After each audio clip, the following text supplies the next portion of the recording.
not know that? Yeah. Now, I guess I'll just, I can, should I say your family's raised Shorthorn? I mean, I can just do that Shorthorn breed, but what else are you doing?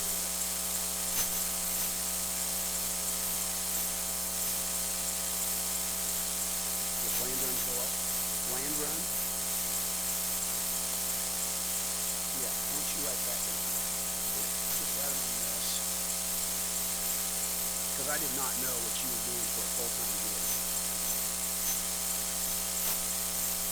And I've got some corrections.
Right. We need all the help we can get.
Yeah, I'm way better.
say scales crew. Scales crew, could you please turn your walkie-talkie up, the volume on your walkie-talkie up, please?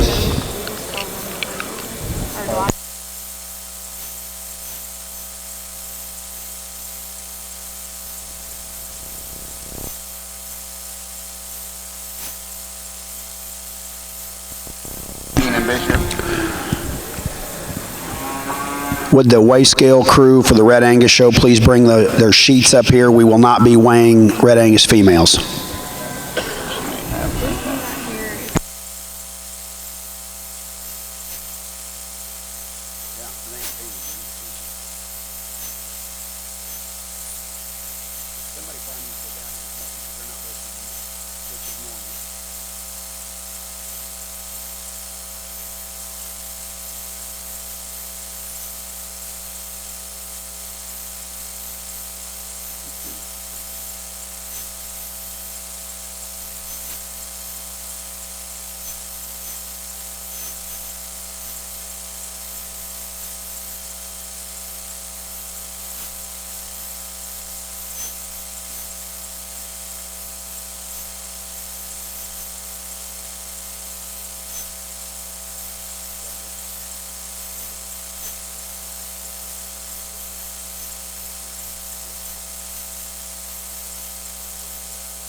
Well, folks, it's just a touch after 8 o'clock.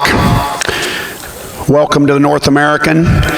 Before we get started today, if you would please rise, remove your hats for the playing of our national anthem by Mr. Bernie Schweigert.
Tommy, you got your radio on back there?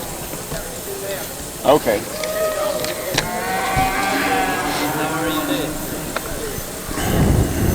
I'm trying. Steve, you know what a task that is. I get 3 more strikes today. Yes, well, that's what our contract says. You didn't see that where we added that in there? I know. I won't admit to him today.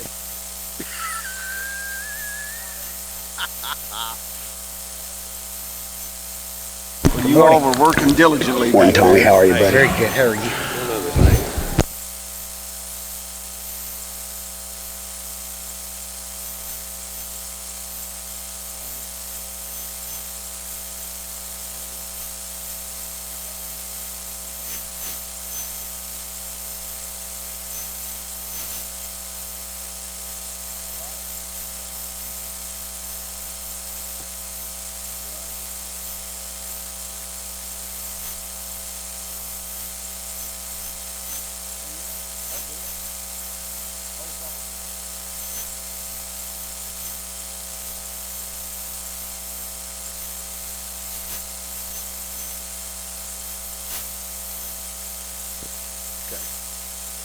John and I went up last night and it was closed. Welcome, everyone, as we begin our show this year and our Shorthorn show. This is our National Shorthorn Show, our Jack C. Ragsdale National Shorthorn Show. And we'll be on the West Ring. And on our East Ring is our Red Angus show this year at the North American. So, single entry in our Shorthorn show. And here's our comments from our judge, Jeff Bedwell. What about the yellow? Good morning. Really a nice way to start our Shorthorn show with a good solid red pole bull calf that's got some rib and some body to him, and a calf that he starts at the ground with good shape to his feet. I like his full rib and center body. You think about how juvenile this calf is, really a good presence to him, and already even as young and juvenile as he is, a calf that's got some dimensionality beginning to develop there. Good set of testicles on that calf, and I think a good angle to his sheath as we think about developing him into maturity. He represents not only a single class, but I believe a division winner. So let's give her a nice round of applause, if you would, please. Single entry in Class 1 late spring bull calves is entry 342 RFSS Margie's Reward, shown by Respite Farm Inc., Paris, Kentucky. He will also be our late spring bull calf champion. Entering the ring now is Class 4 early spring bull calves.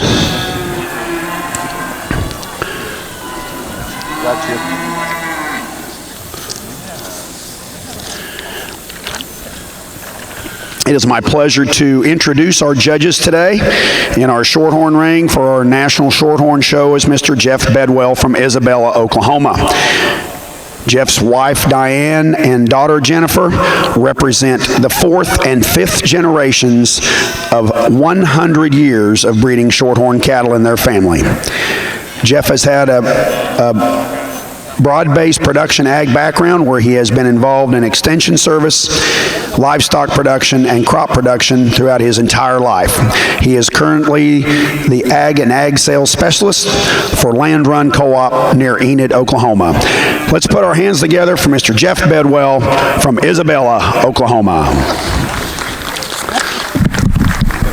Now comments on our Red Angus side from Judge Kyle Collier. Thank you. Good morning. It's going to be a great day today. I'm proud to be here sorting your Red Angus show for you today, and we've run into this first class and a really, really nice heifer to begin this show with. I think one that is kind of going to set the standard in terms of quality here today. This is the kind of cattle that I think we need to be looking for. Really sound in terms of her structure. She's deep rib. She's nice size. She's got some shape to her and just hooks all of her parts and pieces up really well together here and wins this class for me fairly handily.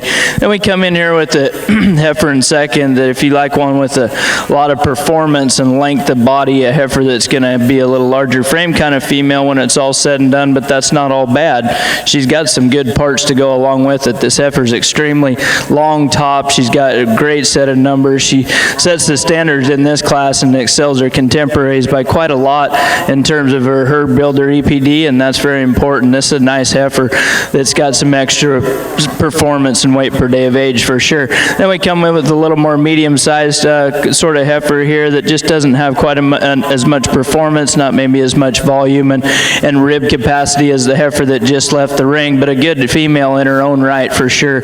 Young heifer that's going to complete the class. I mean, this heifer's nearly a July, so it's pretty hard for her to compete with the rest of the cattle here today being that age, but she is made nice and a very nice heifer to complete this class.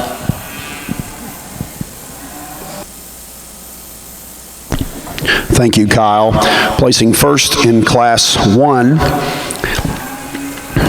Red Angus May Heifer Calves is entry 7, CBCB Miss Stella 371D, shown by Camille Bloom. Second, entry 5, GCC Lanaberry 1635, shown by Greystone Cattle Company. Third, entry 4, BHC Miss Peaches, shown by Rocky Hill Farms. And fourth, entry 3, AGFM Alaska, shown by Hickory Hills Red Angus. Entering the ring now is Class 2 Red Angus April Heifer Calves. Our judge today for our Red Angus show is Mr. Kyle Collier from Bruno, Idaho. Kyle and his family are involved in the Angus and Hereford breeds of cattle, one of the largest Hereford and Angus farms west of the Mississippi. They have 2 annual sales a year and several online sales. Kyle has judged shows throughout the United States and internationally, and is a graduate of Kansas State University, where he was a member of the 1999 livestock judging team. Kyle and his wife and 2 children live on the family ranch and are actively in the day-to-day process of the family ranch. Let's put our hands together for Mr. Kyle Collier from Bruno, Idaho.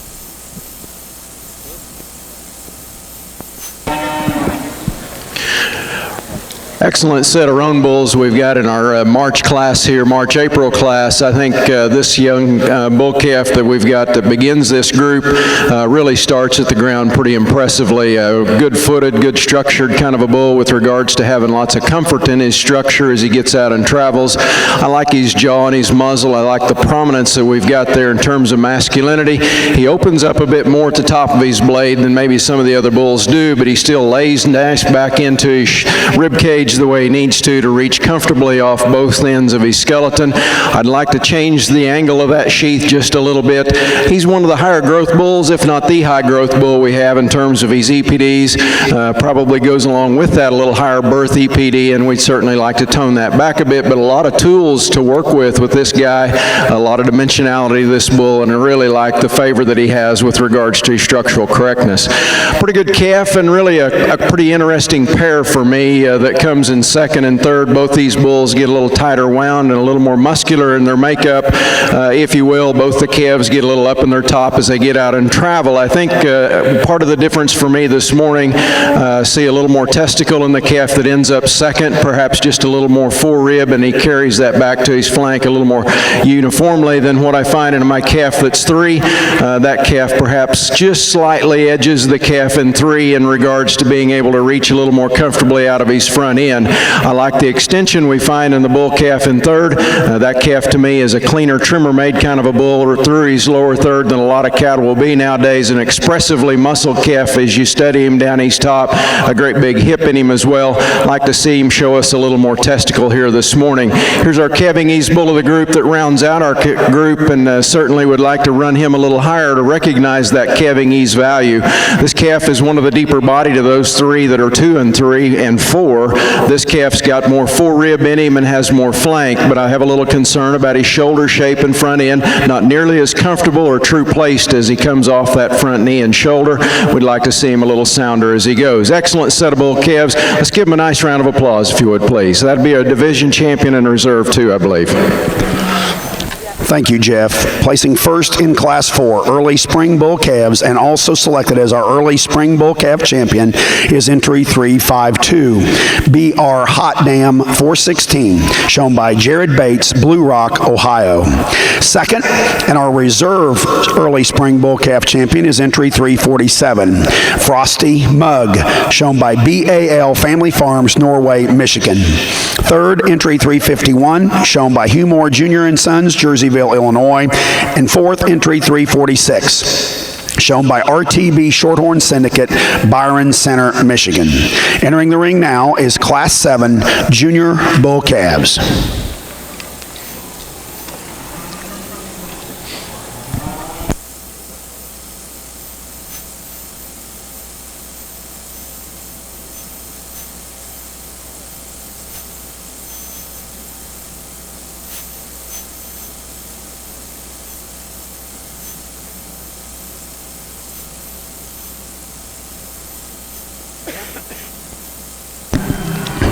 Attention Red Angus exhibitors, we need all entries for Class 3A and 3B March heifer calves.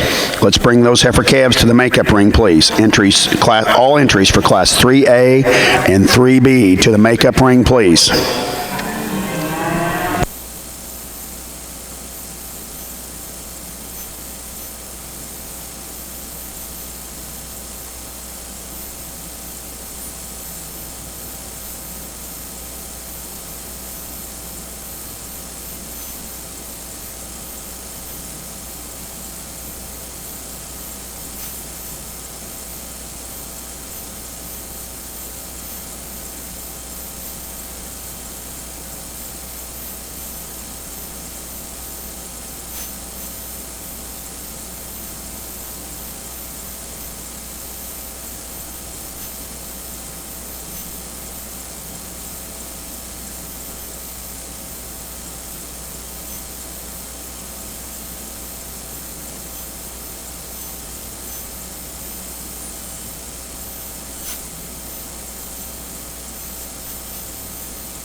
While this young bull calf that won our first division is walking up here to get his picture taken, it is a great opportunity for me to announce that all of the banners today have been sponsored by Shorthorn Farms from Marion, South Dakota. They have sponsored every single banner for the national show. Let's put our hands together for that great contribution that Shorthorn Farms, Marion, South Dakota, has made for our national show. Thank you to Corey and Melissa and the family.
slip out. Honey, I barely have time to slip out to those little boys, let alone go there and eat pecan pie and drink hot apple wine. Well, I'm sure I would. Why don't you go do what you need to be doing and leave me alone? Because you're really upsetting me right now, because my stomach is empty. Which reminds me, why don't you go there and fetch me a piece of pie?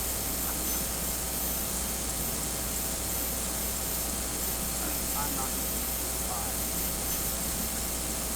Look at me. I weigh 400 already.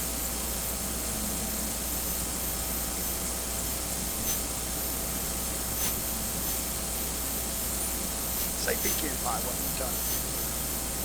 Seriously. Pecan pie. Say pecan for me. Just.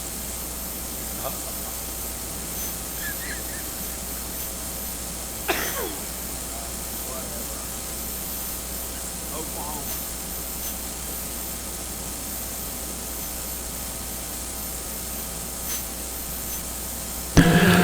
Exhibitors, I know this goes without me having to mention this again this year, but we have no spray cans in Freedom Hall. Don't make me come over there. No aerosol cans are allowed in Freedom Hall. If there are, we will have the aerosol can police remove you.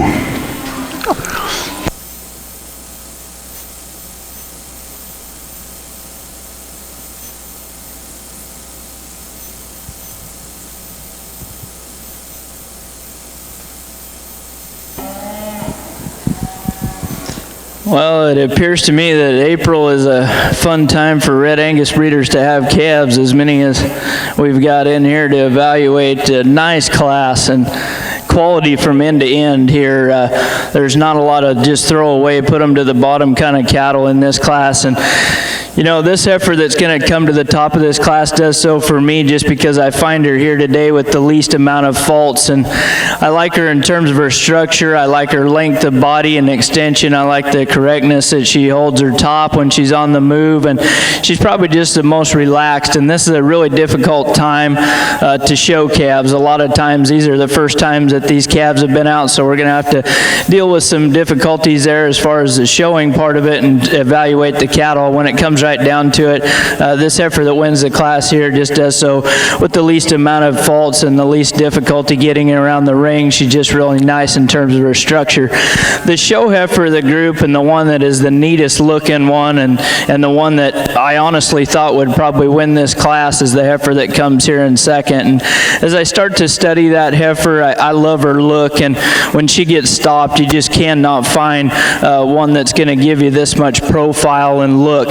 But at the same point in time, as you compare to her class winner, you can find a few little things that you can pick on with her. And one is, for me, I'm a little nervous about how she's laid in her shoulder, and she wants to open up at the face of her shoulder and then gets just a touch tight behind her rib cage. But man, a good looking one and a show heifer in every sense of the word. She's presented to a T, and I like that look for sure. Just a really nice female. Here's a cow prospect for sure. That's why she's here. I think this heifer, to me, this is the kind of cattle that's going to go home and make you dollars. Here's a female that's got a lot of depth of rib and body and just real cowy in her appearance, and I like that a lot about her. She's very smooth blending from end to end. As you really study her out here in the ring, and she just runs into a couple heifers that maybe have a touch more look here today, I'd like to correct her just a hair if I could from her hock down to the ground and give her a touch more eye appeal. But what a nice heifer and a great cow prospect there. This female here is one that can give a person a lot of trouble because she's one that I've wanted to run right up there and use at times. But the problem with this one to me is just on the move. I'd like to flex her up quite a bit and make her a lot more flexible on both ends of her skeleton, especially her hind legs. This is a female that just wants to get too tight in her hock for me here today, but that's a good looking heifer and a great female that strikes a very nice profile. Here's a long-bodied, real cowy sound female, and that's what I like about her over the heifer that's just leaving the ring. She's a lot more flexible, a female that gets around the ring very well. I like that a lot about her. Long-bodied one, deep. For me, where she got into some trouble when we had her over here on the profile, and you can see it now, she just wanted to get too high up in her tail head. I'd like to fix her just a touch from her hock down to the ground if I could, but everything everything else is right about that female. She's one I like quite a lot. Deep-bodied one here coming next. This female's got a lot of rear rib and flank, and that's something that I really liked about that heifer as well. She kind of has the same sort of trouble as the last one did as far as getting up in her tail head. I'd like to put her tail head back on the end of her spine just a little bit more, correct her from her hock down to the ground just a touch if I could as well. Here's a dark red heifer that's coming next, and she's one that kind of wants to drop her pins when she gets on the move, but she's certainly presented nice, just a really nice female. A little smaller frame sort of heifer here. It's got a lot of future coming next. Then we got a bigger frame female. It's really long and smooth, and I like that about her. She blends in really nice in her shoulder. I like the lower rib cage in this female quite a bit. Long-bodied one that's very correct in her top line. I like her a lot from her hooks to her pins. The problem with her for me, I just like to see her have a little more depth of body. That's where the advantage is of this female. Here's one that is really deep-bodied. I like her a lot in that regard. Here's a heifer, though, that just wants to hock in quite a bit on the move. One that I'd like to change in terms of her hind leg structure just a touch if I could. Real long-bodied, attractive one here. Again, I'd like to see her just have a little bit more body. Here's a female that does have some body. She just wants to get too narrow at the ground for me here today. When I watch her go away from me, I'd like to give her a touch more base width if I could. Very nice class of cattle here, and a good female to win this class. Thank you, Kyle. Now comments in our Shorthorn ring from our judge, Mr. Jeff Bedwell. Well, as we work into our third class of Shorthorns in our third division of junior bull calves, really impressive set of cattle all the way through the class. And I think we've got, by my estimation, 3 excellent individuals to evaluate here on the top end that I think combined between them, I think set a really high level of where we need to direct ourselves and recognize some things here in terms of fundamental soundness, a modern look and appearance with regards to their stature and build, and then complemented by nice numbers with regards to calving ease and still keeping some acceptable growth and maternal value in them as well. I think as you study the bulls, there's certainly some things that you can trade off with, and I think it's very, very important to recognize those things as we get them lined up, obviously. I think the 2 red bulls are just almost identical on paper, and as you study them, very, very similar when you first glance, and then as you begin to see the bulls move around, you start to see some subtle differences. The power bull of the 2 is probably the one that I start with. I think he dimensionally is a little bolder out of the top of his shoulder and maintains that advantage to his hip just slightly over the bull that's second. The bull probably has just a little more forerib in him, probably doesn't have any more testicle. Don't know that he's as flexible as the bull that we have in 2, but I sure think he's an awfully good individual that's sure got lots of shape to his forerib and center body. I really appreciate the dimensionality through the center of his quarter and the depth to his twist, the uniformity of his testicle. The calf that comes in second really runs at him pretty aggressively. I think he's really bold at the ground. The calf is really, really good in terms of his structural integrity and actually probably lands a little more comfortably with a little more athleticism on his hind leg and hock. I don't see quite the forerib shape in the bull at second. I don't see quite the thickness or boldness in terms of muscularity we find in the bull that wins the class. 2 really, really outstanding individuals. The horned roan bull that comes next in 3 is one that I like an awful lot. He's a calf that represents the lowest birth EPD of the bulls we have in the group.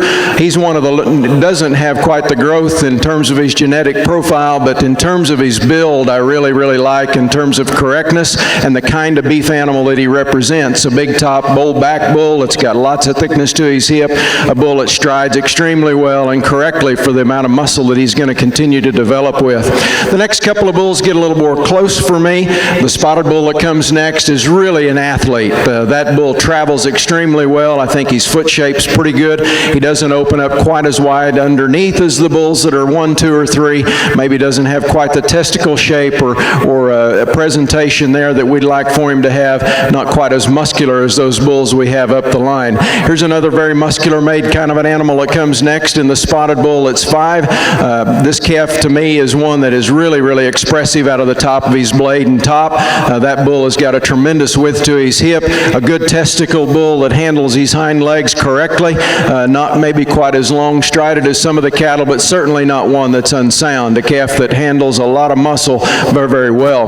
The red bull that comes next gets a little softer right in behind his shoulder and loosens a bit in his spine. I appreciate his length of stride and his width and base, his testicle size and his performance. We'd like to see him just a little taller at the top of that shoulder relative to his hip and see a little more strength in behind that blade.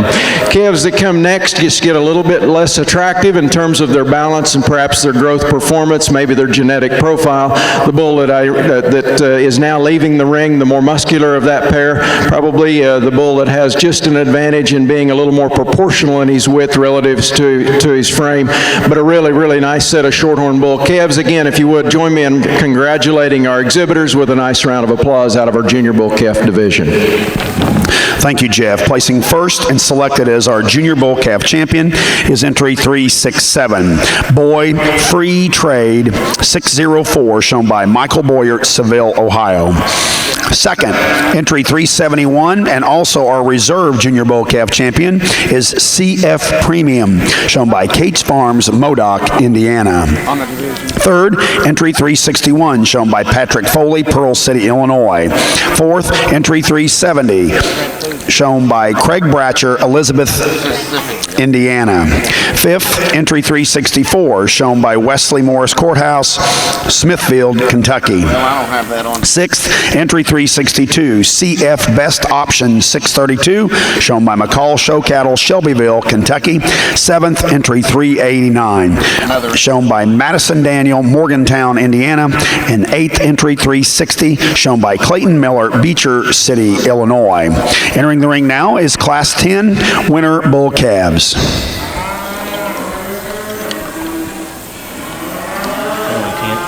Hey, that orange paper that you read off of it, did you keep it? Yes, I did. I needed to have it to send.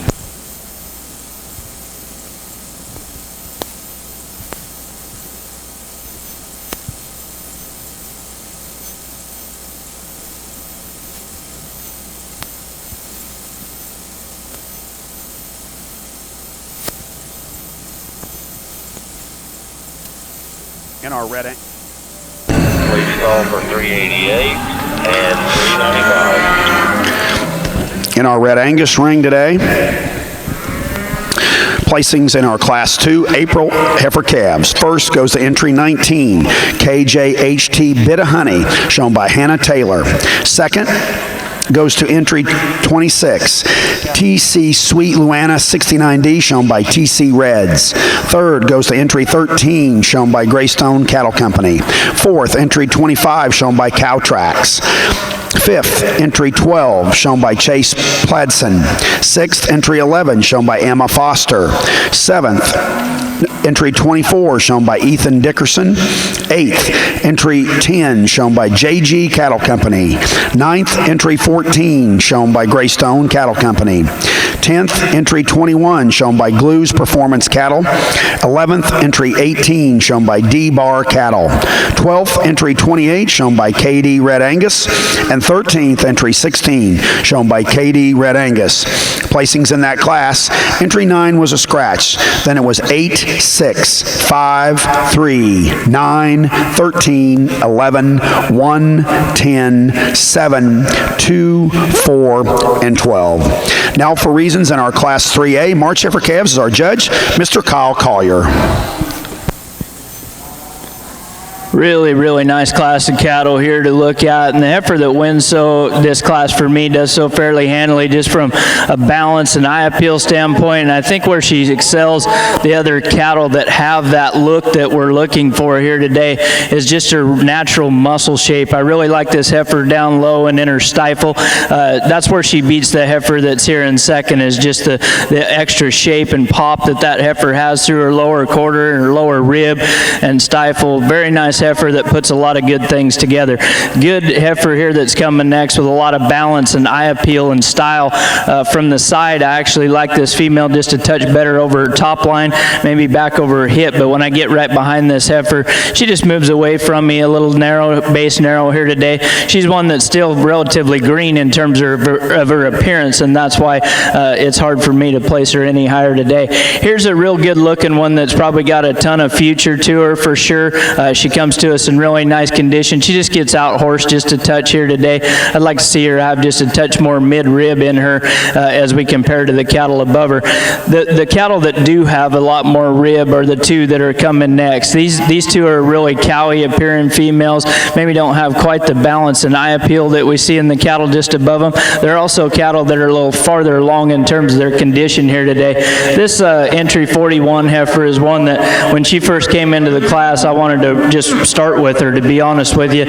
When we put her on the move is where she runs into some trouble with me. As you can see, she's real tight in her stifle and just doesn't want to flex very well off that hind leg, and that's why she's there. That's the simple reason, because I like that heifer otherwise a tremendous amount. Here we come with a dark red female, really long and level in terms of her appearance, just a female that needs to have a little more balance and look. For me here today, I'd like to give her a little more lower rib if I could. Here's a real nice heifer in terms of her rib shape, just runs into a heifer that's got a lot more horsepower here today, and a female that completes the class here, got some balance, got some look. She's just a heifer that doesn't have enough power and dimension to place any higher today. Thank you, Kyle. Now comments on our Shorthorn ring on our Winter Bull calves from Judge Jeff Bedwell. I think 3 really interesting bull calves in a really close decision here in 2 and 3, and I can swap those a couple of different ways depending on the looks you get from when you're out here in the ring with them. The calf that wins the class does so pretty handily for me from the balance standpoint, and it starts at the ground. His integrity of foot, integrity of skeleton, I think excels the other 2. I think the muscularity that complements that skeleton is more than adequate, if not even plenty of stoutness, and he's not the stoutest or most aggressively muscle bull of these 3, but he's certainly one that blends very well in behind his blade into his forerib. I like the muscle shape and design that he has as he comes back into his hip. I'd change the bull a little in his sheath. I'd like to see him just a little better in regard to the angle and the looseness that we have there in that sheath. Picking one pretty hard that's an awfully good kind of a calf. So as I mentioned earlier, a little bit of a discrepancy here. You know, you can place these 2 bulls a lot of ways, and I can see it either way. I guess as I study the white bull and catch him at different times, he wants to work himself outside of his skeleton from time to time, which concerns me. He's a power bull, there's no doubt. A big forearm, stout, structured bull that's got lots of hip and expression to his top. The roan bull's a big, soft-made kind of a bull that's got tremendous upper rib shape, tremendous width out of his hip that comes a little close at the ground as we study him as he goes away. He's a bigger testicle bull, and he's also a bull that's better at the ground in terms of his foot size and shape. I never catch that bull working outside of his skeleton, and he always stays within the structural integrity of that skeleton. Really admire the white bull and the muscularity that he shows. Once again, a kind of a beef animal that certainly a lot of folks are looking for. Certainly won't have any trouble finding lots of friends for him. Let's congratulate our Winter Bull calf exhibitors, please.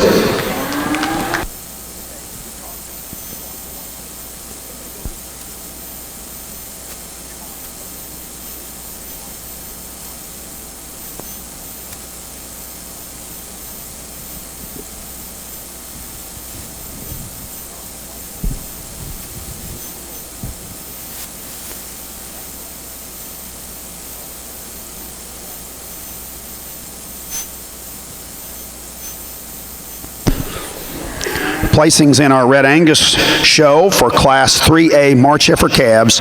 First went to entry 44, Purple Queen Sita 42D, shown by Purple Rain Cattle Company. Second, entry 32, TC Luana 21D, shown by TC Reds. Third, entry 42, 3 Aces Blockana 3316, shown by 3 Aces Cattle Company. Fourth, entry 36, CB Miss Firefly 241D, shown by Camille Bloom. Fifth, entry 41, SLGN P25 Danica 664D, shown by Mackenzie Reynolds and Solution Genetics. Sixth, entry 35, KD Red Special 640K, shown by KD Red Angus. Seventh, entry 40, KD CL Crystal 611, shown by Regan Leaper. And eighth, entry 39, JK Red Perla 303, shown by Brooke Rickey. Placings in that class again were 2, 6, 4, 8, 7, 5, 3. Entry 43 was out, and first, entry 44. In our ring now is Class 3B March Heifer calves.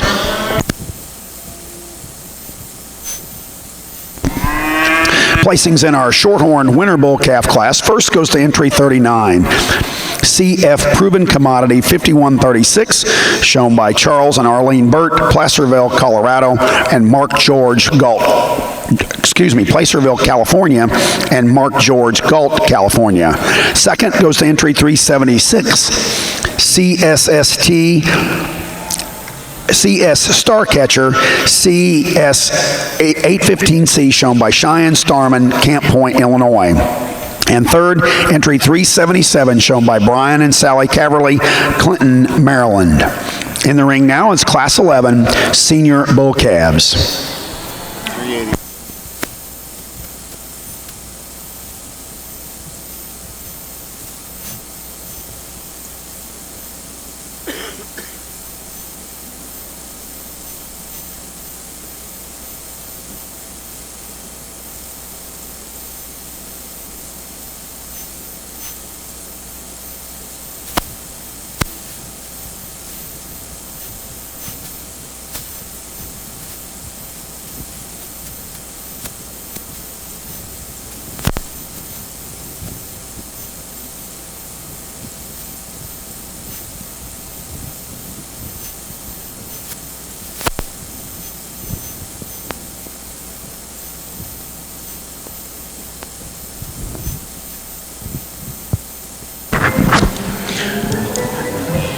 So as we work into this September-born set of bulls, I think we've got a really nice pair here in terms of how they manage their skeleton and feet and legs. The roan bull, to me, a little more proportional in his width relative to his frame. I think he studies and analyzes with a bit more dimension as we study him right in behind his blade, and comes with more width out of his pin set. I think he maintains that advantage also through the center of his body. Now, if you like the red bull in terms of his smoothness and his length of body, and he may even outreach the roan bull in regards to the length of stride that he takes, I certainly wouldn't argue that. He's pretty easily the largest testicle bull of this group, and I really like the nice sheath that he has under him as well.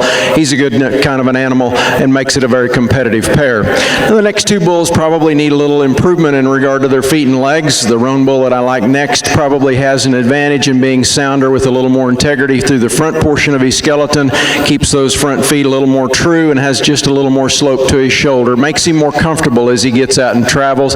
On his back end, we'd like to see him just wider at his pins and have a little more strength at his hock. Calf that comes next is a beefier kind of an animal, or more proportionally wide animal. It's stouter in his back and has more width at his hip. We study that calf from the ground up, and we'd be a little more concerned about his comfort as he gets out and travels, and his longevity as we generate some time on him and make him a herd sire.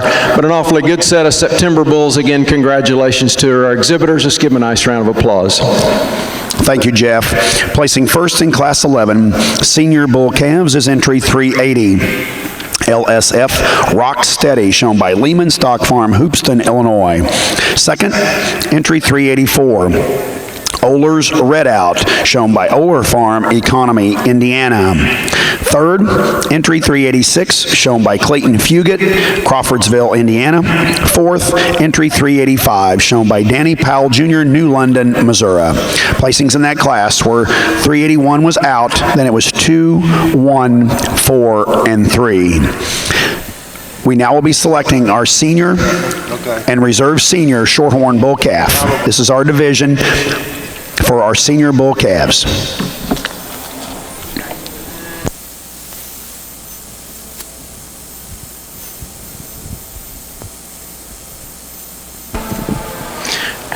Really a nice division of cattle, and a lot like those January, February bulls. A lot of bulls that have value and can take you different places depending upon what you've identified as far as making some improvement within a group of cattle. I really like, and make no secret that to me this calf that leads this group is one that strikes me very, very well in terms of his draw and his muzzle, the way that he handles himself in terms of the integrity of his skeleton, the flexibility of that skeleton, and still yet has good spread to his top. top, good width to his hip, and a good testicle shape. Again, there's some bulls out here that I like in their presentation of sheath a little better than what this calf is, but I think he's the one that sets the trend for this particular age group. I think as you study the calf that comes second out of that class relative to the class winner of the Septembers, that winter bull calf to me is a smoother made animal. It's bigger in his back and he's got more upper rib shape. I think he's just got a naturally softer, stouter kind of a build to him with regards to dimensionality. I like the second place calf out of that winter bull calf class for your reserve division champion. Please join me in congratulating our bull calf winners with a nice round of applause. Selected as your senior bull calf champion is entry 399. CF, Proven Commodity, 5136, shown by Charles and Arlene Burt, Placerville, California, and Mark George from Galt, California. And our reserve bull calf, senior bull calf champion is entry 376. CS Starcatcher CS 815C, shown by Cheyenne Starman, Camp Point, Illinois.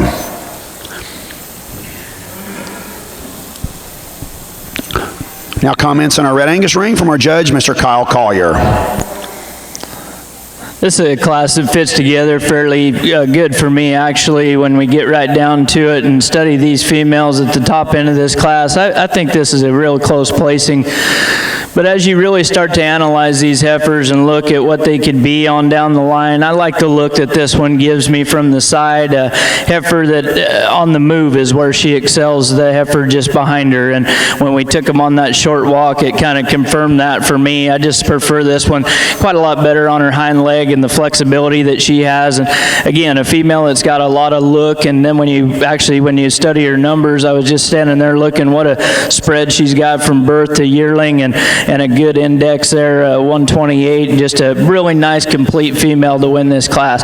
I like this heifer quite a lot on the standstill, and she's one that I thought could win this class fairly easy. And as I study this one, the things that I like about her is her depth of body, her added length and extension. She's a high performance sort of female, but she's still got some look. Where she runs into a bit of trouble for me is she just wants to get a little stiff on that hind leg today.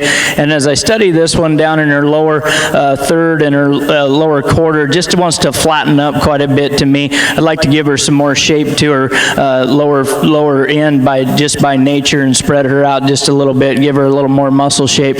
But I like that female a tremendous amount. Here's a longer bodied, real good looking heifer, and that strikes a nice profile. Just like to give her a little more depth of rib and body as you compare her to the heifer that just left the ring. If you like one with a lot of depth and rib and some body, you're going to like this heifer quite a lot right here. It's real cowy in terms of her appearance. She's one I'd like to slow down quite a bit in terms of her condition here today. She's just a heifer that's starting to get a little too advanced for me in that regard, but a heifer that's certainly got some doability and depth of rib for sure. Here's a longer bodied, a little fresher looking female than the heifer that just left the ring. I just don't see quite as much to that heifer as I start to analyze her down low. The next heifer coming up in line, here's one that's long. She's got some look to her, and again, I'd just like to see her have some more shape and definition to her as she goes away from me. This is a real nice looking female here that's got a really nice profile. I like the depth of rib and body in this female. As we start to analyze her, she runs into some trouble for me. She's just a little smooth, not enough shape to her when I get right behind that female. I like to give her a little more muscle expression. Here's a heifer that does have a little more muscle expression, and I like that about her, especially down low and in her stifle. This is a heifer that for me, I'd like to give her a little more depth of rib and body. Then as we complete the class, this is a female here that's got some look for sure. Just a heifer that runs into some trouble for me off of her hind leg here today, wants to drop her pins on the move. I'd like to change that about her if I could. Thank you, Kyle. Now comments from our judge, Mr. Jeff Bedwell. So on our Shorthorn side, we've got a single entry in this intermediate division, a July-born bull, that if you want one that's going to kind of be a beef animal, I think you'd have to appreciate this guy a lot. Big in his top and comes solid out of his blade with lots of spread to his upper rib and a good shape to the center of his hip and down into his stifle. Calf that's got some heart girth to him. I'm crowding up on him there. Notice that his feet really look pretty solid to me and don't look like they've had to be overmanaged. Like to maybe change the way that he presents himself as far as testicle concerned, but a good-headed, good masculine-made bull. Sure think he's going to look pretty solid when he comes out in this group of bulls we'll see here in a little bit for a champion drive. Let's give him a nice round of applause as we congratulate his efforts here today. Congratulations. Placing first in Class 14 Summer Yearling Bulls are single entry 388, Riola Island Asset, shown by Riola Shorthorn Farms, Washington Island, Wisconsin. Entering the ring now is Class 18 Shorthorn Early Spring Yearling Bulls. Shorthorn Early Spring Yearling Bulls, Class 18.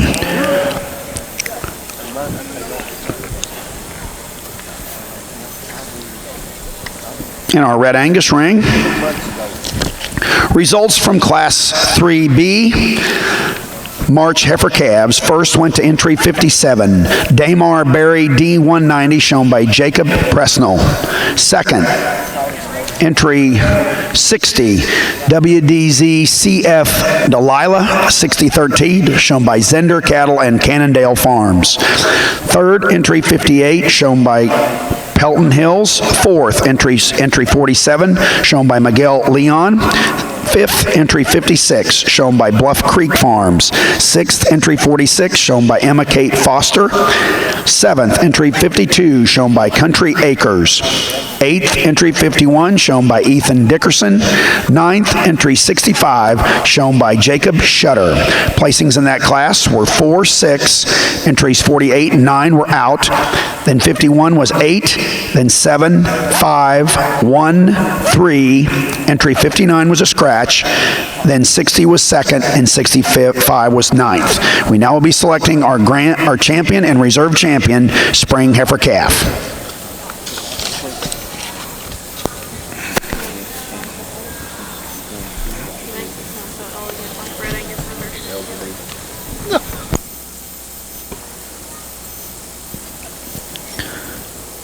Come down to the end of this division. I'm happy with this lineup of cattle we have out here. They're the best combination that we saw in their classes of just muscle and balance and structure. As we look at the heifer that won that first class in this division, she's one that I still like quite a lot when we get her back out here. She's got a heck of a look to her from the side, and as I look at the way that this one's shaped down in her lower rib and back in through her quarter and back up over her hip, this one's got some natural shape to her. She's just right in terms of her condition. Female has got a lot of depth of rib and body. At the same point in time, when you put her on the move, she's one of the best in that regard as well. Long-bodied one that wins that next class. I really like the correctness of her top line that this one has. She holds her top very good on the move, and I'm a sucker for that. I like cattle that hold their top line good. I like cattle that are good behind their shoulders and back in through their hip, and this one is. When you get her back out here and compare her to the cattle on either side of her, I'd like to see her have a little more depth of body for sure, and a little more lower rib shape, but nice female that strikes a nice look from the side. Good combination female here that wins that third class, and she's one that really does do all those things right in terms of combining some muscle and balance and structure. I like the way that this one's shaped, especially down in her lower rib. This is a heifer that kind of excels the others in terms of just the natural shape that she has, and that's something that I like, and I've always been a guy that likes cattle with muscle as long as it's in the right package, and it sure is in this female. I like this female a lot. The heifer that won that next class, here's one that did so just because of her look and length of body, and as you get her back out here, she still does that very well. She strikes a nice pose from the side. You know, in that particular class, she won just because of her added look and dimension. When you get her back out here, you can pick on her a few little things. She wants to get a touch high up in her tail head, and I don't like to be negative about these cattle very much because they did something to get out here, and these are good cattle, all of them are. So, but for me, this decision becomes fairly simple. I like this heifer that won the 3rd class to win this division, and this little heifer up here at the front end of this deal is going to be a reserve in here. Congratulations to both of you guys. Nice heifers. Over on the Shorthorn side, I think we've got a really nice pair of March yearling bulls. We're going to leave them as they stand in class order lineup and just really appreciate both the cattle. I think as a pair, you can say both these bulls have some length of body. Both these bulls have some performance because of their length of body. They've been managed differently and probably utilized differently at this stage of the game. I like the Red Bull in terms of his power and his strength, and it starts at his muzzle and his jaw, and he's got a herd bull beef animal head. He's got the kind of power and aggressive muscle shape as he comes down out of his blade into his top that's complemented by a little extra rib shape. Still handles himself with a good deal of authority. Wants to toe in every once in a while up front, but not a real big deal. Just an awfully strong kind of an animal that is a little tough for this good white bull to get around. You know, I work, and you guys all know that I help with a lot of sales in the country, and we're all the time looking for a pretty good kind of a white bull. You study this guy at the bottom there at the ground, and his feet structure is really good. I like the fact that he's got some structure to complement that's smooth and clean in his joints. I like the width of that skeleton. He's not nearly as conditioned in terms of having the pounds or performance we see in the Red Bull. There's a pretty good one that's just got a little different management behind where he comes from, looks like, but an awfully good pair. Congratulations to our exhibitors. Thank you, Jeff. Placing first in Class 18 early spring yearling Shorthorn bulls was entry 395, Soul RGLC Legacy 525, shown by Sullivan Farms, Dunlap, Iowa, and Rockin' G Pulled Shorthorns, Middletown, Illinois. Second, entry 396, CGS Professor 46, shown by Houston Gillenwater, Tompkinsville, Kentucky. Entering the ring now is Class 19 Junior Yearling Bulls. Selected as our Red Angus Champion Spring Heifer Calf is entry 44, Purple Queen Sita 42D, shown by Purple Rain Cattle Company. And your reserve Spring Heifer Calf Champion is entry 7, CB Miss Stella 371D, shown by Camille Bloom. Congratulations to both of those firms. Entering the ring now is Class 6A February Heifer Calves in our Red Angus ring. Class 6A. Shorthorn exhibitors, we have very few bulls left in our show. You heifer exhibitors, we start bringing those spring heifer calves to the makeup ring, please. Shorthorn exhibitors, spring heifer calves to the makeup ring immediately. Announcer state. Attention in the barn, entry 404 in Class 22 of our Shorthorn show. Senior Yearling Bull, Class 22, we need entry 404, Smith Showstock from Bad Axe, Michigan. If you're going to show your bull, you better get up here.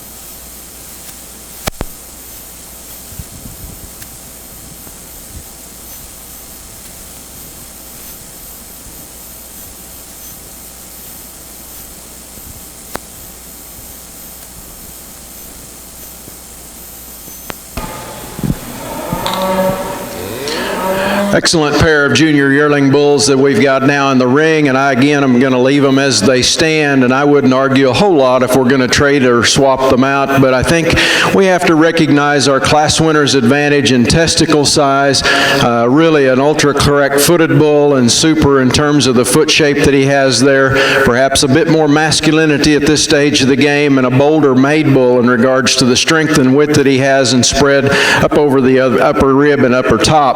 The calf that comes out of that comes into the second position, a deeper rib bull and probably a deeper flanked bull, a longer bodied bull, and perhaps even every bit as long hipped as the bull that we've got in the class winning position.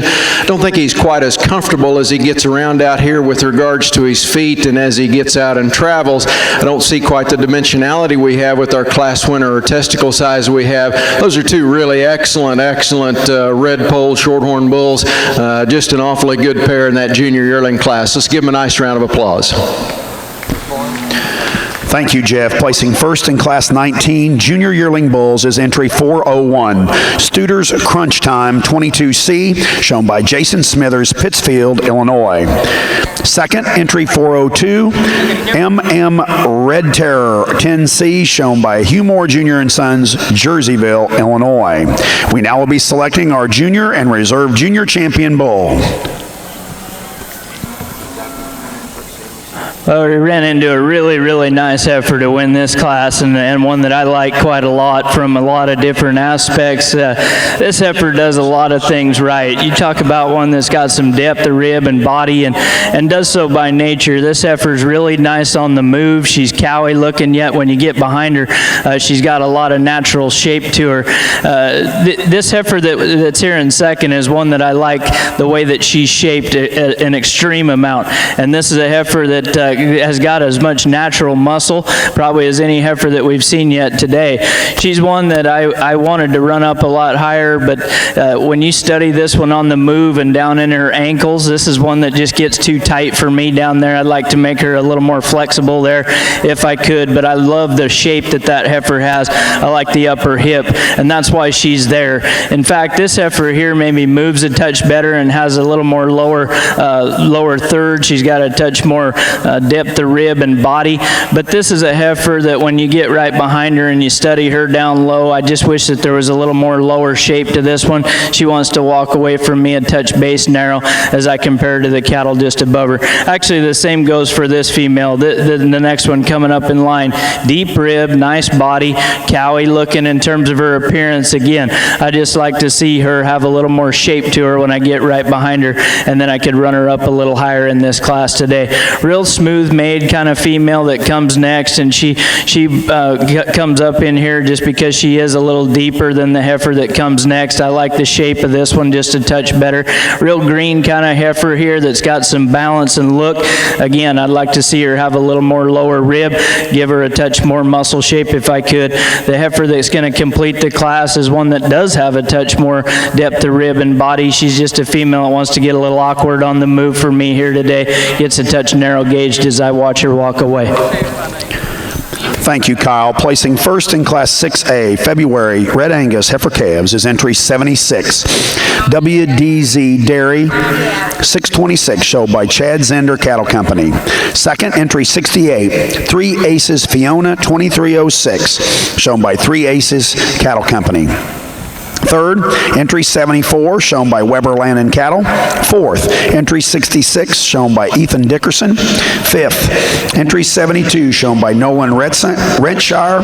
Sixth, entry 69, shown by Bow Creek Farm and Cattle Company. And seventh, entry 67, shown by Country Acres Farms. Class placings were 4, 7, 2, 6, 5. Entry 73 was out, then 3 and 1. Now comments in our Shorthorn ring from our judge, Mr. Jeff Bedwell. So we're working through our Shorthorn Bull Show and made our way into this yearling division, and always a really competitive division, and it's a lot like we find and we'll find, I'm sure, in our heifer show. You know, it's just kind of the good ones that are kind of left at this point. We've worked through some state fair and county fair events, and we've kind of figured out the ones we need to put some effort into, and so attrition becomes the friend of the folks that have kind of made their way to the top, and a bit of an enemy to a judge because it makes it a little bit of a harder decision with regards to sorting these really good ones, but it makes it a lot of fun as well. So I think our two class winners really are strong kind of herd sires. I think they're bulls that stockmen are going to like, no matter what kind of animals they raise. These two bulls, the solid colored polled head that they've got, the fact that they're both fundamentally really good in terms of their testicles, their sheath placement and so forth. Their feet and legs are really good. It's just kind of some type and and subtle differences that then begin to sort the two bulls. As we see them in their positioning, I think the moderate bull that's really super long-bodied wins this first class of the division, the March class. That bull proportions extremely well as you study him in terms of a balance standpoint, and then you get behind him. Likewise, he proportions very well in terms of width relative to his frame, and he keeps himself together with regards to the integrity of the skeletal width and how he works those legs at the edge of that body, but within the integrity of that skeleton. The bull that comes out of the January class, maybe not quite the athlete that we find in our March calf, bull that's just incredibly bold in the shape to his upper rib and the power and the center drive that he has through his quarter. A bull that's extremely aggressively muscled and still yet sound in his structure and flexible in his joints. Again, as we mentioned in class, against a really nice bull that he beats, a calf that just really good at the ground in terms of his foot shape, and I like the masculinity that we find in the bull, the crest and the power that he shows to his front third. I think needs to kind of go along with bulls that are beginning to develop some maturity. So I think a relatively close decision. I like the calf out of our March class for your champion in this division. I like keeping these two class winners together as champion and reserve. I think they make an interesting pair, and so let's congratulate our exhibitors with a nice round of applause, if you would, please. Thank you, Jeff. Placing our junior champion bull in our Shorthorn show is entry 395, Soul RGLC Legacy 525, shown by Sullivan Farms, Dunlap, Iowa, and Rockin' G Polled Shorthorns, Middletown, Illinois. Our reserve junior champion bull is entry 401, Studer's Crunch Time 22C, shown by Jason Smithers, Pittsfield, Illinois. Congratulations to both those firms. Entering the ring now is Class 22 Senior Yearling Bulls. Class 22 Shorthorn Senior Yearling Bulls. In our Red Angus ring right now, we have Class 6B February Heifer Calves. Class 6B February Heifer Calves.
Here's a really unique individual that we have to win this class, one that's got a lot of depth of rib and body, and where she sets herself apart maybe from any other cattle that we've seen here today is just her bone and her foot size and her overall mass that she has. I really like the rib that this female comes to us with, and I wish she had just a little bit more dimension down in her lower quarter as you compare to some of the other cattle, but she's so unique in terms of her design and footwork and bone and just overall mass in her rib that she just has to win this class here today. We come in with a couple heifers that are a little greener in terms of their condition here in 2 and 3, and I like that a lot.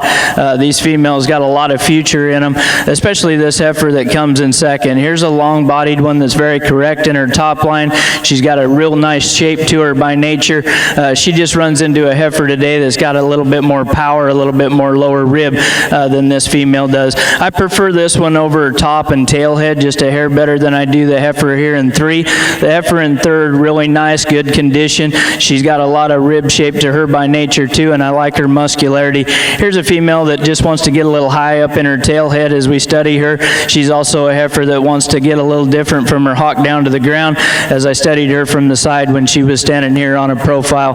Real muscular female that's coming next, probably the most expressively muscled heifer that we have in the class, and I like that a tremendous amount. If I could change the way that this one moved off of her hind leg and lower stifle and just make her more flexible, that heifer has a chance to compete with any of them just because of her natural muscle shape and definition that she has. I like that a lot.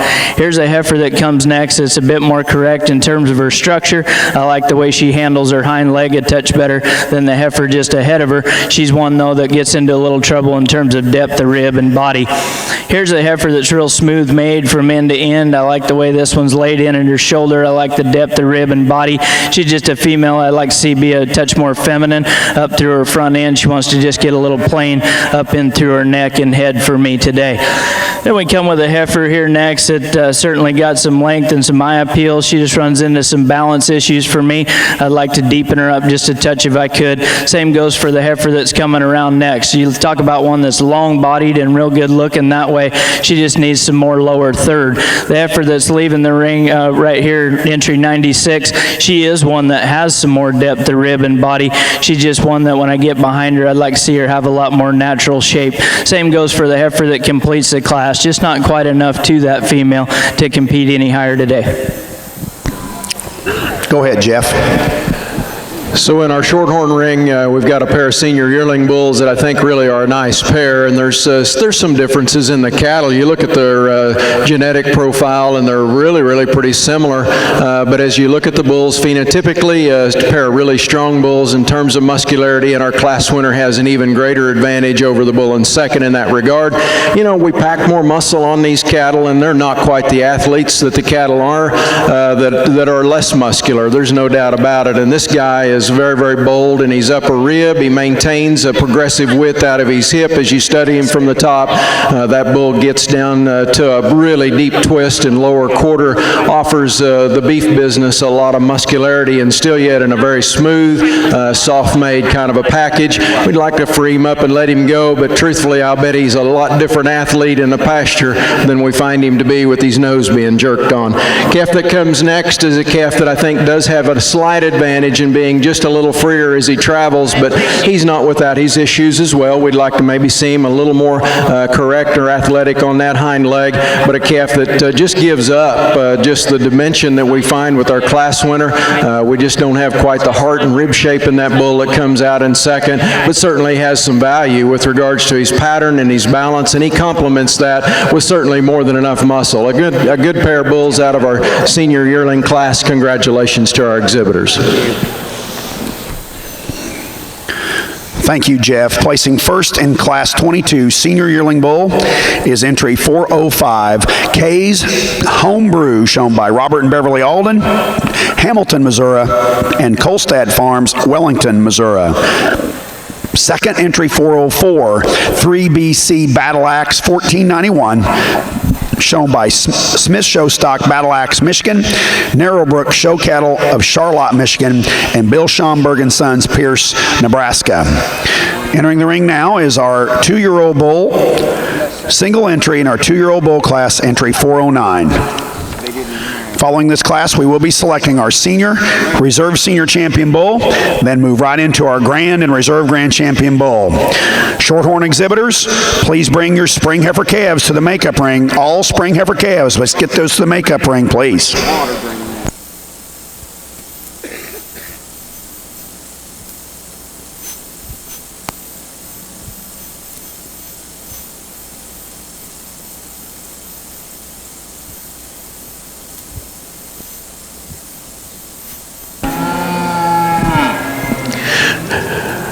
Again, an excellent 2-year-old bull. It's a single entry and certainly going to take, he's going to represent himself extremely well as we bring these bulls out here in a few minutes to select a champion in reserve. Just look at the pattern in that bull, really strong from shoulder to hip, a good fronted bull in regards to his extension. Maybe not quite the jaw strength we've seen in some of the other cattle. We'd maybe like to change him a little down in his testicle as he presents himself in that regard, but a good kind of animal, a calf that's got extra length of body and a bull that gets out and reaches pretty comfortably. We'll look forward to seeing him as he comes back. Let's congratulate him with a nice round of applause, if you would, please. Thank you, Jeff. Placing first in class 409 is CLF Foolin' Around 1401, shown by Cedar Lane Farm, Cedarville, Ohio. We now will be selecting our senior and reserve senior champion Shorthorn bull. Placings in class 6B in our Red Angus show. February heifer calves. First goes to entry 93. WEBR Firefly 625, shown by Weber Land and Cattle. Second entry 260. MF Pearl 6306, shown by McMurphy Farms. Third entry 81, shown by 6 Mile Red Angus Limited. Fourth entry 83, shown by Leon Cattle Company. Fifth entry 98, shown by Luke Pladson. Sixth entry 99, shown by Luke Pladson. 7th, entry 82, shown by KD Red Angus. 8th, entry 84, shown by Garen Dennis. 9th, entry 96, shown by KD Red Angus. And 10th, entry 90, shown by Diamond P Cattle Company. Placings again in that class were 2, 3, 7, 4, 8, 10, 1, 9, 5, and 6. Entering our Red Angus ring now is our Class 7 January heifer calves. Class 7 January heifer calves. Following this class, we will be selecting our champion and reserve champion junior heifer calf. Now comments on our senior bull championship from our judge, Mr. Jeff Bedwell. So as we look at these two class winners, certainly some differences in them. Our red pole bull that's front of that lineup out of that junior division class, muscular and powerful in his build, a beef animal look to him with a strong masculinity to his front end and strength to his jaw. A little better kind of foot on this bull. He doesn't reach as comfortable. We talked about that as we talked him in class, a muscularity thing maybe working a little against him there. A roan bull that reaches and covers a little more comfortably. As you study him at the surface, that bull's feet concern me just a little bit. Those outside toes have a little different shape to them than I'd like for them to have. I'd like to see him just a little better as he presents himself at his testicle. But I think those are two excellent bulls. They have breeding value, and I think you can find positive things to say about them all day long. I'm going to go ahead and use our red bull out of that first class as our division winner. I think we need to recognize that beef animal stature and presence that he has. I'm going to come back and grab our other bull out of that 2-year-old class for our reserve in this division. Let's give them a nice round of applause in congratulating their effort here today.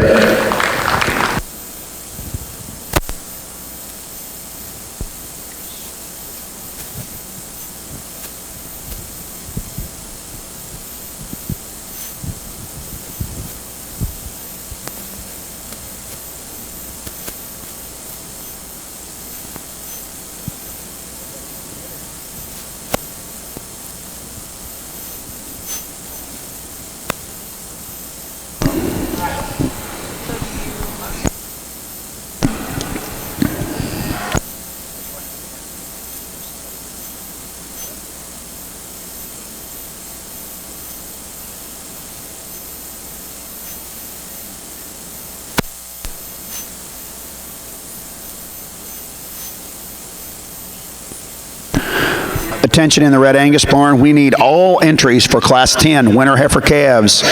Winter heifer calves, please bring all your winter heifer calves to the makeup ring, please. Red Angus, winter heifer calves to the makeup ring, please.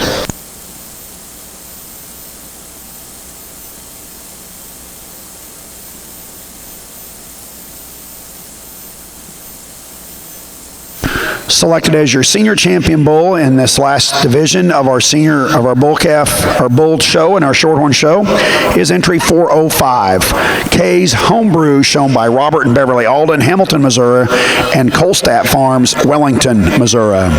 Reserve senior champion bull was entry 409. CLF Foolin' Around 1401, shown by Cedar Lane Farm, Cedarville, Ohio. Congratulations to both of those firms. We now will be selecting our grand and reserve grand champion Shorthorn bull.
This is a class that gives me a touch of trouble up here on these top four, and I could see it going a number of ways because there's a lot of give and take in this deal. When it comes right down to it, the heifer that's just the best combination for me is this female that comes to the top of the class. It just comes to me with the least amount of faults. If you could bring that second heifer around too, I really thought this heifer that was in second from her shoulders back is one that I like a tremendous amount. And she does have the most rib and the most depth of body. She's also the farthest along in terms of her condition of these top four too. If I could change that one, I'd just like to make her a lot nicer up through her head and neck, and then she'd win this class pretty easy for me. Today she's just too short and jammed up in her neck, and that's why I go ahead and place a heifer in first over her today. But I do like that one a lot from her shoulders back. I think a lot of cow potential there. I'd like to lean her up in terms of her condition a touch if I could. I like the front end and the neck extension on this heifer just a touch better that's coming in 3. Here's one that I like a lot from just a condition standpoint or lines. She just doesn't have near as much depth of rib and body, not as much skeletal width as we see in the heifer here in 2. The heifer that comes in 4, this is one that gives you a good futuristic sort of look. She's green in terms of her condition. She does have some natural muscle shape as well. She's just too green here today to place any higher. If you're placing the cattle on down the line, she could run up a little bit as you compare to the other cattle, just not enough depth of rib and body today. She also wants to get just a touch close at her knee when she stopped and when she travels at times, and that's why she's there. Here's a real nice female that I like a lot on the standstill. If this one's standing, I love her shape. I like the depth of rib that she has. I like her lower rib. I like her when I get behind her. Where she runs into trouble for me is just that hind leg structure. She wants to get too straight and doesn't flex near as well as the other other cattle. She's got that point of her hock sticks out, just kind of throws that whole hip and hind leg off balance, but I love the way that one's shaped. Here's a long-bodied one that's real correct in her top line. I like that a lot about her. I like the way that this heifer is out of her hip, and she's so level. She just needs some more depth in terms of her rib as we talk about her and compared to the other cattle. Here's a performance kind of female that's coming up next, one that's got a little added frame size and extension. I like the front end on this one. I like how the neck comes up out of the top side of that heifer's shoulder. That's really hard to find in one, and again, if she had some more depth and body and just a little more substance to her, I'd like her a little bit more today. Here's one that does have a little more depth of rib and substance. She just doesn't have quite the look that we see in the cattle above her. She wants to drop her pins just a hair on the move, and she's one that just doesn't have as much base width as I compare to the cattle above her. Here's a heifer that's real medium in terms of her frame size, and she's a heifer that's got some depth and body. Again, one that just doesn't balance up quite nice enough for me from the profile today. Long-bodied heifer that's got some muscle shape. I like this one for her muscle expression, especially up high in her upper hip. She travels away with a lot of base width. She's just a heifer that, to me, again, just needs some more depth of body, and she could run up a little higher. A little narrower gauge sort of female that's coming next. She's a heifer that I'd like to give just a hair more bone and a little bit more power underneath. Same goes for the heifer that completes the class. I like the look that this one has. She just has a little extra navel, kind of throws her off balance in relationship to the rest of the class.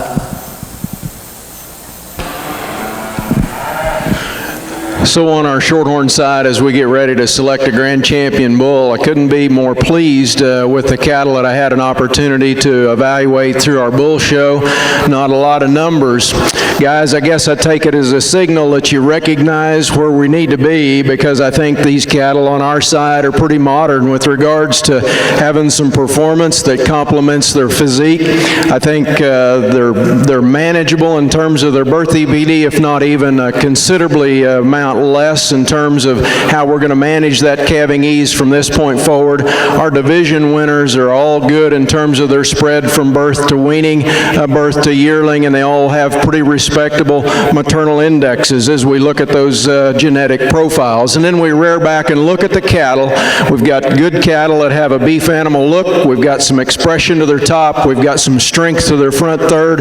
We've got some masculinity in them. We have very few fundamental issues with the bulls that we have over here. We don't need to apologize for the cattle that we have in our lineup in any way. I think there's breeding value in them. I think there's bulls out here that are going to get left standing, that are going to leave an impression in our breed. They have an opportunity to do that, and we're getting more and more consistency within the male population of this group of cattle, and it sure pleases me to have an opportunity to work with them. I appreciate the opportunity to get to evaluate your cattle here today and be a part of that, a very small part of that. But I sure would like it if you guys would give our exhibitors, who earn and deserve a big round of applause and recognition for their efforts. Let's congratulate them, if you would, please, as we recognize a Grand and Reserve.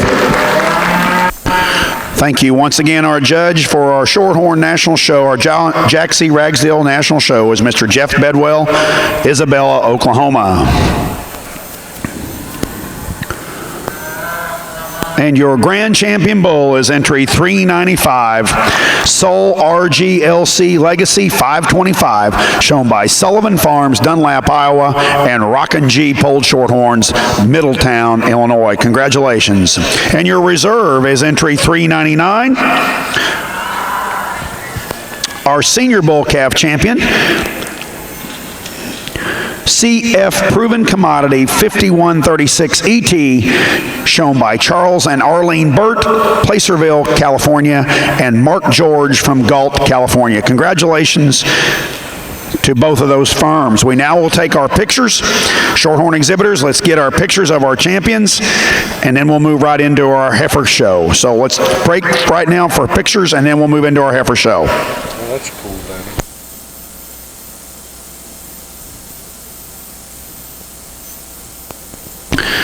Real quick, I'll get you caught back up over here on our Red Angus side of the ring.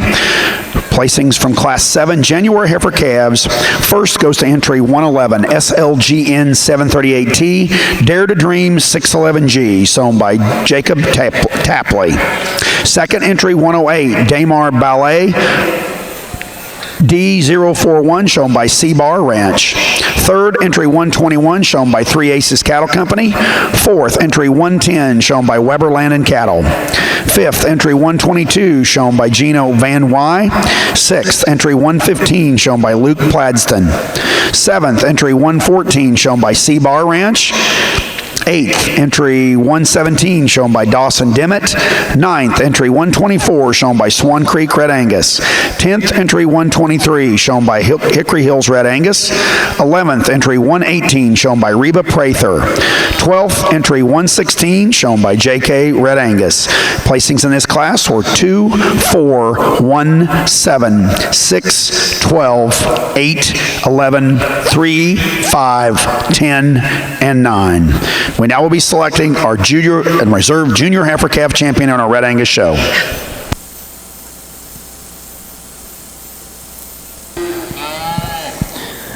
Well, we have some decisions to make over here, and I think a real nice lineup of heifers here to evaluate, and they're definitely not peas in the pod. There's a lot of differences here, which makes it kind of tough to sort because you got to look at the things that are important, and when you do, the heifer that won this first class to me is one that's made extremely well. This is a heifer she's nice fronted, she balances up really good. I love her lower rib shape and depth that she has. At the same point in time, she's one I like watching on the move. She flexes her hock. She maintains a lot of base width when she goes away from me, and I like that a tremendous amount.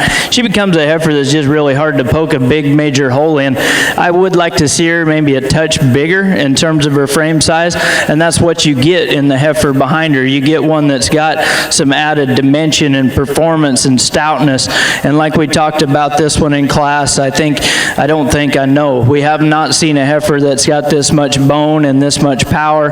We haven't seen one that's got this sort of foot size and just overall dimension that this heifer has.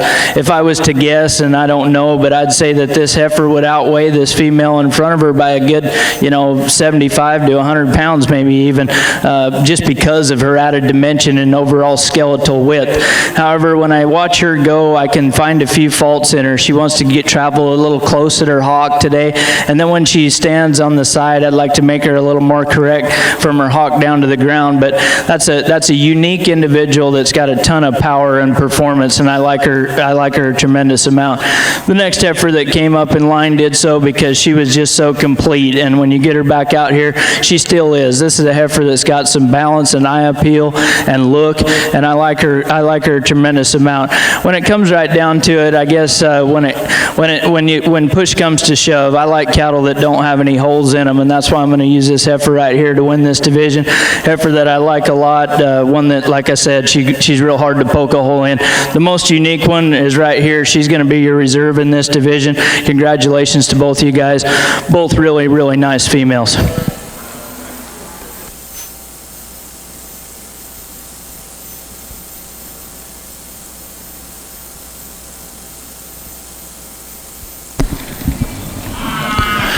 Selected as our junior Red Angus heifer calf champion was entry 76, WDZ Dari 626, shown by Chad Zender Cattle Company. And your reserve junior heifer calf champion was entry 93, WEBR Firefly 625, shown by Weber Land and Cattle. Congratulations to both those firms. Entering the ring now is Class 10 Red Angus winner heifer calves. Class 10 winner heifer calves.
while we're up here taking pictures, it reminds me, for any of you that would like to order photos online, we are proud and privileged to have Lindy Livestock here to be our official photographer of the North American, as she is every year.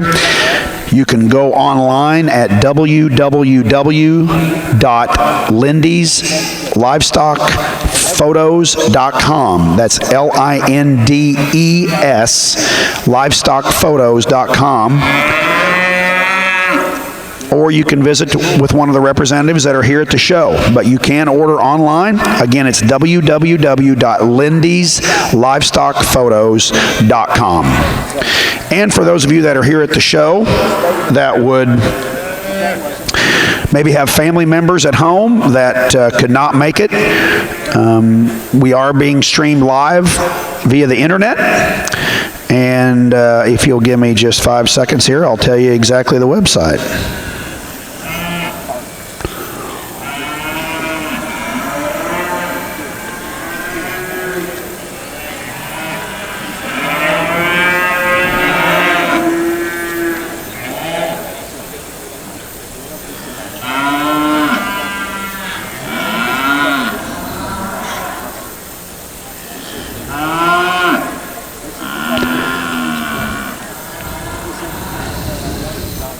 That website is www.livestockexpo.org. Once again, anybody that maybe couldn't make it to Louisville this year and are home and would like to watch our show, they can log on to www.livestockexpo.org.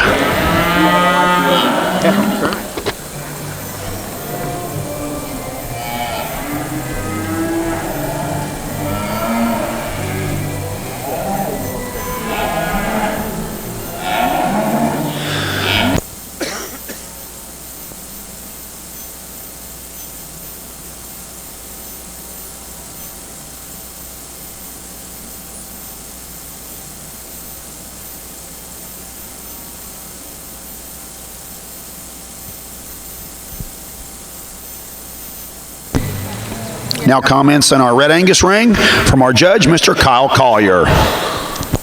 We run into some differences here, and this is a class where you wish that you could take these top 3 heifers and put them into one, and you'd have a really nice heifer.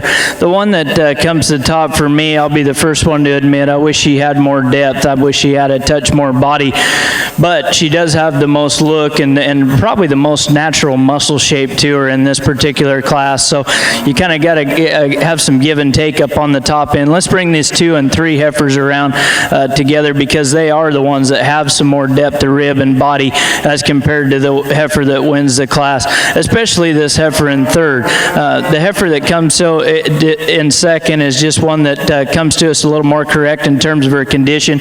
I like the freshness that this heifer has in relationship to the heifer just behind her. This is a good doing, easy fleshing kind of female. You can tell that for sure. I love the body. I like the depth that this one has. Prototypically, she's the kind of heifer that would probably run up and win this class. But for me here today, I just like to slow her down quite a bit in terms of her maturity and where she's at in this stage of the game. She's a heifer that's wanting to push quite a bit of chest right now. If I had any advice to give you, I'd just slow her down a touch in terms of her condition, because she's just an easy doing one that's going to be like that her whole life, and that's a good thing. Unfortunately, in the show ring, it's just something that's going to run into some trouble with her today. Just her overall condition's a bit too much for me. Then we come with the heifer next. It's a little more fresher in terms of her look. She's a heifer that just doesn't balance up as well for me. I think it's because she doesn't have as much depth of rib and volume. She has a little extra navel there that gets her into some trouble. Then we come with a heifer here that's going to complete the class. It's got some balance, and just a heifer that doesn't have enough depth of rib and volume. Female I'd like to make a little more flexible as she goes if I could.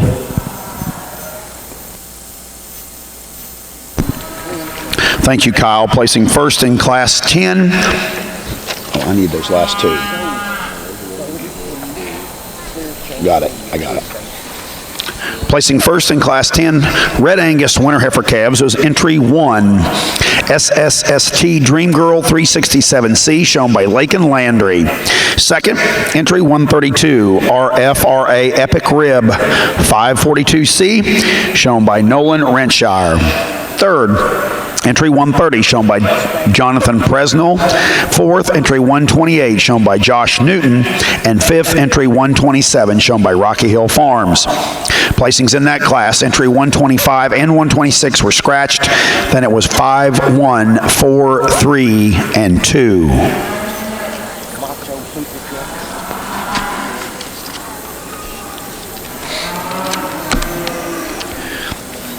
Entering the ring now on our Red Angus show is Class 11A, Senior Heifer Calves, Class 11A.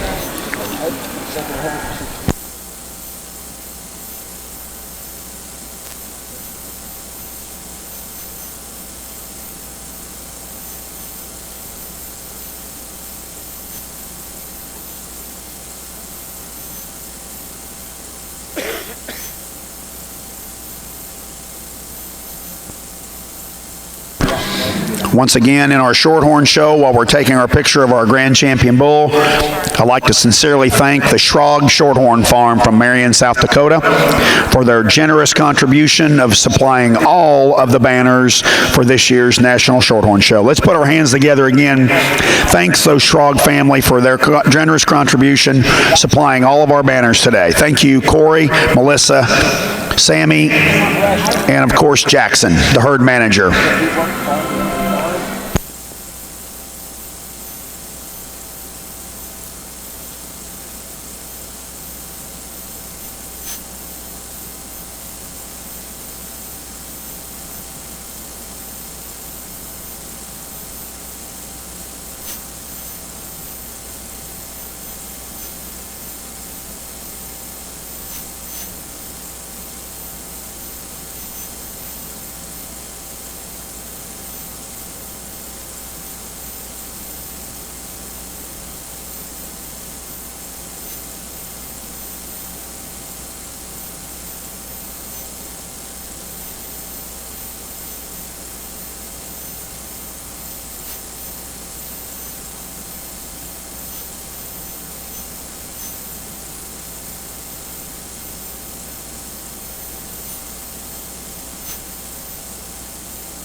Nice effort to win this class. It comes to us in the just right condition. I mean, this one's got enough on her to compete, but yet she's still so fresh in terms of her design. This is a heifer that needs a little more time in the ring. She's one that kind of wants to run over him as they walk, and this is a heifer that's really alert and up-headed, and she's a goer. She's very, very strong on the move. This is a heifer that's got a lot of flexibility to her. I like the natural shape that she has up in her upper hip as I compare to the heifer that comes just behind behind her. This is a nice, smooth-made sort of female that's going to come next, and I really like that about her. This heifer strikes a really nice profile. I like her from her hooks to her pins in terms of her levelness, but then when I really study this one and compare her to the class winner, I just see more natural muscle shape up top as I compare to this female heifer that's wanting to get a little, some pones built up there around her tail head. I'd just like to trim her up a touch in terms of her condition as we compare to the class winner. Same goes for this female, and this is a nice heifer. When she walks out here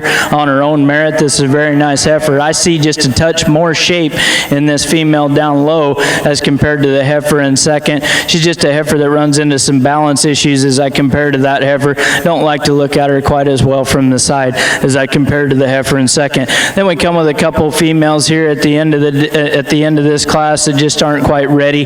They're females that don't have enough to them as I compare them to the heifers just ahead of them.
Results from Class 11A, Senior Heifer Calves.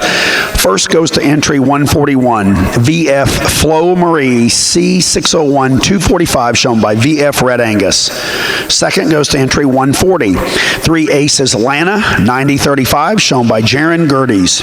Third, entry 137, shown by 3 Aces Cattle Company. Fourth, entry 136, shown by Sarah Georges. And fifth, entry 139, shown by Mackenzie Walters. Placings in that class, entry 134 was a scratch, then it was 4, 3, 5, 2, and 1. In our Red Angus show right now is Class 11B, Senior Heifer Calves. Class 11B, Senior Heifer Calves. Following this class, we will be selecting our Fall Champion and Reserve Champion Heifer Calf. On our Shorthorn side, we're beginning a really strong set of Shorthorn females and starting off with a set of really young babies, Junes and Julys. A heifer calf that I like in this white heifer that really shows us a lot of potential, and I think we're just measuring potential at this point, but she starts with a pretty good advantage in some substance. She starts with a pretty good advantage in center body, width to her hip to the 2 that she shows against in this particular drive. I like her correctness of feature and structure as she gets out and moves and travels. relative to the two heifers that follow her. The red and white heifer, I think, challenges her a bit in terms of her depth to her forerib. I don't think she has quite the levelness or correctness of hip design that we find with the heifer that wins the class, but a sure enough heifer that's going to have some substance to her, that's going to get to be a pretty soft-bodied female as she appears to me.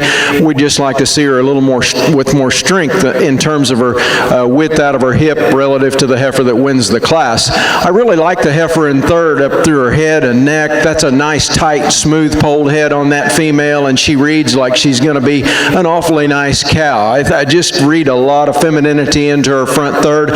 She's a little looser naveled, really, really green, and to a significant disadvantage here in terms of maturity, but a nice set of babies in this first class. Congratulations to our exhibitors. Thank you. Heifer number 19 to the tail. Thank you, Jeff. Placing first in Class 1, late spring heifer calves is entry 2, BRH CLF Proud Fool 1620, shown by Ben Harner, Xenia, Ohio. Second, entry 3, IFS Carmel T1D, shown by Ibsen Family Shorthorns, Bowen, Illinois. Third, entry 1, shown by Colton Powell, New London, Missouri. Entering the ring now is Class 2 late spring shorthorn heifer calves. Class 2 shorthorn heifer calves. Shorthorn exhibitors, we need Class 3, and Class 6. Class 3 and Class 6. Shorthorn heifer calves, Class 3 and 6. To the makeup ring, please.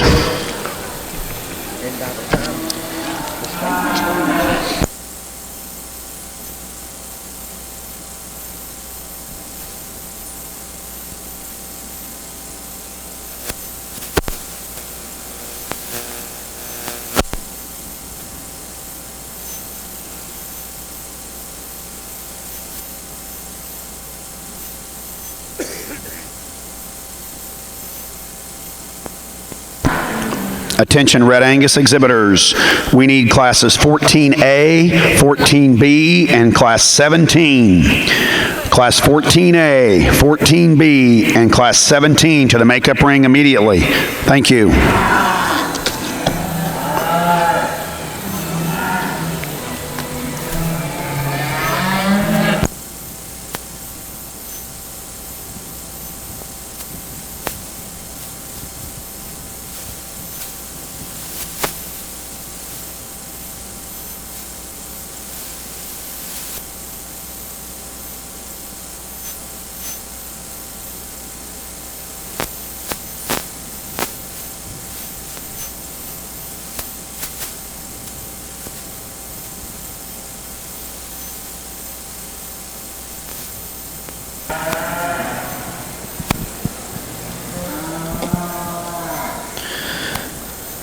Two heifers up on the top end of this class. The heifer that wins this class for me does so just from a balance and eye appeal standpoint. There's some give and take in these top two heifers, and I wouldn't argue with you. It just depends on where you put your priorities. They travel different, and so you kind of got to make a decision which one do you like. This heifer to me is a little more correct from her hock down to the ground as we get them stopped. A heifer that gives me some balance and some look. I like the depth of rib in the body in the heifer that we have in second just a touch better, especially in her lower rib, and just I see a bit more shape.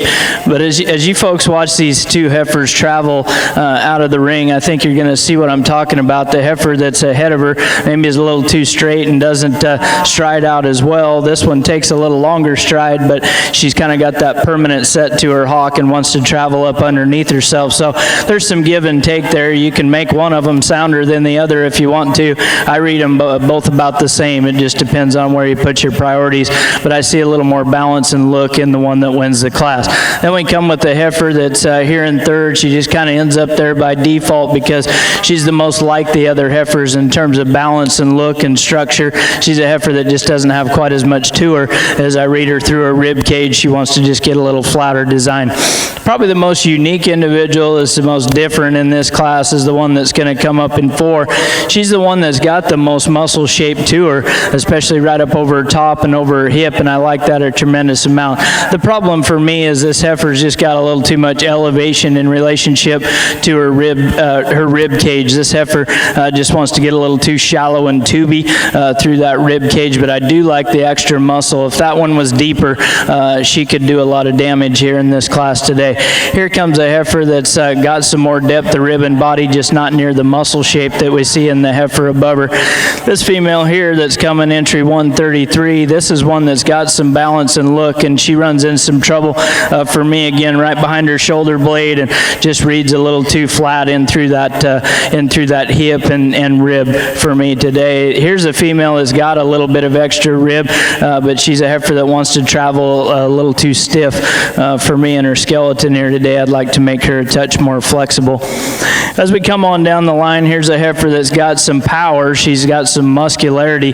She's just a heifer that runs into some trouble for me in terms of her balance here today. I'd like to change her in her structure if I could as well. Real smooth made heifer that's coming up next, and one that I like in her lower rib. She's just a heifer that's a little too flat, a little too frail boned as I watch her go here today. And as we complete the class, you know, a couple of heifers here that just don't quite have the style and the balance and overall power to get up any higher today. Over on our Shorthorn side, we're into a set of May heifer calves, and I think some real value and some real interesting things to see here, and it'll be a lot of fun to watch these heifers as they mature and develop. I like the heifer that starts our class and find her to be kind of a combination of a lot of the positives that we see in some of the other heifers.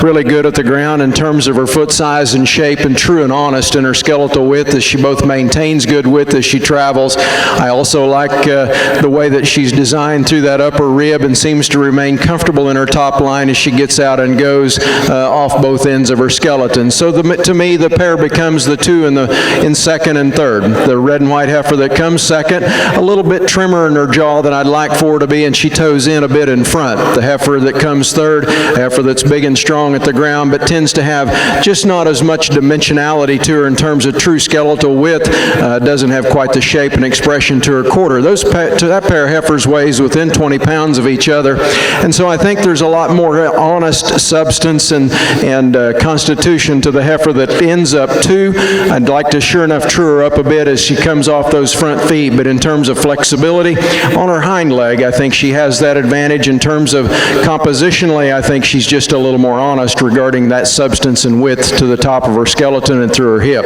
There's a really nice heifer here in 7, or the exhibitor number 7, that ends up placing fourth. This heifer is just super green within this group. She's to the point that she gives up a lot of performance to those other heifers.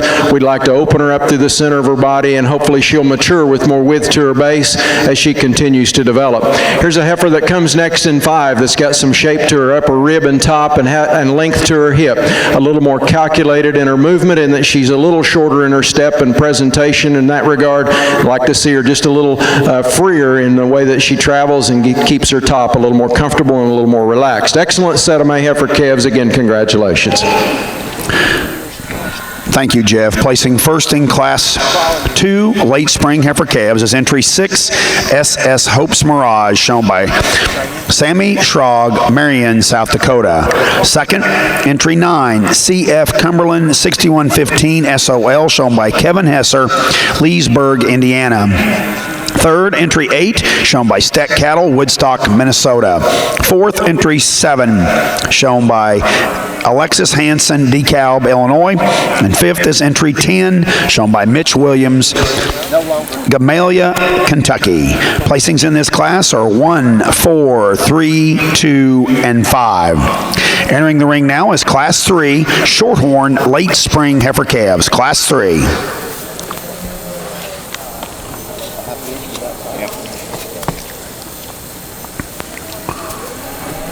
Placings in our Class 11B, Red Angus Senior Heifer Calves. First goes to entry 142. GRAM Destiny C50, shown by Caitlin Cape. Second, entry 151, Shady's Miss Firefly C257, shown by Shady Bottom Red Angus. Third, entry 144, shown by C-Bar Ranch. Fourth, entry 154, shown by JG Cattle Company. 5th, entry 149, shown by Lone Oak Angus. 6th, entry 133, shown by Diamond P Cattle Company. 7th, entry 155, shown by Madison Adams. 8th, entry 152, shown by Peyton Nagel. 9th, entry 156, shown by Caitlin Templeton. 10th, entry 143, shown by Abigail Georges. 11th, entry 153, shown by Connor Walters. Placings in that class from top to bottom were 1, 10, 3, 6. Entry 146 was out. Then 5, 2, 8, 11, 4, 7, and 9. We now will be selecting our champion fall and reserve fall Red Angus heifer calf. Judge? As we come down to place this division, a lot of nice heifers, and there's a lot of differences in these cattle. There's no question about it. The heifer that won the first class there, as you can see, she's a good-looking one. She's got a ton of balance and eye appeal. I like the shape of her neck. I like the way she's laid in at her shoulder. As you compare her to the heifer behind her, she doesn't have near as much depth of rib and body, but a good-looking heifer that won that first class. I really like this one that won that second class, and she's one that I was looking forward to look at again when she got back out here and just confirm that this is the kind of cattle that I like. You know, she doesn't have a lot of extra condition on her. She's cowy looking. She's the best combination to me that we've seen in this division of show heifer and cow. I like the way this one moves. She's good laid in at her shoulder. I like the hind leg on this one, and when you watch her travel from the side, she just kind of set the standard in terms of structure really in this entire division. I like that heifer a tremendous amount. Then we got a heifer back here that won that last class, and she's one that has a lot of natural shape to her up high. I like that about her. She's presented extremely well. She's a heifer that's got some balance and look for sure. And when it comes right down to it, to me, honestly, in this division, it's fairly simple for me to go ahead and use this heifer that won that second class. I like this female a tremendous amount, and I'm gonna look at this reserve. That was a really close placing there when we talked about them, and then I'll select your reserve champion in this division. Congratulations, nice set of cattle.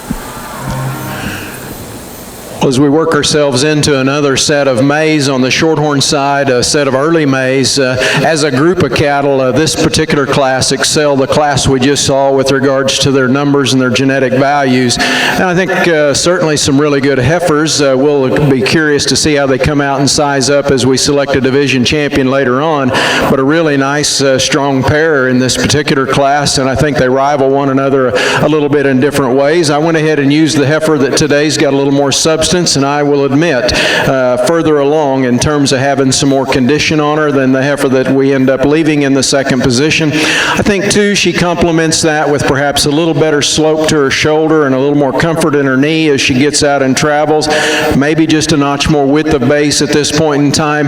Again, a heifer that I read in number 2 here that just really is awfully green and has a lot of future to her. She actually hits the ground with more foot size and probably has a little more skeleton in her in terms of stoutness of bone. Won't disagree that at all. I don't think she has quite the width of underneath that skeleton as we find in our class winner, and today she doesn't have quite the forerib, and I think a lot of difference again in the way that those heifers are coming to you in regard to their management and their maturity, and certainly, and when we're talking about 5-month-old babies, there's a lot of things that are going to change in the near future. This red heifer that comes next is one of the more powerfully designed heifers, and I don't like to talk a lot of power in heifers. It seems like it's a little bit hard on femininity at times, but this one still maintains a pretty productive look up through her front third. I like the expression she has to the top of her upper rib and the width that she shows us to her pins. I like the fact that she maintains good width of base. She's plenty prominent through the shoulder point and has just about as much forearm as she needs for this point in time in my mind,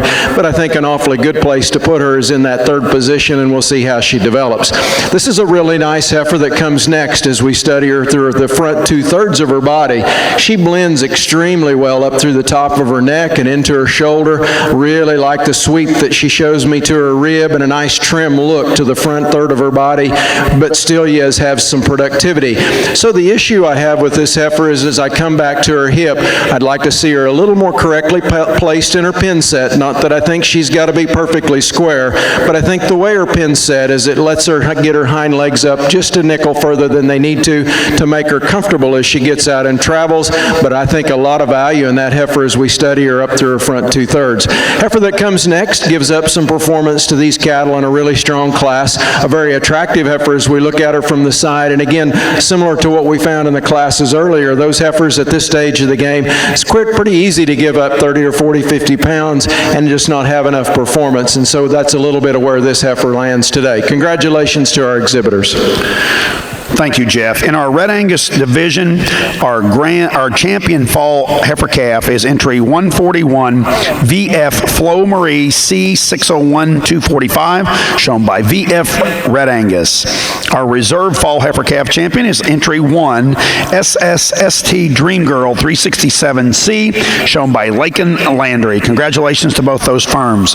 In the ring now is Class 14A late summer yearling females. Results in Class 3 late spring shorthorn heifer calves. First is entry 16, CSF Demi 6100, shown by Adrian Trenopole, Middletown, Indiana. Second, entry 15, GCCWF Waynesville Margie, shown by Greenhorn Cattle Company, Waynesville, Ohio. Third, entry 18, shown by Kendall Nelson, Seneca, Illinois.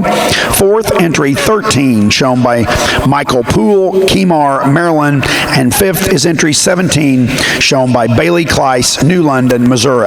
Placings in that shorthorn class were 4, 2, 1, 5, and 3. We now will be selecting our late shorthorn heifer calf champion, late spring heifer calf champion and reserve.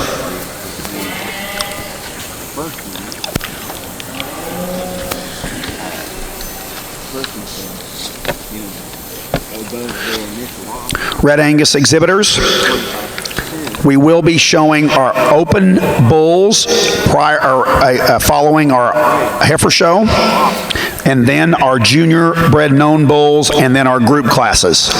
So for those of you in the barn, we will be showing our owned bulls first, open bulls, then our junior bred known bulls, and then group classes. Real quickly, we'll make a few comments about our class winners, our champion reserve over on our shorthorn side in this first division of heifer calves. I think that white heifer would kind of get in your eye right away. A very striking appearance to her, one that's up-headed and level in her lines, one that's very balanced and correct in her feature and symmetry. A heifer that's maybe not quite as naturally soft, but again, we're talking about a June-born baby, and my goodness, a lot of time for development here and a lot of potential to do that in a very, very good and correct fashion. The heifer that wins the late maze, the heifer should impress you with regards to her dimensionality, and the impression she leaves with me is that she opens up and she gets bigger through the center of her body as she continues to develop. She's already got a pretty good advantage on a lot of these heifers that are standing out here that are the same age and maturity. We get the heifer on the move, and she's wanting to pull her top up a little more now than she did when she was in class, but still yet I think a heifer that's pretty comfortable in her skin, pretty comfortable in her skeleton. Heifer that comes back natural and soft through the middle of her body, yet still yet managed in such a way that she's got some trimness to her and certainly not overdone. The heifer that comes behind her, getting a little softer than maybe I'd like at this stage of the game, but certainly one that looks like she's kind of that kind. Good muzzled, good strong jawed kind of a heifer that's got a little more width of base and a little more center body in her, and it enables her to be a more efficient kind of a deal with regard to conversion. I like the correctness that we find in this heifer. I like the substance that we find in this heifer. So I hate to be critical of one that can do it. That's kind of what we all strive for. So I think a really good set of heifers. I think our seconds really complement our class winners extremely well. Really a high quality set of calves and a lot of potential. It'll be a lot of fun watching these girls come together and develop into some yearlings that we'll get to see back here again next year. Let's give our exhibitors a nice round of applause. I'll select your champion in reserve from this division.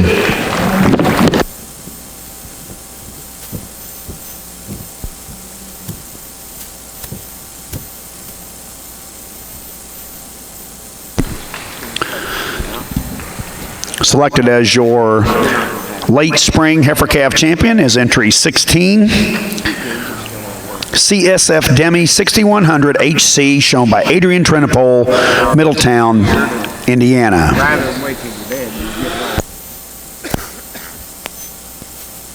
And selected as your reserve division is entry 6 SS Hope's Mirage ET, shown by Sammy Schrog, Marion, South Dakota. Congratulations, girls.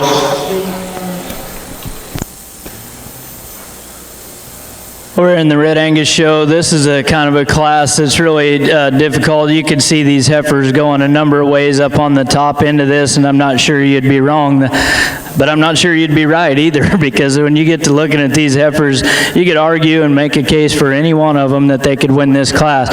For me, the best combination of just muscle, balance, structural correctness is the heifer that wins the class. I like her in terms of her structure, her mid-rib, just the cow look that she gives us as compared to the heifer here in second, and so she's going to go ahead and win this class for me. The heifer that's here in second, if you like one with some extra length of body and performance and a little more skeletal frame, you're going to like this heifer a tremendous amount, and that's the things that I like about this one. She's got a neck that sets up on the top side of her shoulder. She's good looking. She travels fairly well. She likes to get around the ring. For me, she just is outgrowing herself a bit in terms of her rib cage. I'd like to deepen her up a little bit if I could, and that's where this heifer's advantages are. So if you want one that's a little deeper, then you're going to like this heifer that comes in 3. She's a real smooth made heifer. Problem for me is when I watch that heifer go away from me, she's just not sound enough. I'd like to loosen her up on her hind end and give her a touch more flexibility if I could. Thank you, Kyle. Placing first in Class 14A, late summer yearling females, is entry 158, TC Luana 180C, shown by Bluff Creek Farms. Second, entry 159, Red Northline Goldilocks, shown by Sierra Harlow. And third, entry 160, shown by 3 Aces Cattle Company. Entering the ring now on our Red Angus show is Class 14B, Class 14B Summer Yearling Females. Following this class, we will be selecting our champion and reserve champion intermediate heifer. In our Shorthorn ring now is Class 6. Class 6 early spring heifer calves. Shorthorn Class 6 is in the ring. Shorthorn exhibitors, please bring Class 7, 8, and 9 to the makeup ring, please. Class 7, 8, and 9 spring heifer calves. Let's bring those heifer calves to the makeup ring, please.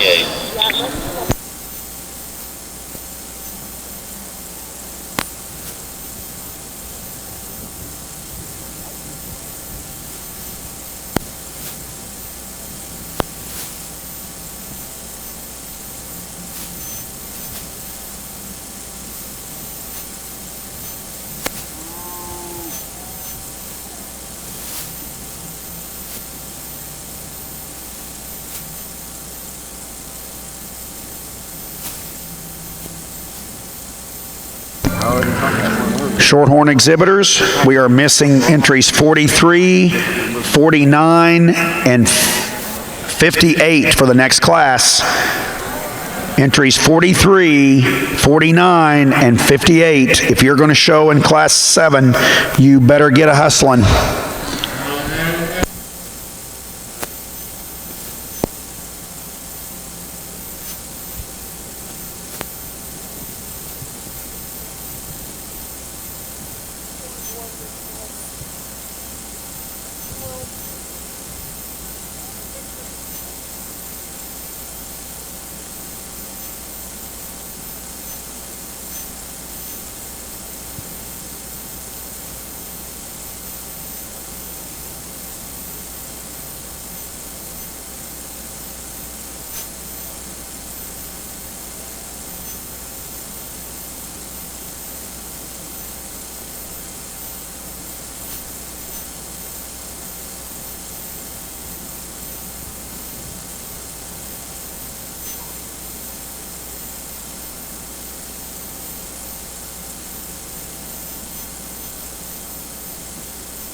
This is a tough decision here up on the top end of this class between first and second, because these two heifers are so different and contrasting in terms of their overall type and kind. You can make a case for either one of them in different areas, and I wanted to bring them both out here and show you what I'm seeing from the side on these heifers. And the heifer that's going to win this class for me is just the most maternal in her look. She's the most feminine. I like her length of body, her correctness of top. I like the shape that she has to her. And when you get to analyzing these two heifers, you can't just say, well, she's better fronted, because she isn't in every regard.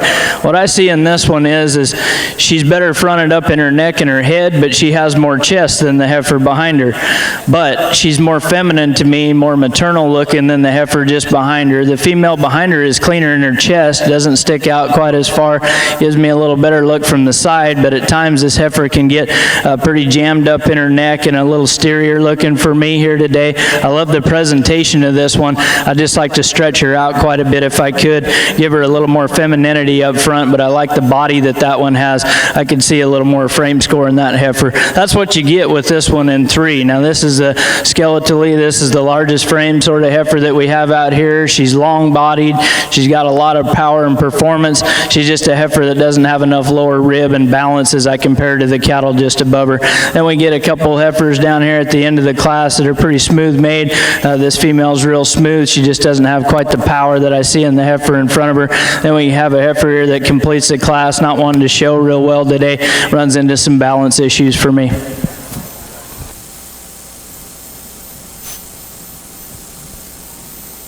Yeah. That's why I get that. Yeah.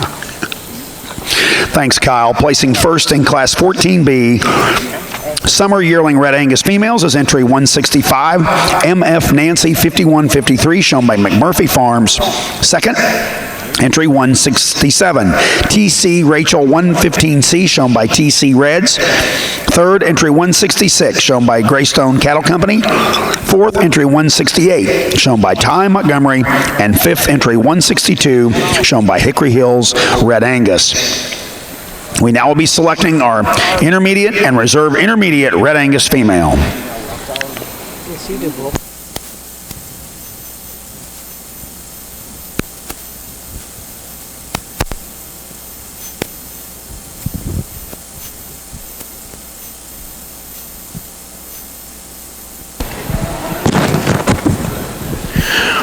Well, I think at the onset, I'll preface this with I'll bet these line up differently at a lot of different times because I get different reads on these cattle as they show out here. You know, as they come in the ring, this is the cow that hit me the hardest as far as having a productive look to the center of her body and a flexible look on both ends of her skeleton. Certainly thought she had the strong entry as she came in here with regards to just having the extra width and the extra strength in terms of a doable, durable look to herself, and then still yet having a nice, elegant, long kind of a neck in her that ties pretty sleekly up to the top of her shoulder. She's got just a little bit up through her chest floor, and as I've mentioned several times the last couple of days, those little bits of brisket don't hurt me at all. That's not a deal breaker for me whatsoever. It's a doable look that she has that I really admire. She wants to open up a little bit at the top of her shoulder, and from time to time we catch her just a little bit toed in up front. Could be just a nickel longer body, but a big substance kind of heifer to win that class. So the next two then become a pair for me, and I liked two right with one for a lot of the time that I've seen them out here. I think there's a lot of similarities in those two heifers in 1 and 2, and then as I get to study them, really 2 and 3 become more and more alike. 2 simply has more substance at the ground. I think at the surface her foot shape is better and she's more correct in her skeletal design and makeup. I think she may actually run at that heifer in 1 as we study her and let her go a little longer in life. She doesn't handle her hip and her hind leg quite as good at times. It really makes a difference how she leads. When she pulls back a little bit, I can be a little critical of her hip and the way that she goes. When she goes like she's doing now, I'm kind of in on that one, and I think she's got a lot of future. Heifer that comes next gets just a little straighter in the positioning of her shoulder as it rests on her rib. She's a very long-fronted female that really maintains good strength to her top line. I think one that maintains good levelness out of her hip. And I think of these top 4 that have an advantage in growth, she's one that sure does have a youthful look and a strikingly youthful look to her out here, but again gets a little more tentative in her movement, a little less length to her stride, a little less reach and comfort out of that blade and shoulder. Now here's a heifer coming in 4 that would be a lot like the substance that we found in our class winner. A big centered heifer that's got some blade in her, that's got some shape to her, that's got some width to her base. As I study that heifer through that front third of her skeleton, I like the fact that she's got that width of base, but it deviates down closer to her knee and she toes out a bit at front, and so I'm a little concerned about how we're coming together there in that front third of that skeleton, but a big hipped kind of a soft muscled heifer that's going to be soft and pliable and have a good maternal look to her, I think, as she continues to develop. Then there's a couple of littler heifers, and I say littler, they're smaller statured, more conservative, let's just call them that way. And this heifer calf that comes next, I think really does an awfully good job presenting herself out here, pretty correct on her feet and legs and pretty balanced in terms of her look and her profile, pretty square and very progressively wide as you study her out her hip relative to what you find up through the top of her front end. A heifer that's got some center body, and like the light red heifer that follows her, those two heifers have a good rib cage in them and a good soft productive look through the center of their body. The red heifer just doesn't quite handle herself with as much reach and correctness as maybe I'd like for her to, and I get a little concerned about the roan heifer that leaves that places ahead of her in 5 and just how much go we have in regards to her maturity. She might be one of those that reaches that point of maturity a little faster, and if you're in the right place, that's not all bad, but against this group, maybe just a little smaller in her kind. Heifer that comes next that rounds out our group is a really nice heifer calf in terms of having some structure and some substance of bone. Heifer that's got some center body and some dimensionality, and she's been presented very well here today by our young showman, but a heifer that just gives up a little in terms of the balanced look we'd like to have, a little in terms of the strength and width, in terms of hip and shape to the center of her quarter that we'd like to have. An awfully good group. Again, congratulate them with a round of applause, if you would, please. Thank you, Jeff. Now comments for our division from our judge, Mr. Kyle Collier. On this division, we have some differences up here in terms of type and kind. The heifer that won that first class, just ultra complete. There's not a big hole in this one. A heifer that moves around the ring fairly nice. I like everything, kind of matches up with this female very well. As you compare to the heifer that we're going to compare these two in division, this heifer that's behind her is just so cowy and so good in her look, and I love the rib shape that this one has. I like the muscularity that she has. She's a cow in every sense of the word. You look at the udder that she's going to have when it's all said and done. I could see this heifer being a big-time donor cow. You know, as a show heifer, it's sort of unfortunate the way that this one's fed because she's got a lot of chest in her. I'll be the first one to admit to you that. But I don't read her as being a fat heifer, and you know, some of them just put those things in the wrong places at times, and she appears to me to be one that has done that. But if you want to get critical of her, that's about the only thing you can say to me that I'm going to agree with you on, is she does have some chest in her. But I don't think that you can deny the cow power, the soundness, the fleshing ability that this heifer has. She looks a lot like the last division winner that we had, and she's going to win this division here today for me fairly handily. As we look at the reserve to her in the class, I'm going to go with the heifer that's just a little more complete, a touch more feminine in my eyes. I'm going to stick with the two class winners here today. You'll be reserved. Congratulations.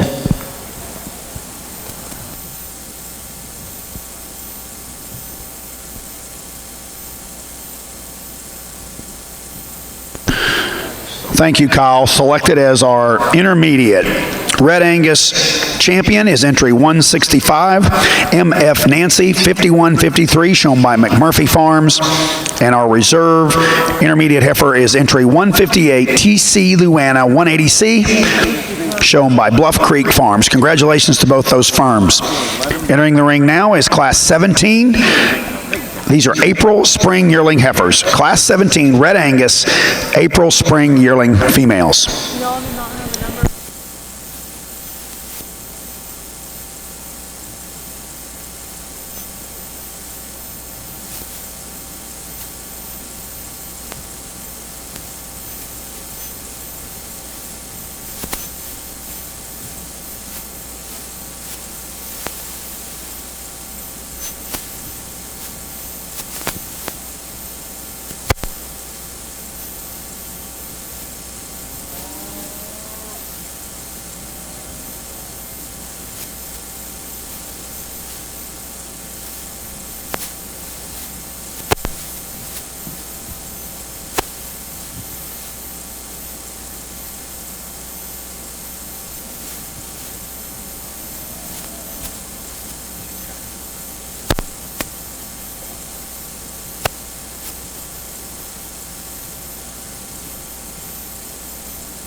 Attention in the Shorthorn barn, we need all entries for Class 8.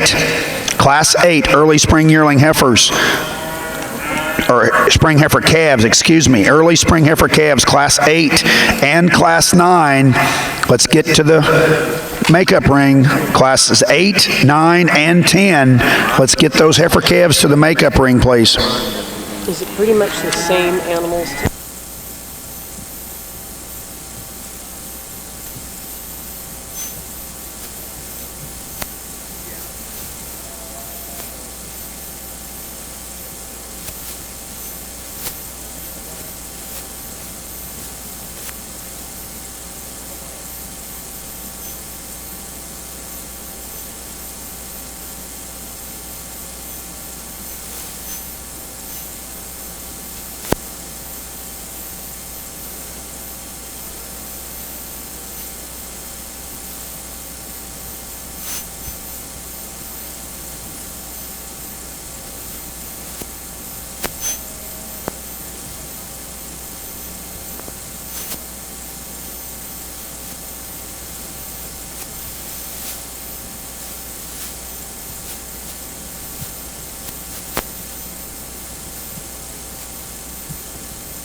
Well, as I expected, it'd get stronger as we go. Not only do we just continue to see good ones at the top end, but the quality through the class is beginning to deepen up some, and we're beginning to see more power, more and more power all the way through the class.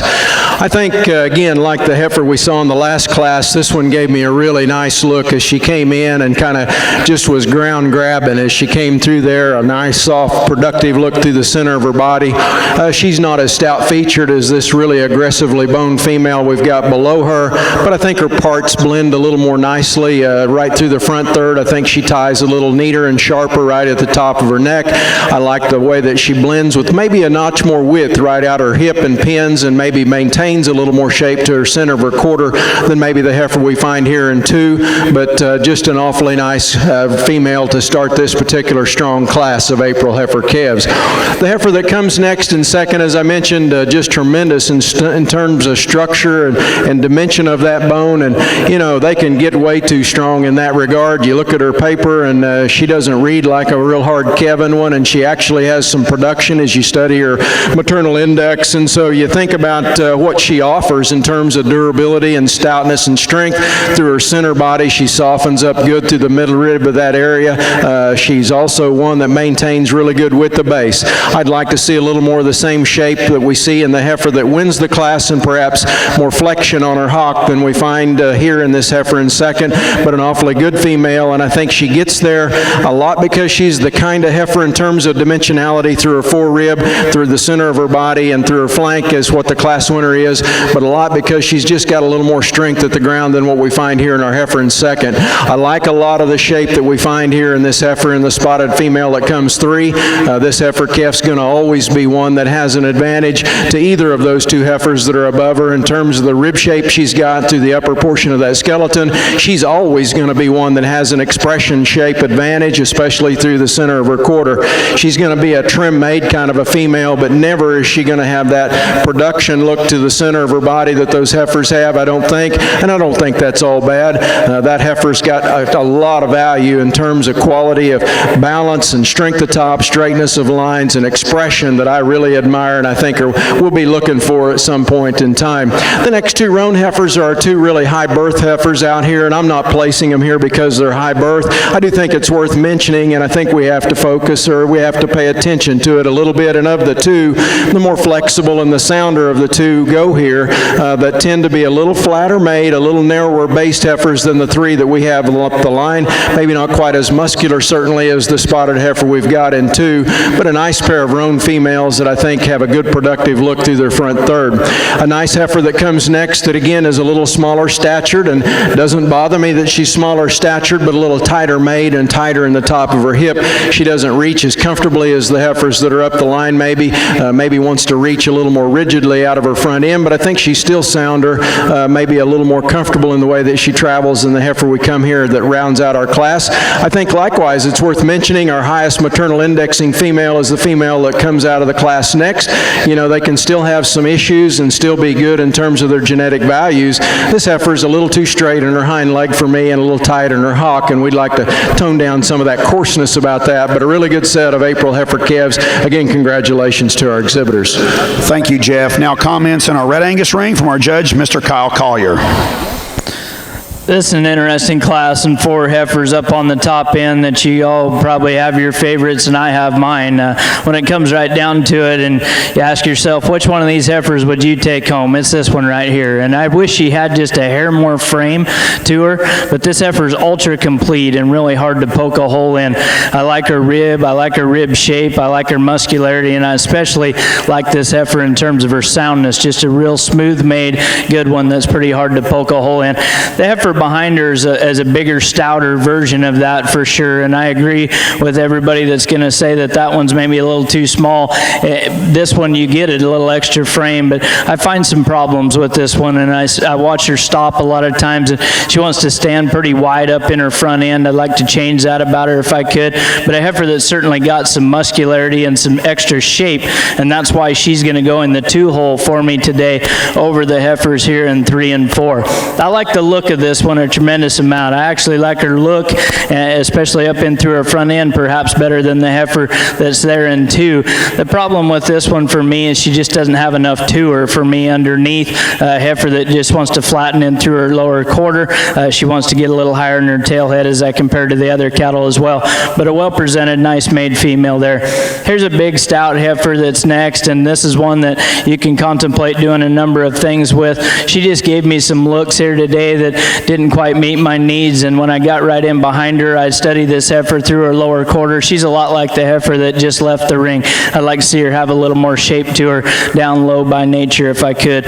But 4 really nice heifers that could go a number of ways. Here's a real smooth made one that's very correct in her top line. I like how she holds her top. I like how level she is from hooks to pins. She's just a female I'd like to free up on the go a bit off her hind leg if I could. She goes away from me a touch narrow gauged as well. I like the shapiness of this heifer that's coming next, and one that I really like for overall muscularity. And if you want one that's got some extra muscle, you're going to like this heifer from that standpoint. For me, she runs into some balance issues. She's not as good structured. I'd like to clean her up in her navel just a touch if I could. Here's a stout, big boned one, big footed heifer that's coming next. This is one of the bigger bone heifers in this class. Again, she just runs into some balance issues and structure problems for me here today, but I like the stoutness of that individual. Have any interns today? Thank you, Kyle. Placing first in Class 17, Red Angus April Spring Yearling Heifers is entry 177. SLGN Sheba's Charlay 578C, shown by Jacob Tapley. Second, entry 172, CBCB Adela 3710C, shown by Camille Bloom. Third, entry 179, shown by Spencer Wangan. Fourth, entry 175, shown by Ethan Dickerson. Fifth, entry 300, shown by Lakin Landry. Sixth, entry 176, shown by Brooke Ritchie. And seventh, entry 173, shown by Peyton Nagel. Placings in that class were 5, 2, 7, 4, 6, 1, and 3. In the ring now is Class 18 March Yearling Heifers. Class 18 March Yearling Heifers, Red Angus heifers.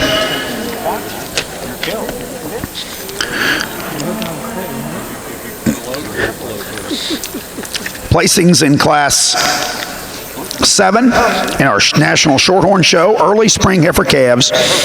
First one to entry 48. Sol Max Rosa Knights 661, shown by Sarah Sullivan, Dunlap, Iowa. Second, entry 45, SS Max Rosa Rain, shown by Sammy Schrog, Marion, South Dakota. Third, entry 44,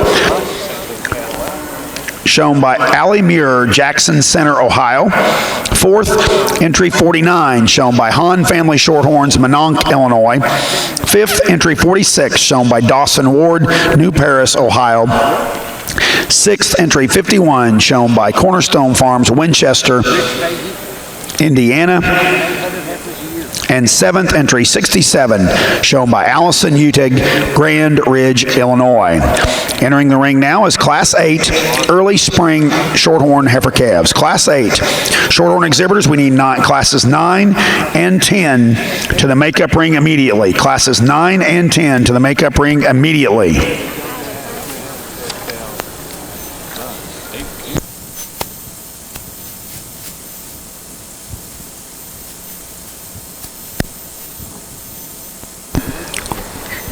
Once again, for those of you that have family members at home that could not make it to the North American this year, they can log on and watch live at www.livestockexpo.org. That's www.livestockexpo.org. Thank you.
Attention Red Angus exhibitors, we need all of your January and February yearling heifers to the makeup ring, please. January and February's, let's get those classes 19A, B, and class 20 to the makeup ring, please.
Well, I apologize for taking a little bit longer studying this set. As we get into these spring calves, and we've all heard about and seen some cattle through the fall that we knew were going to be really good, and here we go. We get into a set of cattle that come from genetics that offer different things, and certainly we see that out here. And I think we see, there's 1, 2, 3, 4, 5, 6 of these heifers out here, and I'd venture to say that number 6 is a selection and the best one for somebody, because there's times when she needs to be in my top pair. But I think when we get down here and go to looking at the cattle and study them from the ground up, again, this one struck me incredibly well as she came at the gate. This heifer grabs a lot of surface in terms of width of base, in terms of covering her track well.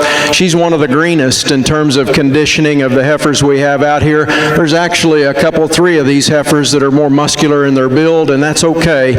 I see a lot of production and potential in this heifer. I'd like to stretch her out a notch in her top line. I'll be the first to admit that, but I think she sets a nice tone in terms of correctness and what we look at in terms of the babies that are going to need to come just mature in a way that allows them to stay sound, that allows them to be maternal, and still allows them to have the kind of look that's going to capture folks' attention, whether they're Shorthorn breeders or what the case may be. Now, the next 3 heifers to me are an interesting group, and I get them ahead of a heifer there in 5 that really follows our class winner in terms of body, but I put these 3 heifers together and thought they had to stay together because of their kind.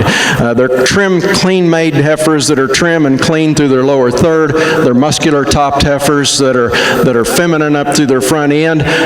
They rank themselves based on their movement, and I think the heifer that ends up being second here, I think starts at the ground with the most substance of foot and bone. I think she manages that with the most integrity and comfort, and I like her in terms of a little extra body volume compared to the red heifer that's number 3. Third heifer is one that gets just a little tight for me at times, but I can't help but be impressed when I get behind this heifer, and if you'll study her as I have, from shoulder to hip and her progressive width from her hooks to her pins and up through the top of her skeleton and how she maintains that good width to her skeleton, there's a lot of value in that heifer and what she can do to generate others that have some dimensionality to them as well. So a heifer that really intrigues me is this one in 4. There's one that's got extra shape and extra power to her top line. I have a little trouble getting past a little more forearm and a little more prominence to the point of her shoulder, but she doesn't even show any kind of restriction, and she doesn't really give me any issue in terms of soundness to that shoulder. It just gets to be a little more bold than maybe I think we're going to be able to willing to deal with here in this group of really, really good heifers. Just so much center body and shape to her center body and not a lot of waist to go along with that. I think an awfully good heifer calf. Heifer calf that I get a lot of different reads on here comes next. I guess as I get to seeing, looking at her from her muzzle up through her jaw, she gets a little flatter in that regard, and she gets a little narrower through the floor of her chest, but such a big centered, easy moving female that's loose in her makeup and the way that she reaches and travels. She's got so much rib and so much cage to her. I think there's obviously one that's going to be an impressive big bred. She's already impressive in that regard. And again, we mentioned this fancy white heifer that rounds out our group. She's the heifer that's the more conservative of the group out here in terms of build, and one that's extremely stout but handles it awfully, awfully well. This heifer gets a little out up front in terms of her toes, wants to swing those front feet a little bit, and as you go to nitpicking in a set of heifer calves that have the kind of potential value this one does, that begins to read on her just a little more prominently than I'd like for it to. Extremely good set of heifers. Again, I apologize for taking some time. Please thank them, if you would, with a nice round of applause.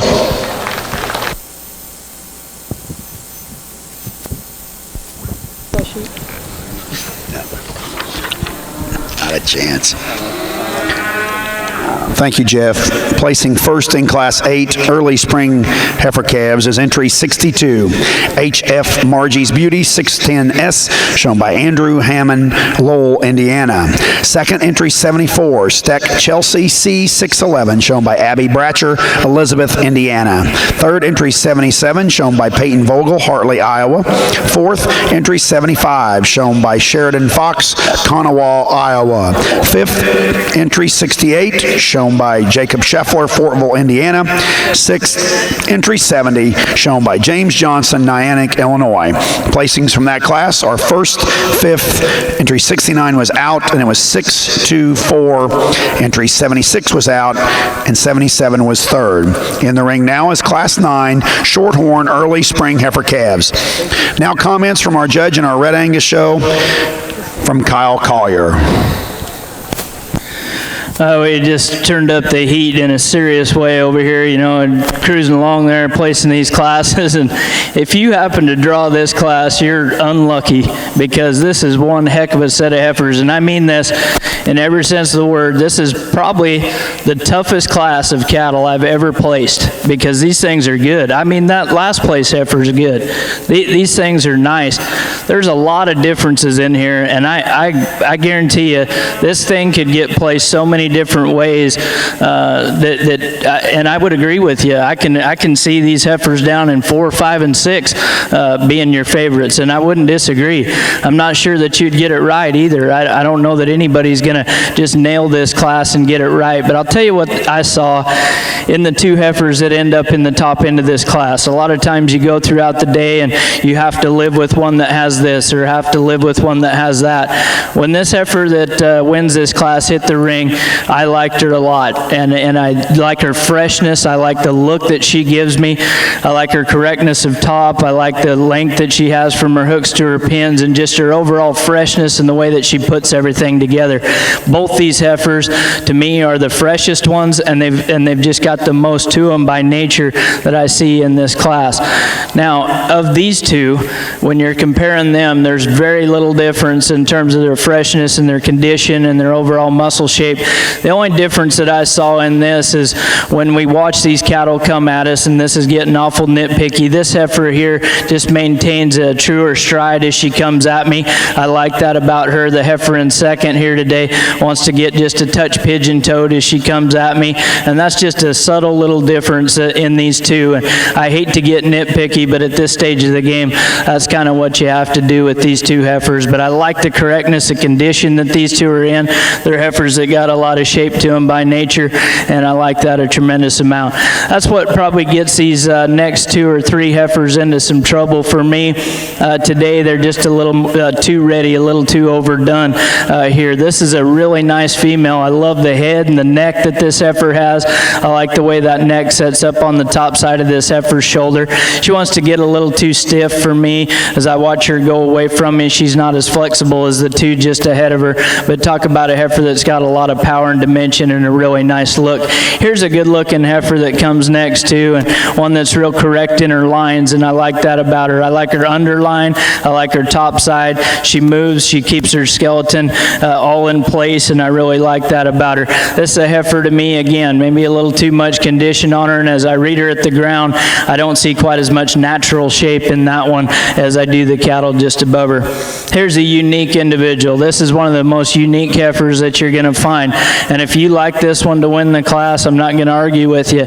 Is she my kind? In ways, yes, because I love this bone. I love this foot. I just wish that she was a bit more feminine, and I'd like to trim her down just a touch in her condition if I could as well. She wants to come at me a touch wide and just gives me a look like that, and she wants to run downhill a little bit, but that's a good kind of heifer, and she's unique for this breed for sure, and I like that a tremendous amount.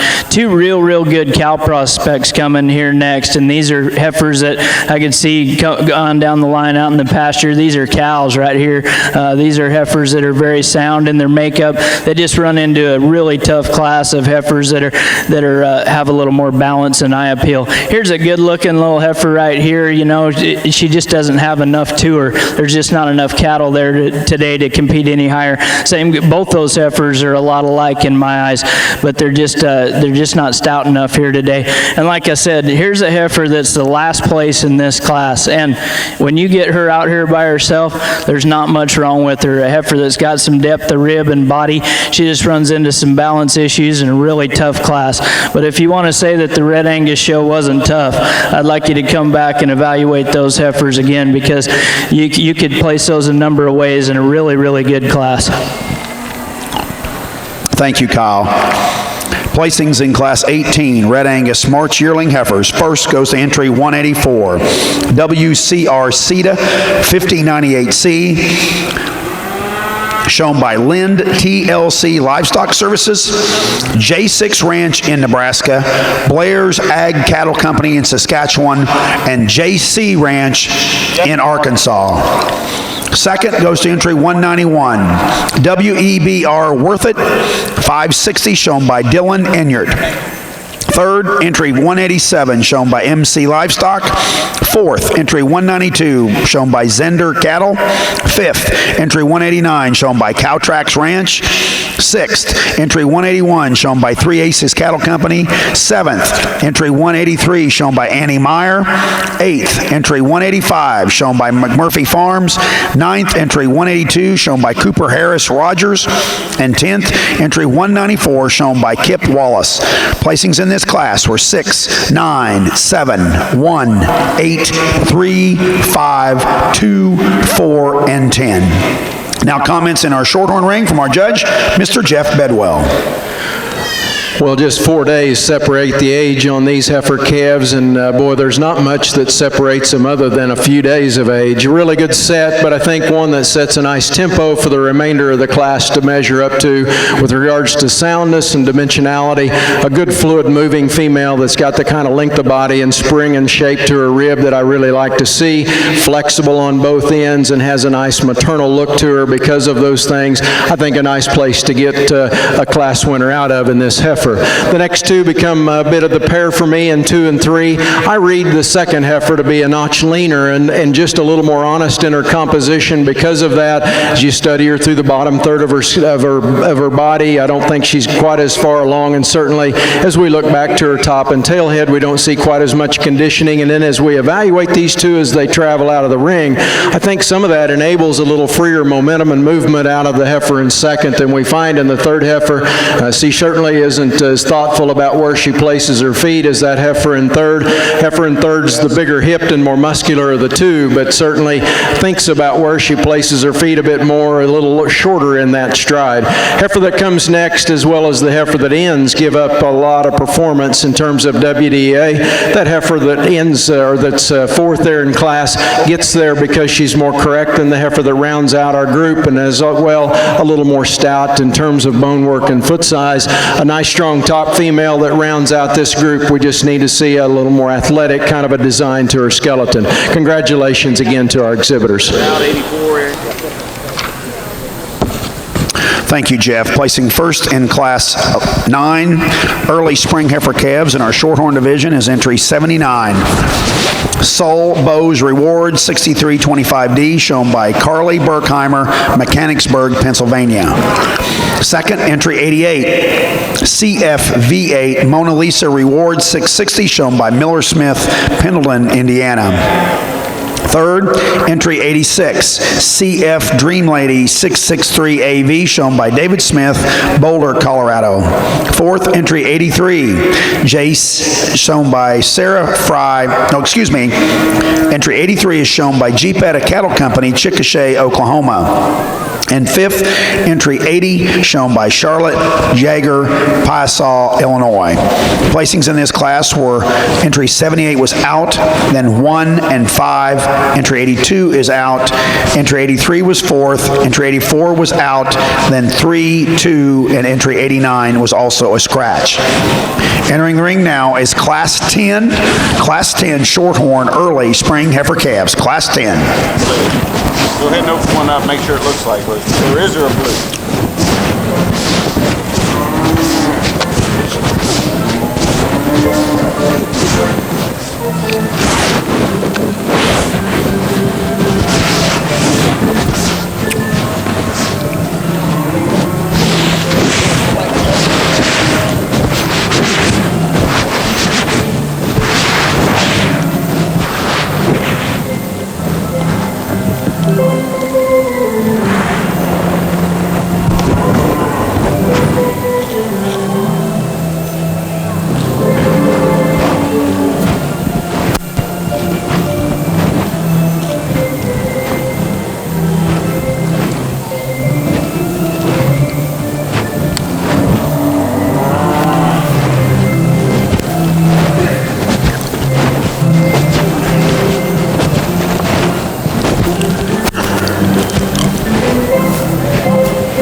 Again, another really good class. This one is a little more placeable for me when you get into the nuts and bolts of the deal. This heifer that wins this class just does so from a freshness standpoint. She's correct in her lines. She's good in her chest. She's laid in good at her shoulder. I love the correctness that this heifer travels with around the ring. She's a heifer that stays inside herself and tracks really true. If you're placing these cattle on the move, I think you got to use this heifer to win. At the same point in time, she's the freshest in terms of her condition. If you give this heifer a touch more bone and a tail, she'd be awful hard to beat anywhere. I think really nice female, but like I say, there's some heifers behind her that maybe have a touch more bone, like this one that's coming here in second. This female that comes in here in second did so again. I think she's just the second best traveling female in here. I like her bone, I like her foot size in relationship to the heifer just behind her. This is a really complete one. She just needs to be trimmed up just a hair and hardened up in terms of her condition. I'd like her just a touch better. Here's a heifer that is a little trimmer in terms of her condition, and one that I really like, honestly, from the standstill. And when you just glance at her at first, this is a heifer that's very, very nice.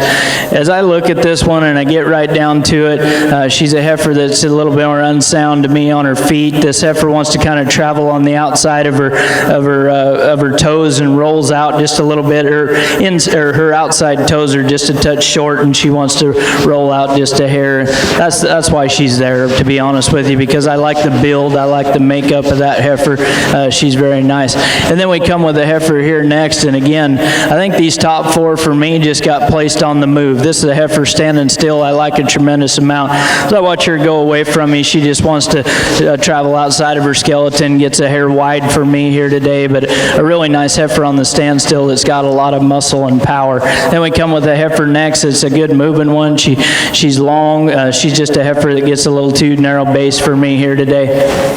As we come on down the line and look at this heifer, this next one's got some balance and femininity. I love the front end. I like the way this one's neck sets up on the top side of her shoulder. She just runs into some balance issues for me today. I'd like to fix her on her hind leg just a touch if I could. She's one that kind of has that permanent set to her hind leg. Doesn't really like to pick them up and flex them. Real well presented heifer that comes next, and one that's certainly striking and eye-catching from the side. I really like the way that this heifer comes to us in terms of presentation. I just wish this heifer had a little more to her for me. She just wants to get a little too flat and a little too plain as I view her from the side. Then we have a heifer that maybe has a little bit more muscularity, that runs into some balance issues. Same goes for the heifer that completes the class. I'd just like to see a little more structure underneath that heifer, touch more body and a touch more bone if I could. On our Shorthorn side, working our way through these spring heifer calves, and again, I think we've got one that sets a nice standard for the rest of them to kind of measure up against, and then we've got a lot of parts to work with. And I made a comment yesterday as I was judging junior red Angus. If we look at this deal as a toolbox, and you think about finding a job that you want to do, and you're going to go after that tool chest and find the right tool that's going to do it the most efficiently for you and get the job done in the best fashion, I think that's kind of the way this class works for me. Because to me, you've got one that in this class winner offers some performance in weight per day of age. She offers a maternal look, and she offers a flexible skeleton. And I think she does that with a great deal of balance and a great deal of presence of femininity and a maternal look that I think we need to strive for. And then I think we go to looking at the rest of that toolbox and we see what they have to offer. So if we study them at the ground where they're going to have the most contact with nature, this heifer probably is the soundest of the remaining group. Now, she gives up some performance to several of the heifers in the class, and certainly to our class winner, but you study that heifer in regards to her rib shape and her trimness through her lower third. I think she's a pretty nice heifer all her life. She's one that balances good from shoulder to hip. She's one that's uniform in her lines, and I think she presents herself in terms of her stride with the most flexion and authority, and I think that's the reason that she goes number 2. Here's a really neat heifer here, and as I study her as she stands and you look at her her genetic profile, she's pretty unique, one of the highest maternal indexing females we have in class, and she couples that with one that's got some bone and some structure and some stoutness to her feature, but still yet not coarse at all in terms of her femininity. She reads bold and prominent at the edge of her loin as you study her down her top. She wants to get a little into herself in terms of base width as she follows out the ring and gets a little narrow behind, wants to ease up just a little in her loin as she goes out and travels. So I'd like to fix her there just a notch, but I like her strength and I like her width and I like her shape. Heifer that comes next, I guess if you're going to line them up in terms of pattern and balance comparable to the class winner, you'd come get this girl to be second. This is the other deep rib, big bodied heifer that we have out here. Not quite the athlete we find in our class winner, nor the heifer that goes second. A little like the heifer that we just discussed. It gets a little close at her hock behind, parks that tail head a little higher up in her pins than maybe I'd like for her to, gets a little shorter coupled, and we've mentioned that even about some class winners being just a tickle shorter bodied. This is another nice muscular heifer that comes next, and one that you could kind of line up with the heifers that sit second and third. This heifer to me doesn't have quite the ability to reach out of her front end. We find that the heifer that beats her doesn't certainly have the forerib or the softness we find with that heifer that beats her in third, but sure enough, a pretty nice heifer. Heifer that comes next, as would be several of these heifers, just get a little bit plainer. I might come back and switch these at times, the white heifer and this roan heifer that come next. This female gets a little straight in her shoulder, and I get pretty critical of that of her at times, and she's one of the higher conditioned ones. She's a little more correct in her structure out her hip and her hind leg than the white heifer that just exited the ring. The white heifer's trimness gets her ahead of her, and her freedom of movement up through that front third of her skeleton. Here's another heifer that's a nice maternal looking female. It's got nice length to her muscle, really strong down her top line, and you certainly like the uniformity of her lines, just a little straighter on both ends of her skeleton, less proportional, a little bigger for her frame relative to the width we find for her thickness. A little more conservative made heifer that we've got coming next and gives up quite a lot of performance to the other heifers. Again, there are parts of the country this heifer fits nicely. She's a shapely heifer that gets progressively thicker out her hip and certainly has some body shape to her. Heifer on the profile that rounds out our group, gives up some pattern to the rest of the cattle in the class, actually covers her track very nicely and can do so even over to the advantage of some of the other cattle. Just gives up some pattern, thickness, and some doability, I think, to some of those other cattle in this particular group. Congratulations again to our exhibitors. Thank you, Jeff. Placing first in Class 10 is entry 115, CF Demi 650 SOL, shown by Jake Nickel, McPherson, Kansas. Second, entry 95, BONL Ruby Rose 606D, shown by Brady Tracy, Marome, Indiana. Third, entry 91, shown by Kate's Farms, Modoc, Indiana. Fourth, entry 96, shown by Xavier Ferris, Whiteland, Indiana. Fifth, entry 92, shown by Shady Brook Farm Limited, West Brom, Quebec, Canada. Sixth, entry 111, shown by Zach Fanning, Chestnut, Illinois. Seventh, entry 105, shown by Respite Farm Incorporated, Paris, Kentucky. Eighth, entry 101, shown by Ty Harden, Sibley, Illinois. Ninth, entry 108, shown by Addison Holstein, Plainville, Indiana. And 10th, entry 103, shown by Cody Hooks, Ashland City, Tennessee. Placings in this class were 3, 5, 2, 4, 8, 10, 7, 9, 6, and 1. We now will be selecting our early spring heifer calf champion and reserve calf champion. Shorthorn exhibitors, we need classes 13, 14, 15 to the makeup ring immediately. Classes junior heifer calves, classes 13, 14, and 15 to the makeup ring immediately. Okay, so they've got lunches back there. Yes, it looks like we've got it. To get you caught back up on our Red Angus ring, results from Class 19A. First goes to entry 195. Red 6 Mile Miss Cresta 250C, shown by Kelsey Stimston. Second, entry 203. 1EN Endorse C58, shown by Nelson Red Angus. Third, entry 214, shown by Bryce Zepp. Fourth, entry 197, shown by Autumn Hellerud. Fifth, entry 196, shown by McMurphy Farms. Sixth, entry 202, shown by Lind TLC Livestock Service Services. 7th entry 200, shown by Regan Stewart, 8th entry 198, shown by Reba Prather, and 9th entry 199, shown by Keaton Walters. Placings in this class were 1, 5, 3, 4, 8, 9, 7, 6, and 2. In our Red Angus ring now is Class 19B, February yearling heifers. Class 19B is in the ring.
Heifer that wins this class just does so from a maternal standpoint. I like the head and the neck on this female.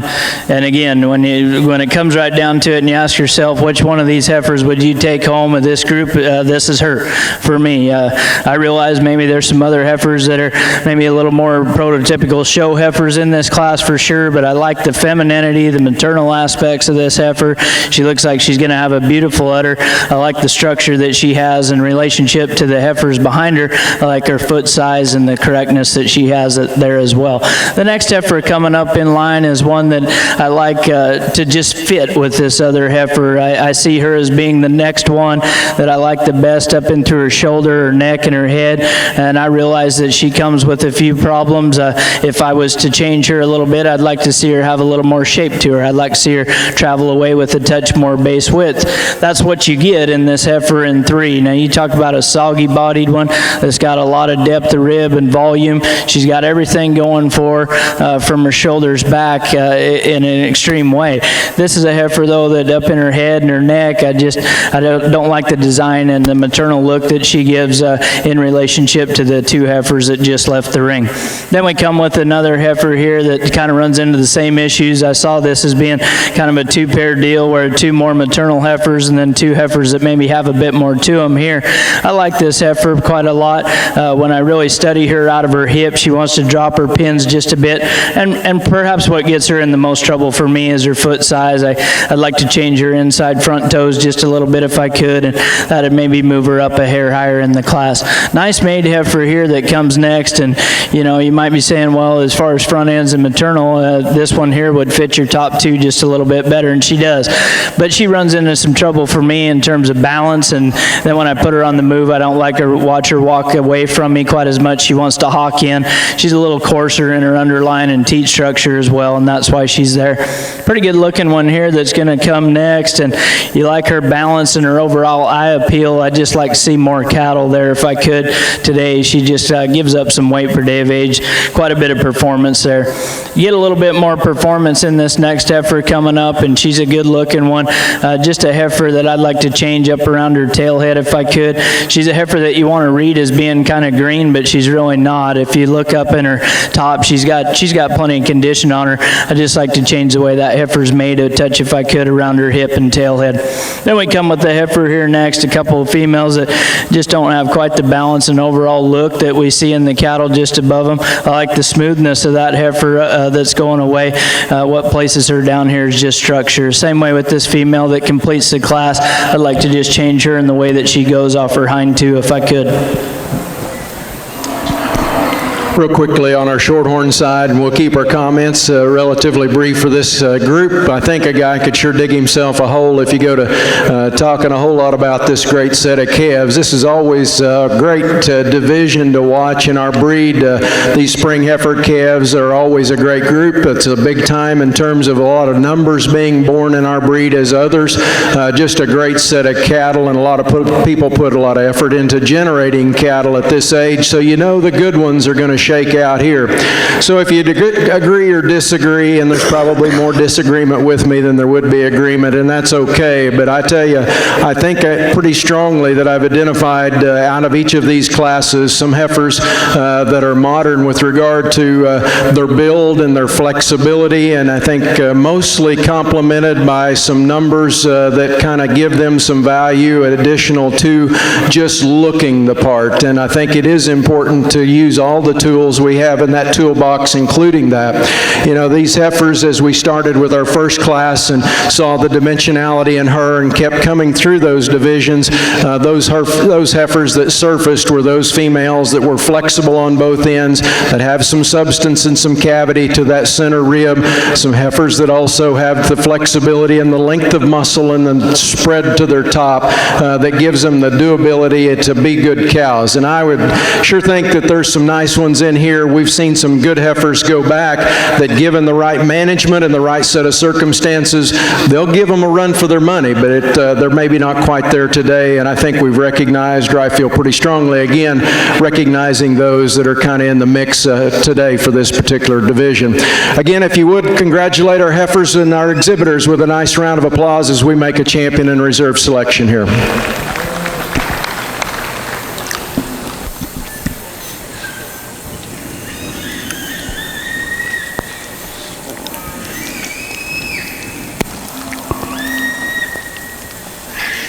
Selected as your early spring heifer calf champion is entry 48.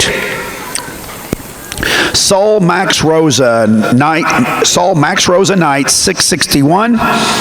ET shown by Sarah Sullivan, Dunlap, Iowa.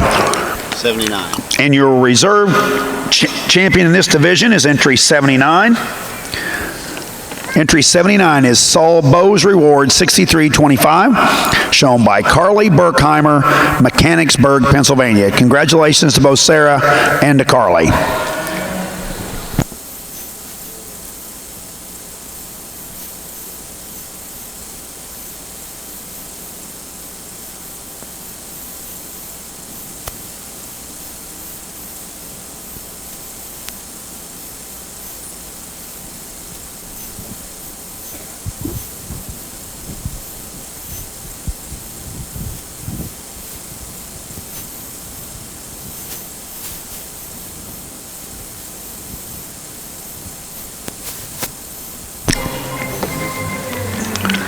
Entering the ring now is Class 13 Shorthorn Junior Heifer Calves. Class 13 Junior Heifer Calves. Shorthorn exhibitors, we need classes 14, 15, and 16. To the makeup ring, please. Shorthorn exhibitors, we need classes 14, 15, and 16 to the makeup ring.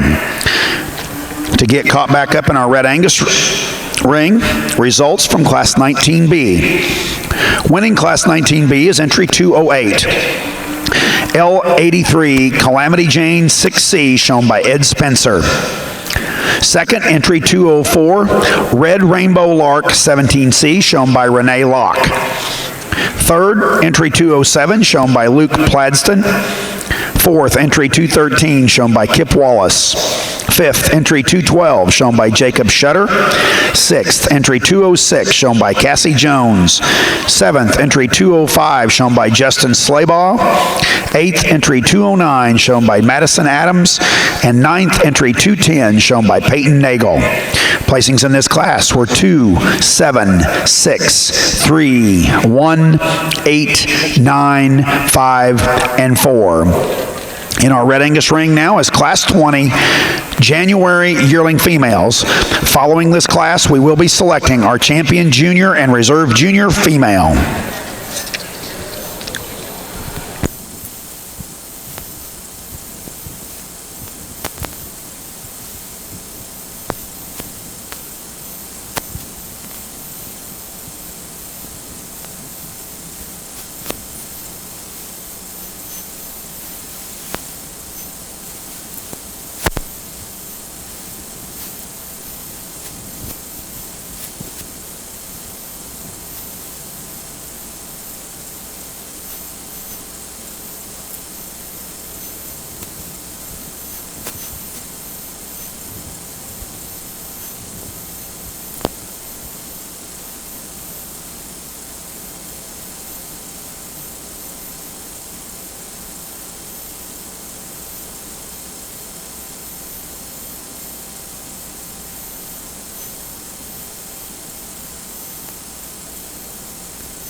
Nice group in this first set of Februarys we get to work through, and a nice female to begin this class with. I think she combines some performance and correctness with a little more dimension in terms of foot size, a little more structure in that heifer in terms of skeletal dimension. Just a female that I think does a nice job combining the things that some of these other females do individually with separate traits, but she does more of them more uniformly. Red heifer that comes next, I think, really is a striking female, beautifully presented. presented when we see her out here, a little more restricted in her movement, just not quite as comfortable reaching off that hind leg. You know, she gets quite a bit of flex down at the ground in her pastern, and I mentioned earlier in another show that we judged here in the week, I'm not necessarily buying into a lot of softness in that pastern. I think they still need to have good heel depth, and the flex needs to be at the hock. That's really where we get the longevity from hind leg and the right kind of shape and flexion support from their hip. The heifer that comes next is a heifer that really has tremendous body and performance, a lot like our class winner in that regard. She's not as comfortable out of her front end and probably has a little bit of the same issue, but sets up on her pastern better, and I give that to her as an advantage over the heifer that beats her, but still yet just a little tighter in that hock and not flexing and reaching as comfortably as the heifer needs to. Here's a heifer that's a little problematic for me, and I can put her as high as second, but I'm giving her quite a benefit of the doubt in regards to having enough to her. She's pretty green and a little ultra lean out here in this particular group, and I understand and appreciate kind of managing cattle in that way, but she reads just a little narrower at the top of her blade as she comes into her top. She gets just a little narrow underneath for me, so I'm a little bit concerned we just aren't going to get there with that heifer, but if she does, she's a dandy, and she'll give those heifers above her a big run for their money. She moves better and she's sounder. Heifer that comes next just gives up a little bit of freedom and mobility to those heifers above. Big topped heifer that's got some shape to her rib, not quite the pattern that we find in maybe the heifers above her in class as well. Congratulations. Thank you, Jeff. Now comments in our Red Angus ring from our judge, Kyle Collier. Well, this is a tough class. It's sort of tough to piece together on the top end, and I didn't find exactly what I was looking for in this class. However, there's a lot of quality in these top 3 or 4 heifers, and this becomes a scenario where you'd like to put them all together, and I think you'd have a real nice one. This one that comes to the top for me just does so because she has the least amount of fault. She's got some depth of rib, she's got some muscle, structurally she's nice. The heifer that I want to use is the heifer in second, and this is one that I just kept looking at her to decide, is there enough to her? And I decided there's not. This is a heifer that's just a little frailer in her bone work, and when I get right behind this one, I just don't see enough natural shape to run her to the top. And I realize that this heifer is very, very green in terms of her condition, and I like that about her. To tell you the truth, she may have better days still left ahead of her if you put a little bit more on that one. Problem with it is, for me today, I just don't see enough natural shape in that one from behind to run her up any higher. You get a little bit more shape, you get a little bit more bone in this one that's going to come next. However, you're going to sacrifice quite a bit of look if you want to use this one up above that one, and so I like the extra balance and look that the heifer in second gives me, and go ahead and place those top 3 that way. This is a nice made heifer actually that's coming in here next, and one that's real medium in terms of her framework. I like her depth of rib and body. She's probably got the most condition on her in the top 4, and the reason that she ended up being 4th today is just the way that she travels. I'd like to free her up on her hind end just a little bit and give her a little more flexibility. Here's a big stout cow that's coming next, and one that's got a lot of bone and foot size. She's one that I'd like to give a little bit more balance and correct her if I could, and she's just getting a little coarse in her underline and coarse in her udder structure for me here today. Then we come with a heifer that's got some balance and some look, potentially more balance than the heifer that just left the ring. She's one that just gets into trouble just a little too short coupled for me here today to place any higher. Same goes for this heifer. Here's a real smooth made one that you can call maybe problem free, but to me she just doesn't have enough to her. This is a heifer that's got plenty of condition. She just doesn't have not enough cattle there. I'd like to stretch her out if I could. Actually, you'll get some more length in this one that completes the class versus the one that just left. The differences here to me are this is a heifer that's starting to get some pones around her tailhead, just throws her off in terms of her balance. She does have some bone and some foot though, and I do like that about her. Thank you, Kyle. Placing first in Class 20, January Junior Yearling Females is entry 215, SLGN Persuasion's Cookie 505, shown by Solution Genetics. Second, entry 219, VF Prime C315, 0140, shown by VF Red Angus. Third, entry 217, shown by Lynn Hans. Fourth, entry 220, shown by Emma Kate Foster. Fifth, entry 218, shown by Bow Creek Farm and Cattle Company. Sixth, entry 222, shown by Samuel Souter. Seventh, entry 221, shown by Jacob Presnell. And eighth is entry 216, shown by Jacob Shutter. Placings in this class were 1, 8, 3, 5, 2, 4, 7, and 6. We now will be selecting our junior and reserve junior yearling female in our Red Angus show, in our national Red Angus show.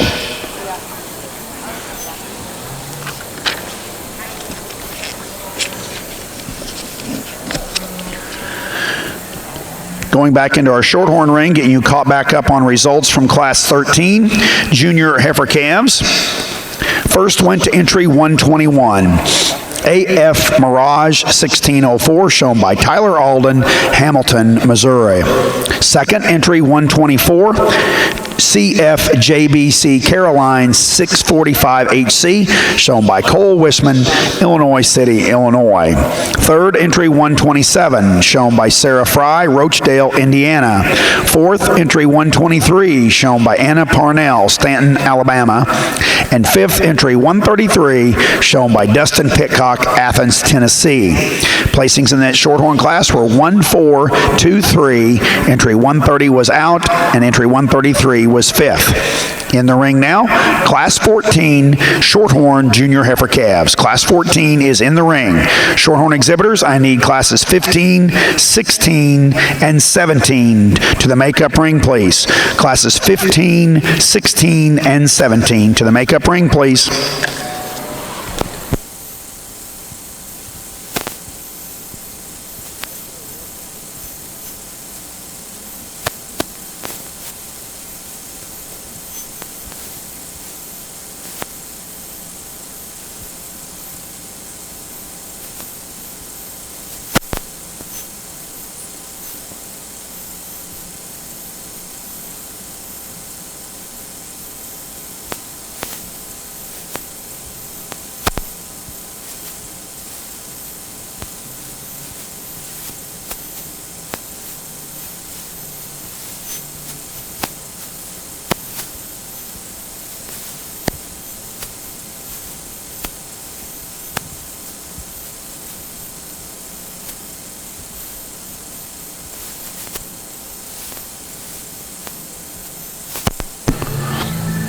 Attention Red Angus exhibitors, we need classes 24 and 5.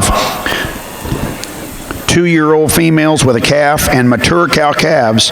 We need you to the makeup ring immediately. This is going to fly after this division, so let's get those mature cows up to the ring. Thank you.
Well, this has been a tough division and a lot of really good cattle in here that we had to sort through. And when it comes right down to it, for me, this division was just tough. It was all the way through. And I remember this second class in this division, like we talked about before. That was probably the toughest class of cattle that I've ever seen, that I've had to place anyway.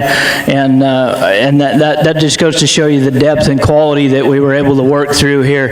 As you get these cattle back out here and look at them and evaluate these cattle, for me there's two heifers that come to the top in this division, and I'm talking about the heifer that's directly in front of me here and the heifer just behind her. And there's differences in these cattle. And I think that depending on which angle you look at these cattle is how you're going to place them. And when you look at this female here that won that second class, and like I said before, she came out of a really, really tough division of cattle. And the heifer that was second in class to her was extremely good as well. And I still like that one too. So when it comes right down to it and you're evaluating these two cattle, I like them both. I like the freshness. I like the condition that they're in. I like the way that this heifer has her lower rib and her rib shape that she has. I like her levelness. If she stands there for a while, you can see her get a little lazy in her top, but then when you put her back on the move, she picks it right back up and goes, and I like that about her. Structurally, I like her very well. I like her foot size. I like her added bone that she has in relationship to the heifer just behind her. Now the heifer behind her, if you want, I really truly read this heifer as having more muscle by nature to her. Up in her top, and as I study her right behind her shoulders and back into her hip, you know, this heifer is funny because what you see is what you get with this one. She doesn't have a lot of extra hair. She doesn't have a tail. This is her. And I can see this heifer on down the line. This one's awful fault-free. She's really good, and she comes to you in about as natural of way as you could possibly put one, and then honestly comes to you very fault-free. Like I said before, when you compare the two, I can see a touch more bone, a touch more foot in this one. I can see a touch more natural shape in this one. I prefer the head and the neck on this one just a hair better. I prefer this one's down low in her chest just a little better than I do this heifer just in front of her. So it's a give and take deal, and when it comes right down to it, the one that I like to win this division is this heifer right here. She'll win this division today, and I do want to see the second in this class because I remember that being a really tough class. We're going to look at them and we're going to decide which one to make reserve. Real quickly over on the Shorthorn side, as he makes that decision on reserve over there, we're going to talk about an incredibly powerful set of heifers that offer a lot to our breed as it looks to me. I don't know what they are in terms of pedigree, but you can see by their numbers that they offer some strength there. And you get back, and then the phenotype and skeletal integrity of these cattle are incredibly, incredibly good. A lot of basics taken care of, and then just special with regards to how they blend their parts and all the pieces that come with an animal like this to give them some doability, some femininity, and a maternal look. Class winner sets a really fast tempo with these heifers in this class. This female is massive through the center of her body, still yet maintains a great proportion to her with regards to her length of muscle, her feminine design to her front third, and the way that she ties. And she's not problem-free in that regard, rolls plenty of shoulder up there on top, but her neck rests comfortably at the top of that shoulder. It blends uniformly into a big sweeping rib. Awfully hard to turn one as dimensional as that with that kind of look and balance around. This heifer that I come second is one that I just love from a pattern and conditioning standpoint. She's going to challenge her really, really hard as she continues even through this spring because she's been managed very, very well. She's trimmer in her lower body. She is uniquely, for the amount of body that she has, trimmer through the top of her shoulder, and the way that her neck ties into the top of that shoulder, she still sweeps and opens with a tremendous amount of top shape and flexibility on both ends of her skeleton. That heifer calf has got lots of good days ahead of her. Here's the greenest one in the group, and I'll tell you, you start at the ground and there is no doubt she is a favorite of mine with regards to her foot size and shape. She's got as much true skeletal width and compositional integrity of any of the heifers we've got got out here. That heifer spreads as big a top line as any as you study her from shoulder to hip.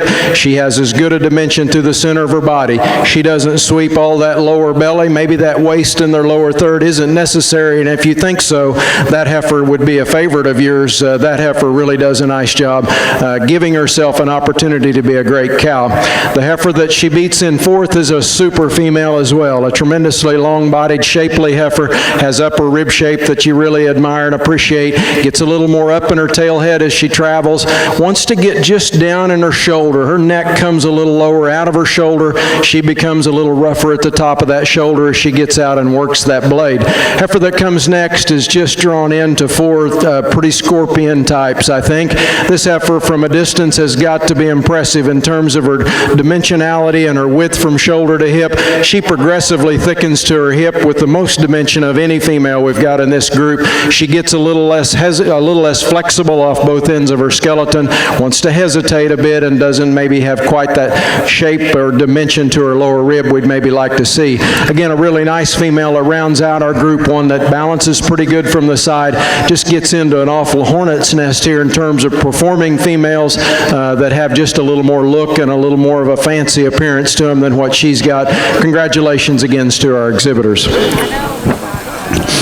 Thank you, Jeff. Selected as our champion junior Red Angus female is entry 184, WCR CETA 1598C, shown by Lind TLC Livestock Services, J6 Farm in Nebraska, Blair's Ag Cattle Company in Saskatchewan, and JC Ranch in Arkansas. Our reserve junior champion female is entry 195, Red 6 Mile Miss Cresta 250C, shown by Kelsey Stimson. Congratulations to both these firms. In our Red Angus show right now, we're in class 23 senior yearling females. Results from Shorthorn class 14. First went to entry 143, Soul Red Knight Rose 6452, shown by Sarah Sullivan, Dunlap, Iowa. Second entry 141, CF Dream Lady 635 RB, shown by Cornerstone Farms, Winchester, Indiana. Third entry 138, shown by Braden Hahn, Mononk, Illinois. Fourth entry 139, shown by Bailey Seacrest, Farina, Illinois. Fifth entry 140, shown by Jaden Compton, Tipton, Iowa. And sixth is entry 126, shown by Kyle Scheffler, Fortville, Indiana. Placings in this class were 3, 4, 5, 2, 6, and 1. In our Shorthorn ring now is class 15, junior heifer calves. Class 15 is in the ring. Shorthorn exhibitors, I need classes 16 and 17 to the makeup ring immediately. Kyle? We got a nice one to win this class, a heifer that does a good job of combining muscle and balance and structure, heifer that's shaped extremely well. I like the way she comes up behind her shoulders, has some shape out of her hip. At the same point in time, this heifer's got a lot of bone and power underneath. I like her foot size and extra bone that she gives you. The heifer here in second just runs into one that's just got more power here today and more look. This heifer does have some dimension to her as well. She's one that when you study her, she's got some shape up over her top. She's just a heifer, again, to me, that just doesn't have the balance and look that we find in our class winner. Thank you, Kyle. Placing first in class 23, Red Angus senior yearling females is entry 228, KJHT Hot Mess, shown by Hannah Taylor. And second is entry 226, AGFS Miss Major Lightning, shown by Hickory Hills Red Angus. Coming into the ring now is class 24. Class 24 are 2-year-old females with calf at side. We have one entry. Red Angus exhibitors, we have one class following this, and we move into our senior championship and then our grand and reserve grand female. Would you please bring all of your division winners and reserves back to the makeup ring? All Red Angus division winners and reserves to the makeup ring immediately. Thank you. We will be selecting our national champion Red Angus female shortly.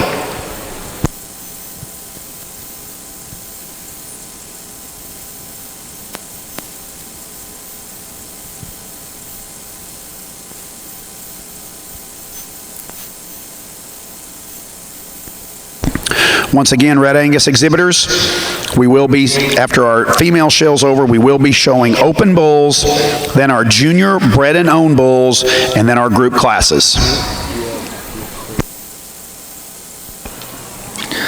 This is a nice feminine fronted, well-made cow here. It's really good in terms of her structure. I love her over her top line, her long level hip that she has. She just paints a real nice picture for you here. Neck sets up on the top side of that shoulder. Just a real good looking cow. I like that a lot. This is a really nice calf. I like this little heifer a tremendous amount.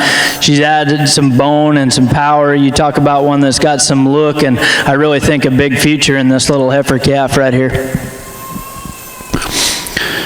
Selected as our class winner in class 24 is entry 231 ORAR Topeka RB25, shown by TC Reds.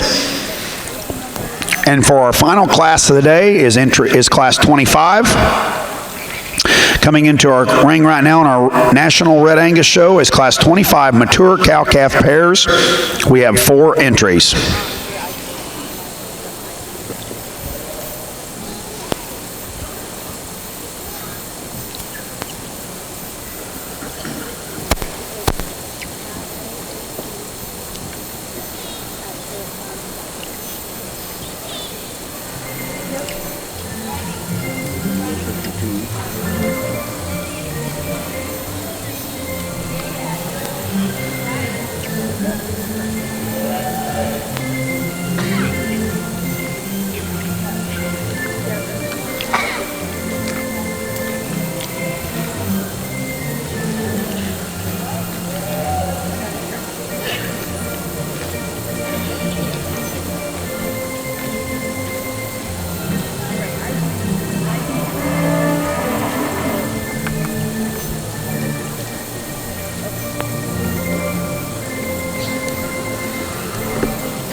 Bob's 2 o'clock.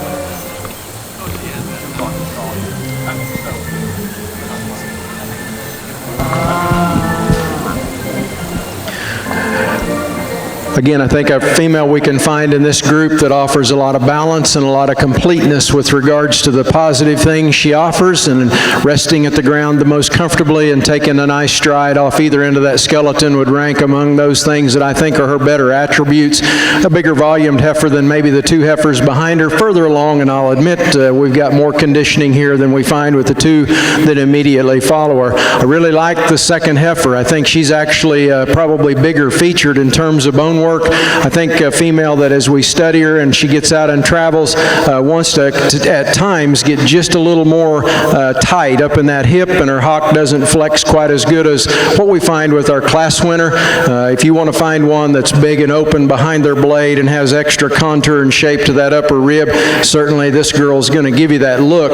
Toes out a little bit from time to time up front, but her volume and her dimensionality and that thickness gets us to a place where we can find her a second spot in this particular lineup. Heifer that comes next is a little like our third heifer in the last class. She's ultra green in this group, a female that I think still has plenty of natural depth to her rib. She's not unlike that heifer that was third in the class previous in regard to the strength in terms of foot size and bone work. She has pretty flexible on either end. I'm not sure I read quite as much true width or width of base with this heifer as I did the third heifer in the class previous, but I still think she rivals the 2 heifers that we've got in this class with regards to her balance.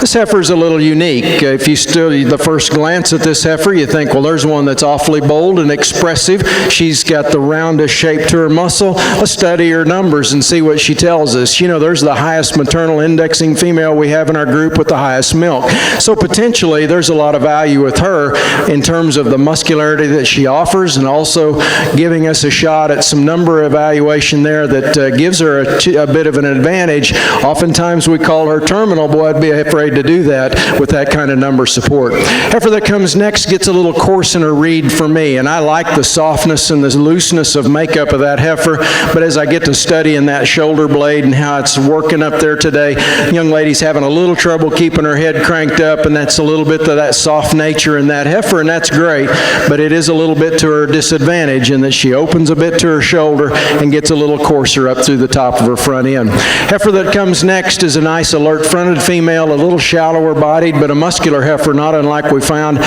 in the heifer that's number 4, but not quite to that extent. A female that just gets a little tighter at her hip and not quite as flexible to the ground as we'd like to have her. And again, a heifer that gives up a little WDA to the heifers up at the line in front of her. Certainly a heifer that's got some angularity and femininity and some length to her hip. I think as she matures, she develops into a pretty nice cow, but she's a distance from that at this point, and certainly got some contemporaries in this group that nudge her out pretty soundly. Again, congratulations to our exhibitors. How about we give these guys a round of applause again? Let's wake you up a little bit. This has been a good show. Thank you, Jeff. Now comments in our mature cow-calf division over here in our Red Angus show from our judge, Mr. Kyle Collier. Over here we got a class of cow-calf pairs, and I'm just going to go with the cow that see the calves. When you judge the calves, this heifer calf's just so much stouter than anything in the rest of the class. I really like the way she looks. I like the extra bone that she has in terms of just overall stoutness and the way that these two cattle are constructed. I'll be the first one to admit I'd like to change the udder structure on this cow just a hair and spread her teats out just a little bit if I could. But as you compare her to the heifer, the cow that's here in second, I just see so much more ability to transmit more stoutness to her offspring, and you can see that in these two pairs. I do like the udder structure and a little shorter teat that you find in this heifer in second, and a really feminine made sort of female. She's one that's a little greener in terms of her condition here, and I just don't see quite as much ability to transmit power like I do in the first place pair here today. But I think a really nice pair of cattle that are she's a very feminine cow and a real nice calf. When it comes right down to it in this particular class, the calves placed it for me, and I realize that there's some differences in ages with these calves for sure, but I just see some cattle up on the top end of that class that are able to transmit some more power to their offspring. The heifer that completes the class, I really do like the udder structure that she has, just unfortunately runs into some cattle with a little more power here today. Thank you, Kyle. Placing first in our mature cow-calf division in our National Red Angus show is entry 232, WRMS Holly 3042, shown by Ben Spencer. Second, entry 235, A1 Firefly 3023, shown by Ty Montgomery. Third, entry 236, shown by Hickory Hills Red Angus. And fourth, entry 234, shown by Mackenzie Walters. We now will be selecting our champion and reserve champion senior female in our National Red Angus show, followed by the selection of our grand and reserve grand champion female. Let's bring those senior champions in, please. On our Shorthorn side of our National Shorthorn show, placings in Class 15, Junior Heifer Calves. First goes to entry 153, CF Dream Lady 626 AV, shown by Paige Wickard, Wilkinson, Indiana. Second, entry 146. Berg's Cherry Picture PE, showed by Peyton Hitchings, Tipton, Indiana. Third, entry 148, shown by Peyton Vogel, Hartley, Iowa. Fourth, entry 150, shown by Shady Brook Farm Limited, West Brome, Quebec, Canada. Fifth, entry 149, shown by Fulton Kennedy, Seaman, Ohio. Sixth, entry 152, shown by Gavin Moore, Castalia, Ohio. And seventh is entry 155, shown by Jacqueline Marco, Sandwich, Illinois. Placings in that Shorthorn class were 2, 3, 5, 4, 6, 1, and 7. In our Shorthorn ring now is Class 16 Junior Heifer Calves.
In this final division, you run into some questions and some decisions you have to make because these cattle are at different stages of their life and different stages of the game, and there's a lot of age difference in these cattle too. So when it comes right down to it and you're sorting things, and like I said before in class, this heifer here is stout. I mean, this one's got some power and dimension to her.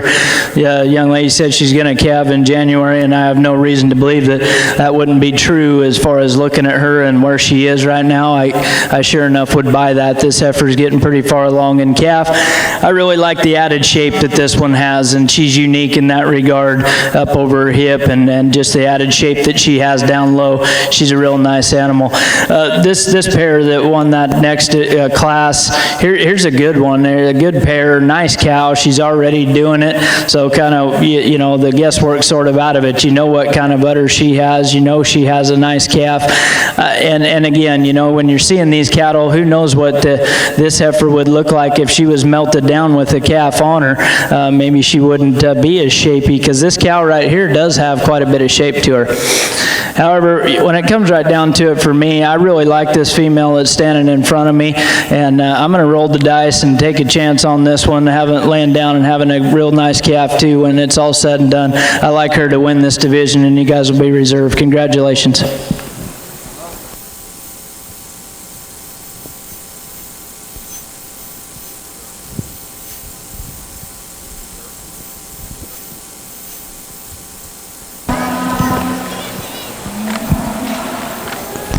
Hey, Jeff, can you hold on just a second? Let me announce this.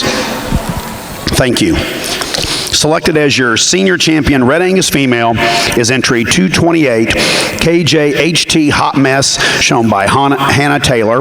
And your reserve senior champion female is entry 231, ORAR Topeka RB25, shown by TC Reds.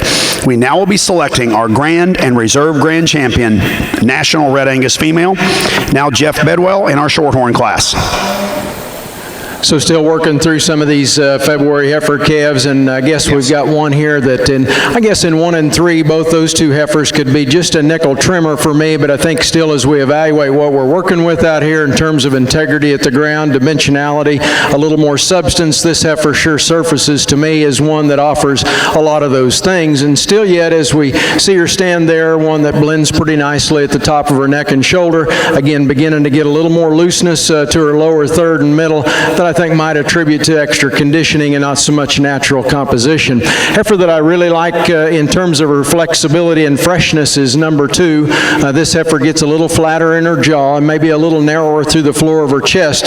I don't see quite the natural shape to her width in terms of hip that I find in either our class winner or the heifer that even stands behind her, but an awfully good heifer that gives us a nice silhouette. She complements that with good outward turn and shape to her forerib. I think good flexibility that keeps her in the top end, and that flexibility is what allows her to get ahead of a heifer that I think probably out-dimensions her with regards to width at the ground, probably width to the center of her body and top. We would certainly like to see this heifer go just a little more athletically. I think toning her down just a notch in terms of conditioning improves that, and I'm certainly going to give her the benefit of the doubt in that regard. Heifer that comes next is similar to our heifer in second, and if you see those two heifers and you're wondering why we split those, I think you do that in regards to the fact that this heifer is not only needing a little more width of base, but she also probably needs some more flexibility relative to what we find in the two heifers that are above her in second and third. This heifer, however, does bring a nice bit of shape to the upper rib and top. The upper width that she shows us at her hip is exceptionally good.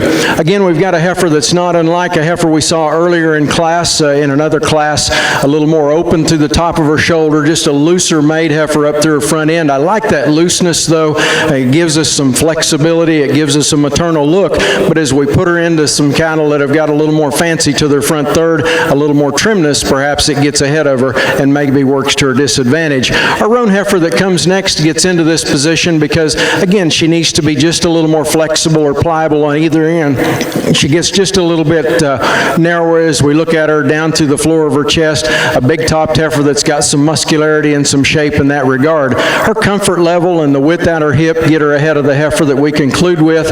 A really attractive female that comes next that's up through the top of her front end very, very well.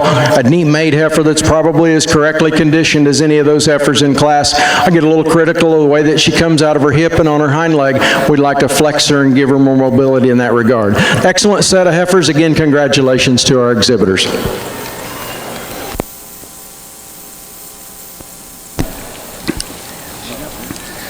Thank you, Jeff. As our Red Angus judge is evaluating our females for our National Red Angus Champion Female, placings in our Class 16 Junior Heifer Calves in our Shorthorn ring. First goes to entry 166. Soul Miss 6073D, shown by Sarah Sullivan, Dunlap, Iowa. Second, entry 162, Boy Cumberland Q605, shown by Brandy Painter, Hebron, Ohio. Third, entry 167, shown by Brian and Sally Caverly, Clinton, Maine. Fourth, entry 164, shown by Alan Mingus and family, Cedar Grove, Indiana. Fifth, entry 165, shown by Cole Spencer, Jerseyville, Illinois. Sixth, entry 161, shown by Haley Jester, Moreland, Indiana. And seventh, entry 160, shown by Emily Dossie, Thurman, Ohio. Placings in that class were 7, 6, 2, 4, 5, 1, and 3.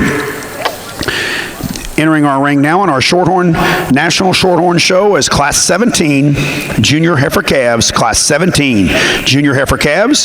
Following this class, we will be selecting our Junior and Reserve Junior Calf Champion.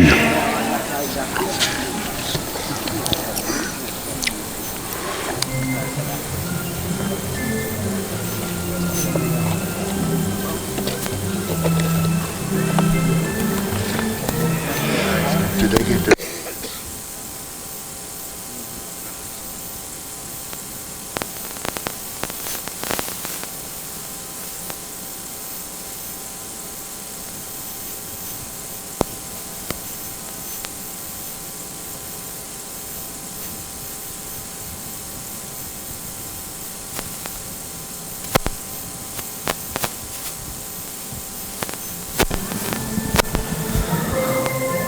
As we come down to the end of the day and picking our champion heifer in here, if you guys would give these folks a round of applause, I think we've seen a really nice set of cattle here today. And I realize this is your national show, and I realize that all the good ones are probably here, and some cattle are probably getting targeted for another show and whatnot, but as I see them here today and I sit here and look up and down this lineup, I'm really happy with the cattle that we have.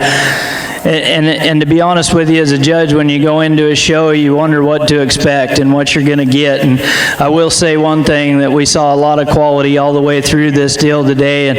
And I'll always remember that one class that we ended up having to place. And I did not know which heifer I was going to put last. And that's a compliment to you guys, because when you got 12 cattle out there and a judge is sitting there walking around the ring and doesn't know which one to put last, that's a good thing for you, trust me. So I think that this is a breed that's gained a lot of steam lately, and rightfully so. You guys got a lot going for you. These are structurally sound cattle.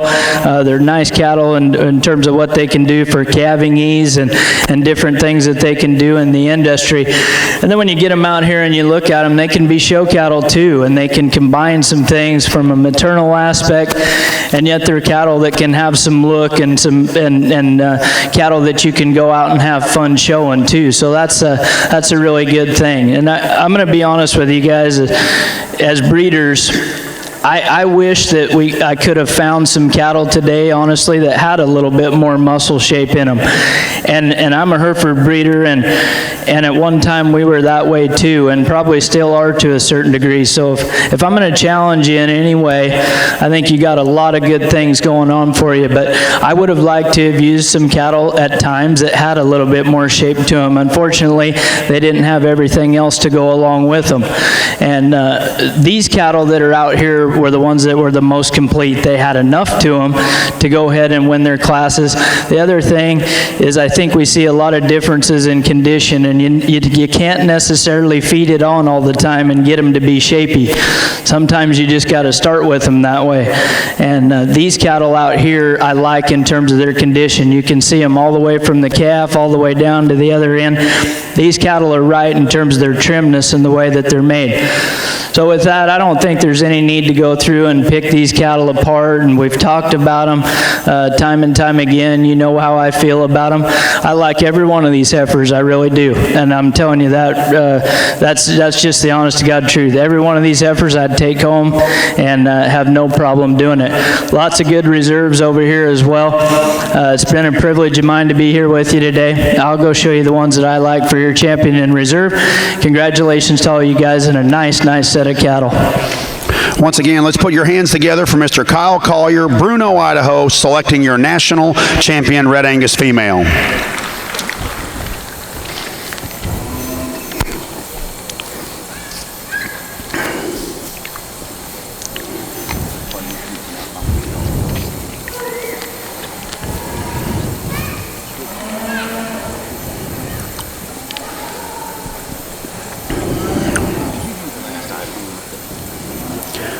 Selected as your national champion, Red Angus female, is entry 184 WCR CETA 1598C, shown by Lind TLC Livestock Services, J6 Farm in Nebraska, Blair's Ag Cattle Company in Saskatchewan, and JC Ranch in Arkansas. Congratulations.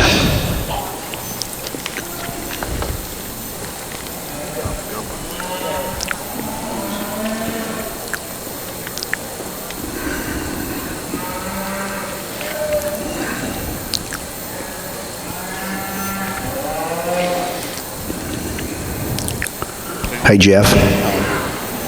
Hold on just a second, 1 second.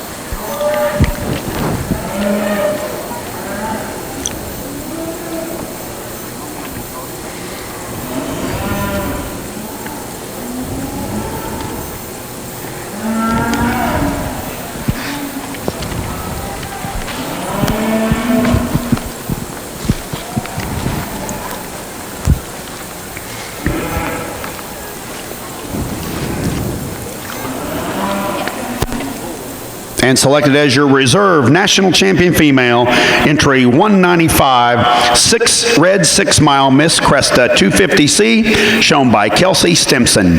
Congratulations. Jeff, thank you for waiting. You bet. And here's a nice set of Januaries we round out this junior calf division with, and look forward to seeing a bunch of those back out here in a minute. But let's talk about a really good pair up here on top, a spotted heifer that I think is pretty unique, and I like a lot of things in regards to the shape and conformation that she gives us. I like the way that she manages her top line as she gets out and travels. I like the length to her muscle system, a little coarser right up through the top of her neck, and the second heifer has that advantage. In addition, the second heifer perhaps just a little bit trimmer through her lower third. I don't know that she has quite the width of chest, and I'm not sure that she's quite as truly placed on her front foot as what we find the heifer that comes out of as our class winner. Both those are fairly close in that call, but I think an awfully nice pair. I like the trimness and freshness we find in our second heifer. Certainly want to recognize her for that. The next heifers get a little more trade-offs involved. I think we've got a big featured heifer in terms of foot size and skeleton, and the heifer that comes in 3. She gets just a little looser in her shoulder, maybe kind of goes along with that extra build in her structure, but she's a dimensional heifer in terms of width and spread to her top, the shape and expression she's got through the center of her quarter and stifle. The heifer that comes next gets just a little plainer as we look at her from the side. This heifer, though, does bring to the table a good degree of expression and thickness as we study her from where I see her here. A big backed heifer that's also wide-based, and she maintains good center body. You know, as we look at a heifer like that, and I can see in her udder, a lot of them are covered up, good refinement to her teat structure, and we sure like that about her as well. I kind of pulled these two heifers over because they were on opposite ends of the ring there. The heifer that goes ahead is going to go ahead and I see to be the sounder footed of the pair. I think she's truer in that foot placement and not quite as deep bodied, and I think as we get them and look at them from the side, she gives up a little little because she isn't as deep in her forerib and flank, but as we study the roan heifer, just not enough advantage into the ground to go ahead and get ahead of the red heifer that beats her in 5. Just a good pair there to wrap up that class with. Again, congratulations to our exhibitors. Thank you, Jeff. I appreciate you waiting on us for that national champion Red Angus.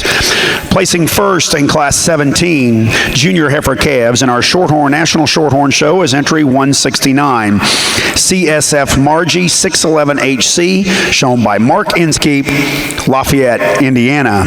Second, entry 178. OLSN Crystalline 01D, shown by Matthew Wallace, Williamstown, Kentucky. Third, entry 172, shown by Madison Daniel, Morgantown, Indiana. Fourth, entry 179, shown by Madeline Barker, Brownstown, Illinois.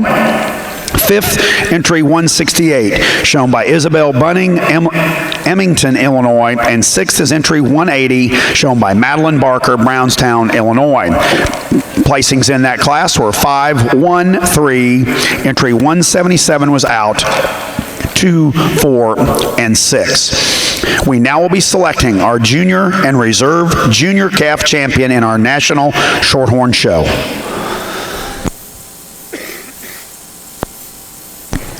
Attention in the Red Angus barn, please be bringing classes 30, 31, 32 to the makeup ring, please.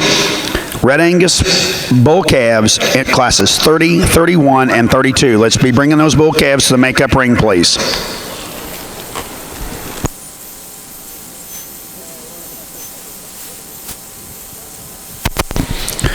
Attention in the barn, Charlay exhibitors.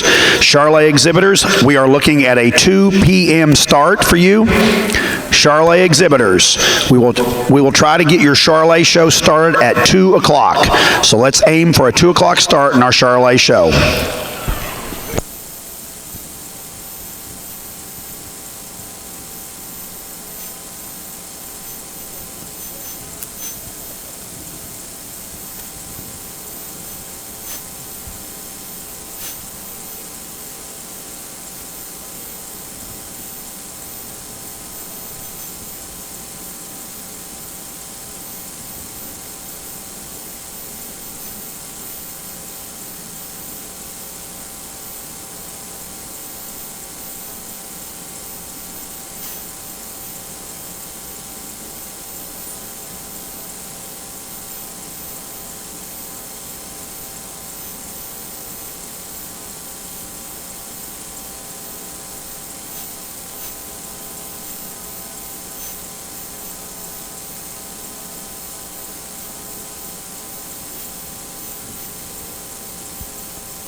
Not unlike our early spring heifer calf division, this junior calf division is incredibly powerful and has been throughout the show.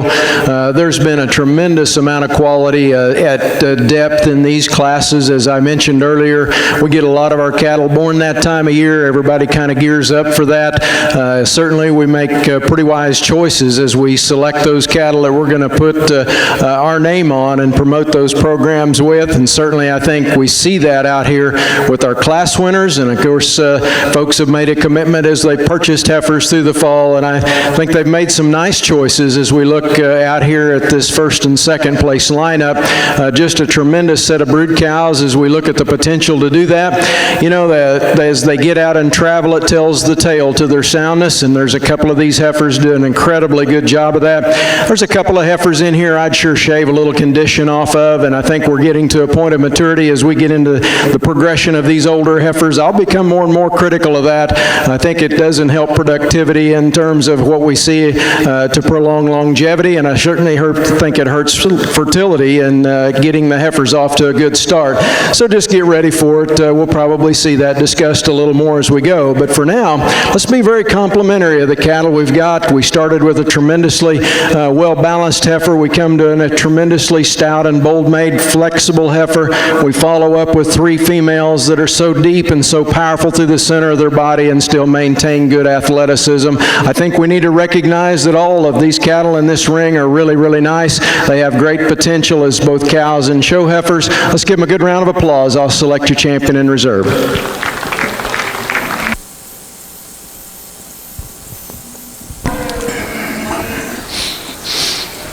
Selected as your junior heifer calf champion is entry 143. That she does. Yeah. I'm going to go down there and talk.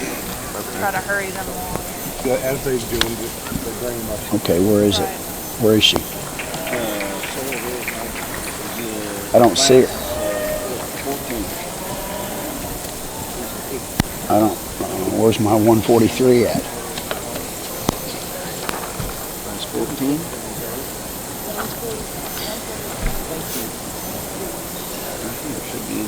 Well, I know, but no, that's not. That's the wrong number. No. Okay, why don't I have it? I don't either. Let me have it. Entry 143 is your junior champion female, Soul Red Knight Rose, shown by Sarah Sullivan, Dunlap, Iowa. Who is reserved? And selected as your reserve female is entry 141, CF Dream Lady 635 RB, shown by Cornerstone Farms, Winchester, Indiana. Congratulations to both those firms.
Entering the ring now on our Jack C. Ragsdale National Shorthorn Show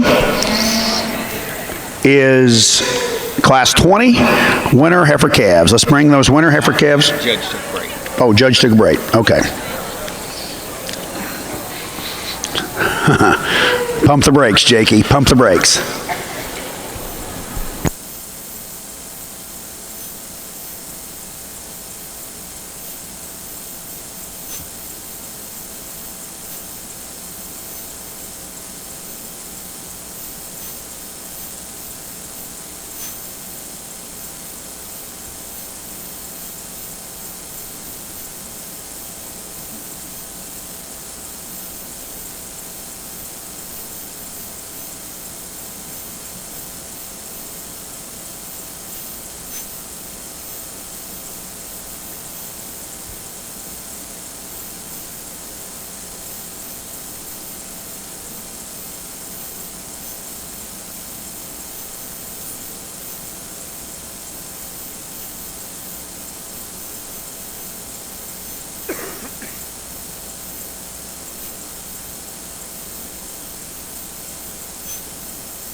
know. But you did it right. You started to keep it around.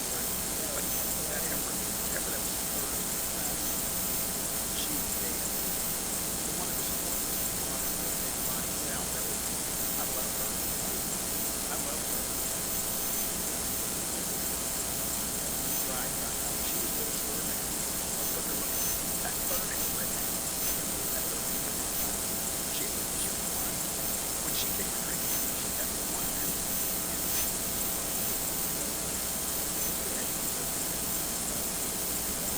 You're right.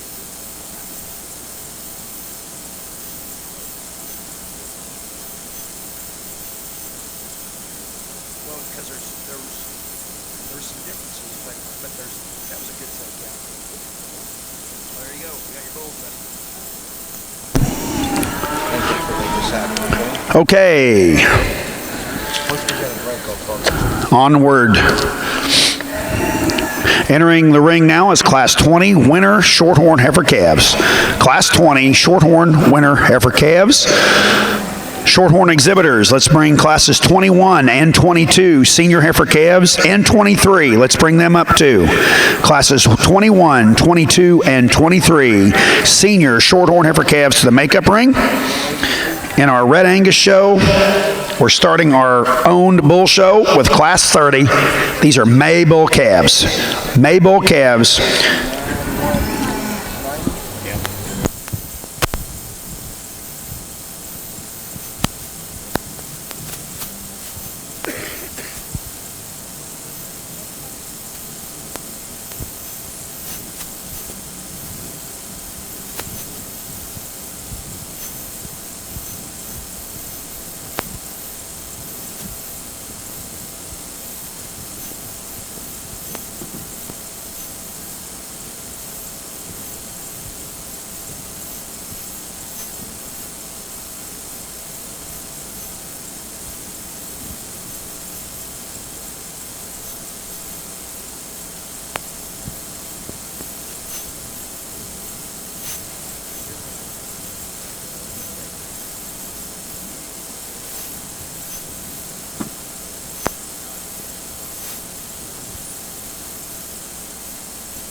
Got a couple calves to begin this show with, and some differences in terms of just maturity and pattern. The bull that wins this class does so for me fairly handily, just from a phenotypic standpoint. This is a bull that's got some power, some dimension, some depth of rib and body, just overwhelming in terms of the way his hind leg sets and his extra bone and stoutness that he offers you here today. The bull in second has some advantages, and his main advantages are in his sheath and his underline. I like how tight he is there. At the same point in time, he combines a higher herd builder number here, and he gives you a touch more marbling, just a little bit better EPD profile than the bull in first, but a lot more phenotype in the cattle that wins this class.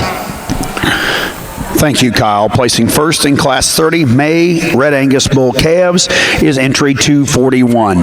KJHT Top Hand, shown by Hannah Taylor, and second was entry 239, WCS Crackers 650, shown by Kunda Farms. Entering the ring now is Class 31, April Red Angus Bull Calves. Class 31, April Red Angus Bull Calves.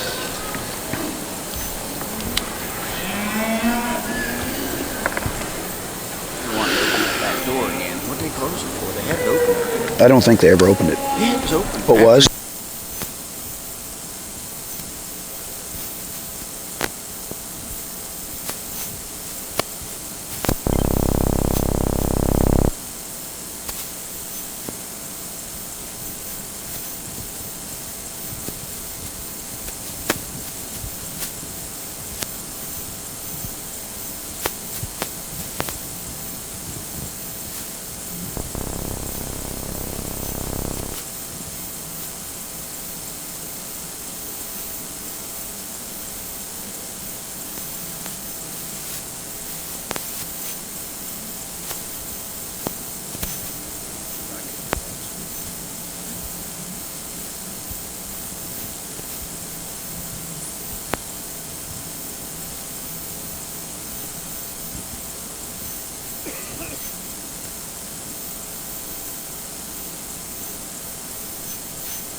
Interesting group of winter heifer calves, and I think we begin to see where complementing that maturity, a little of that freshness is going to pay off. This heifer that starts our class, incredibly good at the ground. That female, you can watch her travel out of here. She's as comfortable in her skeletal makeup as any that we have in our lineup. True in her top line as she comes out of her shoulder and hip and maintains good expression. She's not as starchy fronted as some of these, and by that I guess I mean that she's maybe not quite as chiseled to her shoulder and neck. I don't guess that hurts my feelings any in a production female that's got the center body and soundness I find with this one, and the freshness. She's been managed very, very well. Here's one that's got a little crisper look to her, one that comes out pretty aggressively up through her front end. She wants to wad up in her top, and we get into a set of heifers here, and there's a good many of these heifers in this particular group that I don't really find the stride and flexibility that I like, but I do like the balance and shape that we've got in this heifer. I like the muscle pattern we've got in her, but I'd just like to see her go more comfortably as she gets out and travels. The red heifer that comes next becomes a part of this top trio because of her balance and her profile. She gets a little flatter through the center of her quarter and narrows up a bit as she goes away from me, but still yet a heifer that I think maintains some freshness advantage. We just see her hesitating a bit there as she travels. Here's my hard head. This is the heifer that I have trouble putting together in this group.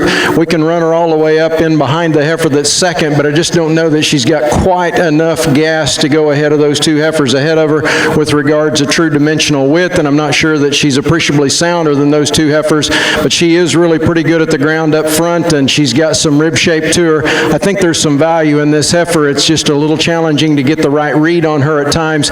Again, here she wants to pull that top up, and again, I don't know that she's just sound enough to get ahead of those two heifers that are a little sharper and a little crisper up to their front third, maybe a little taller at the top of their shoulder. Here's a pretty nice female. It's very attractive from the side. A good bodied heifer, but again, beginning to push a little condition right in behind her shoulder that leads me to believe she's hitting that point of maturity where she's going to lay it on pretty easily. This heifer probably actually travels better and is more comfortable from shoulder to hip as we watch her travel. I don't necessarily care for that tailhead positioning as she gets out and goes, but I think a pretty good one nonetheless. Here's a heifer that's been managed right, a heifer that's got some shape to her rib, and she's a heifer that I think is trimmed through the lower third of her body. I don't know that we've got quite enough dimension as we get under her skeleton and we try to open her up just a little bit there to complement what we see up high in that skeleton, but I do like the way she's been managed and her freshness. I like her muscle expression. I just don't know that there's quite enough heifer.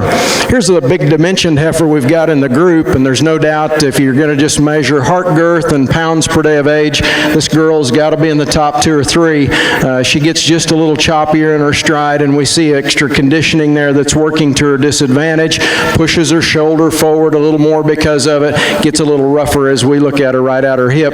Next couple of heifers just not quite as fluid in their movement, get a little plainer in their design and makeup. Really a nice class though, and again, congratulations to our exhibitors. Thank you, Jeff. Now comments in our Red Angus ring from our judge, Mr. Kyle Collier. Here's an interesting class of bulls that are a lot of differences in, and they're contrasting in terms of their type and kind, and depending on where you put your priorities is where you're going to align these bulls and how you like them. I'm going to go with the bull that has the most WDA, the most performance, has the most length of body in this calf and a little bit extra, just like I say, pounds in performance right here. And that's not to take anything away from these bulls that are in 2 and 3. These are a little more medium-sized kind of bulls. They got some depth of rib and some volume and some look. Just run into one today with a little extra length of body and extension. I like the shape of this calf right here. I like his testicular development as well. Like I say, we come in with a calf that's really well balanced and got some eye appeal. I'd like to see just a little bit more shape right behind his shoulder if I could today, but a nice calf as well. Then we round out the class with a calf that's probably got an advantage in terms of extension and length of body. He just doesn't have as much substance and power in the 2 cattle that we see above him. Thank you, Kyle. Placing first in Class 31, Red Angus, April bull calves is entry 242 GCC Road Warrior 1628, shown by Greystone Cattle Company. Second entry 244 Bar S Shark 6695, shown by Ethan Dickerson. Third entry 246, shown by J6 Incorporated. And fourth entry 245, shown by Glues Performance Cattle. Entering our Red Angus ring now is Class 32 March bull calves. Class 32 March bull calves into the ring. On our Shorthorn side, results from Class 20. First was entry 184, MFKH Darla Josie, 325K, shown by West Courthouse, Smithfield, Kentucky. Second, entry 189, MM Darlene MSC 158C, shown by Clayton Poppy, Jerseyville, Illinois. Third, entry 190, shown by James Johnson, Niantic, Illinois. Fourth, entry 183, shown by Kyle Pisconi, Burbank, Ohio. Fifth, entry 186, shown by Ben Warfield, Marriottsville, Maryland. Sixth, entry 188, shown by Hannah Smith, Sherman, Texas. Seventh, entry 185, shown by Kendall Nelson, Seneca, Illinois. Eighth, entry 192, shown by Zach Fanning, Chestnut, Illinois. And ninth, entry 191, shown by Lehman Stock Farm, Hoopston, Illinois. In the ring now is Class 21 Shorthorn Senior Heifer calves.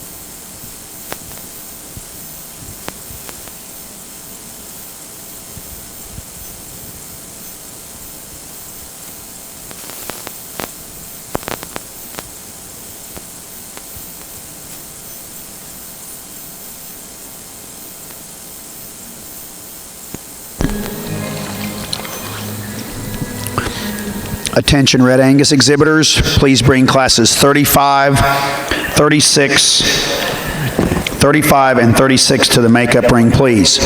Red Angus exhibitors, we need February and January bull calves to the makeup ring immediately. Thank you. I think a really nice set of October heifers on our Shorthorn side. I like this sock-footed heifer for her freshness and her athleticism. I think as you look at this female, she combines a lot of dimensionality. I think she combines good circumference to her heart. She still yet remains relatively trim in her lower third, and especially through her front third. I think we see a bit more crispness there than we do maybe in the two white heifers. Those two white heifers are just different in their kind. They're not as extended females, and they're a little bolder built, and no doubt about that. That center body and all that boldness is an advantage to a lot of cattle a lot of times. I think as they run against our class winner, I don't see the ability to reach quite as comfortably off either end. I don't think they're quite as fresh in their overall presence as we find that heifer to be. I do certainly appreciate the width of base that they come to us with, the center body that they come to us with, like the shape to their hip that they have. Really hard to split those two. I'm just guessing here, but I'm thinking they're pretty closely related. I like the advantage the second one has over the heifer in 3 in the shape to her front end, in the flatness to her shoulder, and her ability to maybe reach more comfortably. Those two heifers still yet remain trimmer, I think, than what we find our red and white legged heifer that comes in 4. This heifer is probably pushing the most of any that we have in the class, and still yet give her that advantage of doability over a heifer that I think could probably just add more substance as we get to the heifer in 5. This heifer certainly has good lines to her as we see her parked, as we get her in motion. With that extra condition, we don't see quite the comfort in her top line, and we don't see quite the freedom in her movement. A nice red female that's got some femininity to her, but we need to see just a little more girth to her heart. We probably need to see just a little more width of base as she travels away from us. Excellent class of Octobers, and again, congratulations.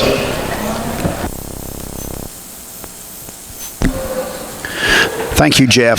Placing first in Class 21 Senior Heifer Calves is entry 202 CF Countess TP 5130, shown by Emily Honey, Elizabethtown, Indiana. Second is entry 194, DKSN MUHL Mirage 1027T, shown by Brittany Mulekamp, Salina, Ohio. Third, entry 195, shown by Brittany Mulekamp, Salina, Ohio.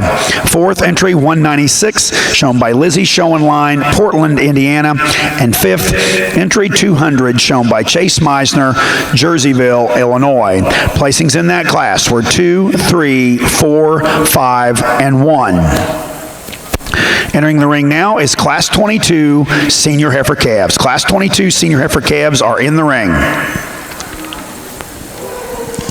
Over here in the Red Angus show, the most comfortable decision by far is to start with this bull. This is the easiest decision in this class, and after that it gets pretty challenging and dicey, and depending on where you want to put your priorities, you can line them up a number of ways, but this bull wins this class for me by a pretty good margin. Here's a bull that's got some length of body and extension, some added shape, and I also read him as being one of the soundest bulls, and combining all those things into one package, he does so really very well. Then there's some major decisions to make, and I'm going to go ahead and use this bull that comes in second, and I realize I'm going to give up a pile of performance to some of the bulls behind him. I just read this bull as having the more future to him, if you will. He's the next soundest in terms of his structure. I like his general makeup, and I realize that he's given up a lot of pounds and performance to the bull just behind him, but this calf's got some look, and I just read him as being a whole lot sounder, especially up on his front end, than I do the bull here in third. The bull in third's got a lot of do-it-ability. He's real deep and soft in that regard. He's a bull that's got some testicular development as well. I just watch that bull and project him on down the line. I just don't read him as being sound enough up in his front end to go much farther for me here today, but a nice bull that's got some good things to offer. The pounds and the performance and the weight per day of age comes in this bull next, and if you want one with some added length of body, you're going to like this bull a lot. For me, he gets into trouble in some areas in terms of his structure. I'd like to give him a little more depth of rib if I could as well. Then the bull that completes the class is a nice complete sort of calf.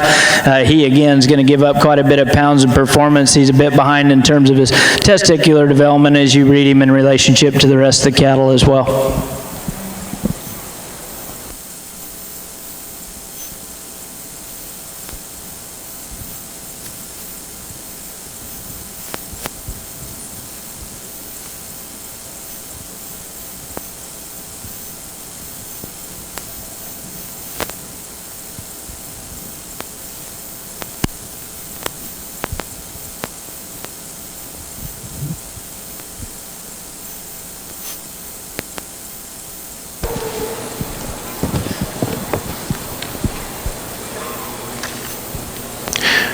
Nice trio of September heifers on our Shorthorn side, and just lending myself to a degree of more femininity here with our class winner. I think this heifer probably remains a bit trimmer in her lower third as well, although she's carrying some condition, no doubt about it. She's not anywhere near as stout featured as the heifer we have that's going to be second, but I actually think to an advantage that is to her. Just a little more extension to her front end, a little nicer turn up over the top of her shoulder as it leads into her neck, a nice productive look through the center of her body cavity. I actually like the way her tail head rests down in her pin set, and I think it adds to her flexibility as she gets out and travels. Now, roan heifer, without a doubt, to come second, is the strong featured animal in this particular group. She's really bold at the ground, and no doubt she's bold a lot of places, including muscle. She gets a little coarser for me, and I'd like to tone that down a bit. She's kind of our high birth weight heifer that we have amongst the two heifers either side of her that lend more calving ease, and certainly those are advantages that I think we can pay attention to. Heifer in 3 is actually one of our high indexing females again in terms of her maternal value. Gets a little bit less attractive as the two heifers up the line in regards to her pattern and balance, but a pretty correct made female. As you watch her place her feet, they land right where they're supposed to, and they do it pretty accurately. We need more extension, and we need a little more presence in that heifer in terms of balance. Congratulations. Placing first in Class 22 Senior Heifer Calves is entry entry 207. CF BCL Lucky Charm 5129, shown by McCall Show Cattle, Shelbyville, Kentucky. Second, entry 193, Fox Caroline 515, shown by Sheridan Fox, Kanawha, Iowa. And third is entry 206, shown by Stetson Kleiss, New London, Missouri. Entering the ring now is Class 23 Senior Heifer Calves. Following this class, we will be selecting our senior and reserve senior calf champion. Placings from our Red Angus Class 32. First is entry 253, Shady's Major League D125, shown by Shady Bottom Red Angus. Second, entry 254, Country Acres Spider 507, shown by Country Acres Farm. Third, entry 249, PSSS GCC Leverboy 1606, shown by Private Stock Semen Sales and Greystone Cattle Company. Fourth, entry 248, shown by Glue's Performance Cattle. And fifth, entry 247, shown by Ty Montgomery. Placings in that last class were 5, 4, 3, 2, and 1. Our judge, Kyle Collier, is now selecting our spring champion and reserve champion bull calf.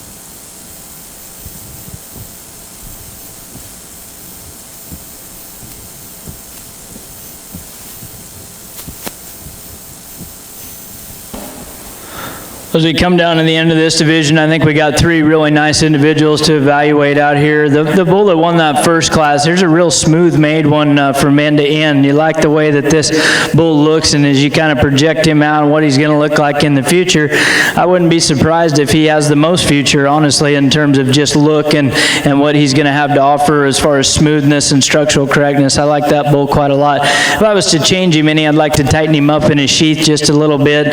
He's awful young to have that much skin hanging down there. And as far as testicular development goes, yeah, he's obviously behind these other bulls, but he's only a May, nearly a June, so I don't think he's behind in that regard at all, really. I just like the smoothness. I like the structural correctness of that one quite a lot.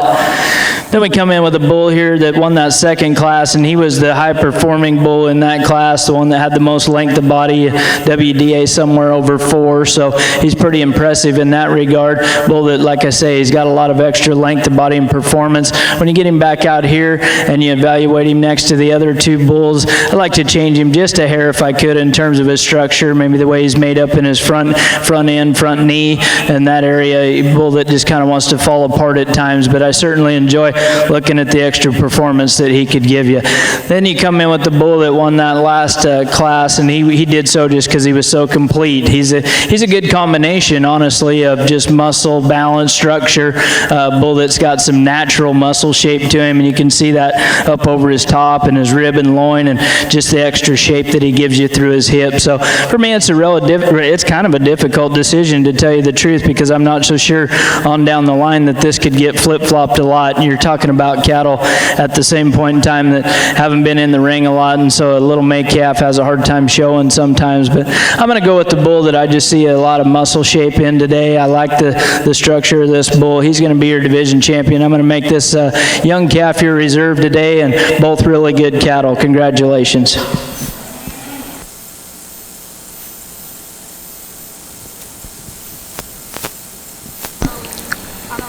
Hey, Kyle.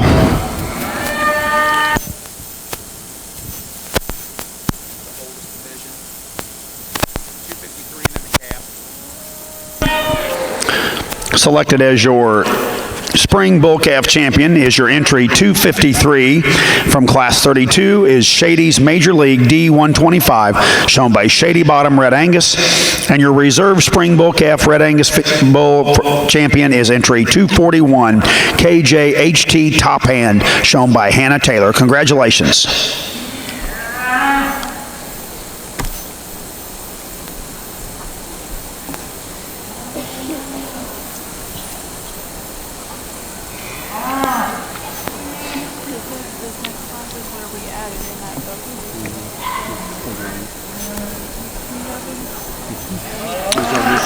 Entering the ring now is class 35, Red Angus February bull calves, class 35. Red Angus exhibitors, let's bring classes 36 and 40 to the makeup ring, please. Classes 36 and 40. And go ahead and bring 43A. These classes are going to start flying, so let's get 36, 39, 40, and 43A to the makeup ring, please.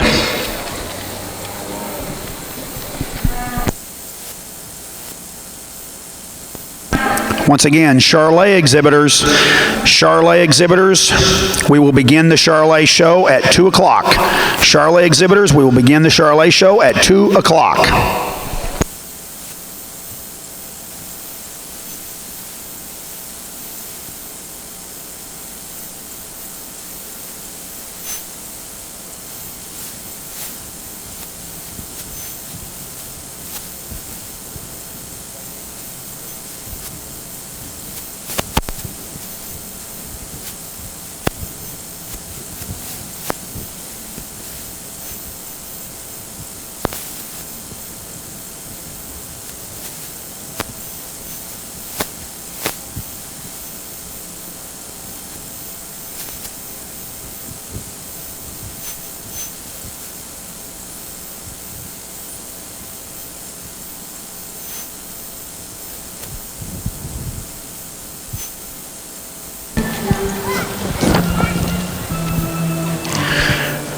But I think we have to believe what we see when we watch them walk. And I thought I was seeing some things there as we moved them, and as they came in the ring, and as we moved them the first time, and I just kind of validated what I thought we were seeing. And I think the two heifers excel. This group that win this particular class, there's a lot of variation in this set of cattle, maybe as much as we've had, and there's certainly nothing wrong with that.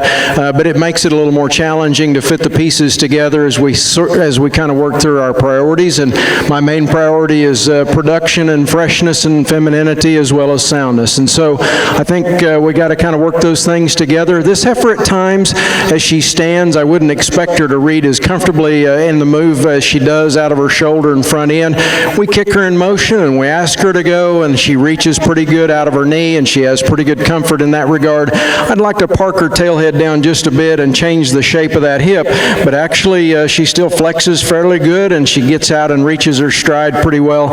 And so I think we still need to kind of evaluate the real positive she has to offer and kind of keep her in the mix of these heifers here on the top end. Her femininity and her broodiness kind of get her ahead of this heifer that's next. This heifer's just not quite as attractive headed as the heifer that comes up ahead of her.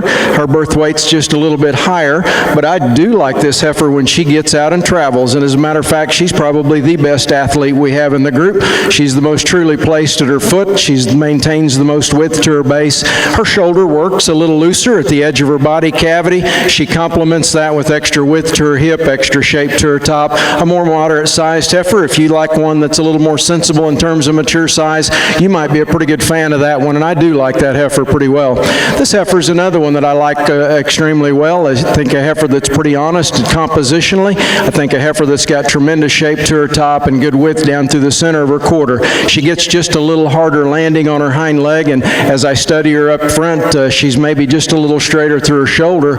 She gives up a little depth of body as we step back and look at her from a balance standpoint to those heifers around her. She makes up for it in terms of shape and dimension through the outer portion of that rib. The young lady's heifer that comes next is one that's higher conditioned than she really needs to be. That heifer still maintains good levelness to her lines. She's not quite as stout-featured as a couple of those other heifers up the line, but I do like her femininity, and I think that actually works to her advantage because she's got some extension to her front end, just a little plainer as we look at her in terms of her muscle shape. A really nice female that comes next in terms of top shape and rib shape. She just hesitates and gets a little shorter in her stride as she gets out and travels. Faster she goes, the narrower underneath she wants to be. A little like the heifer we round out the class with, wants to taper just a bit at her pins, but a pretty straight line female that's got some femininity to her as well. Again, congratulations to our senior division, or our senior heifer class winners. Congratulations. Thank you, Jeff. Placing first in Class 23, Senior Heifer Calves, is entry 215, RHS Dream Girl 975, shown by Alexis Hansen, DeKalb, Illinois. Second, entry 212, WHR SRVM Cecilia 5919, shown by Kyle Jones, Bleeberville, Texas. Third, entry 210, shown by West Courthouse, Smithfield, Kentucky. Fourth, entry 214, shown by Molly Williams, Gamaliel, Kentucky. Fifth, entry 211, shown by Cole Spencer, Jerseyville, Illinois.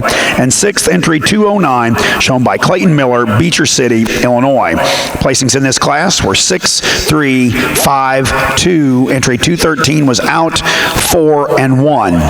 We now will be selecting our Shorthorn Senior and Reserve Senior Calf Champion.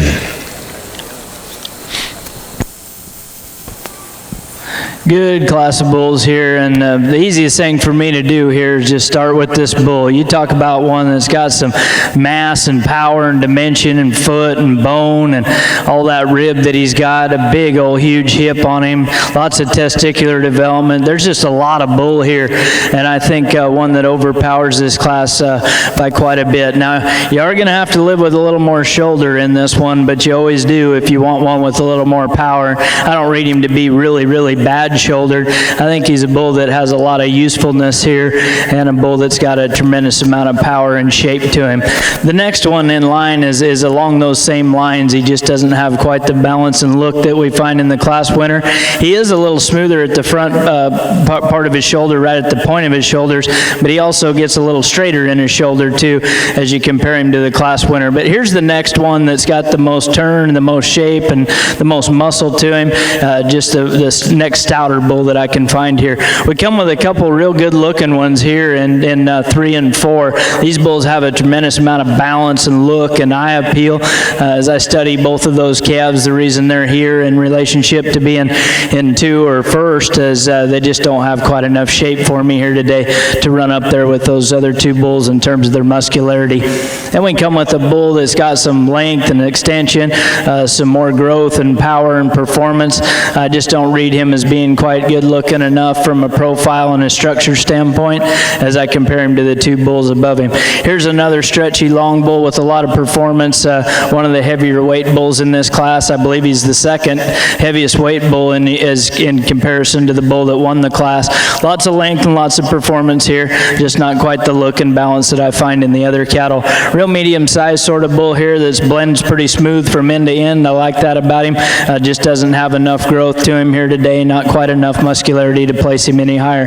Here's a more muscular bull that's coming out next. I'd just like to free him up in terms of his structure just a little bit, especially off his rear end. Then we come with a bull that's balanced up fairly nice and presents a nice profile for you. I just don't see near enough muscularity in that bull today.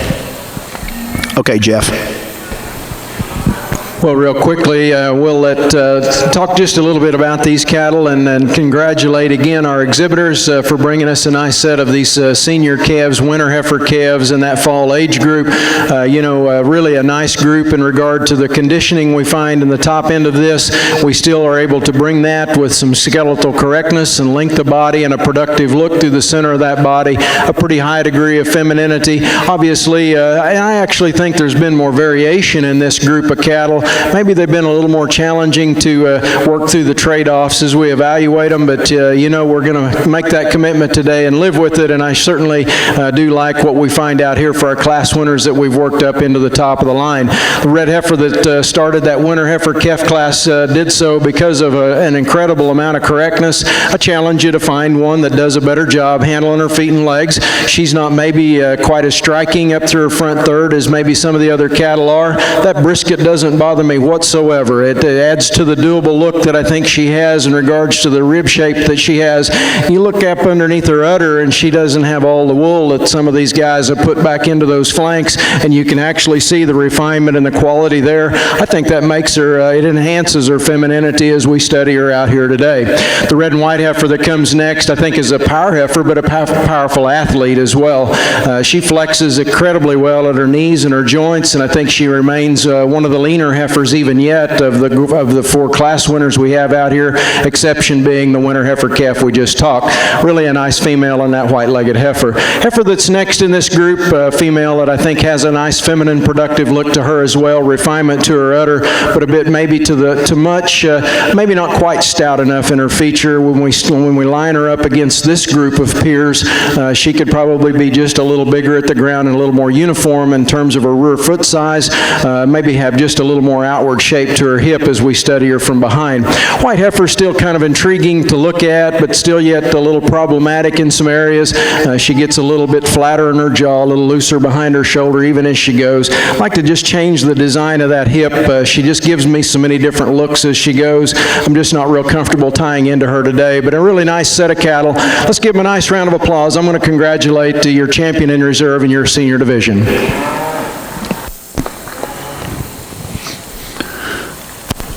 Selected as your senior calf champion is entry 202, CF Countess TP 5130, shown by Emily Hone from Elizabethtown, Indiana. Congratulations, Emily. And your reserve is entry 184, which came out of our first class. That is MFK H. Darla Josie 325K, shown by West Courthouse, Smithfield, Kentucky. Congratulations. Kyle? Thank you, announcer boy. In this class right here, we have some bulls that are pretty similar, honestly, in my eyes. They're both bulls with a lot of length of body and performance. I read these bulls as being very, very similar in terms of their movement and structure. What places this for me is this bull's just made a little better up in his spine to me. I like his levelness out of his hip. I like how he keeps his pins up just a hair more on the move and on the standstill than the bull does in second. And at the same point in time, he's got more muscle shape to him. The bull in second here, again, I think structure is very similar here. This bull that's here in second runs into some trouble for me from his hooks to his pins. He wants to kind of drop his pins when he's on the move and stop, and he just doesn't have quite as much muscle shape as the other bull. But he does have a lot of length of body, and he does have a lot of performance. Both really nice bulls. Thank you, I think. I'm going to go back and catch you up on Class 35 on our Red Angus February bull calves. Placing first in that class was entry 266, KJHT Candyman, shown by Hannah Taylor. Second was entry 268, 1EN endorsed D625, shown by Nelson Red Angus. Third, entry 257, shown by Camille Bloom. Fourth, entry 267, shown by C-Bar Ranch. Fifth, entry 255, shown by Greystone Cattle Company. Sixth, entry 265, shown by Chase Pladson. Seventh, entry 91, shown by Bow Creek Farm and Ranch. Eighth, entry 259, shown by Glue Performance Cattle. And ninth, entry 264, shown by JK Red Angus. Placings again in that class were 5, 3, 8, 9, 7, 6, 1, 4, and 2. Placing in class 36, first went to entry 270, DBOR BKE Charlay D12, shown by DBOR Cattle. And second was entry 269, Diamond P Double Knot, shown by Double P Cattle Company. We now will be selecting our junior and reserve junior bull calf champion in our National Red Angus Show.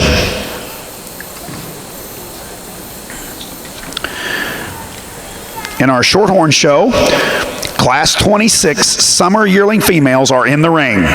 Class 26 summer yearling females are in the ring. Shorthorn exhibitors, I need Class 27, 28, and 29 to be making your way to the makeup ring, please. Shorthorn classes 27, 28, and 29 to the makeup ring, please.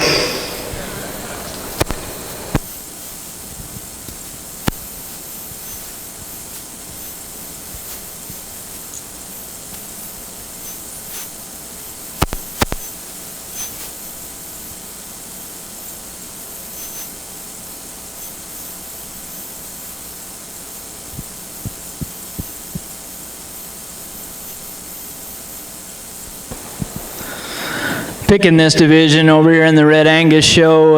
This bull that won that first class, this is a difference maker. This is a different kind of bull. We just haven't seen one of his type and kind in the ring yet today, and we may see some like him later on, but this bull's different. He's a changer. He's one that I really like. I like his extra bone. I like his power. I like his dimension. I like his extra foot size that he gives with so much balance and look at the same point in time. I realize he's not perfect in terms of his structure, but he's pretty good, especially for how much he's got to him. This bull actually travels around the ring fairly good. You could pick on him in certain little areas a little bit, but if you get real critical on his structure, I think you'd be reaching, because I think he does have a lot of good things to offer, especially for the power that he's got in him. This bull's really unique in my eyes.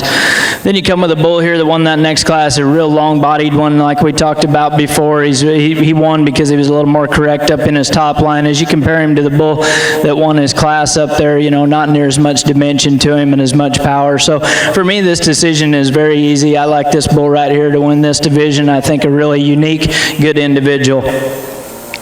And then as we come in to pick the reserve here, and you bring this is the second place bull to him in that class, I see him as being the next best in terms of his muscle shape and dimension and power.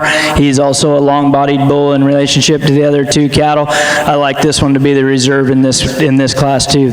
Congratulations. Go ahead, Jeff.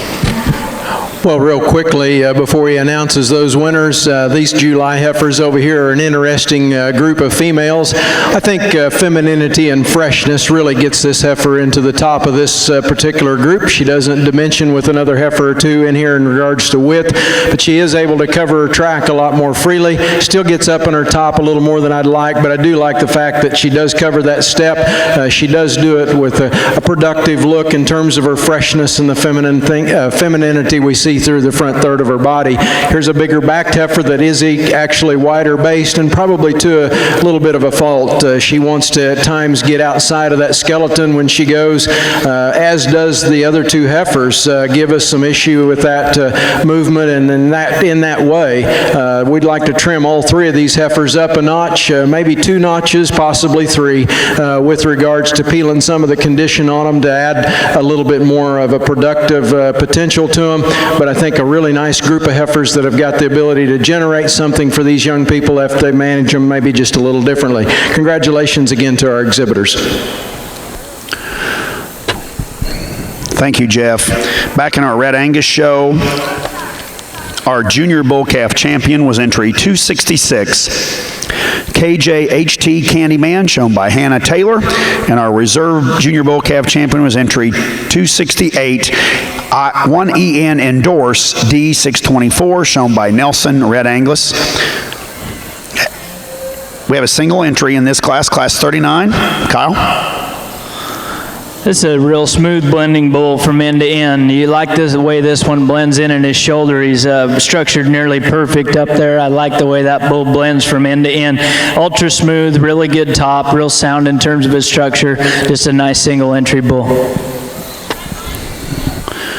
Once again, a single entry, 271, BHC Changing Time, shown by Rocky Hill Farms. Entering the ring now is Class 40. Red Angus Senior Bull Calves, Class 40 is in the ring, coming in the ring.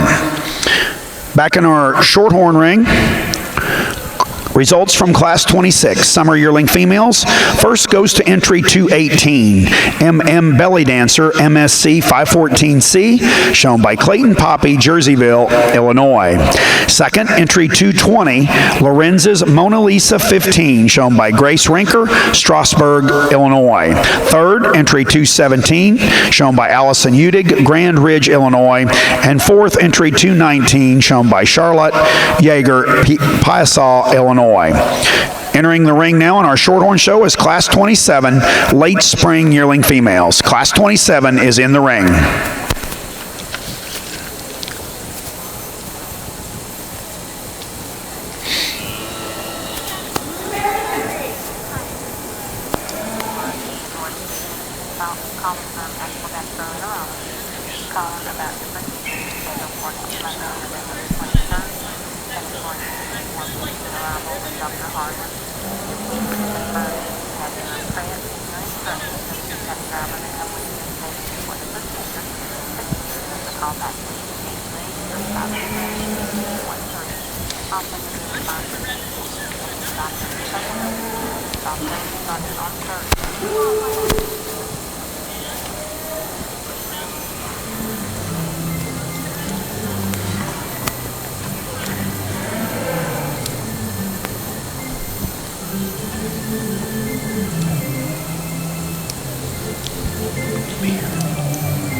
find the best combination of muscle and balance and structure in this Entry 275 bull. Here's one that's got some length of body and extension at the same point in time. I really like the added shape and dimension that this bull has, the extra turn that he has over his top and over his rib and loin, back in through his hip. Luckily, the most muscular bull in this class is him, and he is the best in terms of his structure, and everything just kind of fits up with this bull. Fairly easy place for me to start here.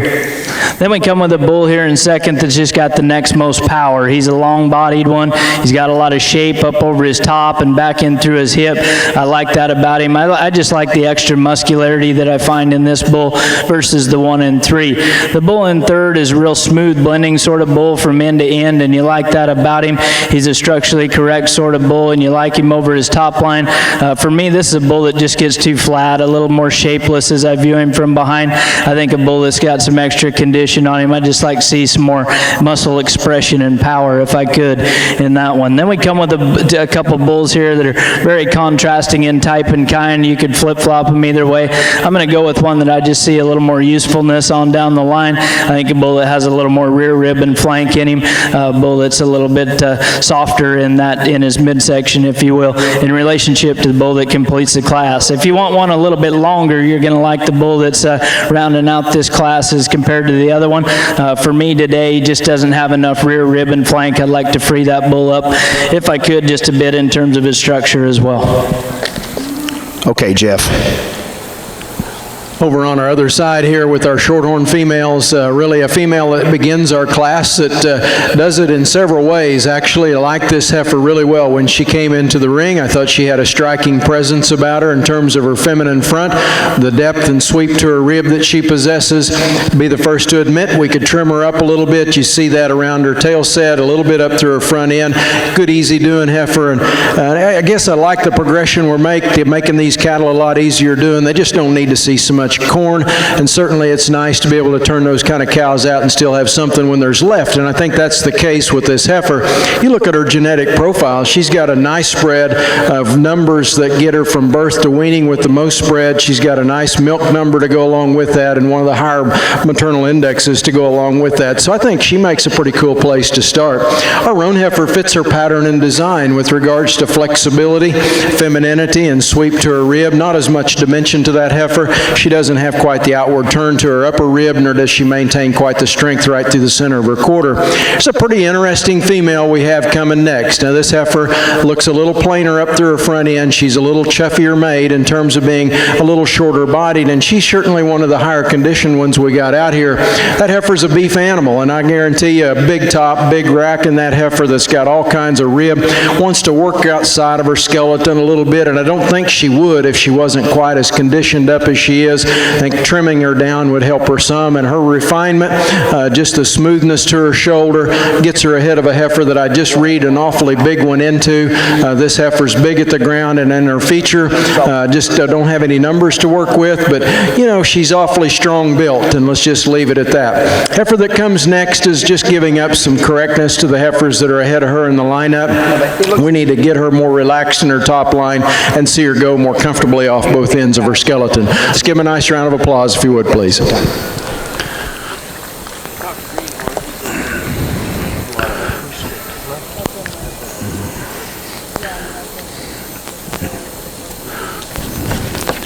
Okay, to get you caught back up in our Red Angus Class 40 on our senior bull calves. Placing first in Class 40 is entry 275. C-Bar Blake's Bonanza 180C, shown by C-Bar Ranch. Second, entry 277. CSPF Cooper 25C, shown by Chase Pladson. Third, entry 278, shown by Ty Craig. Fourth, entry 276, shown by Reba Prather. And fifth, entry 279, shown by Joseph Grace. Class placings were 1, 4, 2, 3, and 5. We now will be selecting our champion and reserve champion fall bull calf. Nice division of cattle, and as you can see, we got some differences in terms of type and kind out here of our class winner, and there's a big difference in weight per day of age and gain. This is a nice pattern bull, and like we talked about him before, he's real smooth from end to end. I like the smoothness of shoulder. If all the bulls would be made like that up in through their front shoulder, you'd have something. Unfortunately for him, he just runs into a powerhouse right behind him, and a bull that I really enjoy. I like him more now than I did just before. I think this bull is really impressive. You got a lot of shape to him. Structure's nice on him. He'll be your division champion here today, and a really nice calf. As we come in and we talk about reserve, these two bulls were in the same class. I like your entry 277 bull to be reserve here today. They came out of the same class, and we'll make it easy on the guy behind the microphone up there. Anything you can do to help there, Kyle.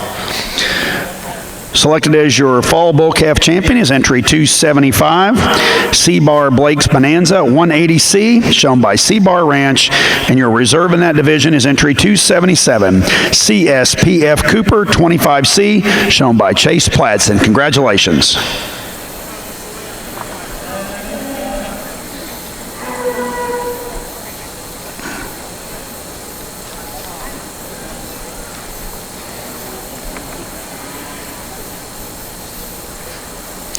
Entering the ring now is Class 43A, single entry late summer yearling bulls.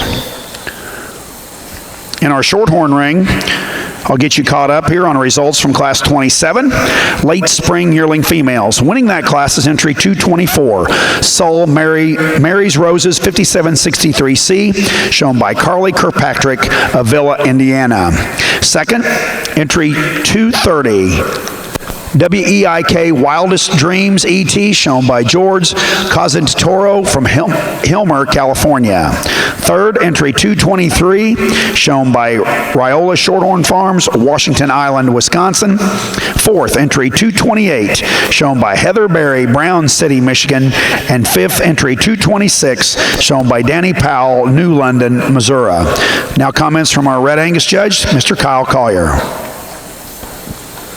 Nice bull out here in the ring. Has got some look and some power. Here's a bull with a lot of stoutness and muscularity, and I like that about him. At the same point in time, this is a bull that offers you about as much yearling weight and spread in his numbers as you can find here today. So if your herd's in need of some growth and some power, I think this is the kind of bull that could do it for you for sure. Yeah, we will.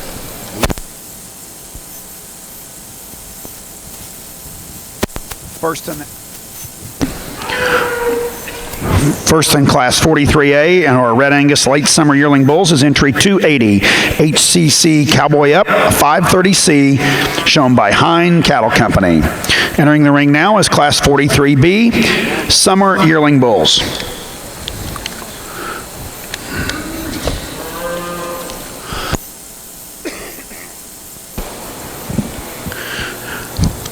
Really a good individual, I think, to begin this class. And again, kind of back to some of that dimensionality we've seen before, and she carries plenty of conditioning back through her lower third.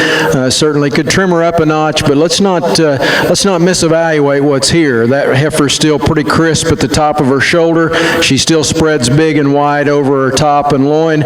You still like the muscle design and pattern that she has. As that heifer goes away from me, she's as true as you can ask one to be, steps her track nicely. I think a pretty strong kind of a cow prospect as we get her going out of the ring. We see a tremendous amount of forcefulness and authority as she gets out and drives. This heifer that comes next perhaps has a little more feminine feature to her front third. I like her head, I like her neck, and I like the way that it blends into her shoulder.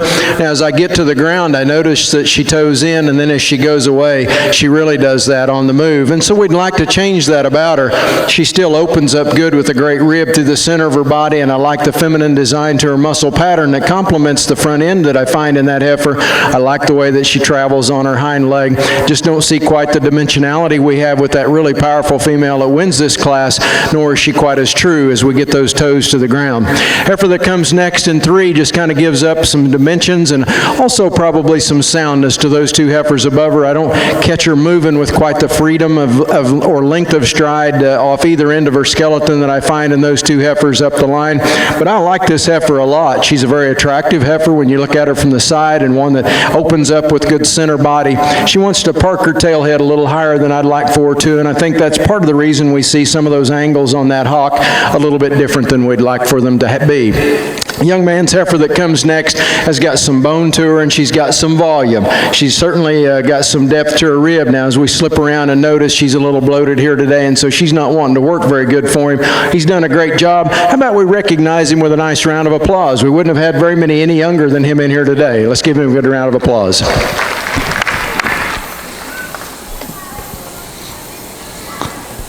This class here, I just find a touch more usefulness in the bigger bull here today, longer-sided kind of bull with some more WDA and performance at the same point in time. When you compare him to the bull in second, I just see a little more look and added extension that you find in this bull. The bull that comes in second, if you want one that's a little more moderate in terms of frame size, you're going to like him. He's got some muscle shape. I just like to change him in terms of his skeleton, jack him up just a bit more and give him a touch more framework if I could. Placing first in Class 43B, Red Angus Summer Yearling Bulls is entry 282, SWCR Mama's Boy, DO45, shown by Swan Creek Red Angus, and second entry 283, MLW Red Rover, shown by Mackenzie Walters. We now will be selecting our intermediate and reserve intermediate Red Angus Bull. Class placings in Class 28 in our National Shorthorn Show and our late spring yearling females. First goes to entry 235, Steck 10 Queen C506, shown by Tyler DeGroot, Edgerton, Minnesota. Second, entry 239, CFJBC Caroline 5108 HC, shown by Nikki Nichols, Sullivan, Indiana. Third, entry 231, shown by Robert Rogers, Kendallville, Indiana. And fourth, entry 232, shown by Braden Powell, New London, Missouri. In the ring now is Class 29 Late Spring Yearling Females. Following this class, we will be selecting our intermediate and intermediate champion Shorthorn female.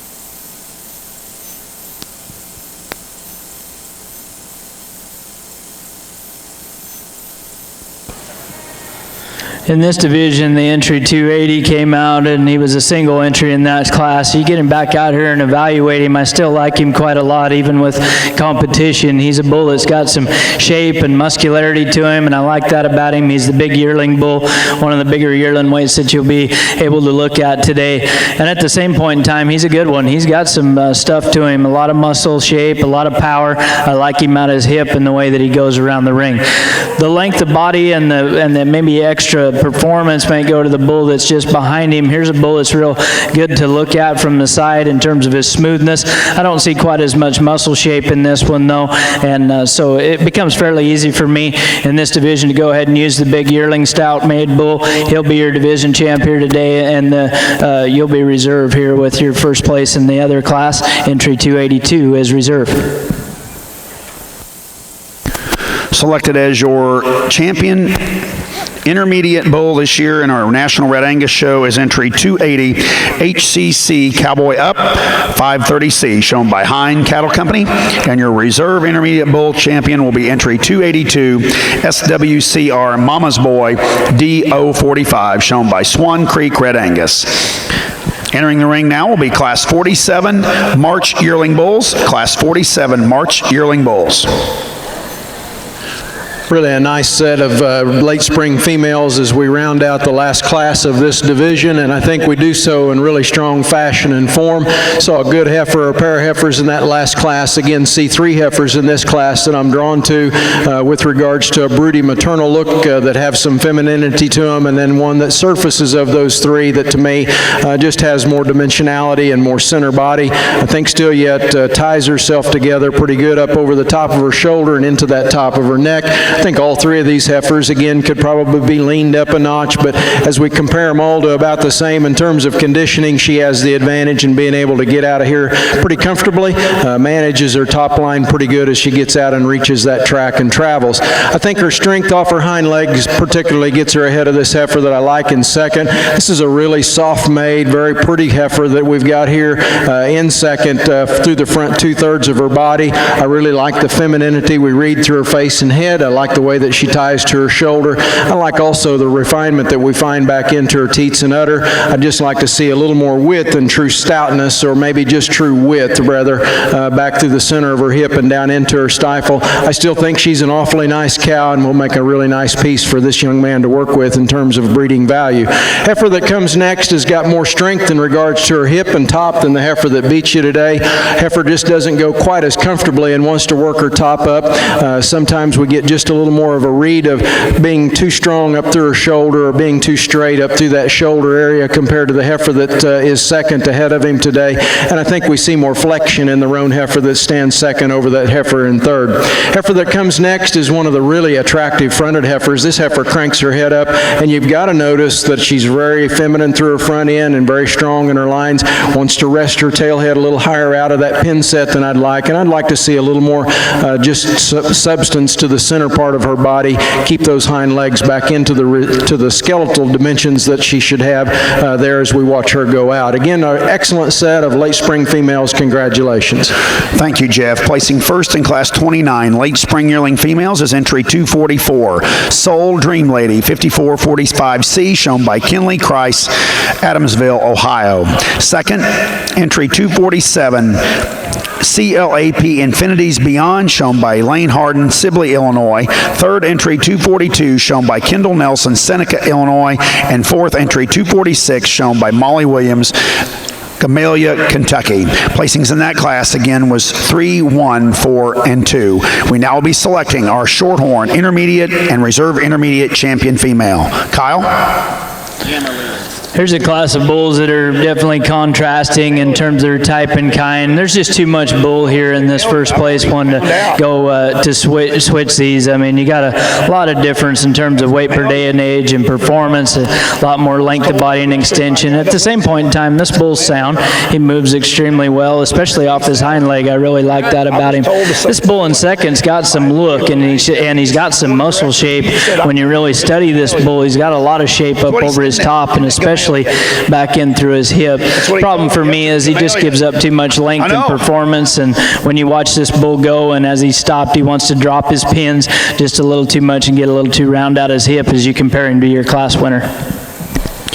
Thank you, Kyle. Placing first in class 47 is entry 284 GCC Bon Jovi 1510, shown by Greystone Cattle Company. And second is entry 286 J6 Mr. 9 Mill C550, shown by Shutter Family Cattle Company. Entering the ring now is class 48 February Red Angus yearling bulls. Class 48. Did I read these already? I did. I read those already.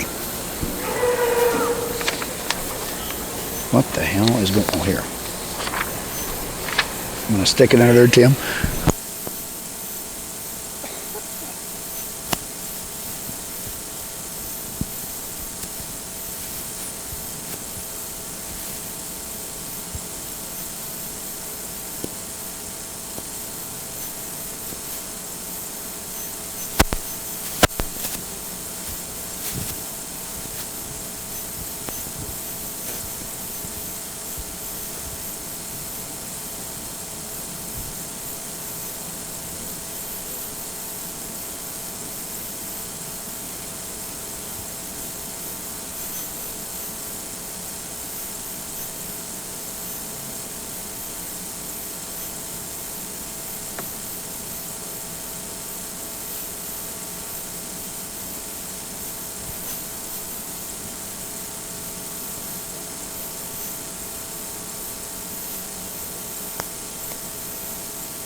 Come back over to the Red Angus Bull Show and check out a couple here that we have and a decision to make. Honestly, this is a really good pair of bulls. Both bulls with a lot of muscle shape and definition to them. I like that about them. When you really study these bulls and you get off on the side view profile, the simple fact of the matter is this bull just has more depth of rib and body. And I realize he has more condition on him, but I think he's that way by nature. He's just an easy-doing, soft-made kind of bull, but he's got some muscle shape and power.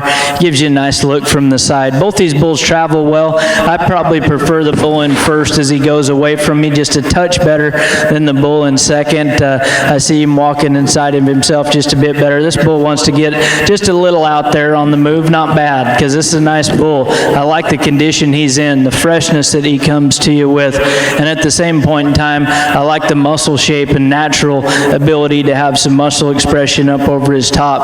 Nice pair of bulls here.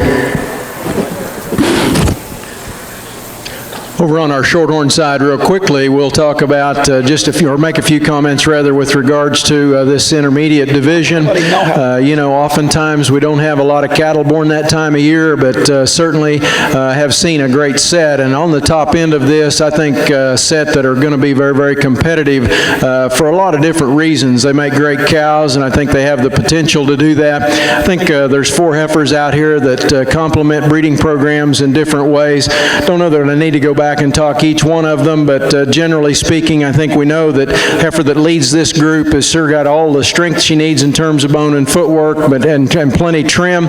We've got a heifer that comes next that's very complete and very balanced. We've got a really strong female out of that 3rd class that I might have read a little fatter than she really is. As I got up on top of those, I might just step back a little bit from that comment I made earlier. As you study her blade as she travels, she leans up nice. She's lean through her lower third. herd. She carries a lot of looseness back into her flank. I might have misinterpreted that for extra condition, but whatever the case, that heifer probably leaner than I called her earlier. Big, strong female that rounds out this group that kind of ties some things together, but maybe isn't quite as flexible or quite the athlete, but sure is a big centered heifer that's just got massive amounts of width of base. Every once in a while wants to throw that hind leg out, kind of pulls against the halter, and the worse she does it, the more she throws that right leg, hind leg away from her. Really a good set of heifers. If you would please congratulate our exhibitors of the intermediate division. Let's make a nice a showing of that applause.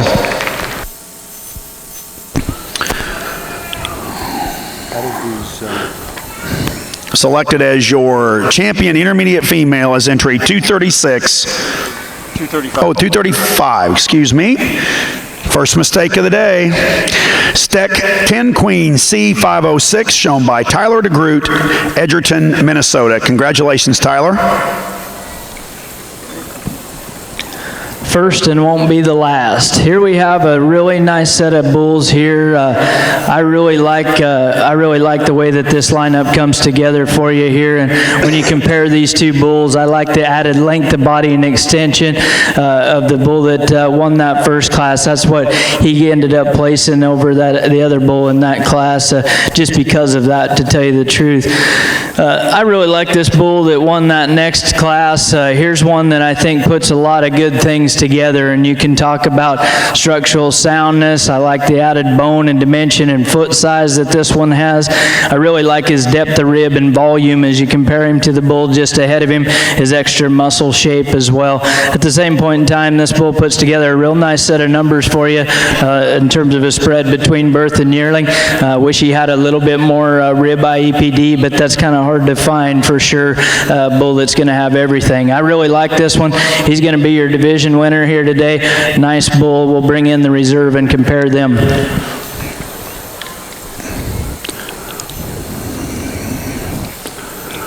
And selected as our reserve intermediate champion female in our Shorthorn show was entry 224, Soul Mary's Roses 5763C, shown by Carly Kirkpatrick, Avila, Indiana. Congratulations to Tyler and to Carly.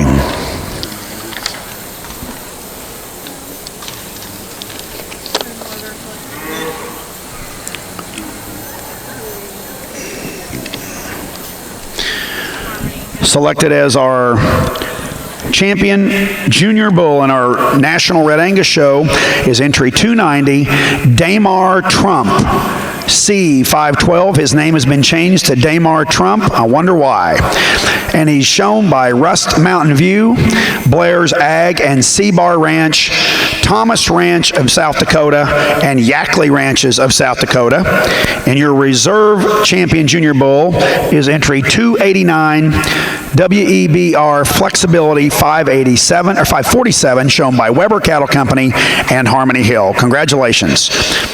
We now will have our Class 53 Senior Yearling Bulls for our Red Angus show coming into the ring. Class 53 is in the ring now. Wrong class. There we go. Had the wrong key on top.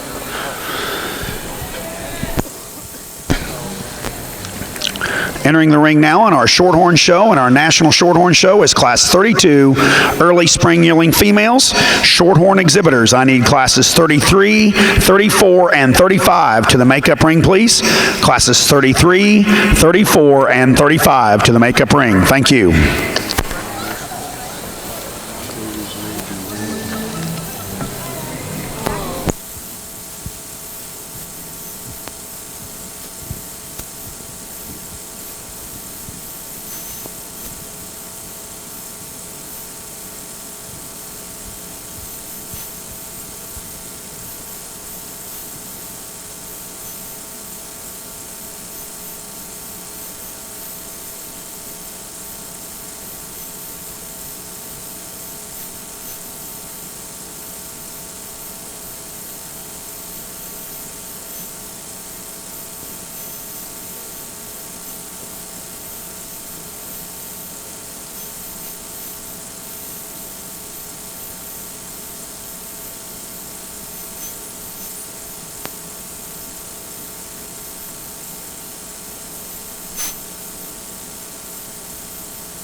This is one of those instances where you wish, and we've talked about it before, that you could put these two bulls together. I think you'd have one heck of a beast because they both complement each other so well. They're so different in terms of their type and their kind, and depending on where you want to put your priorities and what you need is the bull that you're going to use here. I like this bull for his look and his extra extension and the shape that he comes to us in here today. He's real honest and a bit more green in terms of his condition. But a bull that's got some look to him and some added performance and length of body and just overall stretch. I wish he had just a little bit more muscularity, especially down in his lower quarter. As you read these two bulls on their numbers as well, ironically enough, this is one of those instances where they actually match up to meet the cattle. You see a lot more yearling weight in this bull and a lot more ribeye in this bull back here. So that's the trade-offs, and depending on where you put your priorities, that's where you're going to place this class. I just like the extra look that we see. This is a good medium-sized bull that's got some depth of rib and body and doability,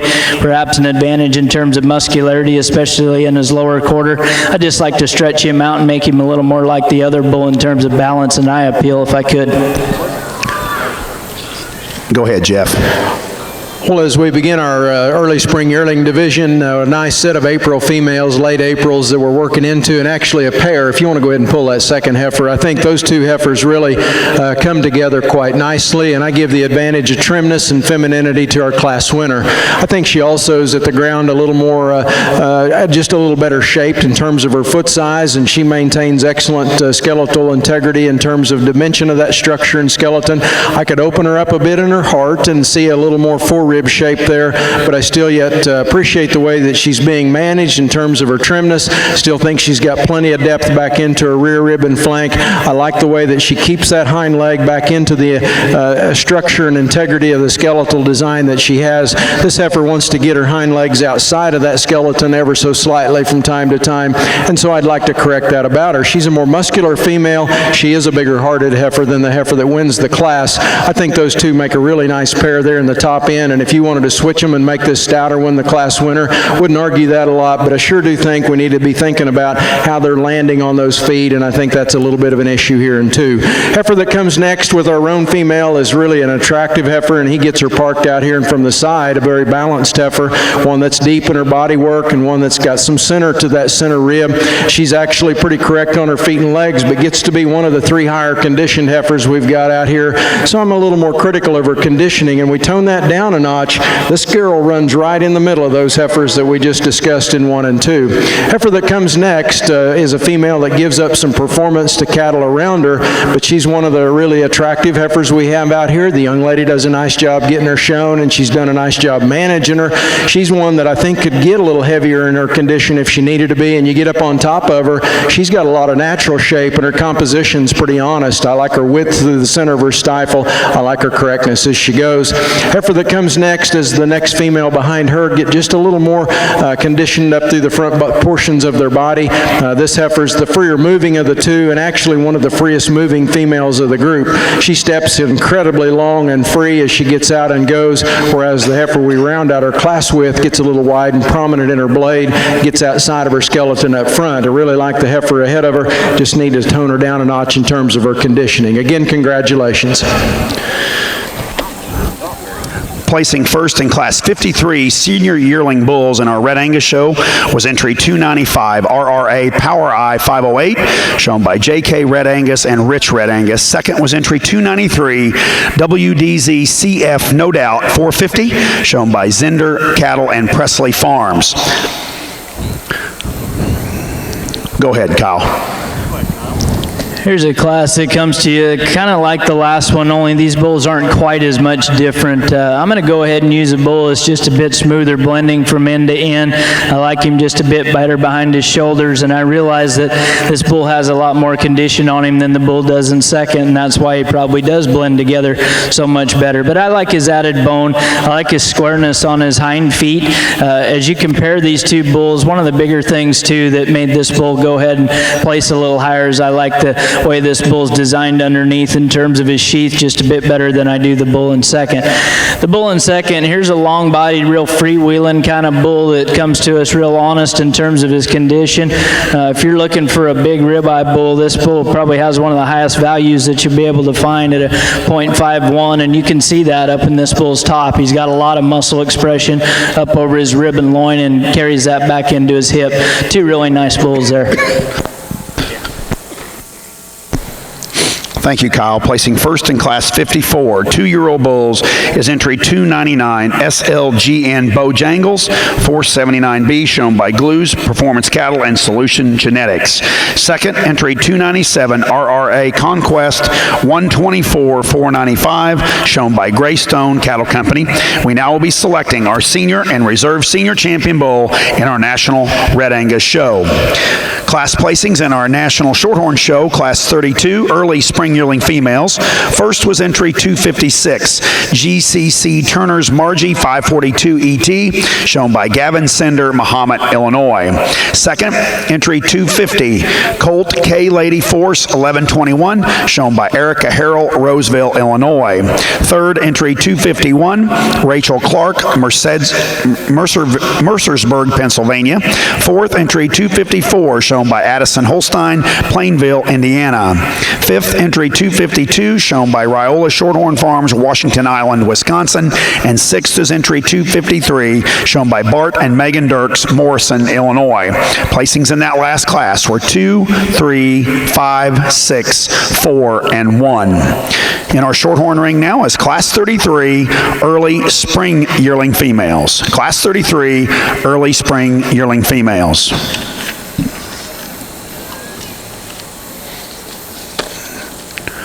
Shorthorn exhibitors, please bring classes 34 and 35 to the makeup ring. Classes 34 and 35 to the makeup ring, please.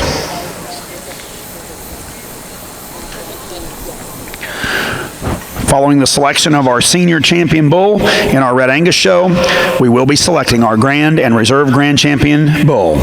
Junior bred and known bulls, let's get those bulls up to the ring, please. Yeah.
Again, as we get into these early spring yearlings on these Shorthorn females, I think we've got a pair that are pretty interesting to evaluate. And I think in these top four, really, I think sensibly sized animals as we project them to maturity. I think good feminine kind of females that project a good productive look to them. Some differences in condition and movement. I'm not sure that second might actually move just a little neater at times than what our class winner does, but certainly you can't deny the dimension and the functionality that we we find in that class winner in terms of rib shape. Very, very bloomy in terms of how she's presented here today. Steps her track like a nice athlete should. I think she does a nice job kind of handling the competition she finds in this class.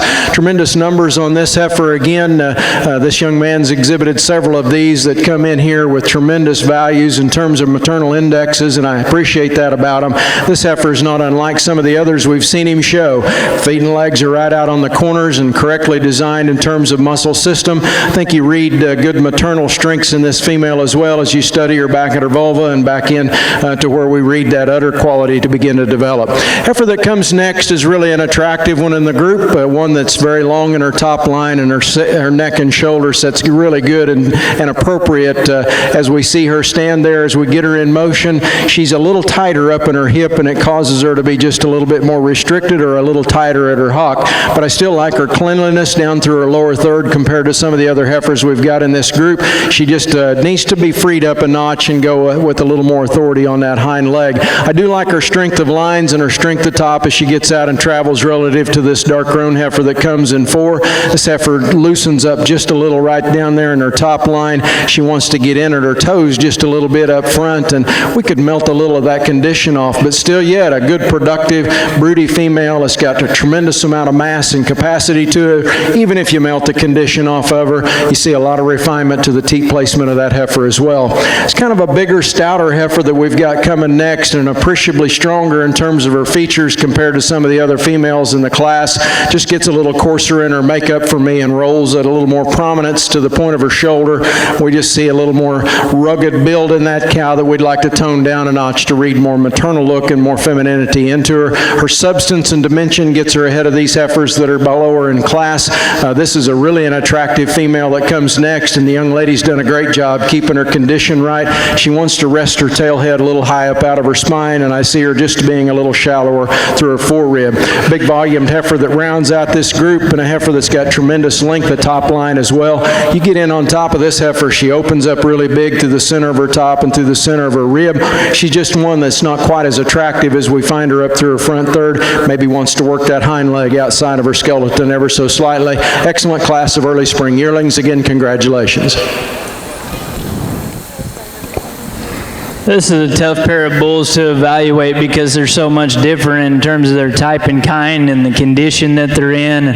You could argue a case for either one of these bulls. When you watch them on the go, I like the bull up here just a hair better. I think he's a little leaner in terms of it. Well, I know he's a lot leaner in terms of his condition. I like the angles that he has through his shoulder as he travels, but then as you really evaluate him, he wants to break behind his shoulders quite a bit. He sinks in there in that heart, wants to open up at the point of his shoulders. I like the way he travels up in his front end, and just the overall look and added extension and trimness that he gives you. Then you come with a bull here on the other end of the spectrum that's ready for a show in every sense. I mean, he's deep-bodied. He's got a lot on him. A bull that's got some shape and dimension, and when you view him from the side, he's obviously got more depth of rib. He's obviously got more heart behind his shoulder. There's no question. How much of that is due to condition? I don't know. I mean, that's a tough call. I like the bull in the lead on the move a hair better. I like this one on the standstill a bit better.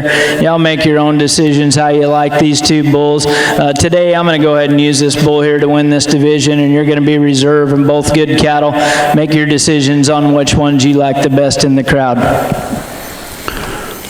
Selected as your senior champion bull for the Red Angus National Show is entry 299, SLG and Bojangles 479B, shown by Glues Performance Cattle and Solution Genetics. Your reserve senior champion bull is entry 295, RRA Power Eye 508, shown by JK Red Angus and Rich Red Angus. Congratulations. We now will be selecting our grand and reserve grand champion Red Angus bull for the 2016 National Red Angus Show.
Nope, I didn't. Okay. Get you caught back up on placings for Class 33 early spring yearling females. Winning that class is entry 260 Colt Marble LaRue 11, shown by Kate Agater, Seward, Nebraska.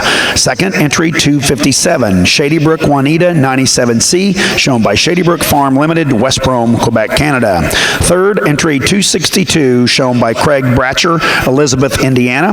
Fourth, entry 266, shown by Allie Muir, Jackson Center, Ohio.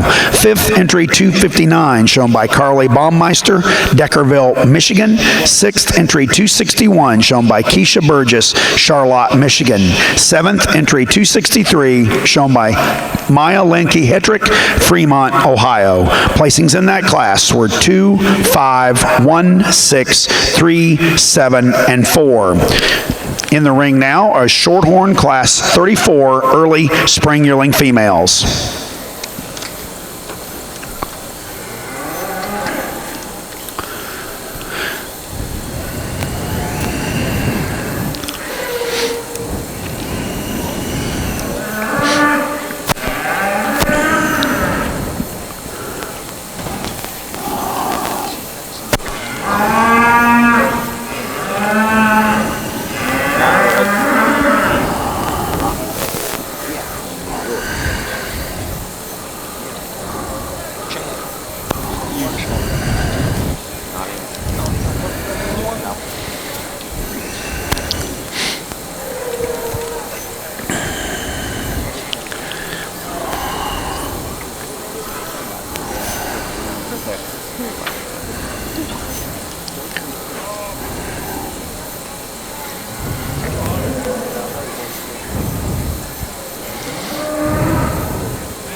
Hey, Kyle, hold on just a second.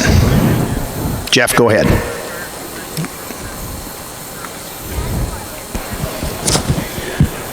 I think these three, actually these top four females, this is a really good group, and I think there's some trade-offs in them as we watch them move and watch how they become athletes as they get out and travel. This one, to me, does a nice job of that. I think all three, and all these cattle are probably practical size, but I think the proportional ones are 1, 2, and 3. The one that has the refinement to her udder, the one that has the elegance in her motion as she gets out and travels, controls her top with a better kind of flexion all the way from shoulder to hip. I like the setback to her knee and the fact that she's able to reach comfortably off both ends. I think it's just hard to deny her the place to start, and then I think we start working on those next 2 or 3. This heifer to me is just massive through the center of her body and rib. I catch some different looks out of her at times. She wants to pull her head down into her shoulder and it opens her blade, and at times I'm a little bit concerned about her coarseness. As I pull those 2 heifers over there, she's appreciably leaner than the white heifer is. We need to keep her in the top 2 of this class and keep her with that red heifer that begins. White heifer that comes next is a lot like them in terms of her stature and presentation. Heifer that just really doesn't need probably, and I'm not going to critique anybody on how they fit them, but she's so dimensional, I don't know that she needs a lot of that extra push or extra fin down there underneath her flank, but a really sound made female and a female that just gets extra condition on her. I think we just need to melt a little of that down. This heifer's the heifer that's a little bit challenging at times to get to find the right spot for, and it just kind of ends up being in the 4th position. She's a big, strong, high-performing female, wants to get outside of herself a little bit as she gets off that hind leg. A big-barreled, big-volumed heifer that sure got some functionability about her, a little larger statured kind of cow than those 3 we have in 1, 2, and 3. Heifer that comes next wants to toe in a little bit as she gets out and goes, and likewise, just a little hesitant as she gets off that hind leg. Like to see her spread just a little more of that dimension through the center of her quarter and stifle that she has through that rib, but a nice female nonetheless. And again, congratulations to our exhibitors. Thank you, Jeff. And before our judge makes his final comments in our National Red Angus Show, let's put our hands together one more time for Mr. Kyle Collier from Bruno, Idaho. Thank you, Kent, and it's been a privilege for me to be here and judge this Red Angus show, and I realize it's your national show, and what an honor it is to do it. I couldn't be more humbled than to be out here amongst you all and placing your cattle, and I've enjoyed it an extreme amount. This has been a great experience and a good show, and I hope you all have enjoyed watching it just like I have placing it. As we go out throughout these bulls and look at what we're going to do and some decision-making time, there's a couple bulls that stand out to me and that I like a tremendous amount, and I could see this going a number of ways, but as we go out throughout the line and talk about these bulls, you got a real smooth-made one here. This calf that won that second division, I feel that we need to talk about him just a little bit here, because I find him to be real unique in this breed of cattle, and I see a lot of bone and a lot of power and a lot of substance in this calf, and I think that he's a bull that could be used a lot in a lot of different herds and a lot of different regards. He could propel this breed to another level in my eyes. So that's a pretty bold statement, but I really believe that. I think this calf's got a big future. If I'm a Red Angus breeder and he doesn't have another owner, a bunch of people partnered up on him, I'm in on that one. I think that he's pretty darn nice and something that could do a lot. When we come down and study these other bulls, you see some smoothness in this bull, maybe not quite the dimension that you see in the others.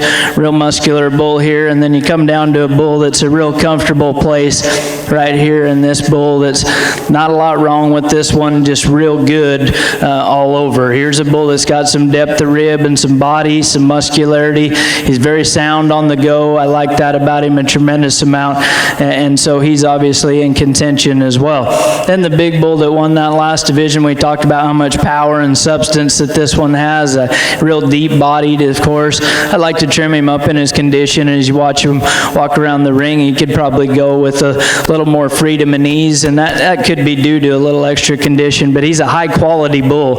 I'm not taking anything away from him because he is a really high-quality individual. So when it comes right down to it, it's a tough decision. It's been a fun time judging your show. I appreciate the Red Angus Association for asking me. It's always fun to come to Louisville. I enjoy the people that are up there on that stand.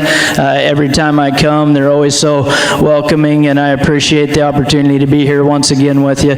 Let's put your hands together for these exhibitors. I'll go find you a champion in reserve.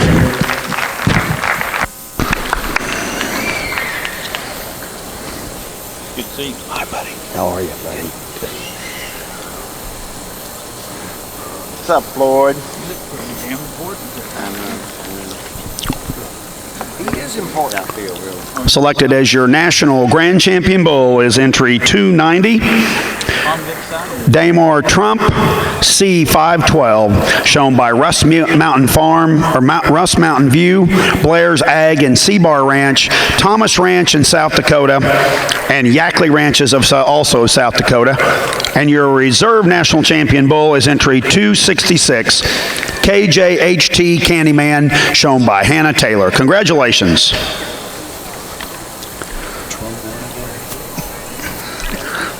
Don't say. Don't say.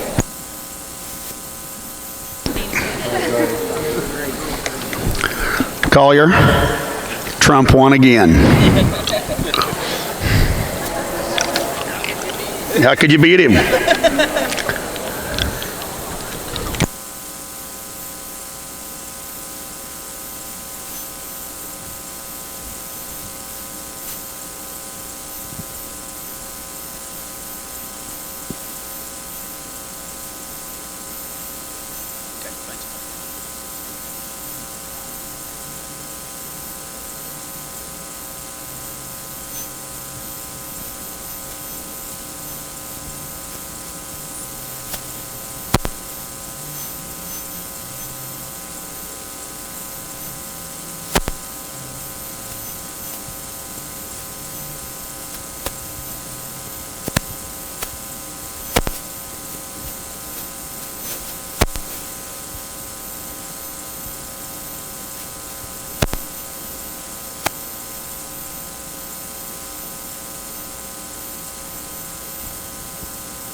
We're ready.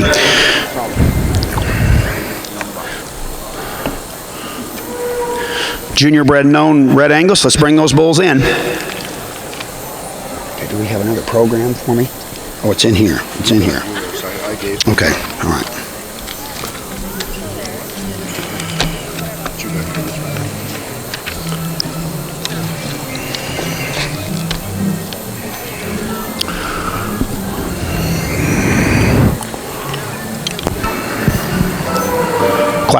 Class 1.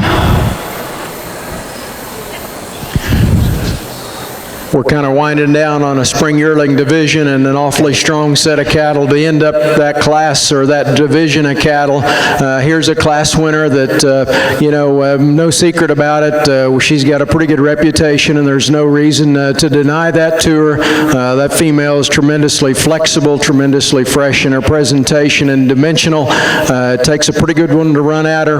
Just an awfully powerful kind of cow. Heifer that comes next is a female that challenges her a bit in terms of length of body. If I could just make this one have a little different integrity as she goes, I would sure like her a bunch. I like her length of body and her length of top line. I like that extension to her front end. She gets ahead of the heifer that's sounder in 3 because this heifer's trimmer. I'd sure like to see this heifer come a little better out of her hip and on her hind leg as she goes out of here. This heifer just needs to be freshened up a notch in her conditioning, and she begins to labor a bit as she goes out here. But as she first came in and she was pretty crisp and fresh, she goes really, really good in terms of length of stride and flexibility on both ends of her skeleton. We just need to tone her up just a notch. Heifer that comes next is a female that's not too much different really in kind than the top 2. She's one of those big outlined heifers that's got some upper rib in her, and she sure got some strength in regards to her muscularity. She's trimmer than the heifer in 3rd, but not as fresh or not as crisp rather in her movement and the action we see in that skeleton. Likewise, the 2 heifers that we round out the class with just need to go with a little more structural integrity and soundness. Flexibility would be a big improvement here on these 2, but both of these heifers really feminine up through their front end, probably truer in their conditioning, more honest in their composition. Good set of cattle, and again, congratulations. Get you caught back up in our Shorthorn show. Class 34 results. First went to entry 275, Soul Bose Margaret 5007, shown by Donnell Smith and the Heinzig family from Prague, Oklahoma, and Little Cedar Cattle Company, Beaverton, Michigan. Second entry 271, CSF Margie 575 HC, shown by David Smith, Boulder, Colorado. Third entry 274, shown by Reed Utterback, Elmwood, Indiana. Fourth entry 268, shown by Allison Dragstrom, Amboy, Indiana. Fifth entry 501, shown by Cody Hollinsworth, Lebanon, Indiana. Placings in last class, class 35. First goes to entry 287, Soul Dream On 5158, shown by Sarah Sullivan, Dunlap, Iowa. Second entry 288, Soul Dream Lady 5376, shown by Aaron Lay, Madisonville, Tennessee. Third entry 278, Soul Rosemary 5362, shown by Jessica Millenbaugh, Crestline, Ohio. Fourth, entry 283, shown by Xavier Ferris, Whiteland, Indiana. Fifth, entry 277, shown by Davin Sherman, Cardington, Ohio. And sixth, entry 285, shown by Wyatt Osborne, Lynchburg, Ohio. Placings in that last class were 5, 3, 4, 6, 1, and 2. We now will be selecting our junior and reserve junior champion female in our Jack C. Ragsdale National Shorthorn Show.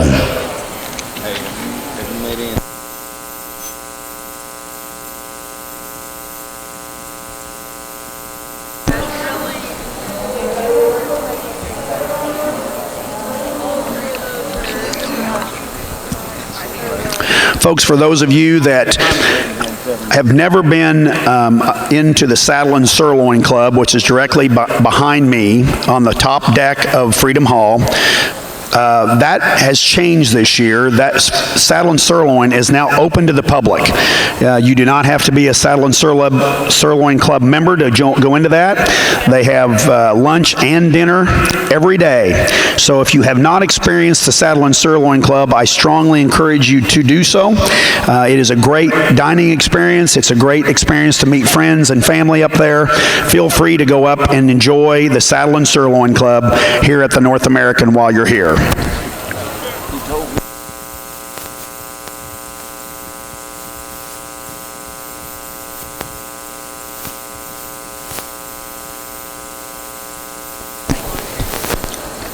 In our Red Angus Junior Own Show, we're doing the entire division.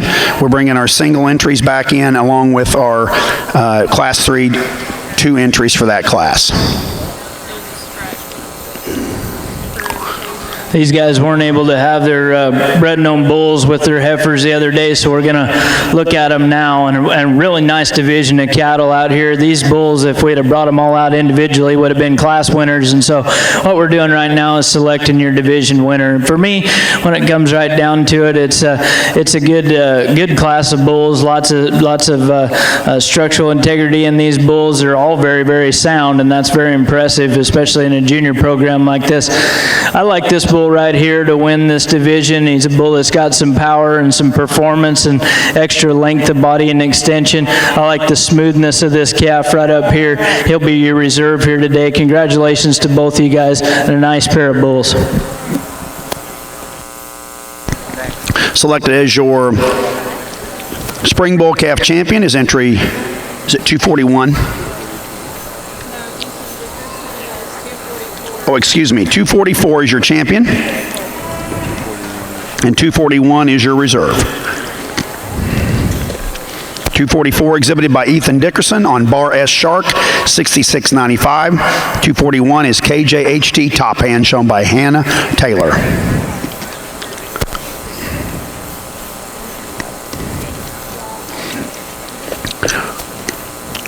Let's bring Class 6 February Bull Calves into the ring, please. Class 6 February Bull Calves into the ring. This will also be our junior and reserve junior bull calf champion.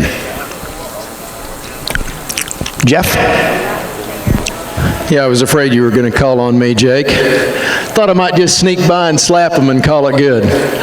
Really a powerful division. This is kind of a hallmark division of cattle that we find here in Louisville every year, and just a tremendous age and maturity that we see these cattle to be in, and you know, they're just close enough to being cows and far enough along you can really read what their genetic potential is and what they have to offer.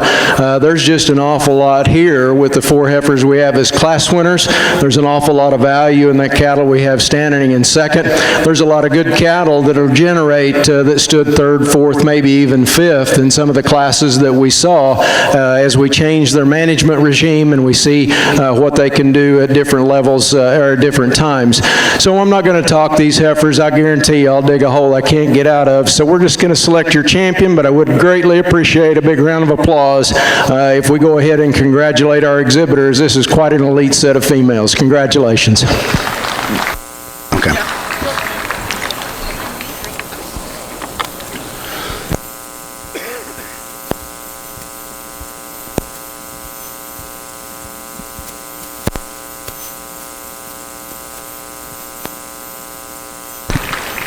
Selected as your junior champion female is entry 287, Soul Dream On 5158, shown by Sarah Sullivan, Dunlap, Iowa. Congratulations, Sarah.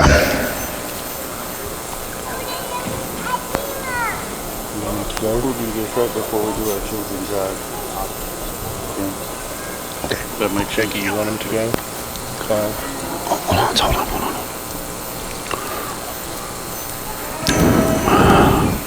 And selected as your reserve champion in that division is entry 260, Colt Marble the Roo 11, shown by Kane Agater, Seward, Nebraska. Kyle? This is a class and also a division over here in your bred and owned bull show, and heck, this bull was just your reserve national champion bull and happens to be owned by a junior or bred and owned. That's quite a project right there she's got going on. Real stout one, and I like him a lot to win this division. Then we come into a couple bulls that are a bit different in terms of their type and kind. I'm going to go with the bull for your reserve division. I just see it a little bit more look in this one here, a little more smoothness from end to end. Real nice pair of cattle, nice bull here as well.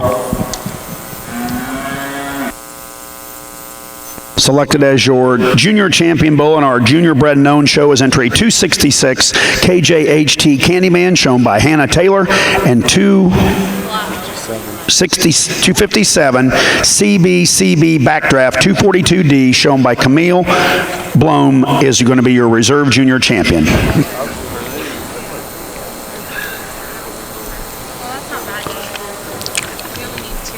Let's bring your senior bull calves in. Senior bull calves. Class 11.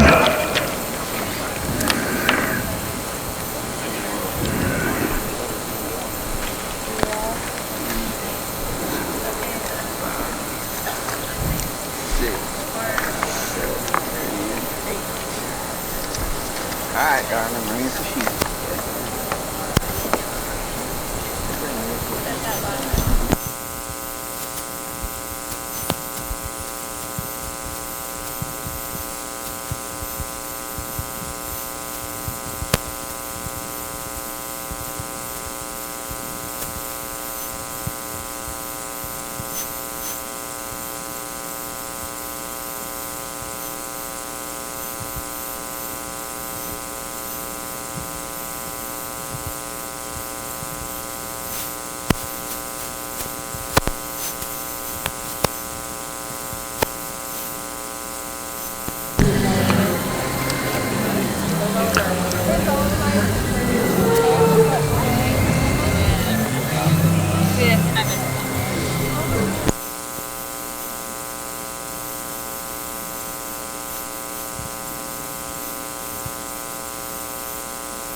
Well, I think as we come to this February class of junior yearling females, we find a combination of freshness and athleticism that really is pleasing to look at. The young man and his family have done a great job managing the condition on the heifer, and I think it's complemented, and you see why it works so well when she gets out and flexes on both ends athletically and hits the ground so true in regards to her feet and leg placement. A big-bodied heifer that looks like she's got some gestation length coming there with the development that we see behind and in her udder. Certainly appreciate those things to go along with her production potential. Heifer that comes next is a female that I just like in terms of the sensible size that I think I see read into where we project these two to be as we get them into production. Certainly this female is really strong and correct in her lines. I like from shoulder to hip the levelness we see there. Likewise, I find refinement to her udder and the development of some gestation length there there as we study her as she goes, and I think appreciably trimmer than we find the heifer that it comes out of here in 3. Just a little more lower body, a lower third in this heifer that's third. A big stout heifer here, big outline kind of heifer that's massive in terms of her build and width. Just need to tone her down a notch for me in our part of the country in terms of frame size, maybe tone her down just a notch in terms of her conditioning. Excellent, excellent set of February females. Congratulations.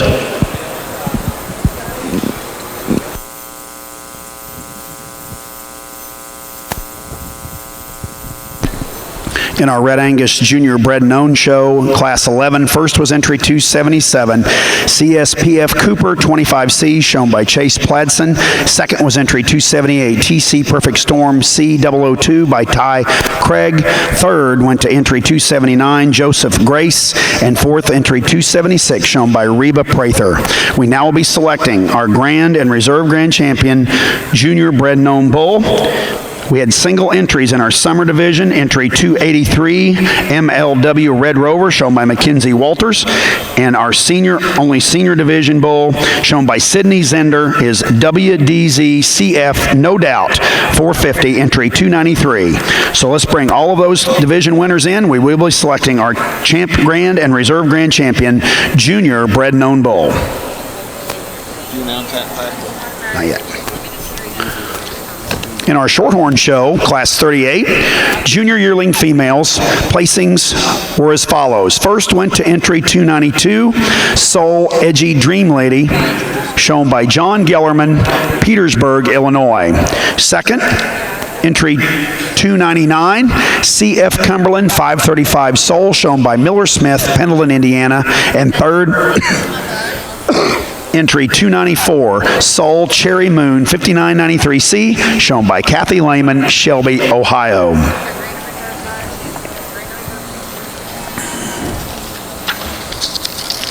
Entering the ring now in our National Shorthorn Show is Class 39 Junior Yearling Females. Class 39 Junior Yearling Females.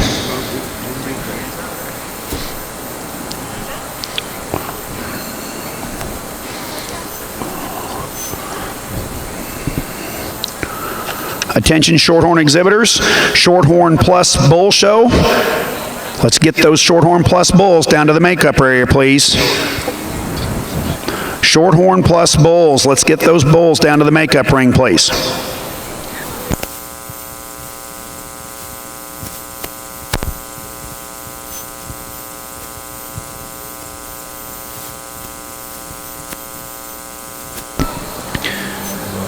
Attention in the Red Angus barn.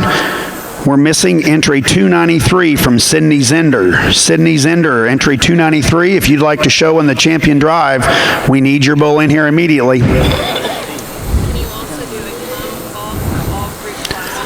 This is a final call. Red Angus exhibitors, group classes. Final call, Red Angus exhibitors for group classes. We'll go junior, senior, produce, and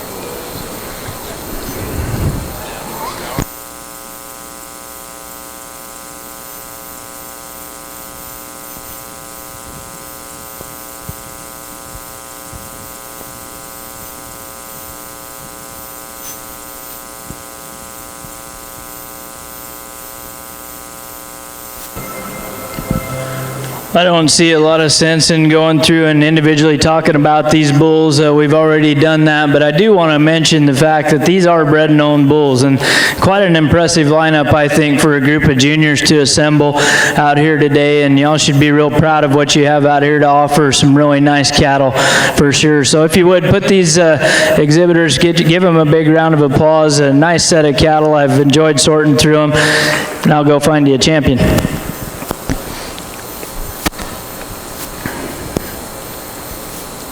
Selected as your champion junior bred known bull is entry 266, KJHT Candyman, shown by Hannah Taylor. Congratulations, Hannah.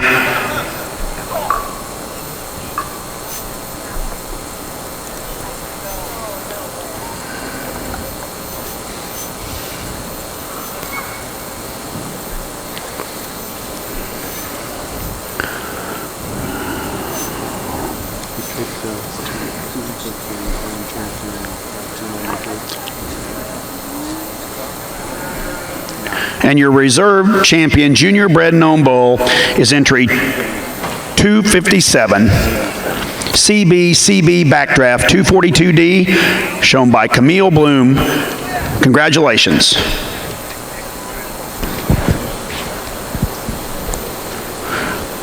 Red Angus exhibitors, let's bring your group classes in, please. Group classes. Excellent set of early Februaries that we've got out here, and just a tremendous tempo that these top three set for the others to kind of measure up to.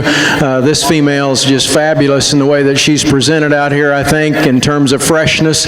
Yeah, there's some bigger featured cattle at the ground, and in terms of their bone work, we still got lots of ability to use cattle that look like her, in my mind, that's got some center body and have got some rib and got some balance and just float like a dream when they get out and travel. I like her pretty well, as you can tell. Heifer that comes next is a heifer that's just got a little more dimension to her. Now, let's just talk about those next two the same way. Big dimensional, big powerful females that have got center body and authority as they get out and travel. Heifer in two can challenge our winner at the ground. She's bigger footed and stronger in terms of her bone work. If you like her and would like to switch them two because of that, certainly I can agree with that. But as you study her at the top of her neck and at the top of her shoulder, and as you read her coming down her top line, I don't know that you see quite that feminine look up through that front third. I don't know that you see any more sweep to the rib. I don't know that you see any more athleticism there in 2 over 3. This is a big stout female we've got here in 3. This female is incredibly smooth. As wide-based as she is, she handles herself really, really well. She gets a little more open at the top of her shoulder like our heifer in second does. Maybe not quite as athletic on her hock as the heifer in second is, but an awfully big, strong female. And again, those two in second and third just tremendously powerful in the way that they're built, and certainly nothing wrong with that as well. The next heifer that comes out follows along as a heifer that I see with more femininity, a heifer that I think actually has some advantages out here in regards to her smoothness to her shoulder and the way that her neck lays up on top of her shoulder. I like the productive look that she has as we get in behind her and study back into her udder and find some refinement in that regard. Spotted heifer that comes next is a lot like her. Maybe at times I catch different reads on these two heifers. I guess I thought this heifer maybe didn't travel quite as well. I think it's probably too close to call, but she does get up in her top some. Don't think she's quite as far along as the heifer ahead of her, and we certainly don't see that in the udder development that the heifer ahead of her has. Maybe not quite the refinement in that regard either. Here's another big-bodied heifer that would be a lot like 2 and 3 in this lineup. Tremendously bold in the barrel that she has and the weight and the shape and spread to her top. She hits the ground with a big foot. She comes into a big skeleton. There'll be some value to be had in that cow as she generates some offspring for those folks. Again, congratulations to our exhibitors.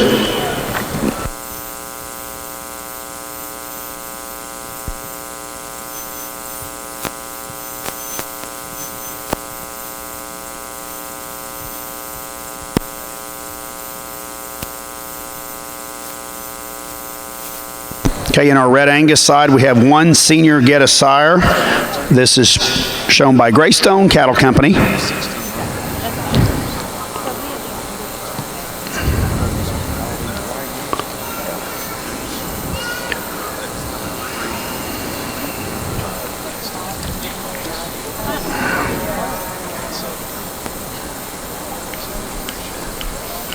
Let's bring in all your junior get a sires.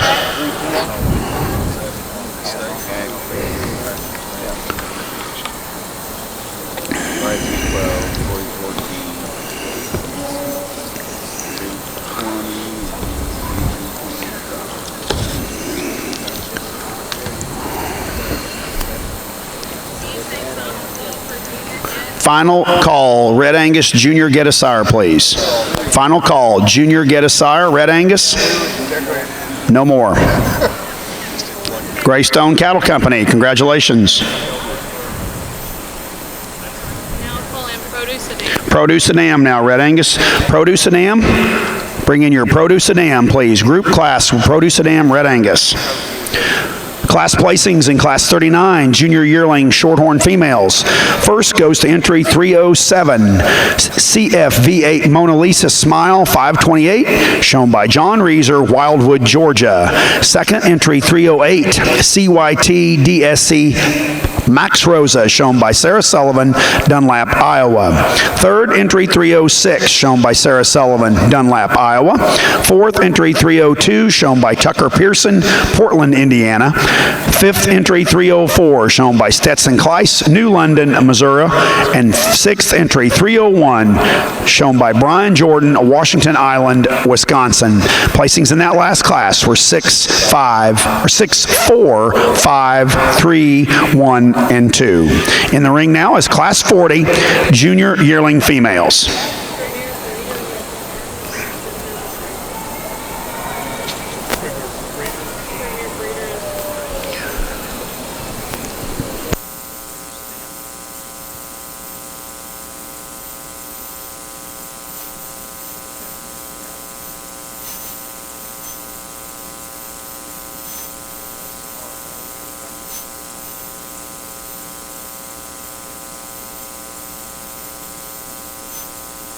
Your champion produce dam in our national Red Angus show is shown by Hannah Taylor on SRA Paint Bucket. Congratulations, Hannah.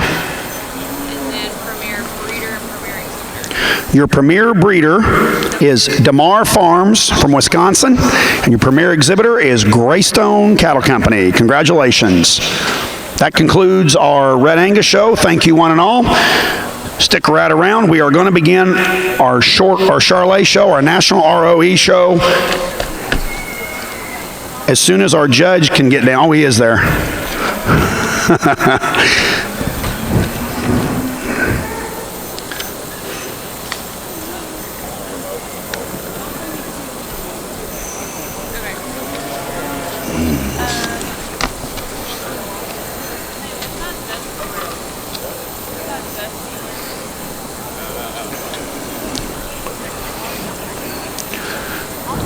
For those of you keeping score over here on the Shorthorn side, we have an added entry in this class, Class 40 Junior Yearling Females, entry 324.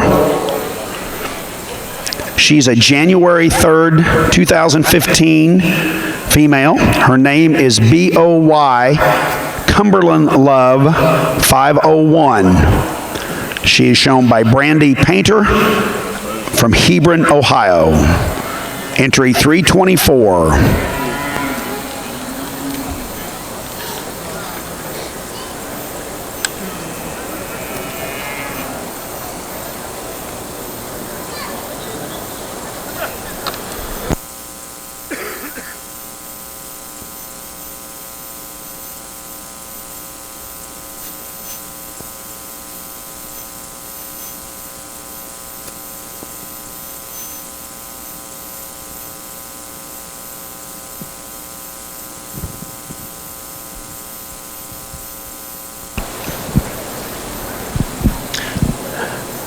Again, a really strong set of junior yearling females, and beginning to get a little more sluggish. All of them are. I guess it's the time of the day, and it's probably the progression in maturity, and a lot of them are pretty heavy bred, so obviously they're not wanting to participate quite as much. But as we watch this heifer and the flexion she has on both ends of her skeleton, we have to appreciate some things in that regard that combines also the extra dimensionality that she shows out here in this particular group, and a balanced look, a proportional look relative to some of the other cattle that we have out here, and I think she makes a nice place to start. Now, this stock and legged heifer that comes next really runs at her pretty quickly. I think she actually covers her track with more athleticism, but I don't know that she comes with quite the balanced presence as we find in the heifer that wins the class. She wants to roll a bit through the top of her shoulder. She is and has been managed incredibly well. I think she's actually one of the leaner heifers that we've got in this particular group. I like the sensibility of both of these two heifers in terms of mature size as we project them to that point. Just an excellent pair here on top to begin to work with. The next two heifers begin to struggle a bit more in terms of their athleticism and flexibility, and of the pair of roan heifers we've got coming next, I like the smoothness that we find here in the shoulder shape and the top of her neck on the heifer that's third. She's a little more coarsely made down through her udder and teats. We'd like to clean that up just a little bit, and she wants to pull that hind leg up under her ever so slightly. This heifer works a pretty big blade out on the edge of her body body cavity that comes next in 4 gets just a little less organized. I think she's just one of the heavier bred ones we have out here, but it's important to see why we need more flexibility and stability in that skeleton as they get into that stage of production. Certainly you would like to see her float a little more comfortably. This red heifer, probably the least farthest along in terms of productivity or in terms of gestation, and that hurts her a little for me. She reads a little more masculine through her front end. We'd like to tone her down a notch there. Heifer that comes next is more feminine fronted than the preceding heifer. She's bigger boned and she's probably bigger footed than a number of these heifers in class, but just a little sluggish off a back leg. We'd like to see her a little more athletic in that regard. Maybe add some dimensionality to that heifer as well. Again, congratulations.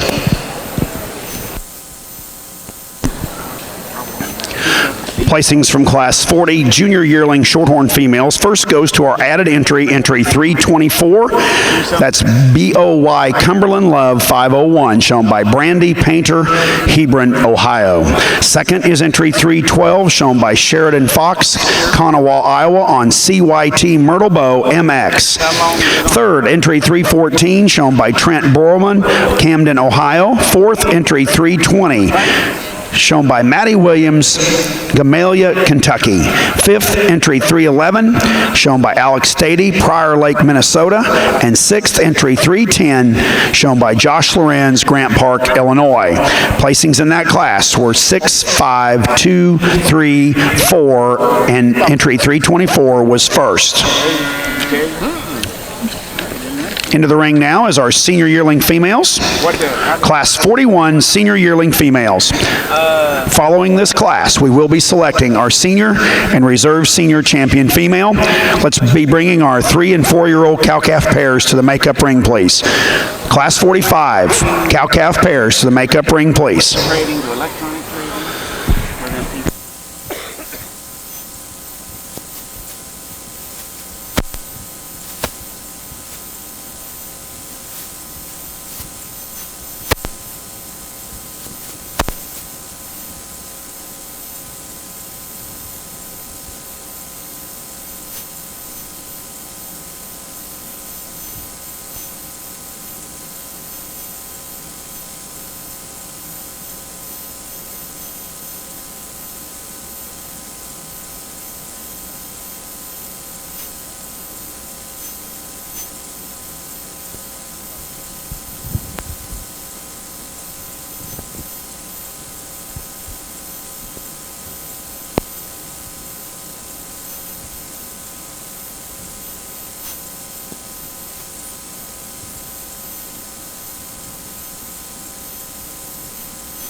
You know, I think I'll just leave these heifers stand as they are, and you can see them a little better in their lineup. You know, this female that starts the class, to me, does so with a great deal of integrity at the ground. She's one of the better footed females we've seen in our group of cattle we've seen today, and we've seen some awfully nice cattle. Structurally, you know, this heifer's right in terms of her knee, and her shoulder slope is really good. She's not as blown apart as some of the cattle we've seen in some of the earlier classes, but I think if you'll watch her move and watch her travel, she's as true in her skeletal width and design as a good many of them are, and that freshness and appropriateness of conditioning, I think, needs to be acknowledged as we watch her get out of this particular group and lineup. I like the refinement and the balance that we find in her udder as it begins to develop down there compared to the heifer immediately behind her. I think just an awfully good female to start this class. I really, really love the extension we find in the heifer that follows her in second, not only up through the front third of her body, but also down her top line. That heifer is one of the longer bodied, cleaner made heifers we've seen in our group here. Just to appreciate the value that we have in her and the way that she's been managed. She's set up to do a pretty good job as we get her into production, having a calf and trim enough in her condition that hopefully she doesn't get into trouble doing so. Heifer that we round out our group with needs to be a little farther along as we get her into calf. We need to see a little more development bit there compared to the 2 heifers above. We probably would like to tone her down a notch as she gets closer to that point where she's going to be having that first calf, but a big wide-statured calf, heifer that certainly has a lot of dimension to her rib. A little of that's maybe an extra condition that we don't need on her. Congratulations again to our exhibitors.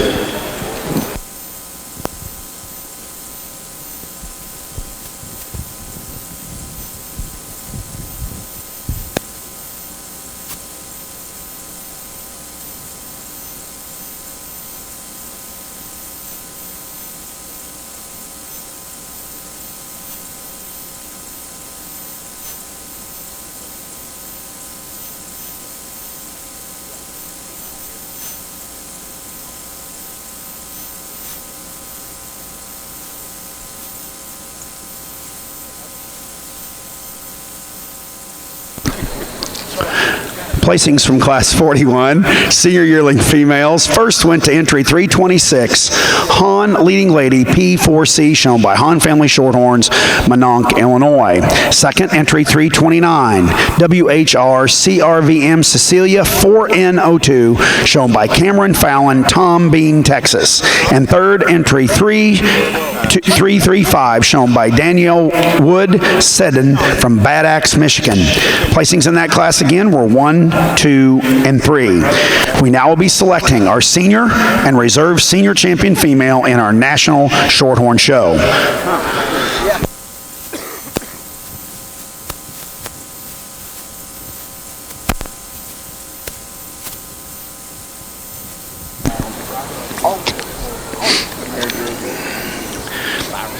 Entering the ring now is Class 1A in our ROE Charlay show.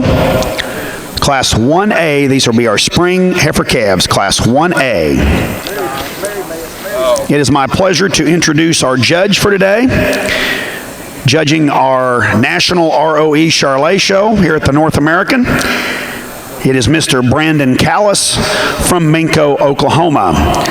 Brandon serves as the livestock judging coach at Redlands Community College in El Reno, Oklahoma.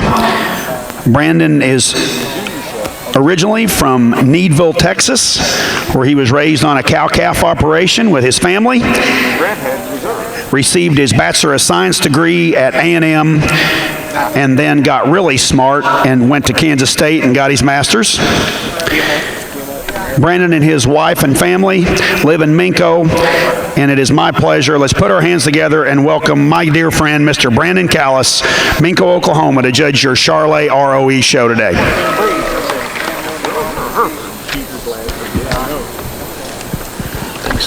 Well, we're drawing to the conclusion of our heifer show on our Shorthorn side, and it's been a tremendous heifer show. And I always, when we used to coach the judging team kids, we'd tell them to start strong and end strong. And you guys have have ended it with tremendous strength at the top end of this set of cattle.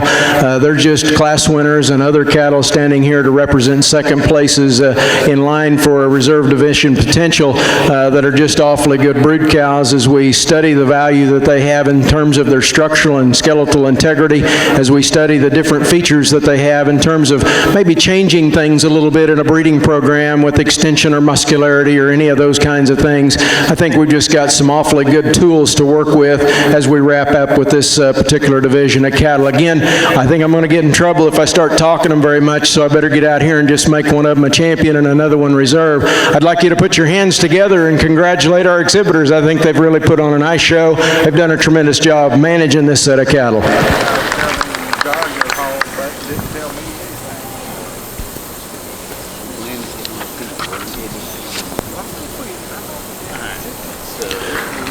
Selected as your senior champion female is entry 307 CFV8 Mona Lisa Smile 526, shown by John Reeser, Wildwood, Georgia. Congratulations, John.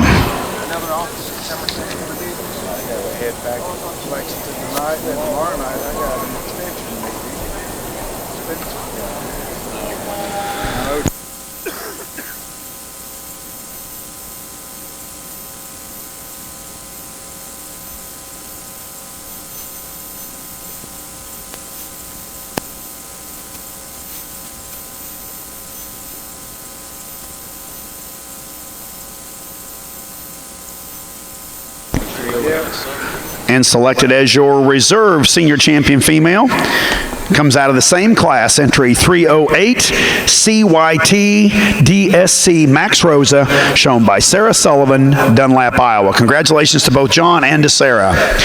Let's bring our class 45 cow-calf pairs into the ring, please. I'm planning on it. I'm not sure I have to take her. Tell her I'll take See you, Daddy. Take care. Yep. We'll catch up with you next year. Did you see if there's any sheep back there? The only two people that tried to replace you.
Attention in the Shorthorn makeup ring. If you'll please hold our Grand Champion Drive females back there. We have a small presentation to make before we bring those females in, please. Just hold the females back there while we make our presentation, please.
Well, I think we've got three really good cow-calf pairs, and of course there's some difference in the way they've been managed a little bit. One of the younger females we've got in here coming first, we put these cattle out on grass and we take a little of the attention away from them, and this is what we really have. And these cows, this one in particular, really, really strong at the ground. I like her structural integrity and correctness. I like the way we see some femininity to her. She's not as maybe sharp and refined about her teats on her udder as you'd like for her to be, but you see some of the transmission of consistency that you get out of that cow in terms of correctness exemplified by a nice Red Bull calf at side, a calf that I think certainly has some quality and some value to him. So we've managed this cow a little different. We went ahead and weaned the calf off of her. The cow is a little harder to read udder structure on, and I don't think there's a problem necessarily, but I think it's a little bit of a disadvantage, and she's had a little time to condition herself back for the next calf, and so that's just a little bit of a challenge to read there. I think as you study the calf and the cow both, I don't think you see quite the freedom of movement. Not that there's a huge problem on the cow, but the calf certainly gets a little more restricted in that regard. I really like this cow that we have coming next, and I don't really think there's any issue except she maybe is getting a tickle of foot rot here on this rear foot, but it really throws her off at times. I actually like her udder suspension and support awfully well, and a nice calf that she drives with as she comes out of the ring, a female at side that's got some performance to her as well, and again some correctness and some dimension. I think those are three really nice females. Congratulate them if you would with a nice round of applause. Thank you, Jeff. Placing first in our cow-calf pairs, class 45 of our national Shorthorn show is entry 338. Sutherland Cherry 187A, shown by David Ragsdale, Prospect, Kentucky. Second, entry 337. Waymar VT Red Sable 01, shown by Allison Udig, Grand Ridge, Illinois. And third, entry 339, shown by Respite Farm, Inc., Paris, Kentucky. 338 will serve as our champion cow-calf pair, and entry 337 will serve as our reserve.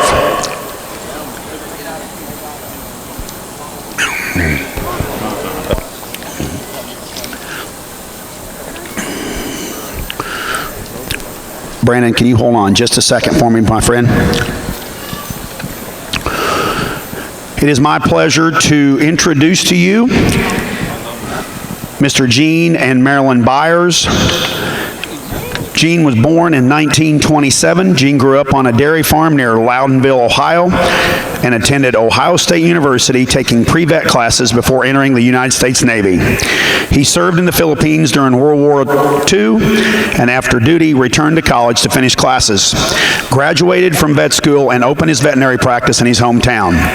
Dr. Myers met Marilyn when she brought her Cocker Spaniel into the vet clinic one summer day in 1952. Did you get married that day, Gene? He called her later that day asking her for a date. 1 year later, they were married. In 1956, kids and cattle worked their way into Gene and Marilyn's lives. Jeff and Jennifer and Jill and John grew up showing a string of cattle at local, county, and state levels, and being members of the Ohio and American Junior Shorthorn Associations. Jennifer and Jill were Ohio Shorthorn Lassie Queens in their youth. Jeff and John remained actively engaged in the farm enterprise and have raised their own families around the tradition of cattle shows and steer sales. Gene originally was a Berkshire man, but after developing an allergy related to hogs, he brought his first Shorthorn cow-calf pair in 1956, founding Byland Polled Shorthorn Farm. Gene selected the Shorthorn breed for the breed's good nature, milking ability, and maternal instincts. He was ahead of his time in his focus on what Shorthorn should contribute to the commercial sector. Byland started by having an emphasis on producing bulls and females for performance for the commercial operator. Gene stuck to his plan as the Byland program expanded during the 1980s when he held production sales. Gene and his sons focused on performance, carcass traits, and other traits relevant to the commercial industry. Gene became involved in the Shorthorn Association and served as an ASA board of director, president, and USA delegate to the World Shorthorn Conference in Australia. He also served as director of the Ohio Cattlemen's Association, president of the Ohio Beef Marketing Board, and as a 4-H judge of swine and beef cattle in area fairs. In addition to numerous roles on local and statewide boards, he was elected to the Ohio House of Representatives, where he served 4 terms from 1986 to 1994. Gene's favorite campaign fundraisers were pit barbecues held at Byron when hundreds flocked to the farm where Shorthorn beef roasts had baked overnight on underground hot coals and were finally unearthed and carved for the eager beef eaters. Gene was honored with the Distinguished Alumni Award of the Ohio State University College of Veterinary Medicine and the Ohio Veterinary Medicine Alumni Meritorious Award in 1990 and 1995. In 1997, Gene lost a 2-month battle with acute leukemia. The next summer, he was inducted posthumously into the Ohio Agriculture Hall of Fame during the Ohio State Fair. Like Gene, Marilyn was personally invested as well over the years. She served as president of the Ohio Shorthorn Lassies and the Ohio Cattle Women's Association and chaired the Ohio Beef Cook-Off.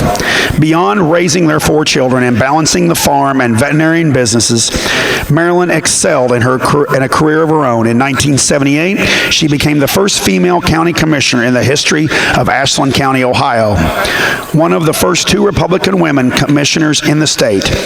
When she retired in 2009, she was the longest tenured female county commissioner in the state, having served 7 terms and 28 years.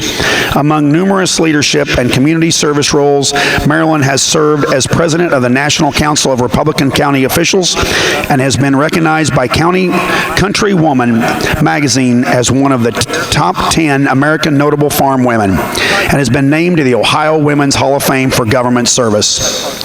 Jeff and John have continued what Gene and Marilyn started by still raising cattle that are commercially relevant to the market with excellence in performance and a breeding program focused upon quality.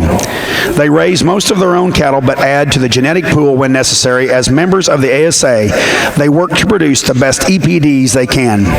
Byron has consistently been a member of the Century Club, having had membership in the ASA for over 50 years.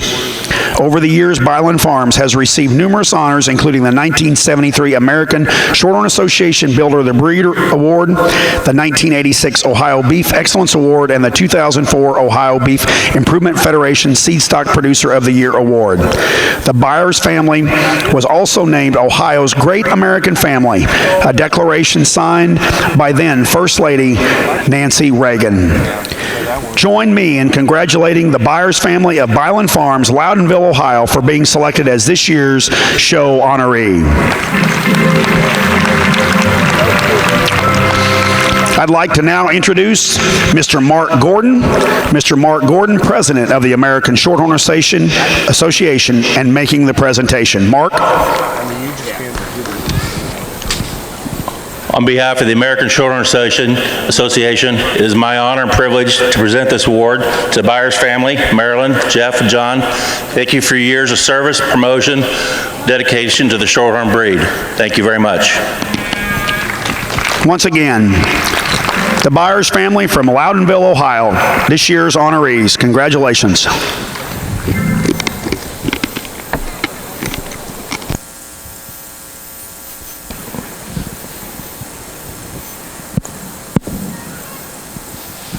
Okay, thank you, Brandon.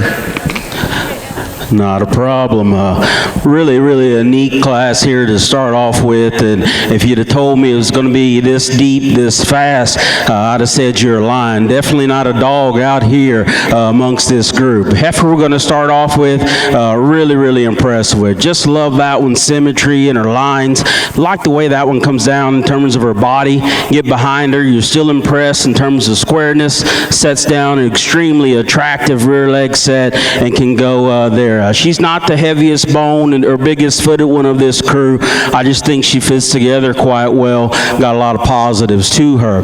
Gets a little more complicated from then on, but the heifer run here in second. I just love her running gear. This one sits down with some cushion and comfort, especially to her lower joints. I like her upper rib cage and the boldness she has there. She's a little greener yet, maybe wants to be just a touch more tucked up in terms of her body. Look just a little leggy there, but boy, I love her skeleton and the way she works and gets and goes. Heifer that comes here next in third, she's one of those you could float down a few spots and say she's too moderate. I'm a fan of big-legged cattle with big feet, and that's what this one has. Really soft in terms of her side there as well. I still think she's balanced and very broody. Get down to it, not quite enough of her to run with those top two we have in that class, but I think one that puts some special things together there as well. Heifer that comes here in fourth, love her length, love her growth, her boldness and stoutness. Maybe at the standstill, she belongs up there with those top two. Of these top four, she's the one I want to change the most structurally.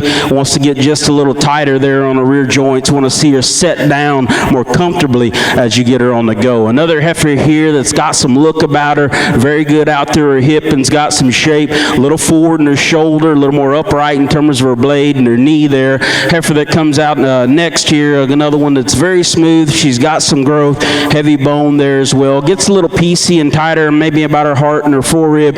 Want to open her up there in terms of that and maybe level her out of her hip. Moderate frame one's got a lot of body to her. I think she still sets down pretty flexible. Just gets a little quicker pattern for my liking. I like to set her a little square, more correct as she goes away from you. Soft-sided one here, presented very nicely. You start to read her underneath that presentation. Maybe wants to come apart in terms of her balance. We could relax maybe the joints, particularly up front on the heifer we have here next. We could find a different hole for her. Do love her dimension and her power. Stout-made, muscular heifer here that closes our class. Just doesn't have that same kind of balance, doesn't have the same kind of hip and hind leg structure we find in some of those cattle ahead. Heck of a way to start our Charlay show. Shorthorn exhibitors, let's bring our grand champion drive into the ring, please. Results from Class 1A in our Charlay show. First goes to entry 15, RJB PZC Stella Sable, shown by David Smith, Boulder, Colorado. Second, entry 6, CC Take a Picture, 6376, shown by Kim Kudrin, Monticello, Minnesota. Third, entry 12, shown by Kim Kudrin, Monticello, Minnesota. Fourth, entry 14, shown by Callie-Ann Knott, Leoto, Indiana. Fifth, entry 4, shown by Aaron Thompson, White Cottage, Ohio. Sixth, entry 2, shown by Matthew Bowerland from Hampstead, Maryland. Seventh, entry 9, shown by Michaela Barron, Broadhead, Kentucky. Eighth, entry 8, shown by R&R Charlay and family, Fowler, Indiana. Ninth, entry 3, shown by Rockin' K Cattle, Lexington, Virginia. And 10th, entry 11, shown by Michaela Barron, Broadhead, Kentucky. Placings in that class were 6, 5, 2, 7, 8, 9, 10, 3, 4, and 1.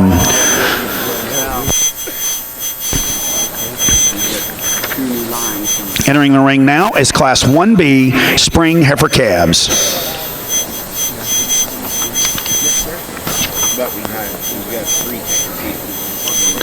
Following this class, we will be selecting our spring calf and reserve calf champion.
Another awesome class, Charlay cattle here, and all four of them are really, really good. And so again, it does get very nitpicky on them, but I think when you get this one parked and you get her from the profile there, so overwhelming in terms of the depth and sweep to her rib cage, the maternal look and presence that she puts off within this class. To me, she's the one out here she's muscular and wide, but yet it's applied to her skeleton in a very feminine and maternal way. Head and neck set's really good there as well. Nice female there. I think there is some trade-off between the two. Maybe you've got a wider pin set, a little heavier bone, or just more hair on the one that comes here next. She's really, really sweet and neat about her head and her neck. The deciding factor for me is I'm not quite sure. I don't like her there in terms of her shoulder and her forerib and the way she attaches there. Probably doesn't help things. She's wanting to fight it and not be as comfortable on the move, but a nice heifer. There's some big league pieces to this heifer right here, and he gets her parked right there. She belongs on the top end of this class in terms of just stoutness and body. We get her on the go, that heifer kind of falls apart and gets weaker behind her shoulder, wants to duck out of her pins ever so slightly. Just wish she looked the same moving as she does on the standstill there, but a neat kind of heifer. Heifer that comes here in fourth, unfortunately, just kind of the green skinny one of this crew. Better days are ahead of her. I think she's sound enough in terms of her skeleton. She's got enough width to her, just gets overpowered in my estimation when you compare to those three ahead of her, but outstanding class of heifers. Thank you. Thank you, Brandon. Before he makes these final comments for our grand champion Shorthorn Drive, folks, let's put our hands together for a great Shorthorn breeder from a great Shorthorn family, Mr. Jeff Bedwell from Isabella, Oklahoma. Jeff.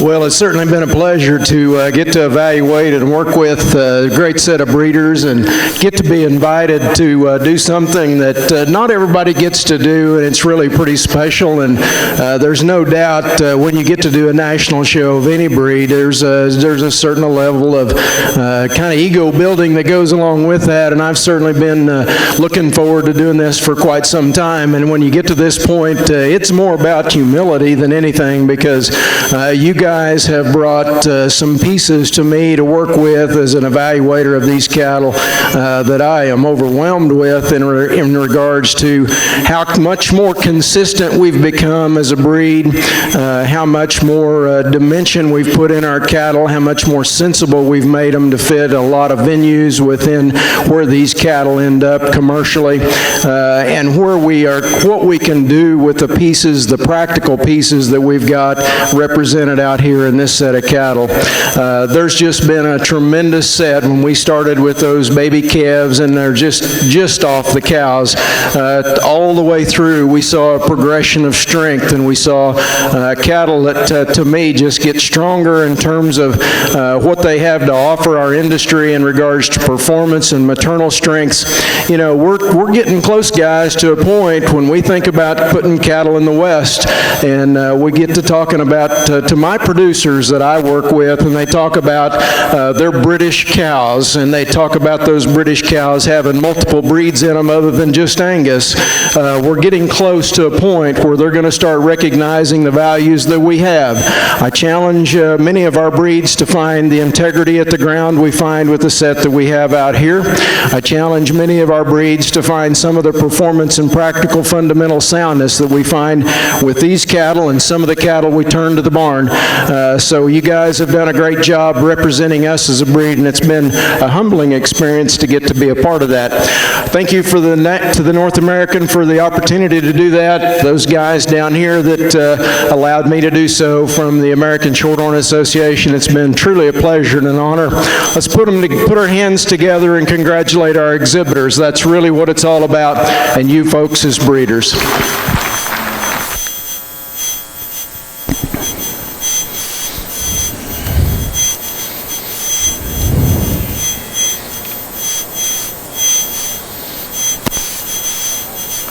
So selected as your grand champion, Shorthorn female, entry 287, Soul Dream On 5158, shown by Sarah Sullivan, Dunlap, Iowa. Congratulations, Sarah.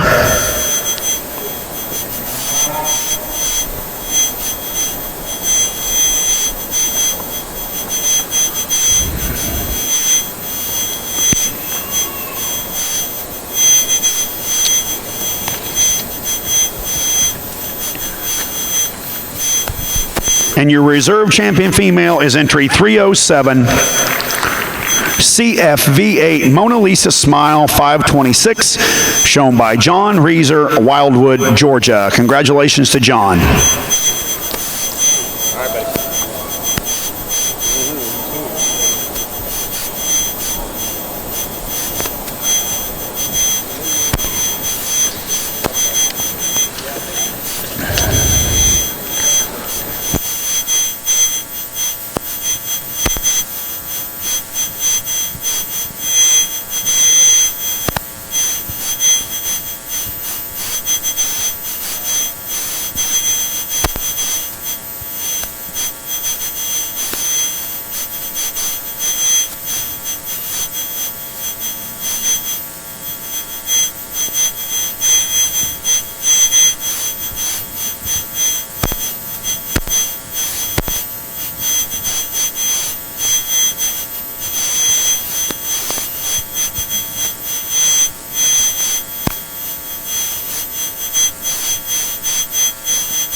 Okay, Shorthorn exhibitors, as in tradition here at the North American, we now will present the George Garvin Brown Memorial Cup, which is the supreme champion between the bull and the female. So if Sullivan Farms would please bring their national champion bull in here.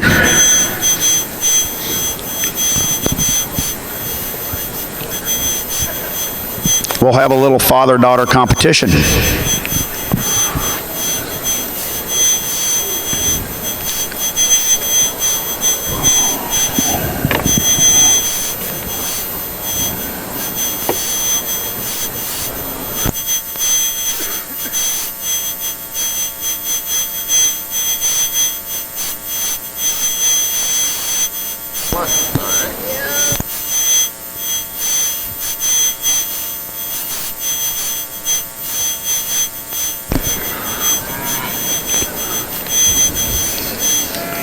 You Shorthorn Plus exhibitors, give us just a few minutes here. Here comes our bull, and we'll be into our Shorthorn Plus bull calf classes momentarily.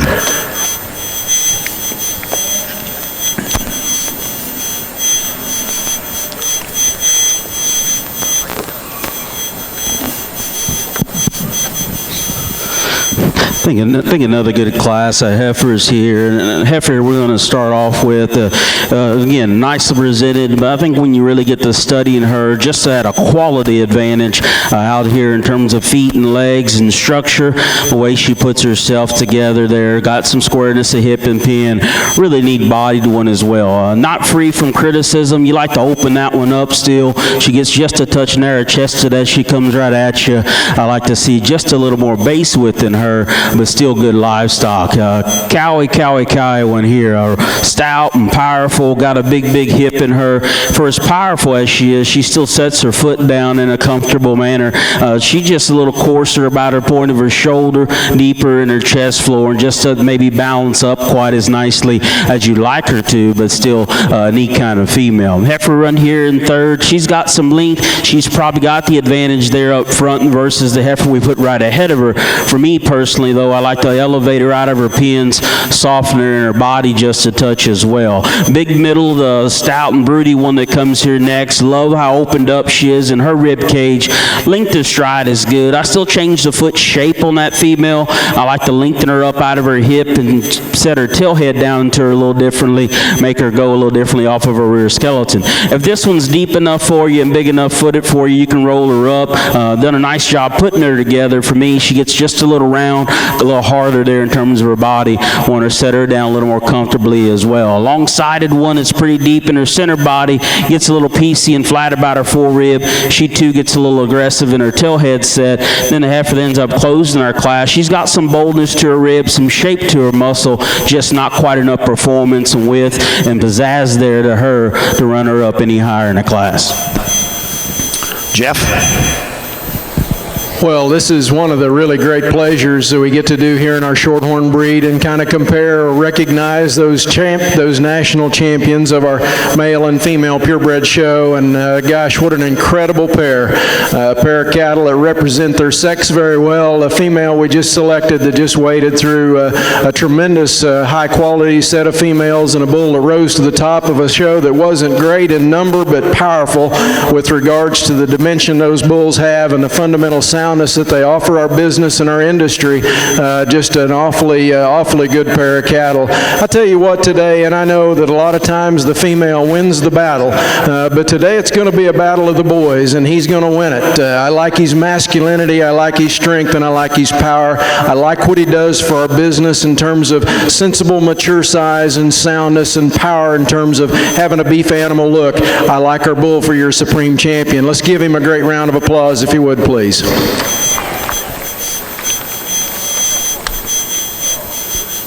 Where is he?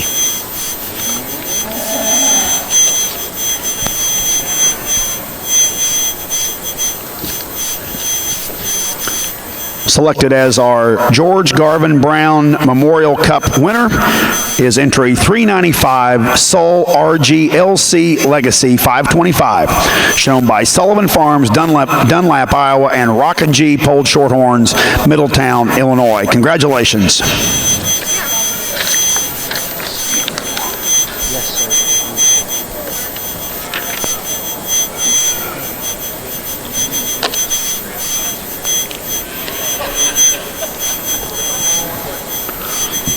Now to get you caught up in our Charlay ROE National Show. Placings from Class 1B, Spring Heifer Calves. First went to CC Deja Vu, shown by Kim Kudrin, Monticello, Minnesota.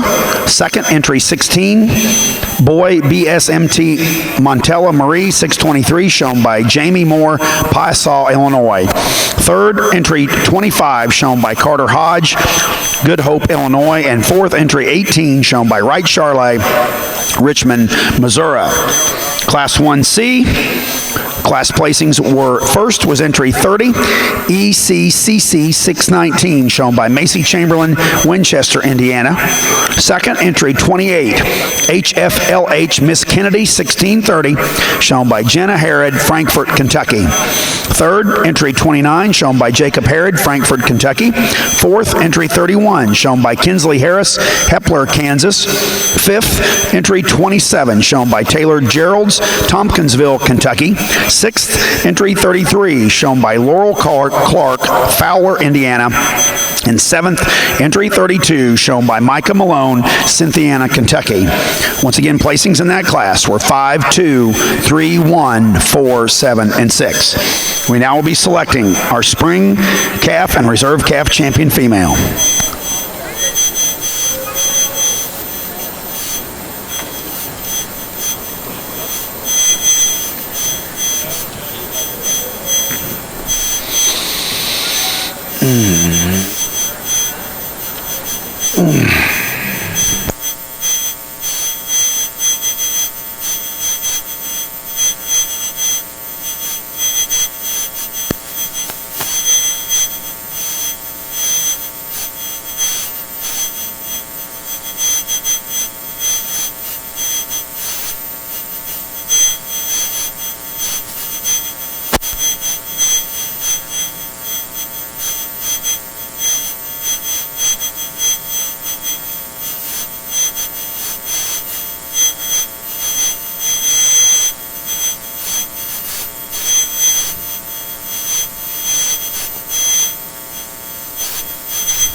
again, really an impressive division. I typically don't talk divisions, but we're going to dive into this one. I think it deserves just a little more justification as we get out here. Our first class winner, I think, again, at the standstill, at the initial approach when they come in, you can get to liking this one really well. I love just the body shape and angularity of this female. I like the way she's designed in her head and neck, still comes and opens up with some width. Again, probably has the most attractive hind leg of the crew as you watch her there as well. You start to nitpick on that heifer a little bit.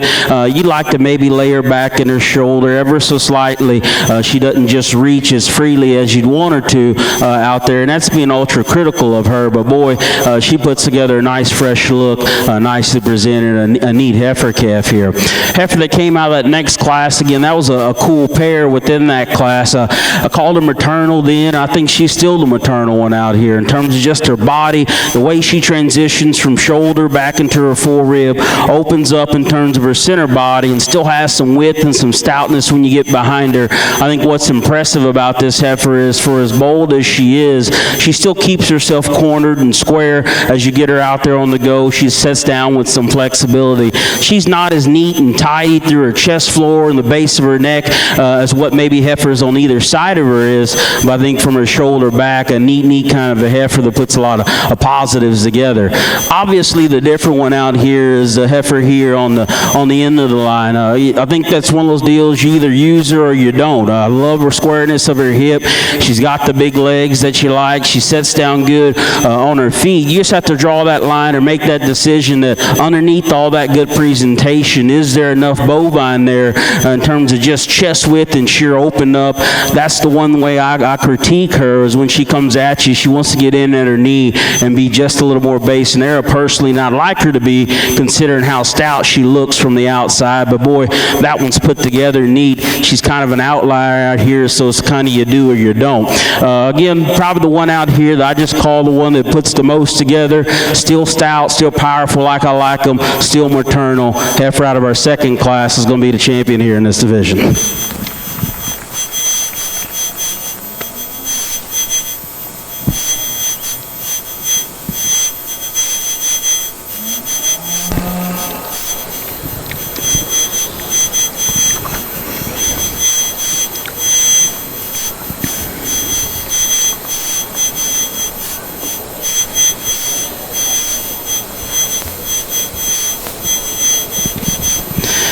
Bring the second in that class in again. She had some bone, she had some stoutness and some feature to the lineup. I do love the way she's designed there up front as you study her. Again, I think the question is she going to remain soft enough in her forerib? I'm not sure about that. Does she get just a little tighter on the go? Maybe, but boy, that one does look good, presented extremely well. It's still a dogfight out here amongst these three and kind of where you want to set on things. Probably one of them still hit me just a touch harder. I think she matches up very well with the heifer we use in winter division. Heifer here out of the first class, she'll be reserved here in our calf division. Selected as your spring heifer calf champion in our Charlay show is entry 20, CC Deja Vu 6088, shown by Kim Kudrin, Monticello, Minnesota. And your reserve spring heifer calf champion is entry 15, RJB PZC Stella's Sable, shown by David Smith, Boulder, Colorado. Congratulations to both Kim and to David.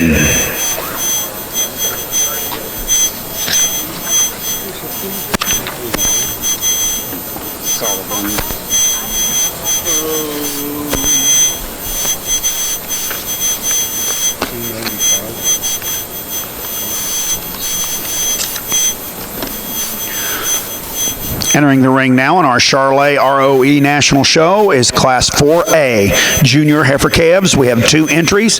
Entry 42 was scratched.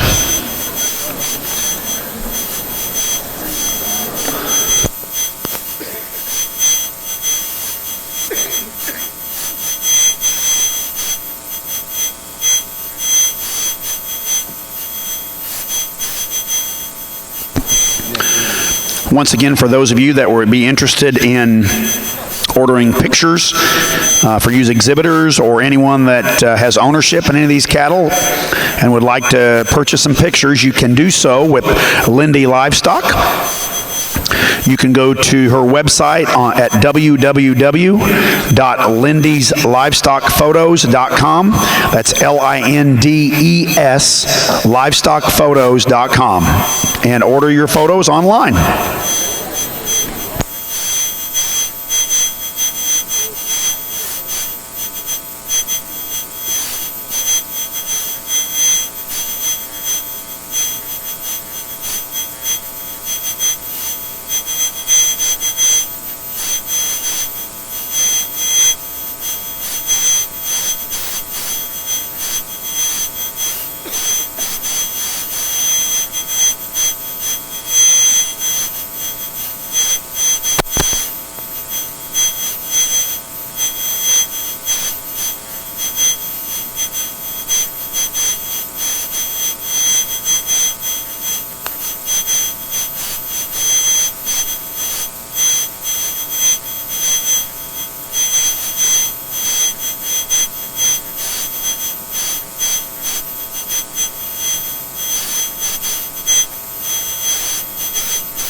Interesting. A neat pair of heifers here. We're going to talk about each one of them, and then I'll quit procrastinating and pick one. The heifer here to my left, if you're going to compare them directly, this is the good-footed, good-looking, really neat hind leg, long level hip one of the pair that really gets around and goes. You like her whether she's moving or whether she's standing. She's just got a real neatness about her and an attractiveness about her that kind of draws you in. The question on her for me personally, maybe it's easy for you. I like to open that one up in her forerib seal just a touch for me personally. She's not overpowering in terms of stoutness from behind, but probably still has enough. Could use just a shade more. The heifer here, she's the better bodied one of these two. I love how soft and pliable and opened up in her body and rib cage as she is, and still to be as broody made as she is. I like the attractiveness of that heifer there up front. Where am I going to change her? She's good enough in terms of her stride. Her foot shape still for me. I like to set her a little better there. I like to maybe elevate those pins ever so slightly when she gets on the move. Maybe again she's fighting it and hadn't relaxed yet, not sure, but you look at her foot shape, you still would like to change that. So give and take between the two. Again, I like to go with soundness when I can. I'm going to use the heifer here to the left to win this class. Heifer here will be second. But that's a cool pair of females. Placing first in Class 4A, Junior Heifer Calves is entry 39, DSUL McKenzie 2D, shown by Austin Reitzenstein, Kersey, Colorado. Second, entry 41, BOY BSMT Montella 616, shown by Boyert Show Cattle, Seville, Ohio. Entering the ring now is Class 4B Junior Heifer Calves.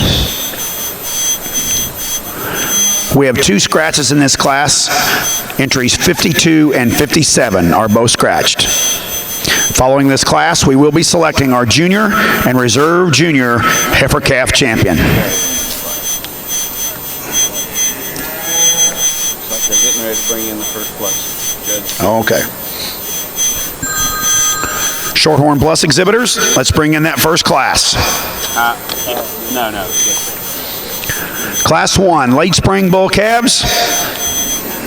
Single entry, Judge.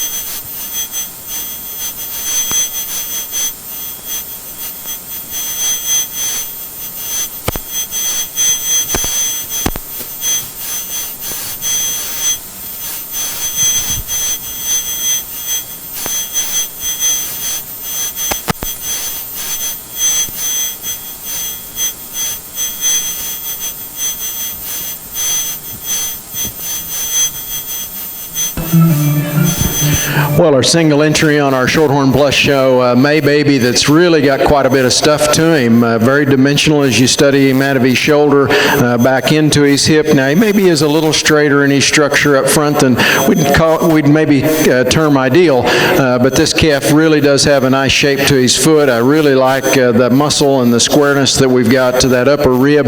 We already see the right kind of testicle shape coming in this calf. We wish her the best of luck and congratulations.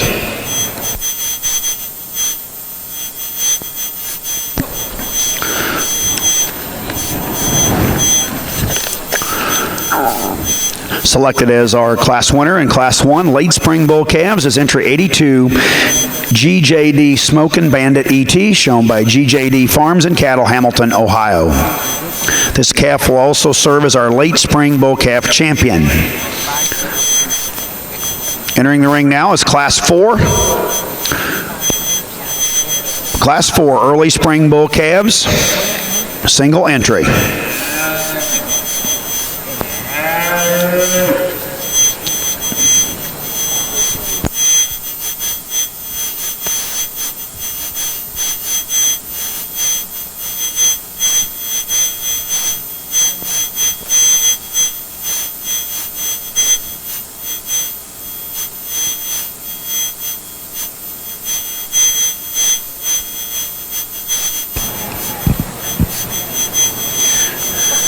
So maybe a little different twist on how we've used Shorthorn genetics to develop a plus program, Shorthorn over Hereford.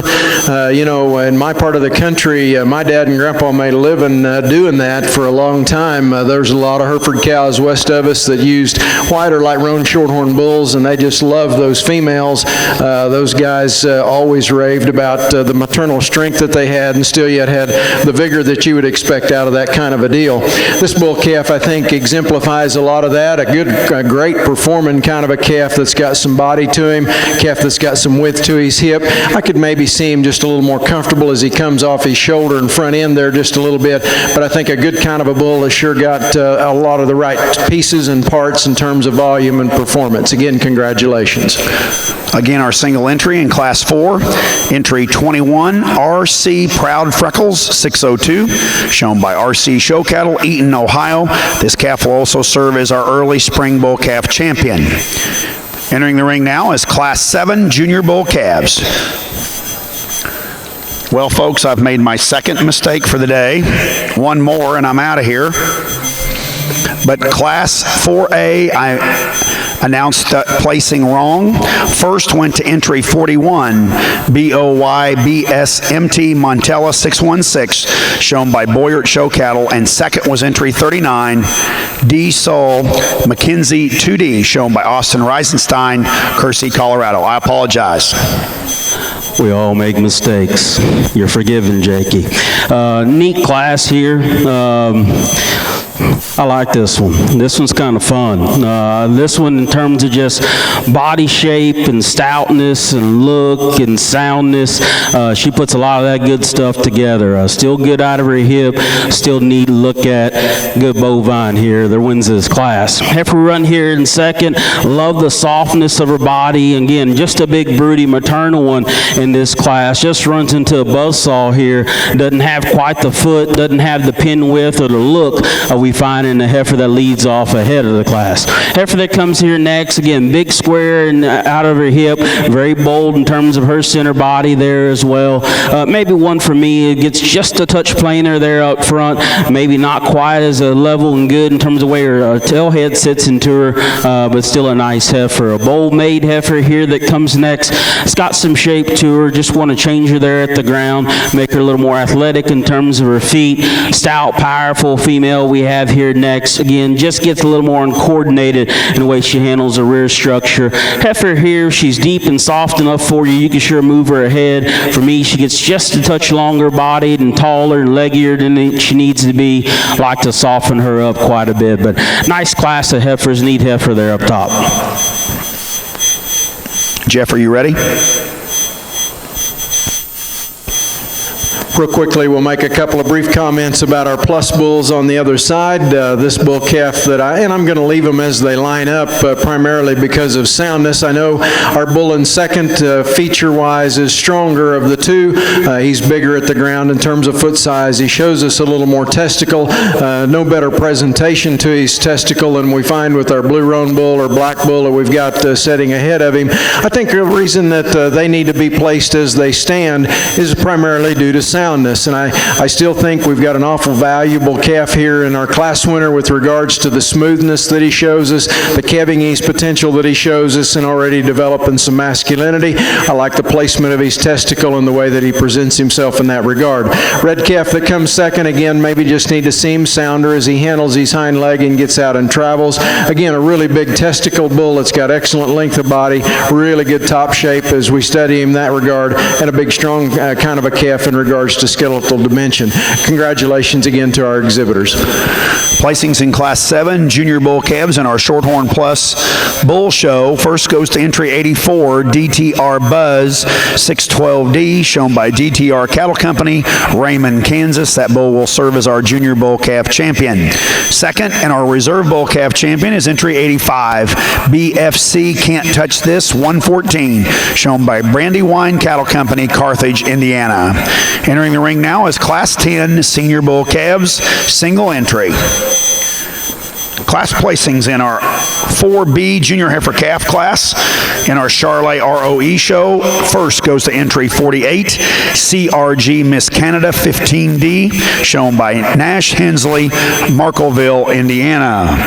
Second goes to entry 56, WIAMS Sugar Fire PLD, shown by Gary Wayne Geralds, Tompkinsville, Kentucky. Third goes to entry 51, shown by Leroy and Heather Schaefer, Reisterstown, Maryland. Fourth goes to entry 55, shown by Nathan Alexander, Bremen, Alabama.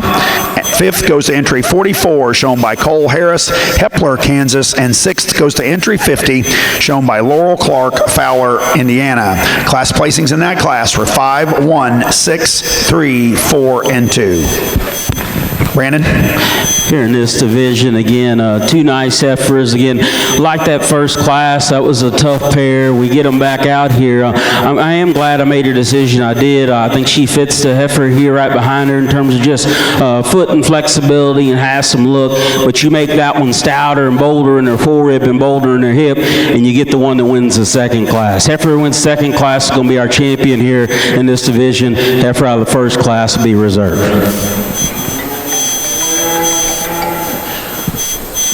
Okay, boy.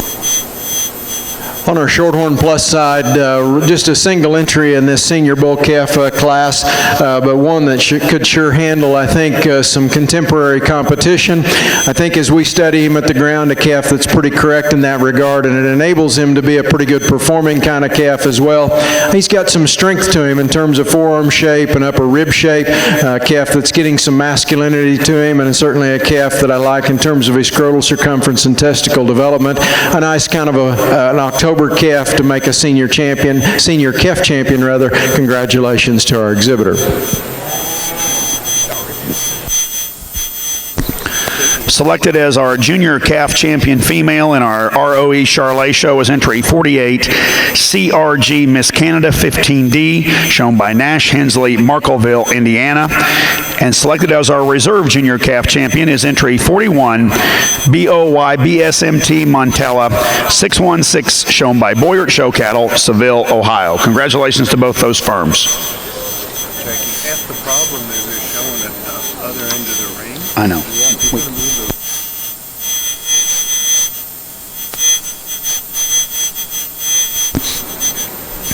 In our Shorthorn Plus Bull Show, Class 10, winner is entry 88, BONLEH Route 9, shown by Emily Honey, Elizabethtown, Indiana. That calf will serve as our senior bull calf champion. In the ring now is entry 91. Entry 91, RH Fire Away, shown by Madison Daniel, Morgantown, Indiana. Single entry. This calf will be our intermediate champion bull. Really a big, strong kind of a bull calf that's got lots of performance to back up a really strong profile and presence about him. This calf really has dimension right down his top and through the center of his quarter stifle and through his rib cage. Maybe a little forward placed in his shoulder, gets a little bit straighter up there in his knee than we'd like for him to, but obviously he has some performance and some doability to him. Love the strength of his head and his good polled nature. Just an awfully good extended kind of a bull that looks good from the side. Again, congratulations to our Plus Bull exhibitor.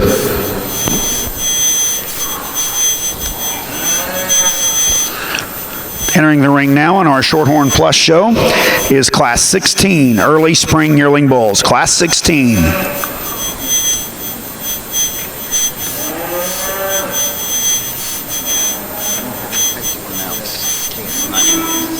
I did. Oh, you did?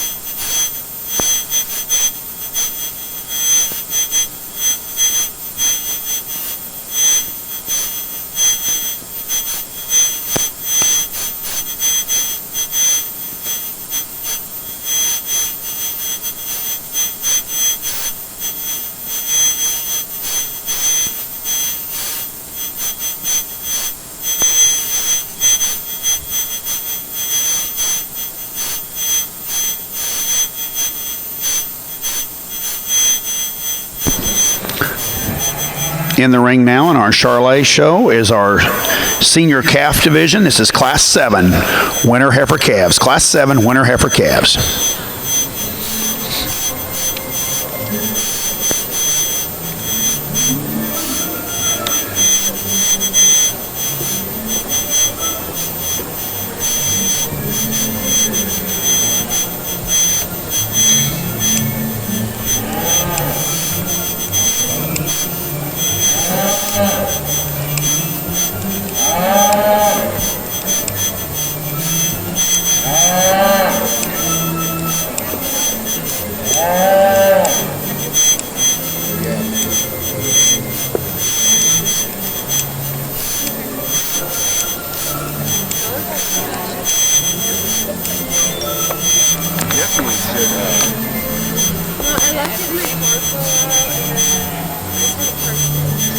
Well, it wasn't doing good work. It's dead. Where what?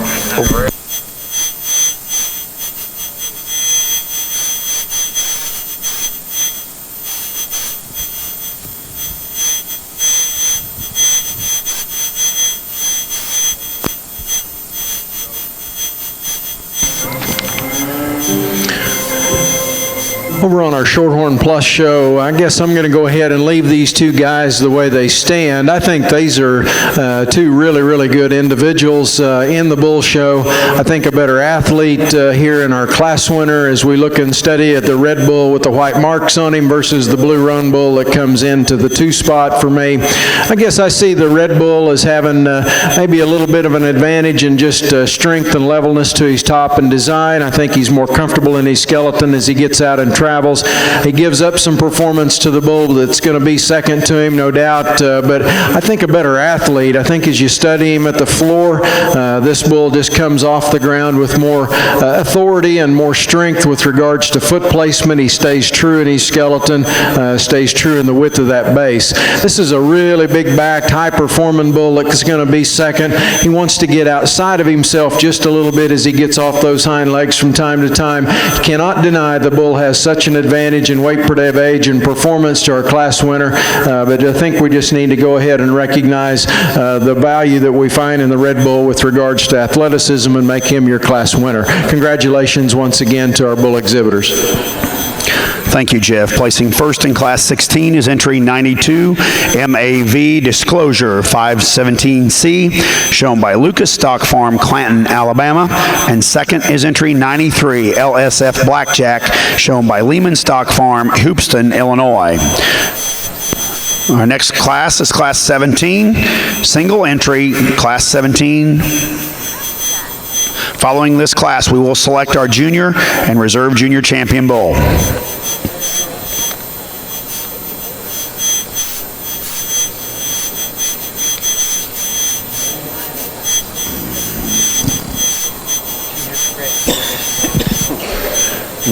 Well, sure like a lot of things I see about the Black Bull, we've got in our ring at this point for our Shorthorn Plus show, a really smooth-made animal that gets out across the ground really, really comfortably. I think he's naturally just a sensible size kind of a bull that's expressive in the muscularity that he displays. I think a powerful bull that's still yet smooth and clean in his joints. I like his testicle and sheath. I like the masculine look we get to the front third of his body. Congratulations to our exhibitor.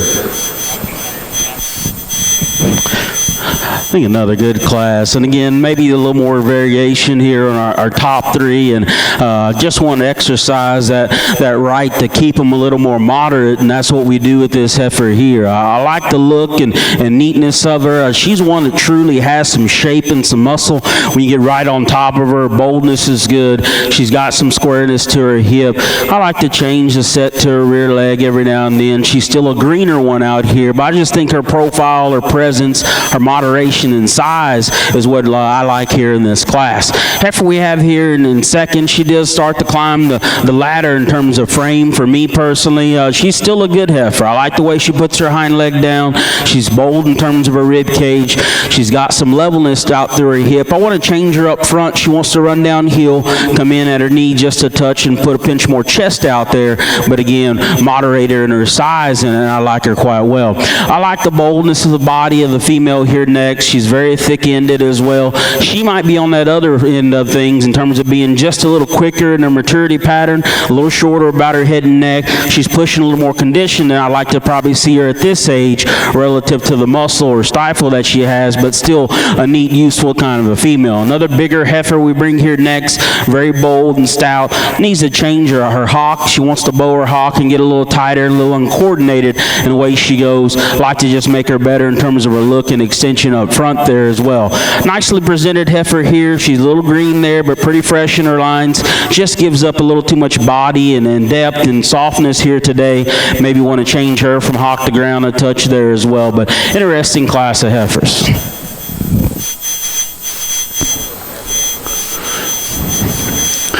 Thank you, Brandon. Placing first in Class 7, winner heifer calves is entry 68, BJCF JVS Misdesign C107, shown by Barjay Charlay, Liverpool, Texas.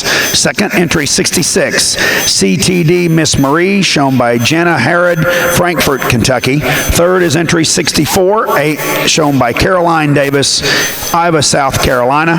Fourth, entry 61, shown by Austin Alexander, Bremen, Alabama. And fifth is entry 59, SC Mayflower, shown by Jordan Taylor Simons, Rising Star, Texas. Placings in that class were 5. Entry 60 was out. Entry 61 was 4th. Entry 62 is out. Entry 64 was 3rd. Entry 65 is out. Then 2 and 1. Entering the ring now is Class 8 Senior Heifer Calves. Class 8 Senior Charlay Heifer Calves. So on our Shorthorn Plus side, we've got a really outstanding pair of bulls, I think, to evaluate for division and reserve division championship class winners that both, I think, are very, very progressive with regards to their pattern and balance. I think they're both very expressively made bulls with regard to the top shape that you see. You get up on top of these guys, as I have, they really come bold out of the top of that blade, and they remain true and get progressively thicker out of their hip, and they show some strength with regards to both their skeletal integrity and in addition to some masculinity that we see to their front third and to their body. I think they're really a close pair. I'm going to give the black bull the edge with regards to having just a notch more bone, a little better kind of foot shape perhaps, a little more strength with regards to dimensionality as we study him through the center of his rib and quarter. I like coming back and picking up our red and white bull for reserve. I think an awfully good pair, and again, let's give them a nice round of applause as we congratulate their exhibition here today.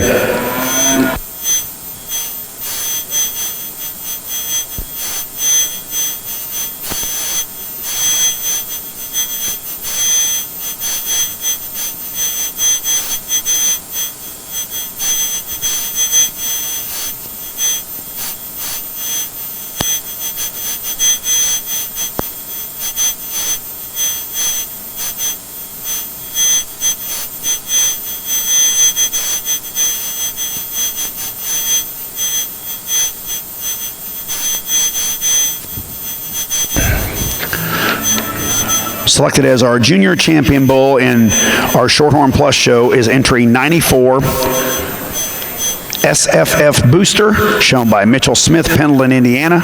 And your reserve is entry 92, MAV Disclosure 517C, shown by Lucas Stock Farm, Clanton, Alabama. Now we have a single entry in our senior division. This bull will serve as our senior champion bull also. And a pretty nice individual, a calf that starts pretty good at his feet, and you like his testicle and masculinity. You like the good head that he's got on him with regards to having a beef animal look. Still yet has good strength to his muzzle and jaw, and it translates, I think, also into an animal that's just got more forearm and rib shape. I like the strength of his top line, and I like the ability for him to get around the ring and move pretty freely. He's maybe not quite as high a performing bull, or doesn't post quite the WDA we've seen in some of the bulls out here. Sure, a free, easy moving kind of bull. It's pretty problem free. I think a pretty interesting kind of an animal to visit about. Congratulations again to our exhibitor. There again, single entry in Class 20, but will also be our senior champion bull is entry 95, DAJS Journeyman 604, shown by Katie Satry, Montague, Texas. We now will be selecting our Grand and Reserve Grand Champion Shorthorn Plus Bull. Let's bring our division winners back in, please.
Well, I'd like to congratulate our exhibitors of our Shorthorn Plus show. I think they've done a nice job bringing us a nice complement of Shorthorn Plus cattle, beginning with our calf up here that set a nice tone for the show with regards to his muscularity and his expression that we saw.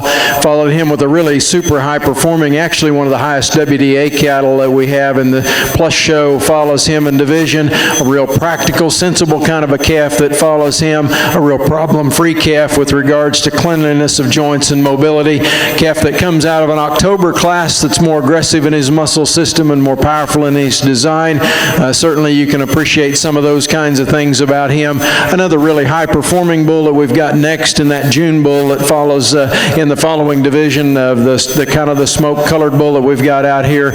Perhaps just a little bit of an issue there with regards to soundness. And it brings us to a spring yearling bull that I think's big and strong and stout and has a good look to him. I like his masculinity. I think also just a lot of the fundamental soundness that we find need to find in cattle with regards to good feet, great shape to his testicle, and great shape and presentation to his sheath, and also just a tremendous amount of masculinity, an awfully good one in that regard. And then we round out with an awfully good, really problem-free bull, a lot like our bull calf we find down there out of about the third division in terms of his feet and legs and soundness, smoothness, and quality. I think an awfully good set of cattle. Let's give him a nice round of applause. I'll recognize your champion and your reserve with a congratulations.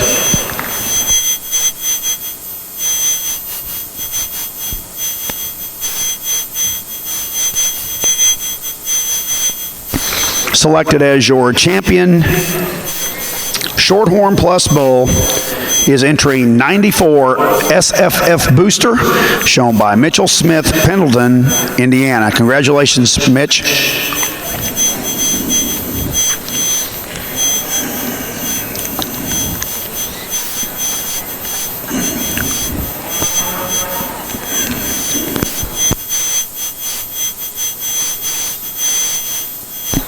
And selected as your reserve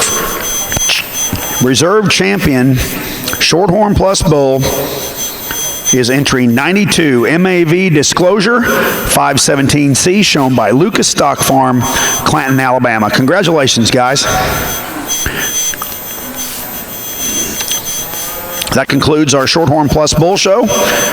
Let's be bringing those late spring heifer calves in, folks. Neat pair of heifers, and I tell my judging kids this is where your head and heart fight with each other here on this. And to me, I know she's not perfect behind her shoulder, but you just don't make them that big hip and pin, put that kind of hind leg on them that sets down on their feet, and still make them that little bitty up front. I think that's kind of neat, a little exotic, if you will. She needs to be better riding behind her shoulder, and that's where this one has the advantage. She's softer in her heart and her full rib. She's still a sound one. For me, she's plain. A little plainer in her look, a little plainer, more general about her hip and pins.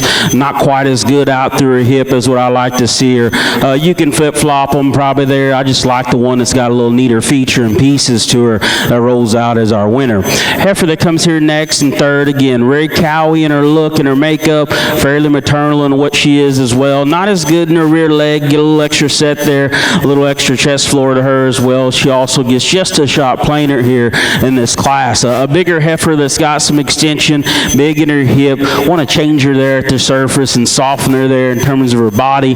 Then the heifer here that closed our class sure is long-sided. I think I like her head and neck set, just not quite enough heifer there. Want to see her a little more coordinated in terms of her structure there as well, but interesting pair there up top.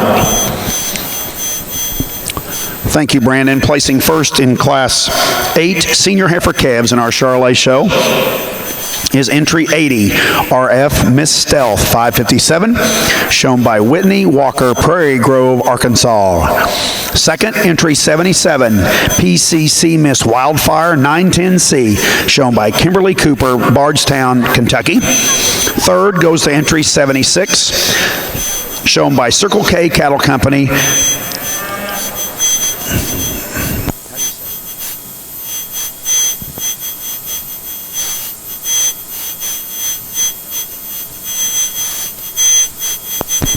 Canandaigua, New York. Fourth is entry 75, shown by Harris Livestock Farms, Hepler, Kansas. And fifth goes to entry 78, Micah Malone, Cynthiana, Kentucky. We now will be selecting our senior and reserve senior calf champion in our ROE Charlay show. Going to keep it rolling here. Again, a nice division, obviously not as much numbers as our calf division. A neat one here out of the first class, very heads up, very good to look at, still has some boldness to her. Again, wants to come just a little more disassembled when she gets on the go, want to change her hind leg to her. A good pair here out of that last class, again, very close, very competitive. I'm going to keep those two together. The first and second out of this last class will be our grand and reserve here in this division. Selected as your senior heifer calf champion in our ROE Charlay show is entry 80, RF Miss Stealth 557, shown by Whitney Walker, Prairie Grove, Arkansas. And your reserve is entry 77, PCC Miss Wildfire 910C, shown by Kimberly Cooper, Bardstown, Kentucky. Congratulations. Entering the ring now will be our junior division, Class 15 late spring yearling females. Class 15 late spring yearling female.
really another competitive and nice pair of heifers we have here.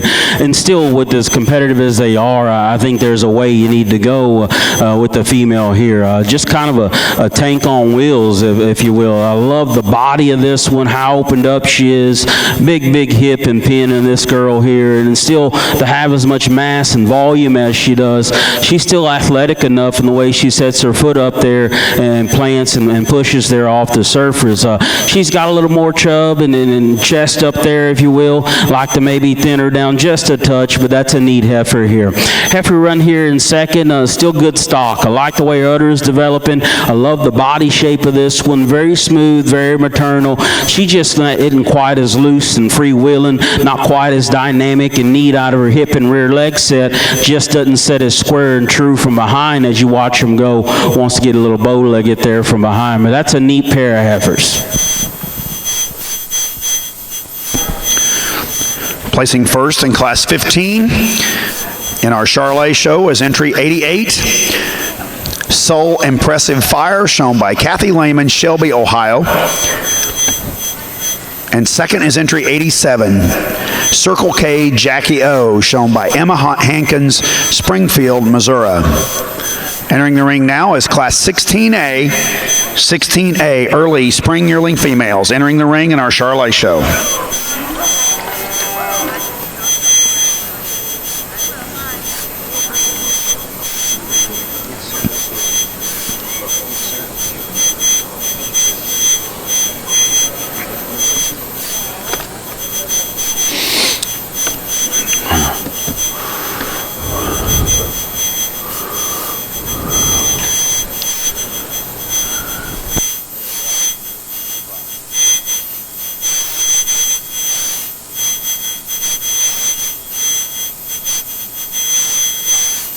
Goes back to the barn from here.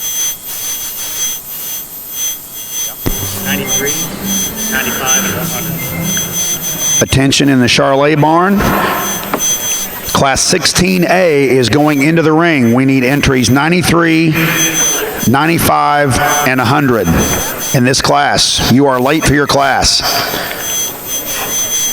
Charlay exhibitors, we need Class 16B to the makeup ring, and let's bring Class 19 while you're at it. Class 16A is going in the ring. If exhibitors 90...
Entering the ring now is Class 16A. Early spring yearling females, Class 16A.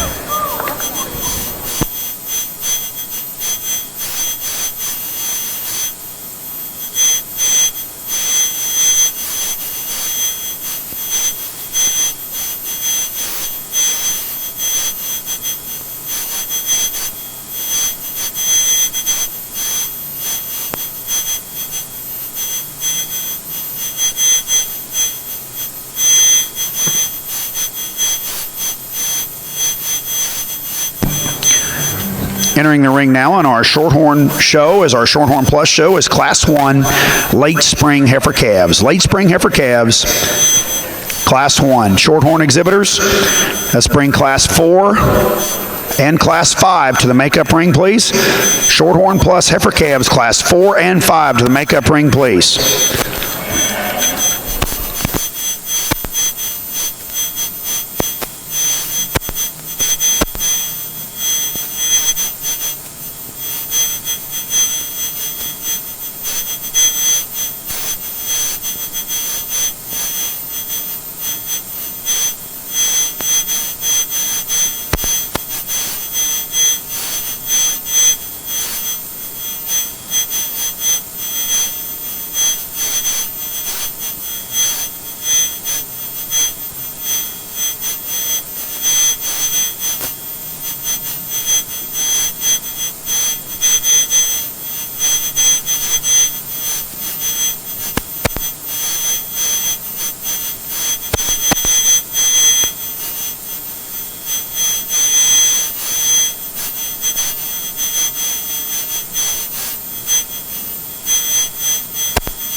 think a solid class of heifers. Again, maybe not just that standout in here, but I think when you get to studying good for bad, the heifer that leads off the class, easily the squarest and best out of her hip and pin set. Again, I'm big on the way those hind legs function and work, and hers does that in a very appropriate manner. You stop her there, you really, really love the head and neck set on this female. Very bold in her rib. She's not the softest bodied one out here. Maybe that's where you change her, soften her up. She gets just a little gathered there in her teat structure, just a touch more upright in her shoulder, but by still one I do love in terms of her freshness, her look, and boldness here in this class.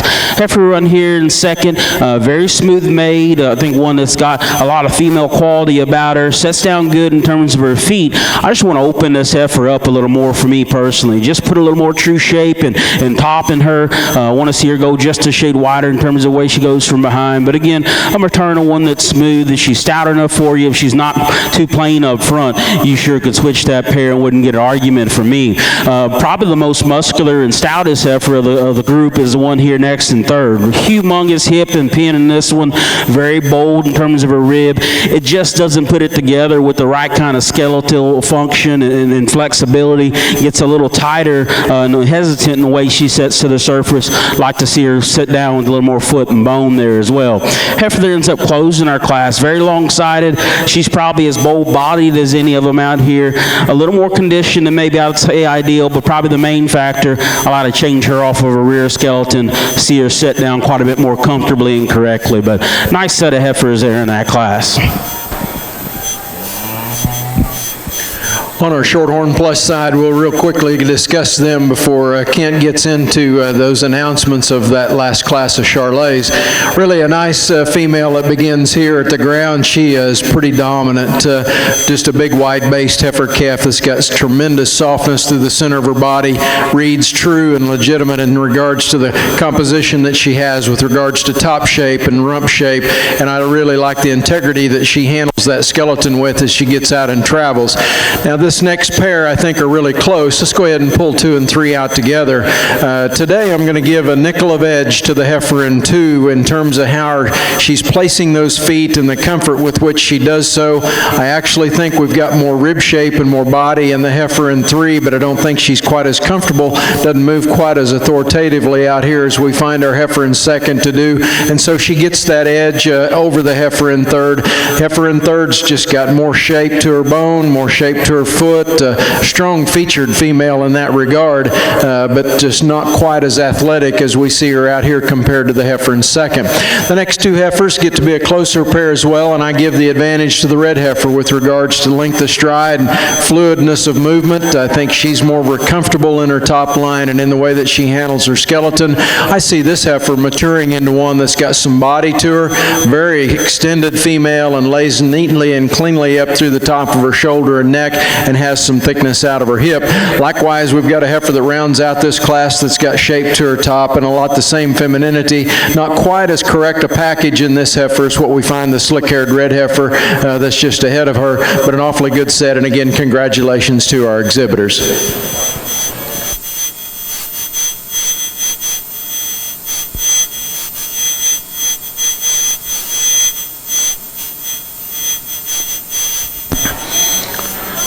In our Charlay show in Class 16A, winning that class is entry 100, CCC Passion Water 315C, shown by Austin Alexander, Bremen, Alabama. Second is entry 95, Miss Key Fame 142C, shown by Kayla Cold Iron, Immense, Kentucky. Third is entry 97, shown by Jonathan West, Barberville, Kentucky. And fourth is entry 92, shown by Rockin' K Cattle, Lexington, Virginia. In our Charlay ring now is Class 16B, Early Spring Yearling Females. Following this class, we will be selecting our Junior and Reserve Junior Champion Female.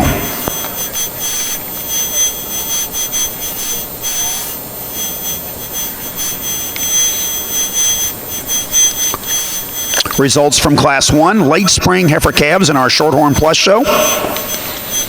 First was entry 10, Steck Katie C 606, shown by Shelby Stevenson, Fortville, Indiana. Second, entry 6, WLTZ Rose 616D, shown by Lily Haberell, Morristown, Indiana. Third is entry 7, shown by Samantha Schrog, Marion, South Dakota. Fourth, entry 5, shown by Claire Posey, Brookhaven, Mississippi. And fifth is entry 8, shown by Alley Cattle Company, Brookhaven, Mississippi. Placings in that class, entries 1 and 4 were out. Then it was 4, 2, 3, 5, and 1. Entry 10 will serve as your spring heifer calf champion, and entry 6 will serve as your reserve. Class 4 is in the ring. Class 4 early spring heifer calves are in the ring.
I think a pretty logical place to begin a class of really competitive heifer calves, and a female here that I think is practical in her build and size. I like the doable look that she gives us. I like the numbers that she presents us, a calving ease heifer that's got some growth value to go along with her genetic profile. I think at the ground she probably wins out. Also a nice footed female that reaches comfortably off either end of her skeleton. I get different looks out of the two heifers that come next. We sometimes get this heifer traveling plenty fast, but I think as we study her in behind her shoulder, she shows us a little more fore-rib shape, a little more shape to her center body. I think she's the stronger heifer of the pair in terms of her skeletal dimension. I think at times this heifer gets a little tight up in her top, and we'd like to loosen her up as she comes out of her hip. That's certainly an advantage we find with the heifer that ends up number 3 in this particular class. Heifer that's going to be a bigger outline kind of a female here in 3, gets a little close up underneath as you study her through the floor of their chest, and maybe as she goes away from you, flattens out in her muscle a little compared to the two heifers above her, but a really nice female nonetheless. A great pair, or a great set of calves in this particular class. Congratulations to our exhibitors. All right, placings in Class 4 of the Shorthorn Plus Female Show, early spring heifer calves. Placing first, entry number 17, that's Colt Blue the Roo 940, shown by Kane Egeter, Seward, Nebraska. Placing second, entry number 14, SS Black Crystal 481, shown by Shrag Shorthorn Farms, Marion, South Dakota. And third to entry number 16, shown by Nolan Hogue, Good Hope, Illinois.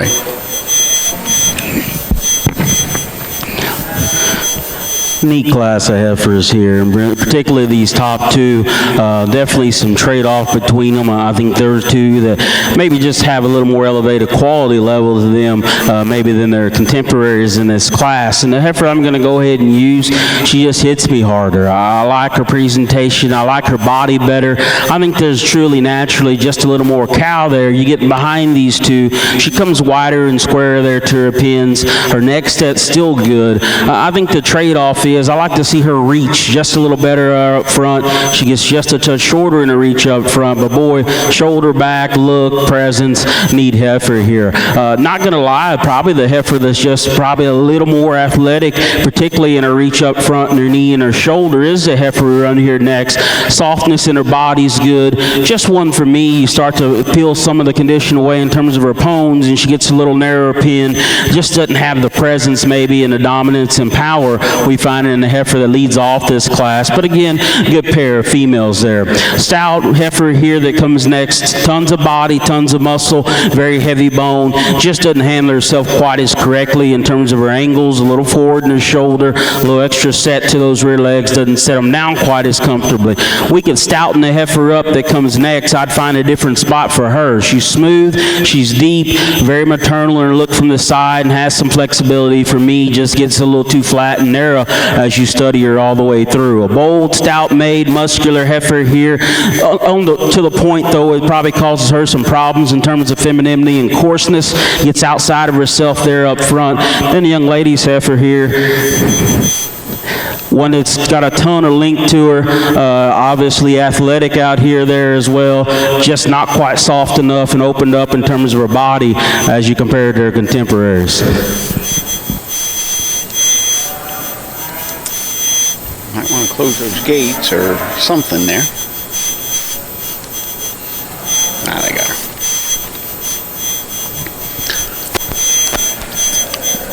Thank you, Judge. And here are the placings in the Charlay show, female show, early spring yearling females, class 16B. Placing first, entry number 102, TR Miss Katie 5766C, shown by Maddie Drew Dorsler, Green Forks, Indiana. Second to entry number 104, D&D Miss Covergirl 1516, shown by Clayton Boyer, Seville, Ohio. Third goes to entry number 98, shown by Emily Kennedy, Canandaigua, New York. I apologize. Canandaigua, New York. There we go. Fourth to entry number 108, shown by Glenn Selhorst, Fremont, Nebraska. Fifth to entry number 106, shown by Richard DeMoss, Bowie, Texas. And sixth to entry number 101, shown by Laurel Clark, Fowler, Indiana.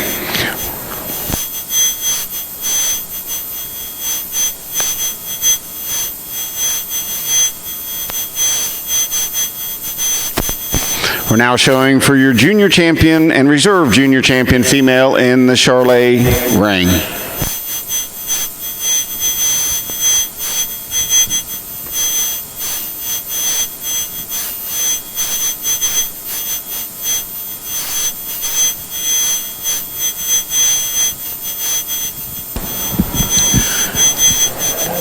Well, as we kind of get rolling on this Shorthorn Plus female show, the tempo's picking up pretty quickly. There's really a nice set of heifer calves as we go through this March group. A black female to start with, and couples with several females in this group that are similar in body type and shape. They're deep-ribbed, good-ribbed females that have got some center body to them. I think the thing that sorts the black heifer up for me is she's a little extra special in the way that she uniquely ties that neck and shoulder together. She's back in her knee the way she needs to be. Her shoulder still sits at the big sweeping rib she has through the floor of her chest, but it is still yet tight at the top of that shoulder, opens up good down her top, and then she complements all of that dimension with good flexion at the center of her quarter and through her stifle down into her hock and pastern. Heifer that comes next is one that's really true in her lines. She's as deep and massive in depth as any of the heifers we have in class, and rivals our class winner in that regard. Loosens up just a little bit at the top of that shoulder, maybe doesn't have quite the fluid movement as we see her out of from knee to the ground as we study her. She travels up front, really soft-made and really elegant kind of a heifer calf that comes out there in second as well. Here's a very dimensional female also as we study her down her top. She doesn't come quite as cool up through her front end with regards to maybe being quite as neatly tied at her neck and shoulder junction. She gets just a little thicker at the top of that neck, but a good moving, solid made kind of a heifer that's got lots of rib shape, tremendous dimension through her quarter, gets out the ring really, really easy and flexible, and that's where she gets ahead of the remaining females in the class. Pretty intriguing roan heifer that comes next, a good bodied, thick-ended heifer, hesitates a little bit in terms of her leg and feet and leg placement, maybe gets just a little bit choppier in her stride, as would we also make the same comment about a big, strong, spotted heifer that rounds out this group. She's as structurally big as any of them in terms of foot shape and bone work, probably needs to be more flexible on both ends of that skeleton as we watch her get out and travel. Go ahead, Brandon. Really another neat division of cattle here, and just the cut to the chase is kind of becomes a three-horse race out here. The pair out of our third class and the heifer here up front. The heifer up front, again, that's kind of my weakness for those that know me. Moderate, stout, opened up ones that can still go. She does that. Is she a little too chubby? Probably so. We'd like to freshen that one up quite a bit, but I do think it's impressive to be built as stout and bold and wide as she does, and still keep herself as athletic and flexible as what she does. And then the heifer again out of that third class, she puts a lot of good together. A neat show heifer, but yet still one that probably has enough cow to her. I like the body shape of her. I like the presence of her. She's got good growth. She's got some hip and she's got some look. She's going to be our champion here in this division. It's 102, is that right? Yeah. And then here where's the question becomes, probably the best footed one of the entire crew is coming here next to replaces that one. She's got some look. I like the softness of her body here. She's stout enough for me. That's what I get to the concern of that one. I want to open her up in terms of her pins. She is fresher than this heifer up here, and so again, I go back and forth, but I like this one better in terms of her kind, the kind I like. Going to use this heifer here up in the first class here to be reserved. That is 88. All right, in your Charlay show, the junior champion female goes to entry number 102. That's TR Miss Katie 5766C, shown by Maddie Dorsler, Green Forks, Indiana. Congratulations. And the reserve junior champion female goes to entry number 88, Saul Impressive Fire, shown by Kathy R. Lehman, Shelby, Ohio.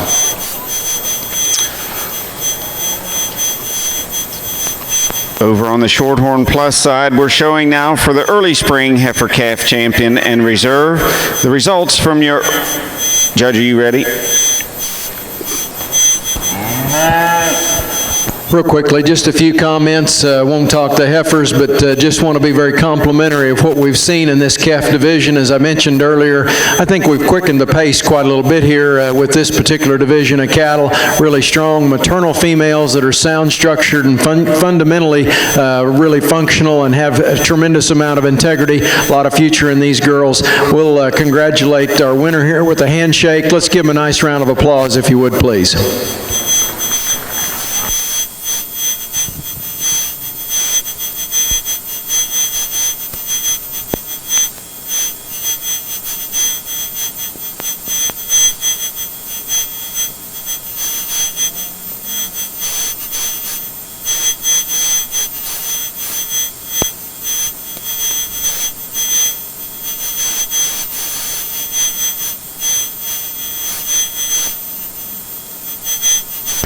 Okay, catching up on Class 5 in your Shorthorn Plus female show. Placing first was entry number 24, MFF Cumberland 94 ET, shown by Molly Hunt, Lynn, Indiana. Second, going to entry number 26, Sol Crystal Style 6998, shown by Taylor Morbitzer, Grove City, Ohio. Placing third, entry number 23, shown by Kayla Fogg, Rushville, Indiana. Fourth, going to entry number 20, shown by Ryland Jester, Moreland, Indiana. And fifth to entry number 19, shown by Peyton Vogel, Hartley, Iowa. And our division champions, early spring heifer calf champion, went to entry number 17. That's Colt Blue the Roo 940, shown by Kane Eggeter, Seward, Nebraska. And the reserve to entry number 24, MFF Cumberland 94 ET, shown by Molly Hunt, Lynn, Indiana. We're now bringing our Class 8 junior heifer calves into the Shorthorn Plus ring. Oh, we got some scratches in there?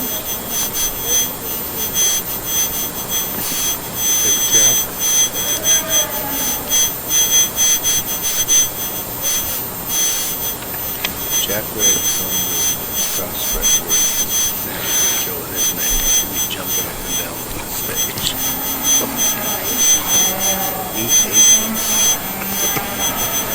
I just realized that.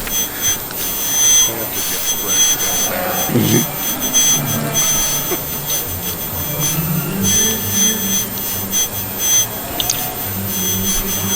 just saw that line before that. Yeah.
I think a nice class of heifers here, and kind of neat show calf here that leads off this class. One that in terms of body is really good, hips really good, her back foot matches where her front foot left. She's really little bitty necked as well. Kind of like that calf. Calf we have that comes here next, she's not totally my speed in terms of power, but you start to add up the totals here in this class. That one's sound, that one's athletic and agile. She's pretty and good in her look. I like her balance and the way she holds herself together a whole lot better than the heifer that comes out here next. A bigger hip, bolder body one for sure we bring out here next. For me, she gets a little too forward and straight about that shoulder. She wants to break in behind her shoulder and just lose her top line. Not quite as collected and balanced as what I like to see her, but still a good heifer. A big body, broody one here. Just for me personally, got too much condition on her. I like to lean her up quite a bit more, refine her, make her more feminine all the way through. Maybe set her square off of a rear skeleton. Super muscular, powerful one here. Again, just gets too round and coarse, maybe too much in terms of her shape. Want to refine her and flatten her out just a shade there as well. But nice class, neat bovine there up top. Go ahead, Jeff. Well, over here real quickly, we'll make a few comments about our February heifer calves, and just a pair of them here, but two really, really good cattle. They're different in their kind, and I chose to use a female I see a little more reach and comfort as she gets out and travels. I really like the way she presents herself. Man, she cranks her head right up out of her shoulder. Shoulder lays back on a really big sweeping forerib, and you like the true shape that she has down her top. Still has a maternal length and strength to her muscle. Just think she handles herself in and presents herself extremely well. So if you like a heifer that's just a little bigger backed even, maybe a little bolder at the top of her rib, maybe a little more expressive in her muscle, this one will appeal to you quite a bit. I'm back to challenge you just a little with regards to how she gets off those front feet and how she rolls a little in her shoulder. So I'd see her a little bit sounder in that regard, maybe see her just go with a little more comfort at her hock as well. Can't take away the fact that she sure got a lot of rib shape and sure got a lot of dimension to that hip and top. Again, congratulations to our exhibitors. All right, in your Charlay show, Class 19 results, junior yearling females. Placing first, entry number 110, Saul Impressive Stones, shown by Jeb Stewart Skiles Jr. from Dalhart, Texas. Second, going to entry number 111, WDZ Twizzler 514, shown by Matthew Tate McCaskill, Timewell, Illinois. Third, entry number 117, shown by Leroy and Heather Schaefer, Reisterstown, Maryland.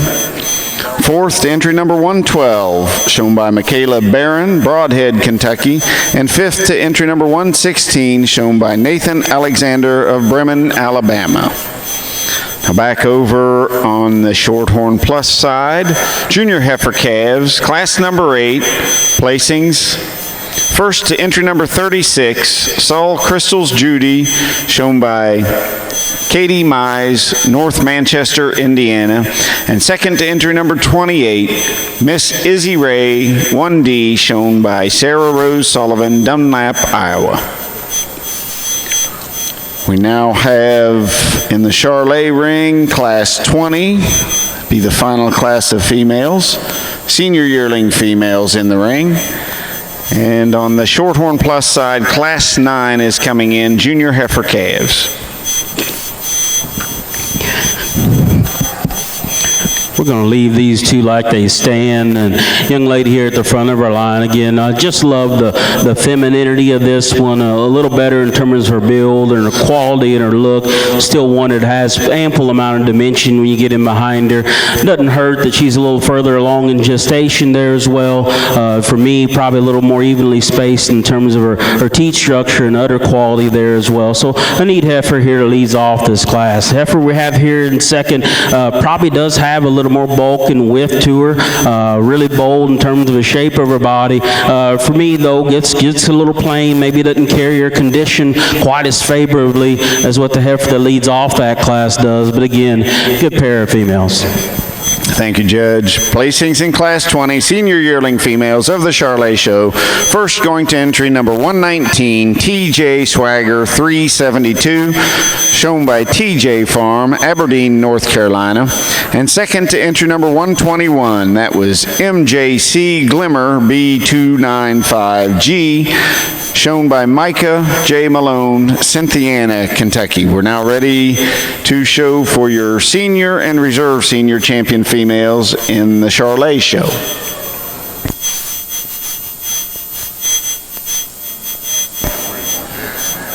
Following this division, we will be selecting your grand champion female, so have all of those division winners and reserves ready to come into the ring.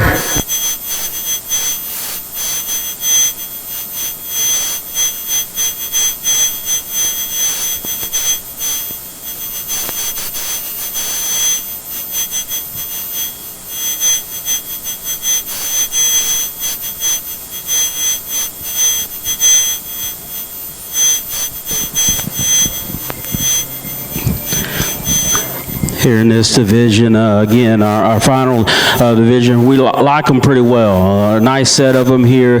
No need to prolong the time, though. Heifer here of our first class will win this division. Going to come back and use the heifer out of the second class there to be reserved. She's a little stouter than the second place in that first class. We're going to use her to be reserved, but a good set of cattle here within this division.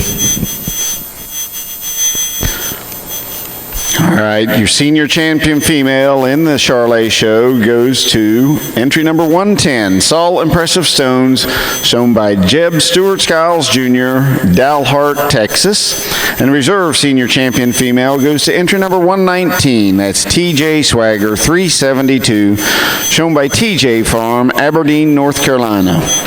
We're now ready to bring all of your division champions and reserves into the ring in the Charlay show to select your grand and reserve champion females.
Goodness, I think there's an awfully good set of January calves here on our Shorthorn Plus show.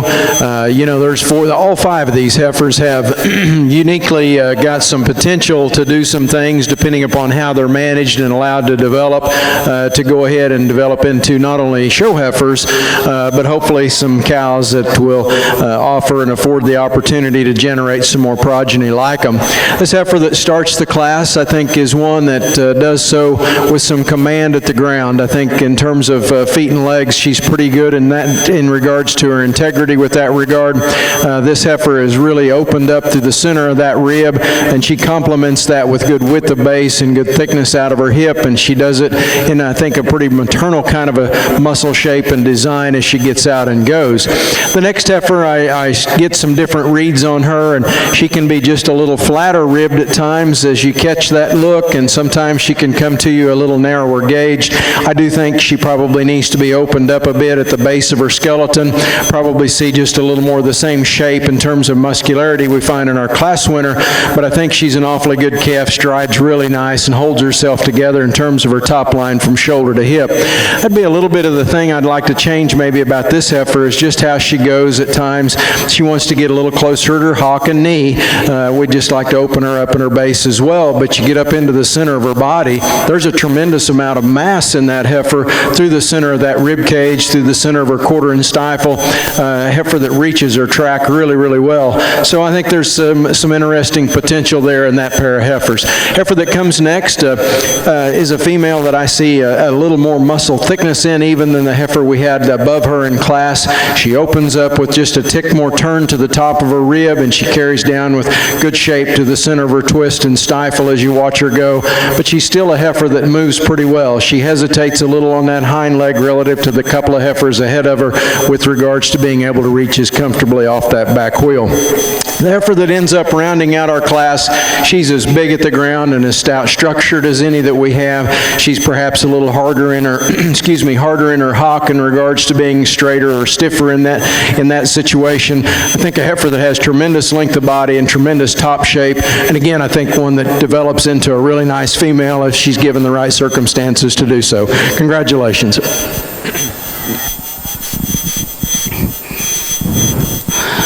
Here in our champion female selection, pretty neat. I've been telling my kids all week, they kind of thought they came into Louisville when they saw the Louisville Slugger and the KFC sign on the corporate building. I said, no, till you get to the green chips is when you really get to see it. And boy, we're here. Really, really neat set of Charlays. These first 2 divisions, again, not sure, don't care what breed we're talking about. I'm not sure you can have a stronger set of cattle all the way through that was in these first 2 divisions. Little heifer that ended up surfacing out of that first division, she's got a bright future. Talk about one that's maternal and smooth, good-legged, still one that has some squareness to her. She fits a lot of people in a lot of places. Again, she's not the super freak by any means in terms of her chest and her front end, but that's just good livestock and good cattle. Again, not one to use calves, but this one out of the second division does make me think about her a little bit. I do love this one's hip and pin width. I like her foot and bone. I think she combines that with some look and some neatness up front. Really bold there in terms of her body shape there as well. Just depends on where you want to be on things, but that's a neat heifer that's got a future ahead of her as well. Heifer here in the middle of the lineup, she fits and she doesn't fit, but she still fits. That one's extreme in terms of her pieces. I love the hip and hind leg on that one. I think she's, again, one of the good-footed ones out here. Very, very neat and attractive up front. Just want to change that heart and forerib on her to make her big-time contender within this crew as well.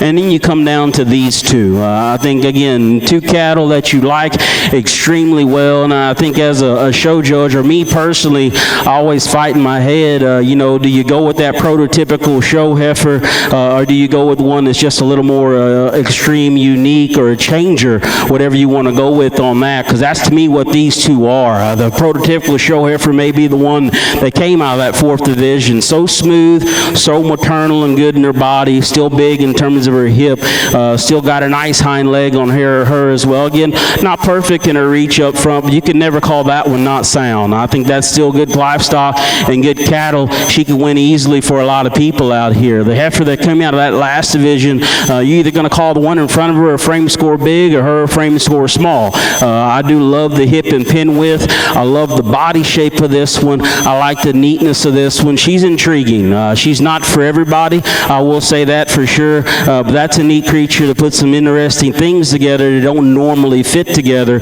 You can make her a shot bigger in her kind and be extremely happy with her there. But outstanding set of Char heifers. I know we still got the bulls to go, but let's give all these folks a big round of applause. I'll show you the two I like best.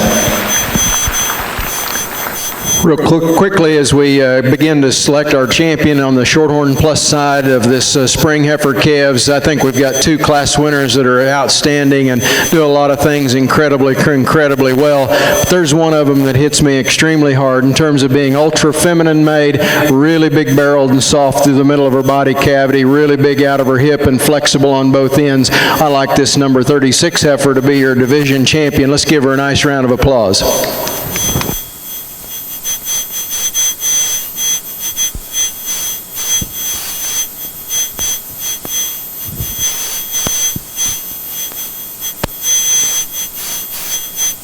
And the grand champion female in the Charlay show goes to entry number 110. That's Saul Impressive Stones, shown by Jeb Stewart Skiles Jr. from Dalhart, Texas. Congratulations.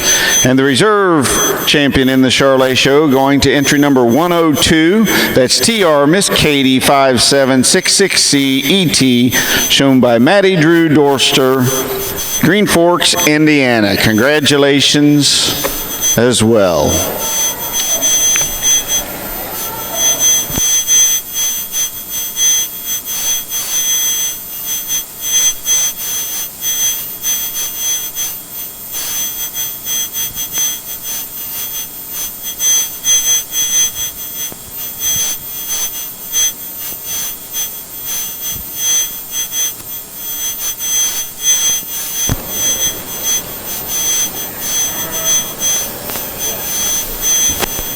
Back on the Shorthorn Plus side, the division that was just selected, Junior Heifer Calf Champion.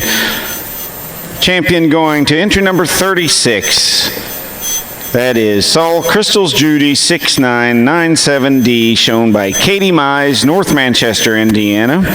And reserve Junior Heifer Calf goes to entry number 38, Saul Tamale to 6000D, shown by Sarah Rose Sullivan, Dunlap, Iowa. We now have Class 12 winter heifer calves in the ring on the Shorthorn Plus side. We will take a couple pictures of the Charlay females and be ready to get right into those Charlay bulls. So be bringing those Charlay bull calves onto the makeup ring.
think we're going to go ahead and leave this pair in the lineup as they are. I know the heifer in second posts a higher weight per day of age, and she probably outdimensions our class winner a little bit, but as you study their genetic profile, you see just an awfully good female here that represents herself extremely well, both phenotypically and then on that sheet as well.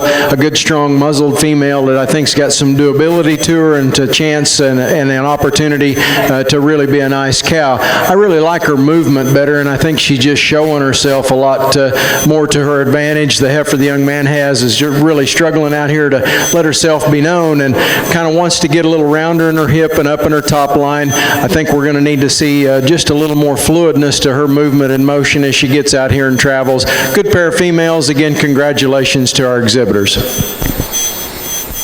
All right, placings in Class 12, winter heifer calves. Placing first, entry number 43, DTR Blue Witch 591C, shown by DTR Cattle Company, Raymond, Kansas. And second, going to entry number 44, CFNNN Caroline 5141, shown by Mark Inskeep, Lafayette, Indiana.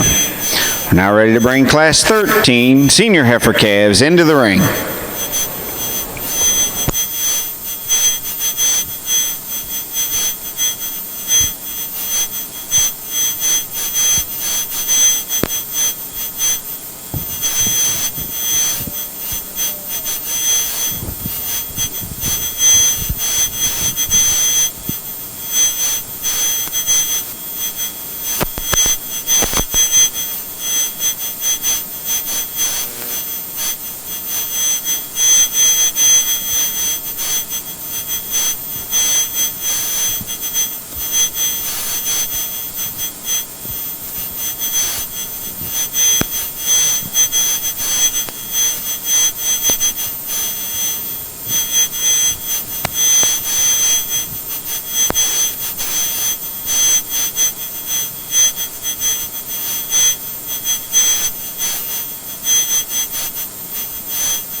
Really a nice pair of senior heifer calves, and I'm going to leave them in lineup as they stand. I think they're very similar with regards to their strength in terms of build and rib shape. I think those heifers both have plenty of dimension when we get her behind them and on top of them in terms of skeletal width. I think the difference in the two heifers is we get them on the move and we see a little more comfort in the top line of the black heifer. She gets out and travels. So I think as you pursue that skeleton to the ground and you study what's there, she's backing her knee a little better, maybe a little more slope to her shoulder. Then we go to the other end of that skeleton and probably a little more flexed at her pastern and hock. Now the roan heifer's just gorgeous. I tell you what, if she doesn't get in your eye, I don't know what it takes.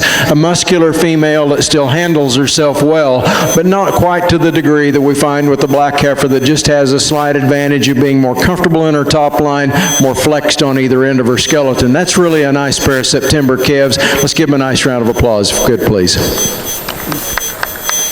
In the Charlay barn, we need entry number 123 out of Class 26 Spring Bull calves, Michaela Barron.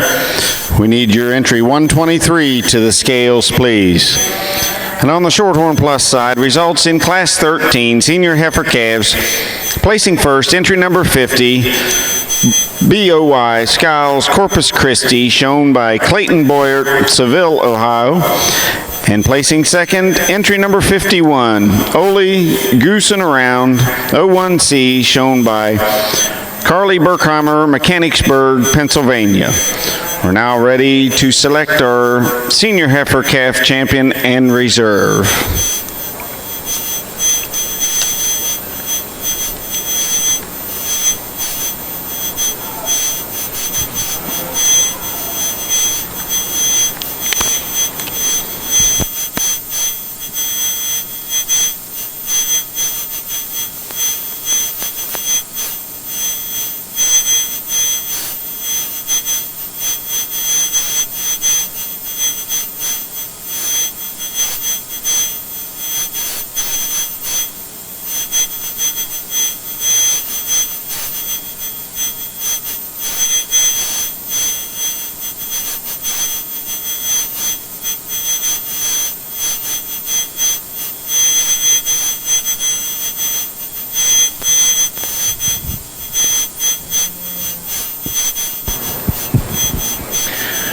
Back for our senior calf division on the plus side, as we mentioned earlier, a heifer that starts very practical and very functional in this lineup out of that October class.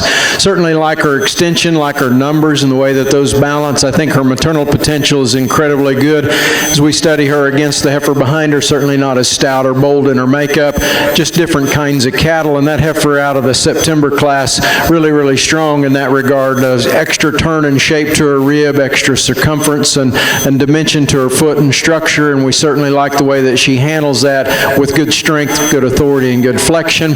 So I think really my decision here is for reserve. I like our class winner out of that September class, and I think the heifer that complements her the most is the heifer that comes out of the class that was second to her. Likewise, a very dimensional ribbed female, a very wide-based female that handles herself pretty well, an angular-made heifer that just out-dimensions the heifer that comes out of our earlier class. Again, congratulations to our exhibitors. We're going to keep those senior calves together, champion and reserve 1 and 2. Congratulations.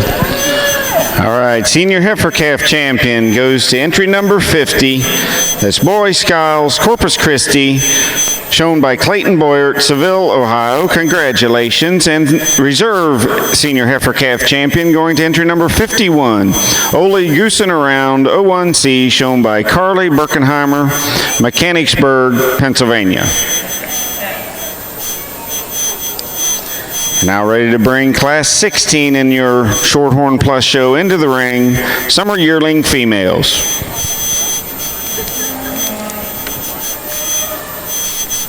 That's where I sit down here to announce, and I've gotten 3 phone calls since I sat down.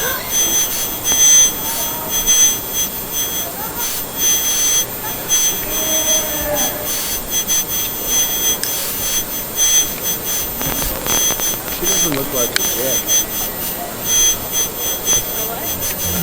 Oh, a jet.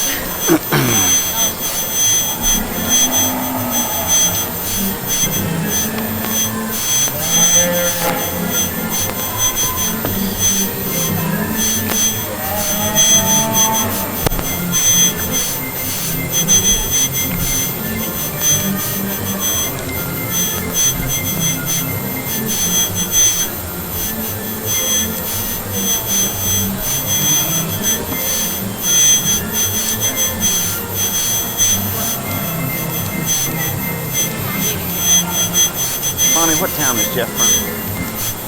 Bedlow. Isabella, yeah, that's right.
really interesting pair of July females. I guess they have similar issues, but similar qualities to go along with that. And let's talk about the qualities first.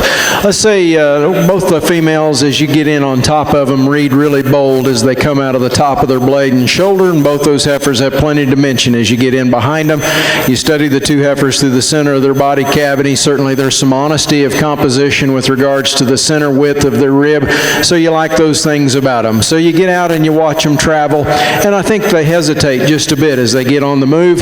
Both the heifers seem to be plenty straight in their shoulder, and they have the similar presence of movement as they get off their hind leg, and they maybe get a tickle outside of themselves. Not bad enough to be a great big issue, but very similarly in the way that they work and manage their skeleton and go.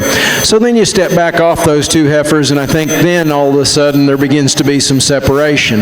To me, the black heifer presents herself with a bit more balance. I think she's more uniform in terms of her lines, both top line and in her underline, carries maybe a little more deeply back into her quarter. Advantages that the roan heifer is going to have, I think, in terms of is foot size and probably in terms of skeleton size as well. This heifer just gets a little less proportional or a little less balanced in regards to how she's built. She has a tendency to have just a little more of that weight up through her front third and not quite as much as we study her back behind. Nice set of cattle, though, and again, congratulations to our exhibitors.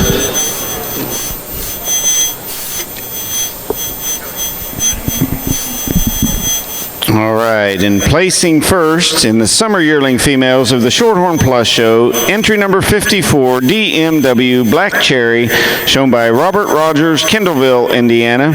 And second to entry number 52, LSF MD Carey 531, shown by Lehman Stock Farm, Hoopston, Illinois. Now ready to bring Class 17 late spring yearling females into the ring.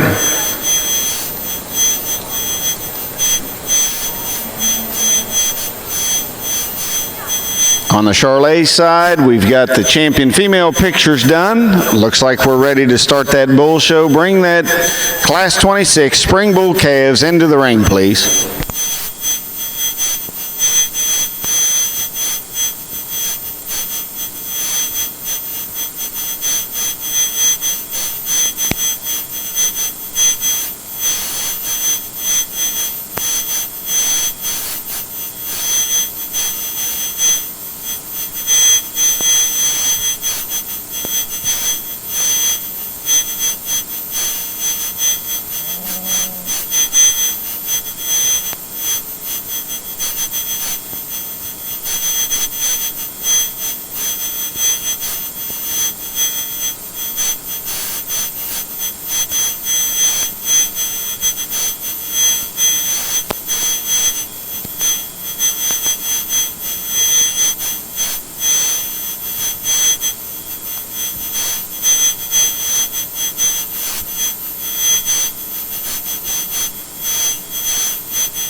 Got a first class of bull calves here, and a neat little bull here that's going to end up winning this class. Again, a neat skeleton, good looking bull that still has some shape and the masculinity to him. Still one that's really big in his hip. I like his profile and structure. Nice calf here to start off our bull show. Got a little more length and extension in the bull calf that comes next. Probably a little bigger set of testicles there as well. A lot of shape, a lot of muscle to this guy. Not quite as soft in his body, not quite as correct off his hind leg set and the way he puts his foot to the ground as what you find in that class winner.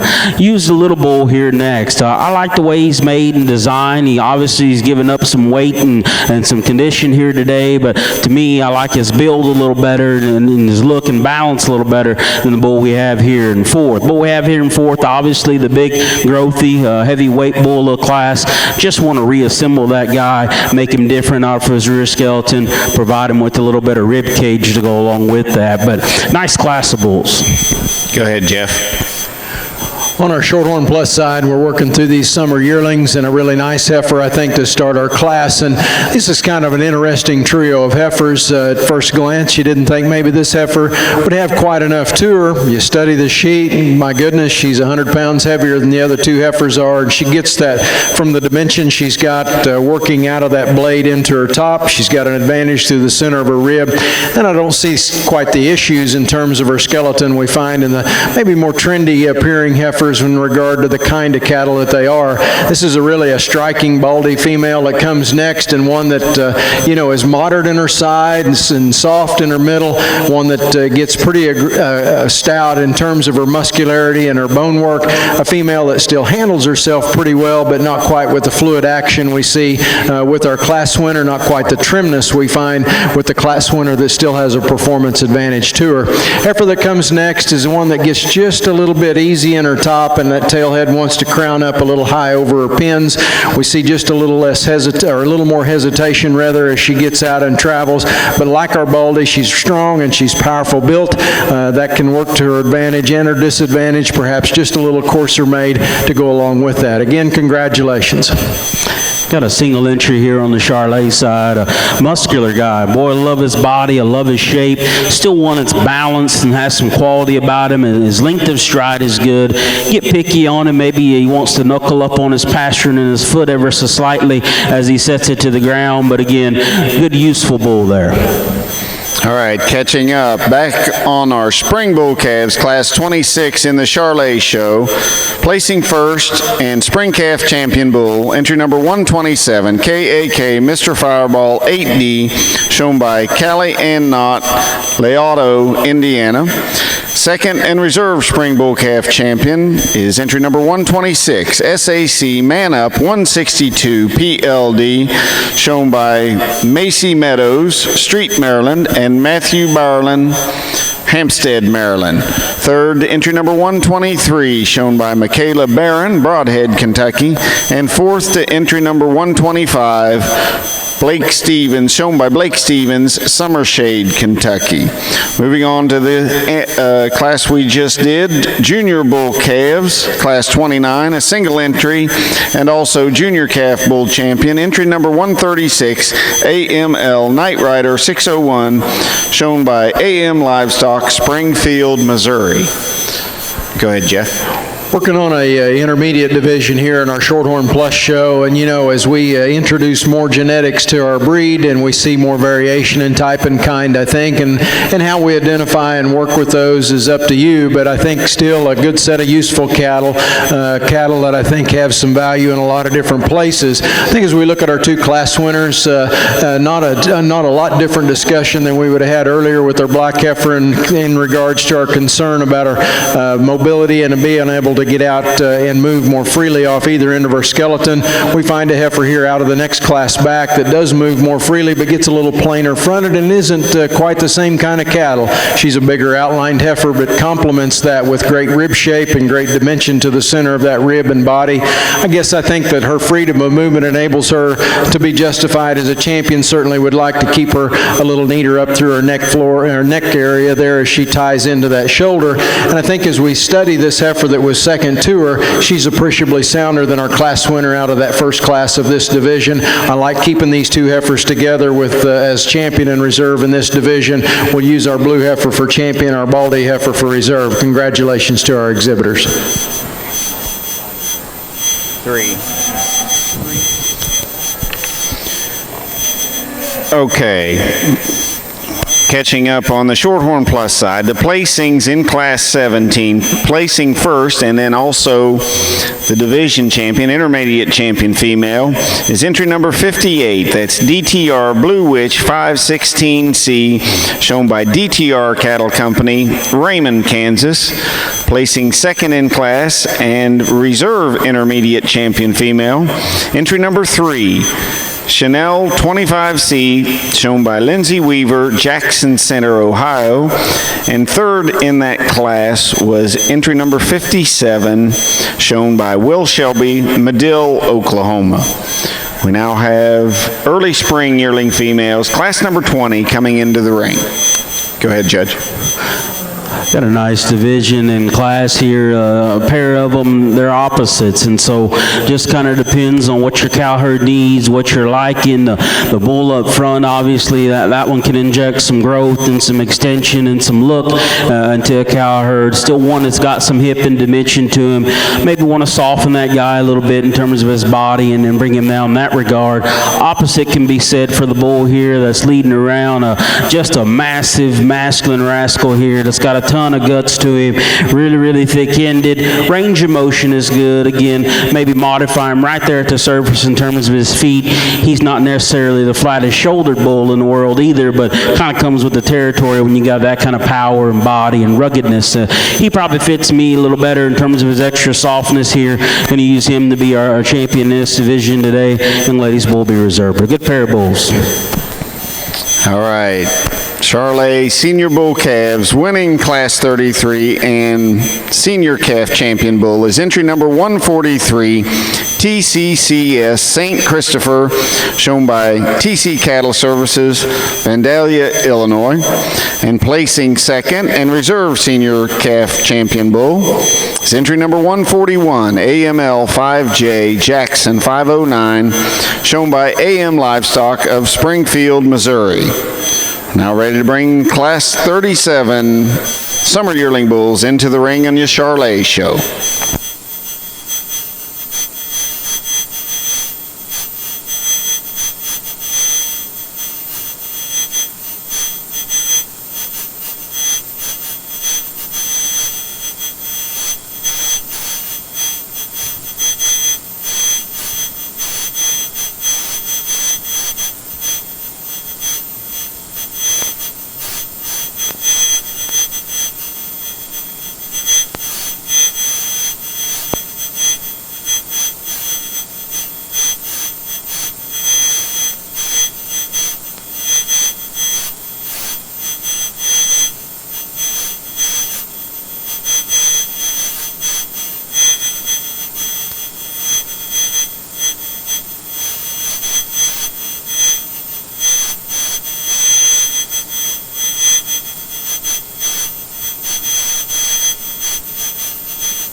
think another nice class of bulls, and again, it's going to be in a division, so I'll just talk them as individuals, and then we'll pick them here. The bull in front of me, obviously one of the more muscular bulls in here, ton of shape, ton of body and middle in this guy, and I think I like the way his head and neck shoot off the top of his shoulder blade there as well. You like to level him and lengthen him out of his hip and change that about him, but still probably sets down comfortable enough and correct enough. The big bull here in the middle, he's the different of the trio. He's got the length and extension, obviously got a little more growth in his favor there as well.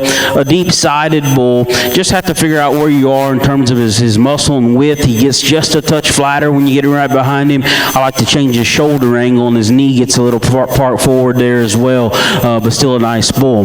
Then the bull here comes back, talk about one that's built like a linebacker, an athlete.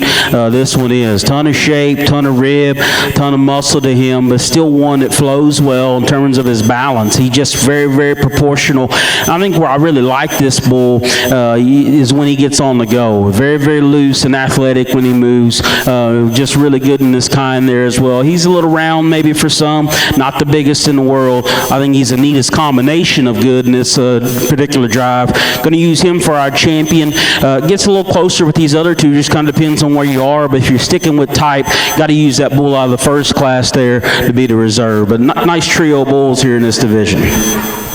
Go ahead, Jeff. Early spring yearling females are a tremendous group of cows over on this side, and just a subtle elegance that we find with this spotted up heifer that wins the class. She has no trouble getting around the ring in terms of flexing at her knees and her joints, and she carries her head with grace out of the top of that shoulder, maintains excellent stability and looseness to her top. Just really appreciate the functionability of that female. You already see good udder development in that cow as she's coming along, and they've got her cleaned up so you can get that read as well.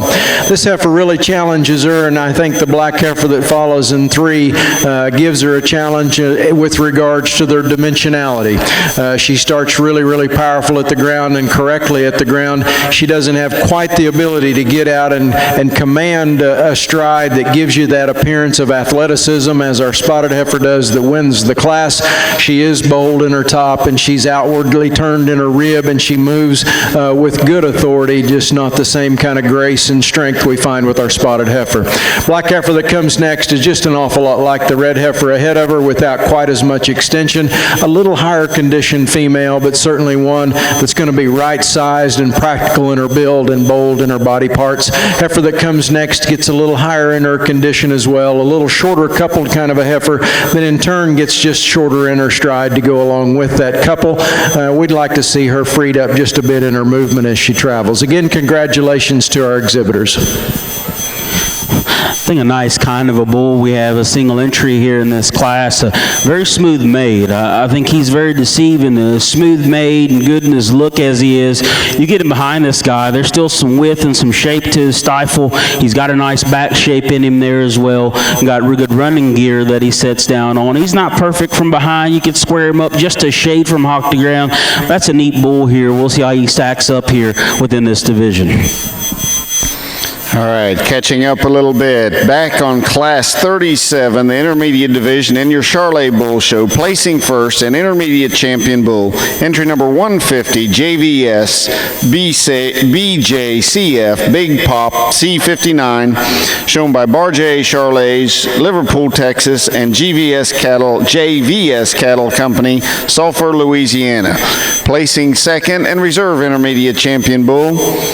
Entry number 148, CCC Tacoma 604C ET, shown by Nicholas H. Williams, Bremen, Alabama. And the bull that just showed, Class 44 Senior Yearling Bulls, single entry, entry number 155, placing first, shown by Barjay Charlay's, Liverpool, Texas, and JVS Cattle Company, Sulphur, Louisiana. Now back on the Shorthorn Plus side, Results in Class 20 early spring yearling females. Placing first, entry number 64, Saul Secretive Girl 5998, shown by Sarah Rose Sullivan, Dunlap, Iowa. Second, going to entry number 66, Steck Chelsea C 501C, shown by Benjamin Nickel, McPherson, Kansas. Third to entry number 60, shown by Kane Eggeter, Seward, Nebraska. And fourth to entry number 59, shown by Slate Wind Farm, Mercersburg, Pennsylvania. We're now showing early spring yearling females, Class 21 on your Shorthorn Plus side. And we have summer senior yearling bulls, Class 45 on the Charlay side.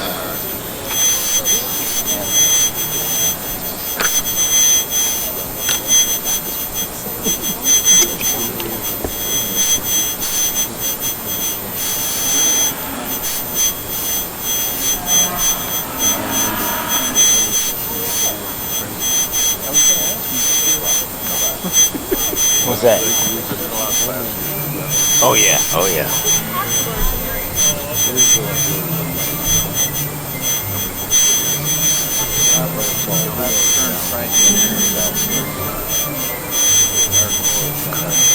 They're moving that facility completely out of town, aren't they? Oh, are you?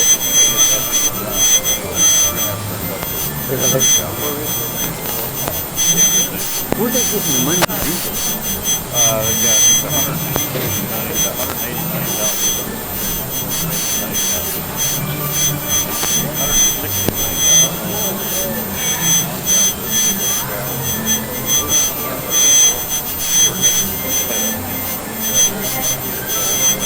Yeah, you better. Oops, somebody.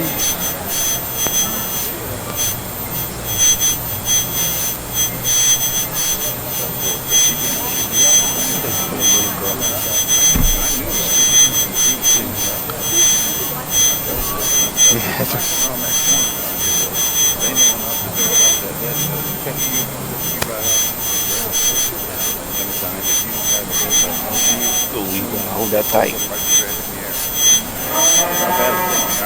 Still running around back there.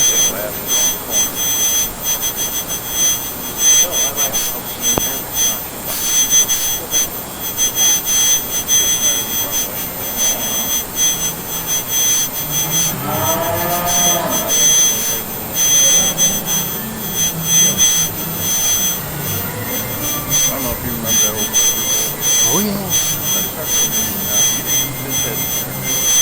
You can make that second corner. You drop that down, you get right underneath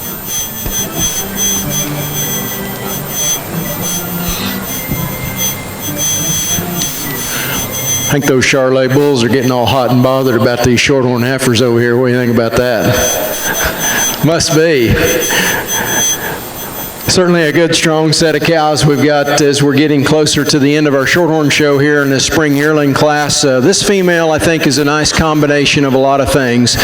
She's not the boldest made or the stoutest structured, maybe doesn't have the best numbers, but I think in terms of her flexibility and the way that she gets out and presents herself on the move, I think she has great strength down her top line. I think she maintains and exhibits incredible integrity as she gets out and moves.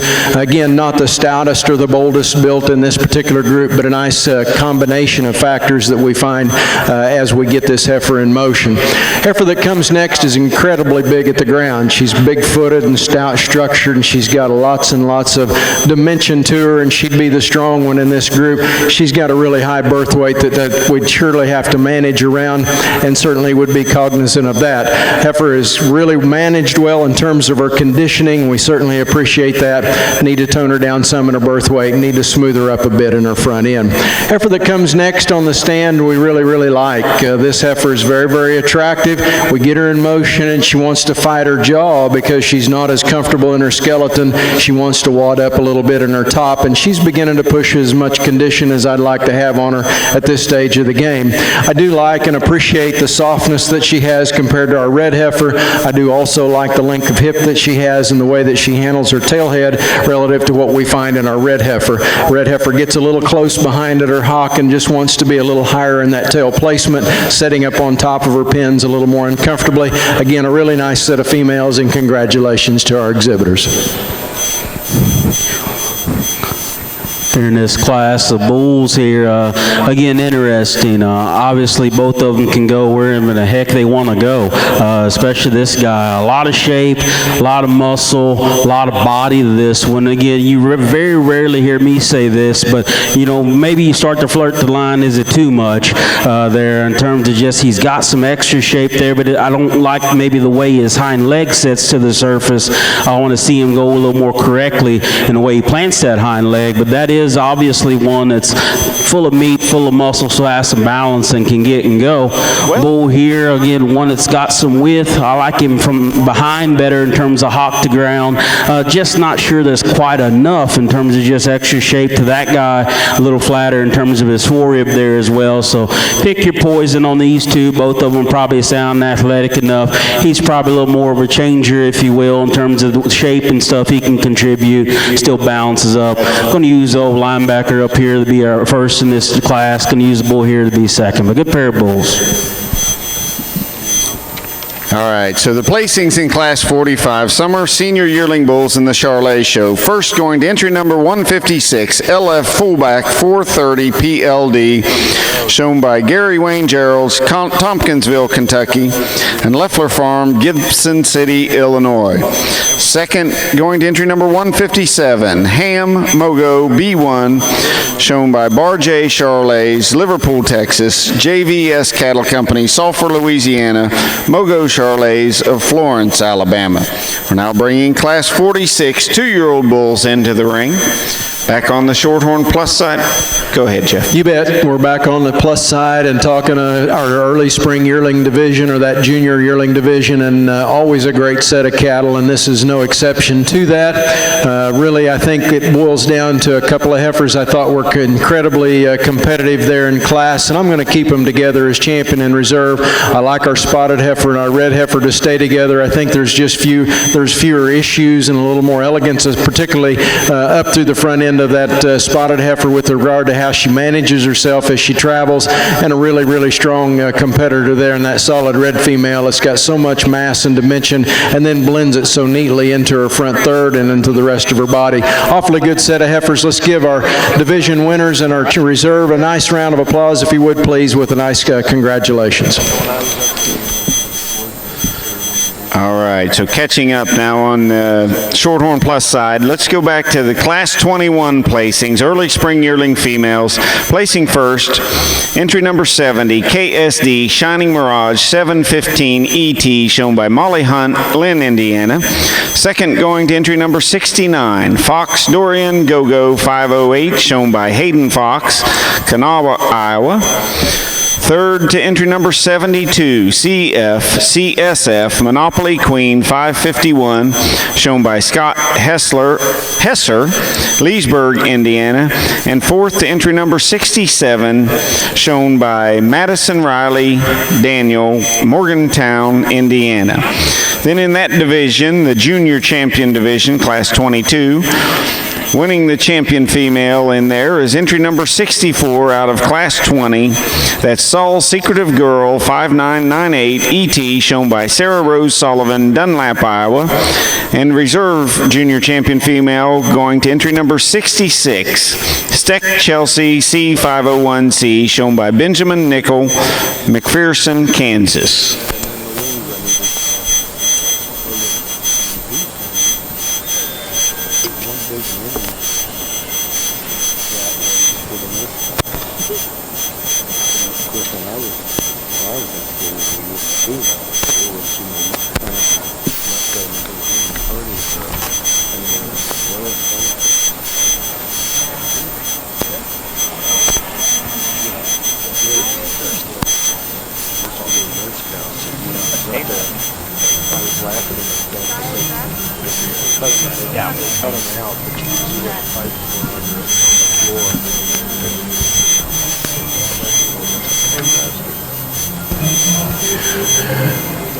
So on our Shorthorn Plus side, we fast forward a little bit, skipped that senior yearling division and went right into a cow-calf division, and what a nice cow that she is, a practical built cow that's sensibly sized, a great udder and attachment to that female, and smoothness that goes a long, long ways, transmits a lot of the same characteristics and traits to a nice red heifer calf here. Let's give him a nice round of applause and congratulating this exhibition here today. Another good class of Shar bulls here. What we're going to lead off with, again, just one that has a little more dominant presence about him in terms of body and look. The one that has some extension. You like the rib cage of the bull. Got some thickness up top as you study him. I just maybe want to modify him a touch from hock to ground and make his bone just a touch stouter and maybe just a little different the way he sets his foot to the surface, but still a sound bull. It's got a lot of good to him still. What we have here next, again, love the shape of this bull. I like this bull's feet and work and the way he goes, and still one that has plenty of length of body, almost to the point that maybe takes away from his depth. Just looks a little harsher right there over his forward middle of his top relative to that bull. Definitely some trade-offs between the two though. Bull that's leaving the ring now, a big high-performing bull that's got some extension to him, just doesn't have the same kind of muscle shape and power we find in those bulls ahead of him.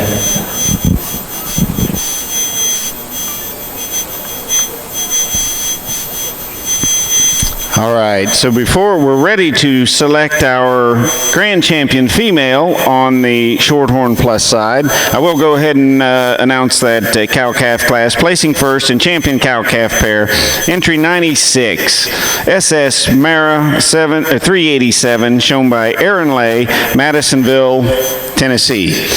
All right, before we bring our championship drive in for the females in the Shorthorn Plus show, I'm going to take a little break here. We've got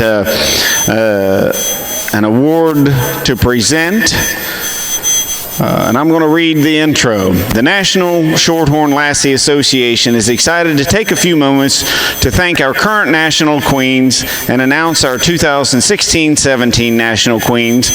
Over the past 3 days, 2 young women have been competing for the national and alternate national Shorthorn Lassie Queen. First, hailing from the Lone Star State, we have Shelby Armstrong.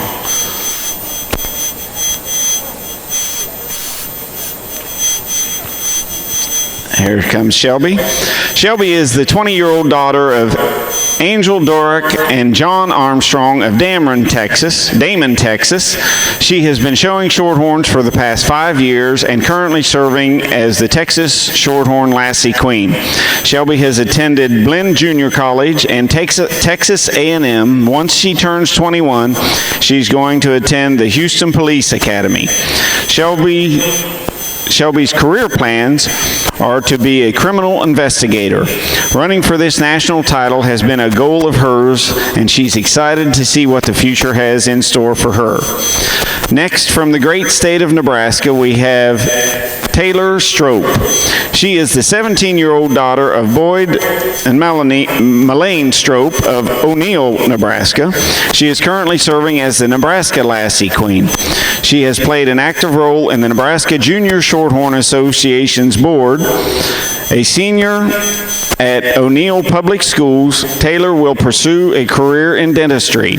Taylor is a lifelong Shorthorn enthusiast, exhibiting cattle at local, state, and national shows. She has dreamed of serving as a Lassie Queen since she has been a little girl. At this time, we would like to thank our 2015-16 National Shorthorn Lassie Queen, Macy Baconus, and the alternate National Shorthorn Lassie Queen, Riley Francis, for how they have represented the Shorthorn breed over the last year. These 2 young women have done an outstanding job of representing the tartan plaid around the country. All right, at this time, it is my pleasure to first introduce the 2016-17 alternate Shorthorn Lassie Queen, and that will be Miss Shelby Armstrong from Damon, Texas, meaning that our 2016-17 National Shorthorn Lassie Queen is Taylor Strope from O'Neill, Nebraska. Let's give them a big round of applause.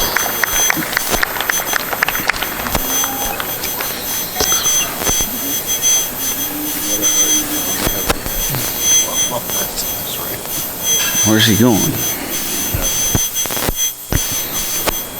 Brandon, it's all yours.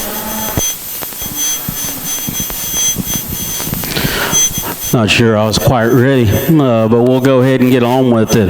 Lots of different flavors out here. Lots of different things, again, that you can enhance your cow herd with as you get to studying them. I'll talk through them real briefly here. Bull that wins that first class, to me, probably still just the most athletic looking and most athletic built one of the crew in terms of a bull that's right in terms of his composition. He's got some shape to him. He's not overly fat. Still one that has some look and presence to him, sets down on his feet good. You like to lengthen and level out his hip, make it a little longer as you get to studying him, but still a good kind of a bull. Obviously, the meat wagon of the crew is the one that comes out of the second class. That thing's full of muscle. He's full of body, a lot of shape to that guy there as well, and probably still fairly proportional if you just kind of weigh the ends up there.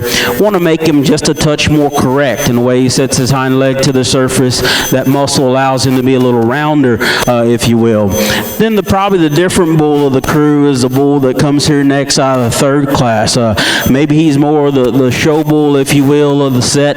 Really good in his body, very soft, made there as well. And he's got some thickness when you get him behind him. I think when he decides to lead, his range of motion is still good there. I like to still change that bull from hock to ground. And I guess for me, and I want to see him just a touch leaner, more fit, if you will, when you get him back out here and get to studying him for what he offers here. But again, a good bull. Got a nice dominant presence about him. Looks like he came to play ball and kind of he's ready to go. So a lot of different things you can do out here. To me, there's no perfect choice of these bulls, but there's one that just makes a little more logical sense today. Bull here out of our third class. He'll be our champion here in this division. Going to use the bull out of the first class up front to be the reserve.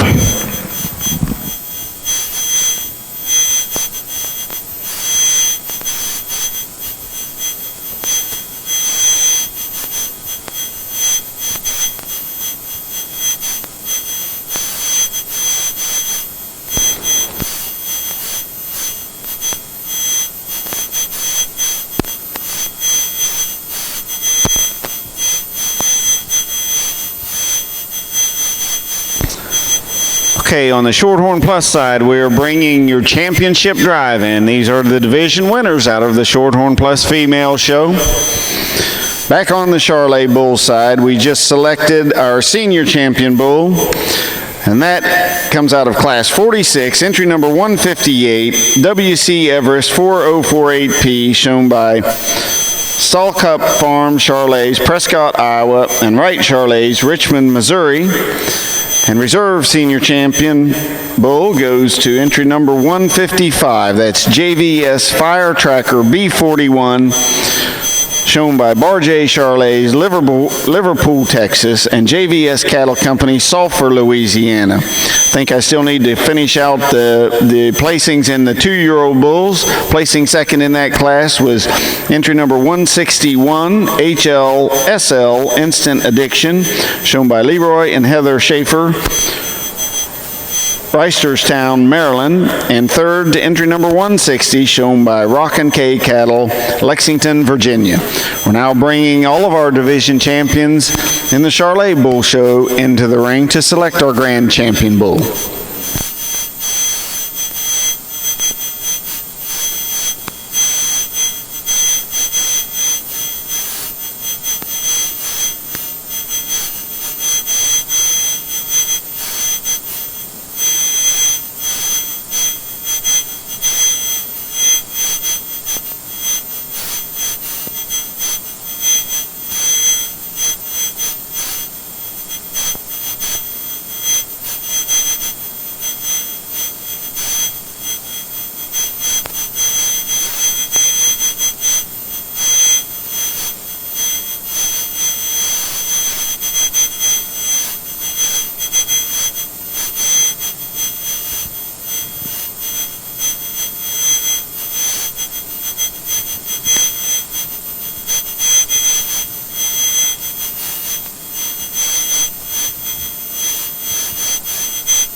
folks, on the Charlay side, just before our judge, Brandon Callis, makes his comments on this championship bull drive, let's show our appreciation to our judge, Brandon Callis from Minco, Oklahoma, for doing our judging of the Charlay show here at the 2016 North American International Livestock Show.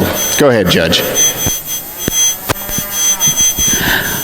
I think a good set of bulls here as we wrap up our Charlay show, and not to steal any words from Dr. Bloomberg earlier in the week, but he said, you know, it's always a good experience when you can get on the green chips, and I'd have to agree with him. This has been fun. Every time I'm asked, I find a way to say yes, and so very, very rewarding, feel very blessed and fortunate to be amongst you guys, and you trusted me with this honor. Not going to go through each one of them. Obviously, these bulls are ready to go, as we've seen throughout this Charlay Bull Show. I'm pretty simple and easy to please. Them things that are stout and still got good running gear underneath them, I like them to look like a herd bull, and that, to me, that's what makes a difference in some of our top end ones out here. So again, let's give all of our Charlay exhibitors a big, big round of applause. Show you the one that fits me real well.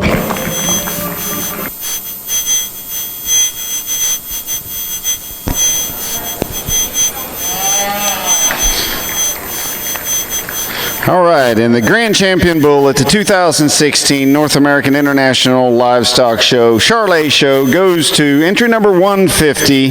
That's JVS BJCF Big Pop C59, shown by Bar J Charlays, Liverpool, Texas, and JVS Cattle Company, Sulphur, Louisiana. Congratulations.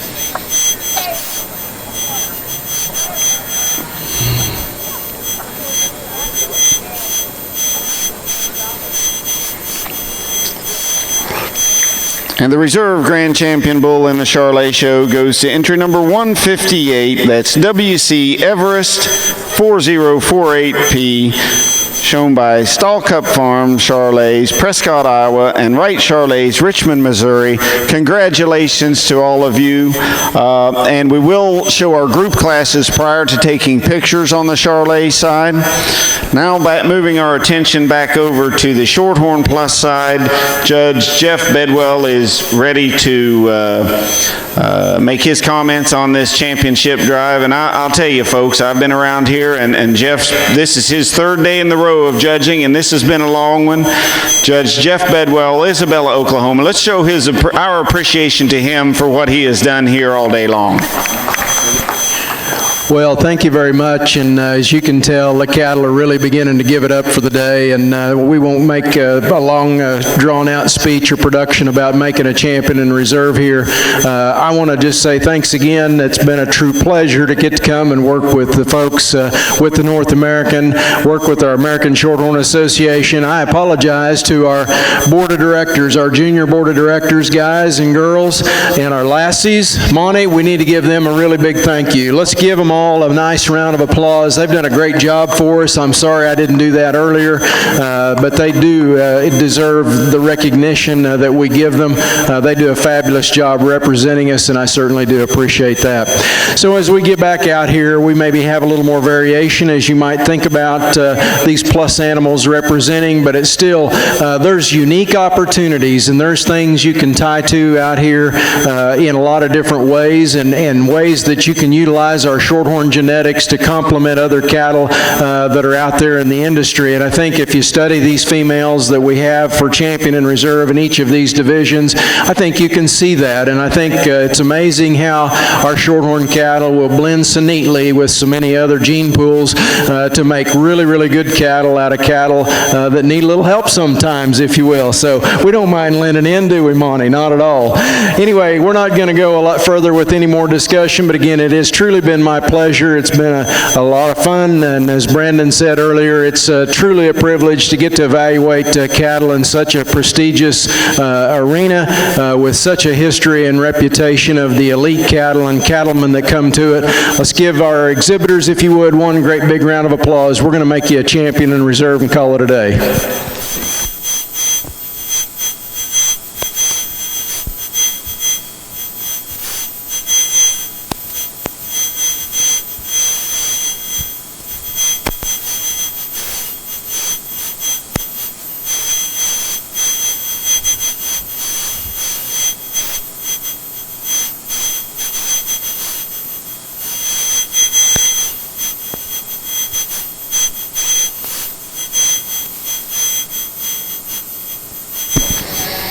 All right, and the grand champion female in the Shorthorn Plus show goes to entry number 64. That is Soul Secretive Girl 5998 ET, shown by Sarah Rose Sullivan, Dunlap, Iowa. Congratulations. And the reserve coming out of that same division to entry number 66. Steck Chelsea C501C ET, shown by Benjamin Nickel, McPherson, Kansas. Congratulations. That does conclude the Shorthorn Plus show. Thank you all for being here, you exhibitors, you fitters, and you folks watching the show. We appreciate it. Come back and see us next year, and safe travels home.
That's it, okay. Just announce those. All right, the group classes in the Charlay show.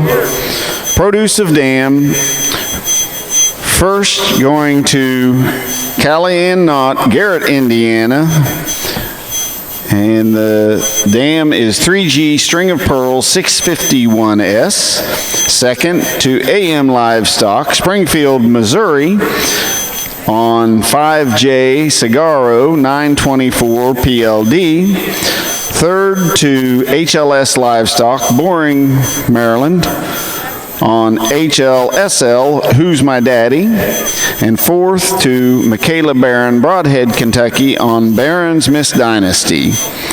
Get of Sire, one entry there. The exhibitor was HLS Livestock, Boring, Maryland, on EOTT Mr. Ballistic 4Z PLD. And Breeders' Herd, first to HLS Livestock, Boring, Maryland, and second to Michaela Barron, Broadhead, Kentucky. That does conclude the Charlay show. Once again to you all, exhibitors, fitters, and those of you watching, thank you all for coming. We look forward to seeing you here again in 2017, and safe travels home.